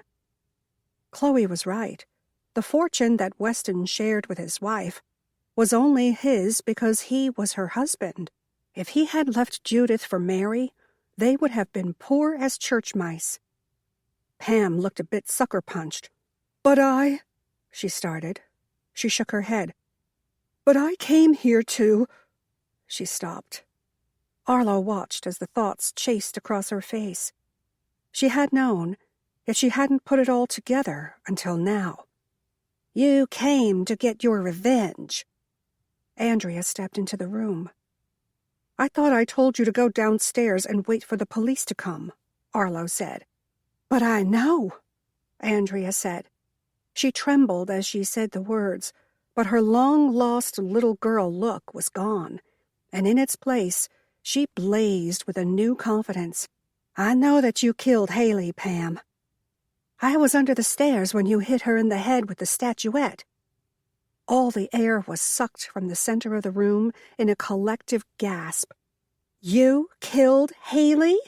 Helen asked. Now it was her turn to advance, ever so slowly toward the nutritionist, if that was indeed what she was. Arlo had no idea at this point. So what? Pam scoffed. She got in my way, and she found out about my secret.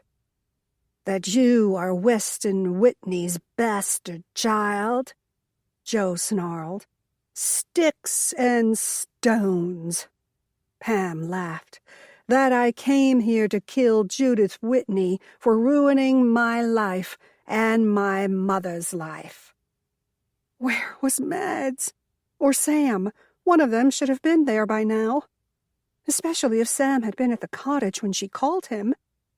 How did you go from killing Judith to caring for her? Chloe asked. The question had been on Arlo's mind as well. Caring for her? Pam snickered. How do you think she got like that? She had a stroke, Chloe said, though it came out more like a question than an answer. Yeah. See, I was going to poison her, just kill her outright, an overdose of her own blood-thinning medication. Pam gave them all an evil smile. Did you know that warfarin is the same exact chemical compound as rat poison? As a matter of fact, I did, Fern said. That in itself was scary enough. A little too much, and bye-bye Judith. But she's still here, Helen pointed out. She didn't bother to say that she had more limitations now than ever. The point was Judith Whitney was still alive. I may have miscalculated a bit. That's what caused the, She waved a hand toward Judith's poor body, crumpled up and strapped to a wheelchair so she wouldn't slide into the floor. That's when I realized that it might be a lot more fun to play a little cat and mouse before I finished my work. I don't understand, Chloe said. You became a nutritionist in order to come here and make her life hell? No, stupid. I printed out a fake certificate from the internet to fool an old woman into letting me in. Which explains why a nutritionist was buying Cheetos at the grocery store, Fern mused. Pam shrugged. There's that. And what about Haley? Arlo asked. She just got in your way? Collateral damage. So sad. Such a bright young woman. But Pam didn't sound the least bit remorseful. She started snooping around and questioning the medication I was giving Judy over there. She discovered your plan, and you killed her, Arlo said. You killed her, then framed her boyfriend for the murder. Like I said, collateral damage. Dylan didn't throw anything into the lake, Fern mused. You did. Again, Pam shrugged. Then she glanced around at all of them, and it took Arlo a moment to realize that she was counting. How many bullets you got in that gun, convict? She asked. Wouldn't you like to know? At least 2, I hope. I would hate for you to have to take your own life by stabbing an old woman, then jumping out the window. And Pam's plan became clear to Arlo. She was going to shoot them all, make it look like Joe had done it, and be the only witness left to say otherwise. They had to do something, and they had to do it fast. But what? She looked across the room to where Camille still stood next to Judith's wheelchair. Camille looked a little worse for wear. Her snow-white curls stood on end, and the silk shell underneath her baby blue jacket had come untucked from the matching slacks. Her pearls were askew, and she looked as if she was about to start chewing on her fingernails at any moment. But Camille wasn't looking at Arlo. She was looking at Fern. If it hadn't been for that larger-than-large hat she wore, Arlo would have never seen Fern's nod. They were planning something. Arlo just wasn't sure what. But she knew she had to be ready, too. She nudged Chloe. Her best friend nudged her back in acceptance. On the count of 3, they would move. At least she hoped it was the count of 3. This would be a little deadlier than offsides in football. They had to get this right. Yet despite her diligence, Fern and Camille moved first. Fern pounced on Joe and Camille on Pam, leaving Chloe and Arlo trying to figure out how to join the game. Camille had jumped on Pam's back, and the woman was slinging her around like a dog slings a toy. Somehow, Camille held on. "Camille!" Joe cried when he saw his love in danger. His distraction gave Fern the upper hand. In no time flat, she had Joe disarmed. "Looks like those jiu-jitsu lessons are paying off," Helen commented as Fern gave him one last kick. It landed on his knee and had him on the ground in a flash. "Damn straight," Fern said. But Camille was not faring as well. Arlo saw her opportunity to help her friend, but then the doorbell rang, breaking her concentration. Mads? No, he wouldn't ring the bell. Sam. Maybe Sam. She needed one of them, and ASAP. "You should be answering that," Chloe hollered at Andrea, who hovered by the door. The young woman wrung her hands. "Go!" Chloe roared. Andrea fled from the room. Pam continued to turn in a circle, trying to shake Camille off, but Camille held fast. The main problem was with every turn, the gun Pam held swung wildly. Camille had her arms wrapped around the woman's throat, choking her in her efforts to remain in place. "Help!" she squealed as she held on for her life, quite literally. Pam made gasping, gurgling noises as she tried to pry Camille's fingers loose with her free hand. "Don't hurt her," Joe growled. Tears streamed down his craggy face. "You will not hurt my baby." He charged into the fray. Arlo ducked again when Pam swung around in a circle. What was taking Mads so long? And Sam? Joe grabbed at Camille's arms, trying to peel her off Pam. To save Camille or Pam? She had only a moment to speculate. Then a shot rang out, and the world seemed to grow still and dark. 27. "Give me that!" Arlo heard Helen screech as the ringing in her ears subsided. She looked down at herself. She appeared fine. She hadn't been shot. Helen took the gun from Fern and motioned for the other woman to stand aside. Neither one seemed to be suffering from a gunshot wound. Joe darted from one side to the other in his mission to bring down Pam, his charge not helping the chaos as Pam moved from side to side to avoid him. Fern might be unarmed, but Pam still swung her weapon wildly as she tried to fend off Camille and Joe. In what could have only been seconds, but felt like an eternity, Chloe managed to break Pam's grip on the gun and remove it from her possession, while Arlo unbalanced her. Pam was on the ground, still gasping for air, as Camille wasn't about to let go. "Everybody freeze," Mads called. Finally, help, true help, had arrived. "I still think I should have one of those shiny silver blankets." Fern was still fussing, nearly an hour later. Mads had come in first, followed by Sam. Jason had pulled up to the house seconds after Mads had Joe and Pam handcuffed. Mads put Pam in the back of Jason's car and sent him back to town with the prisoner.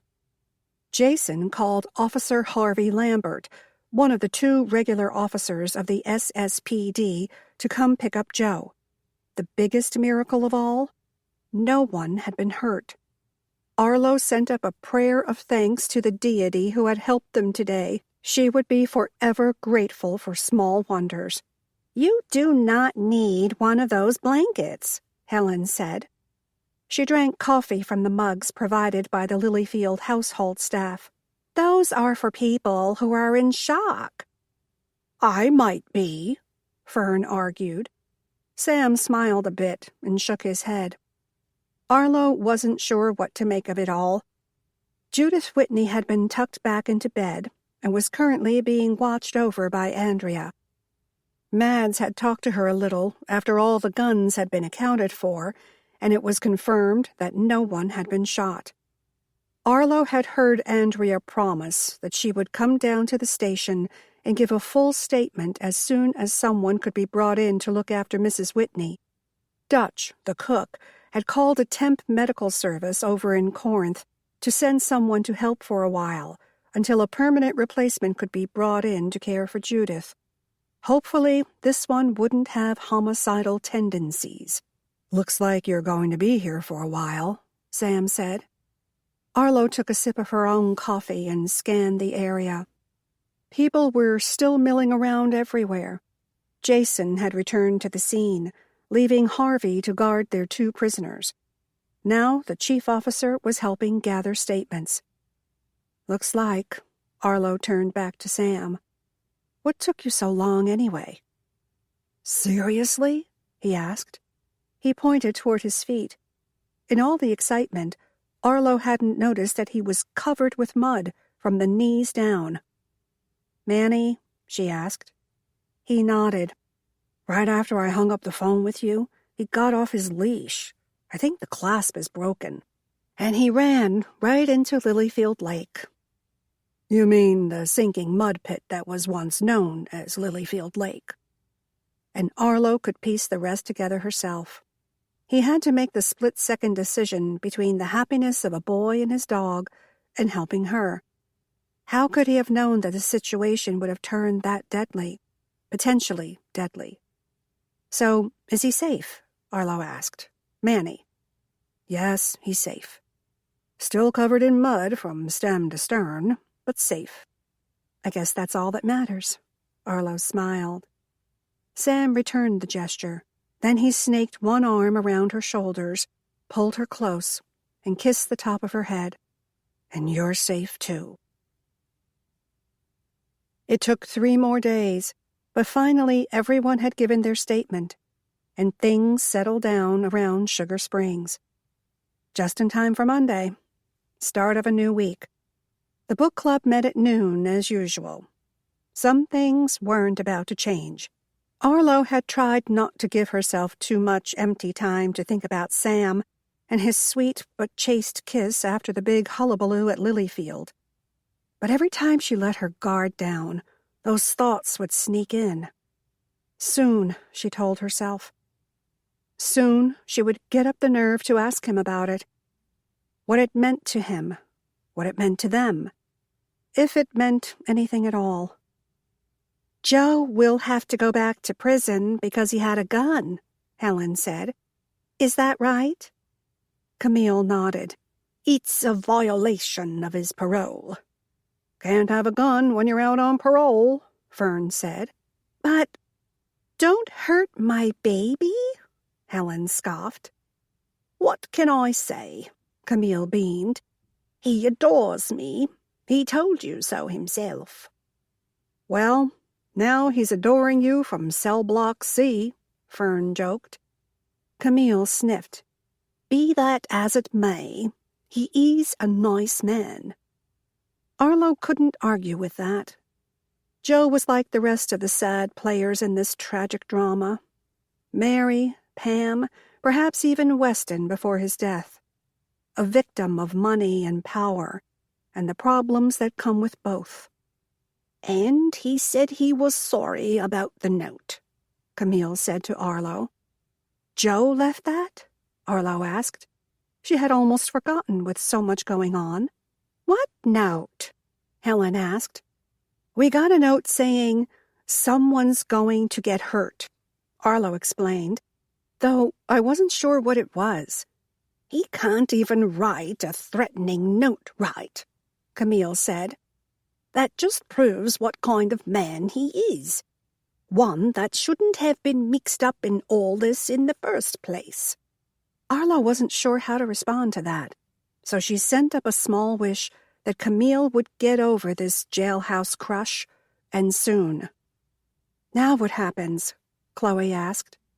She leaned against the bookstore side of the coffee bar and waited for someone to answer. "Nothing, I suppose. According to Pam, Mary Kennedy died of natural causes a few years back," Helen said. "It's such a shame," Camille mused. "What's that?" Helen asked. Camille sighed. "Mary Kennedy. She had the perfect opportunity to start over. She had money. Well, she would have if she had kept the necklace from the car." "I don't think she knew the necklace was in the car," Arlo said. "At least that's what Pam told police. Mary left Lilyfield with plans of sinking her car in the lake and having Weston arrested for her attempted murder. Weston had wanted to have her arrested for theft, but she didn't plan on complications with her pregnancy." "According to Pam's statement," Fern said, "by the time she would have been able to accuse Weston of anything, she was too embroiled in the life she had. If she had blown her cover and her plan had not been successful, she would have had nothing.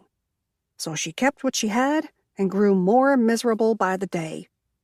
Camille shook her head sadly. Wait, Arlo said.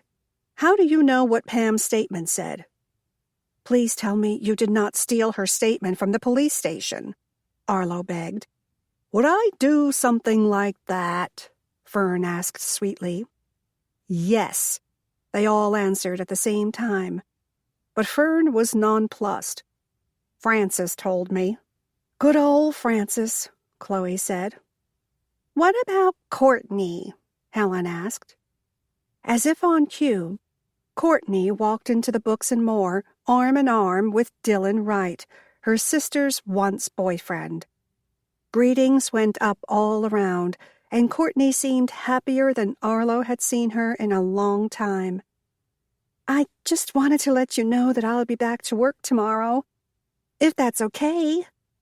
Courtney looked from Arlo to Chloe. Perfect, Arlo said. Good for me, Chloe replied. And I wanted to be the first to tell you that Dylan and I are pre-engaged.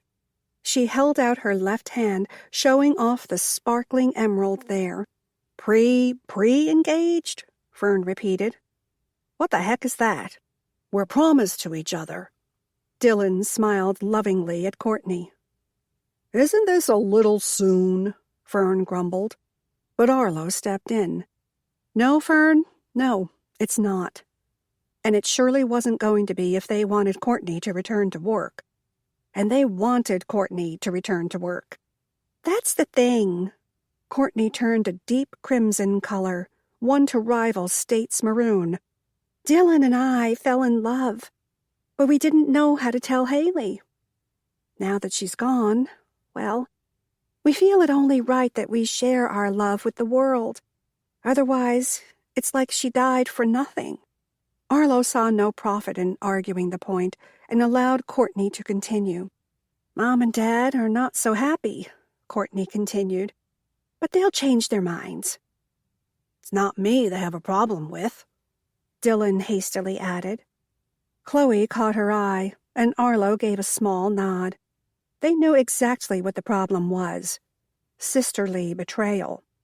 Anyway, Dylan continued, I couldn't tell everyone where I was when Haley was killed, because I was in Corinth picking out a ring with Courtney.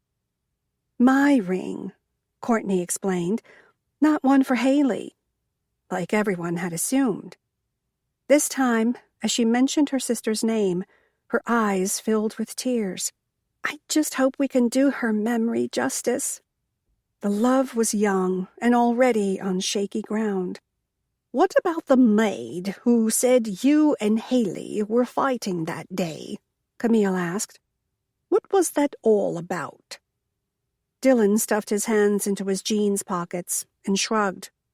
That was the day before. Haley knew something was up. Even though I hadn't told her yet, I went to the mansion to see her and talk to her. To break up with her, Courtney clarified. But I couldn't do it. Then we ended up in an argument. But it was the day before, not the same day. Which explained how the maid could have gotten it confused. Dylan and Haley didn't look like the kind of couple to argue, and when they did, people remembered. But Arlo knew as well as anyone. Sometimes one day blended into the next. Courtney and Dylan said their goodbyes and started out of the Books and More. I give it 3 months, Fern said, smiling and waving to the couple as they turned one last time at the door. 4, Camille said. 2.5, Helen countered.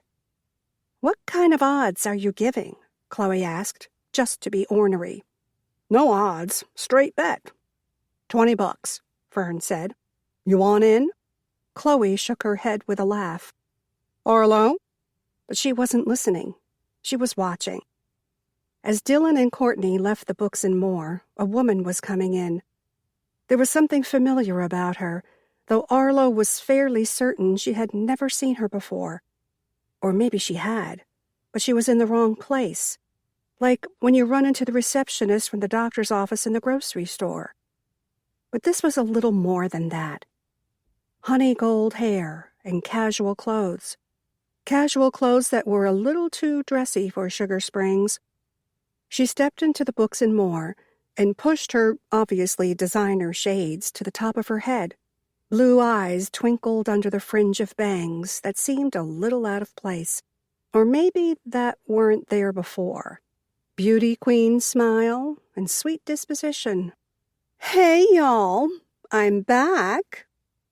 And that's when Arlo recognized her. Daisy James Harrison had returned to Sugar Springs.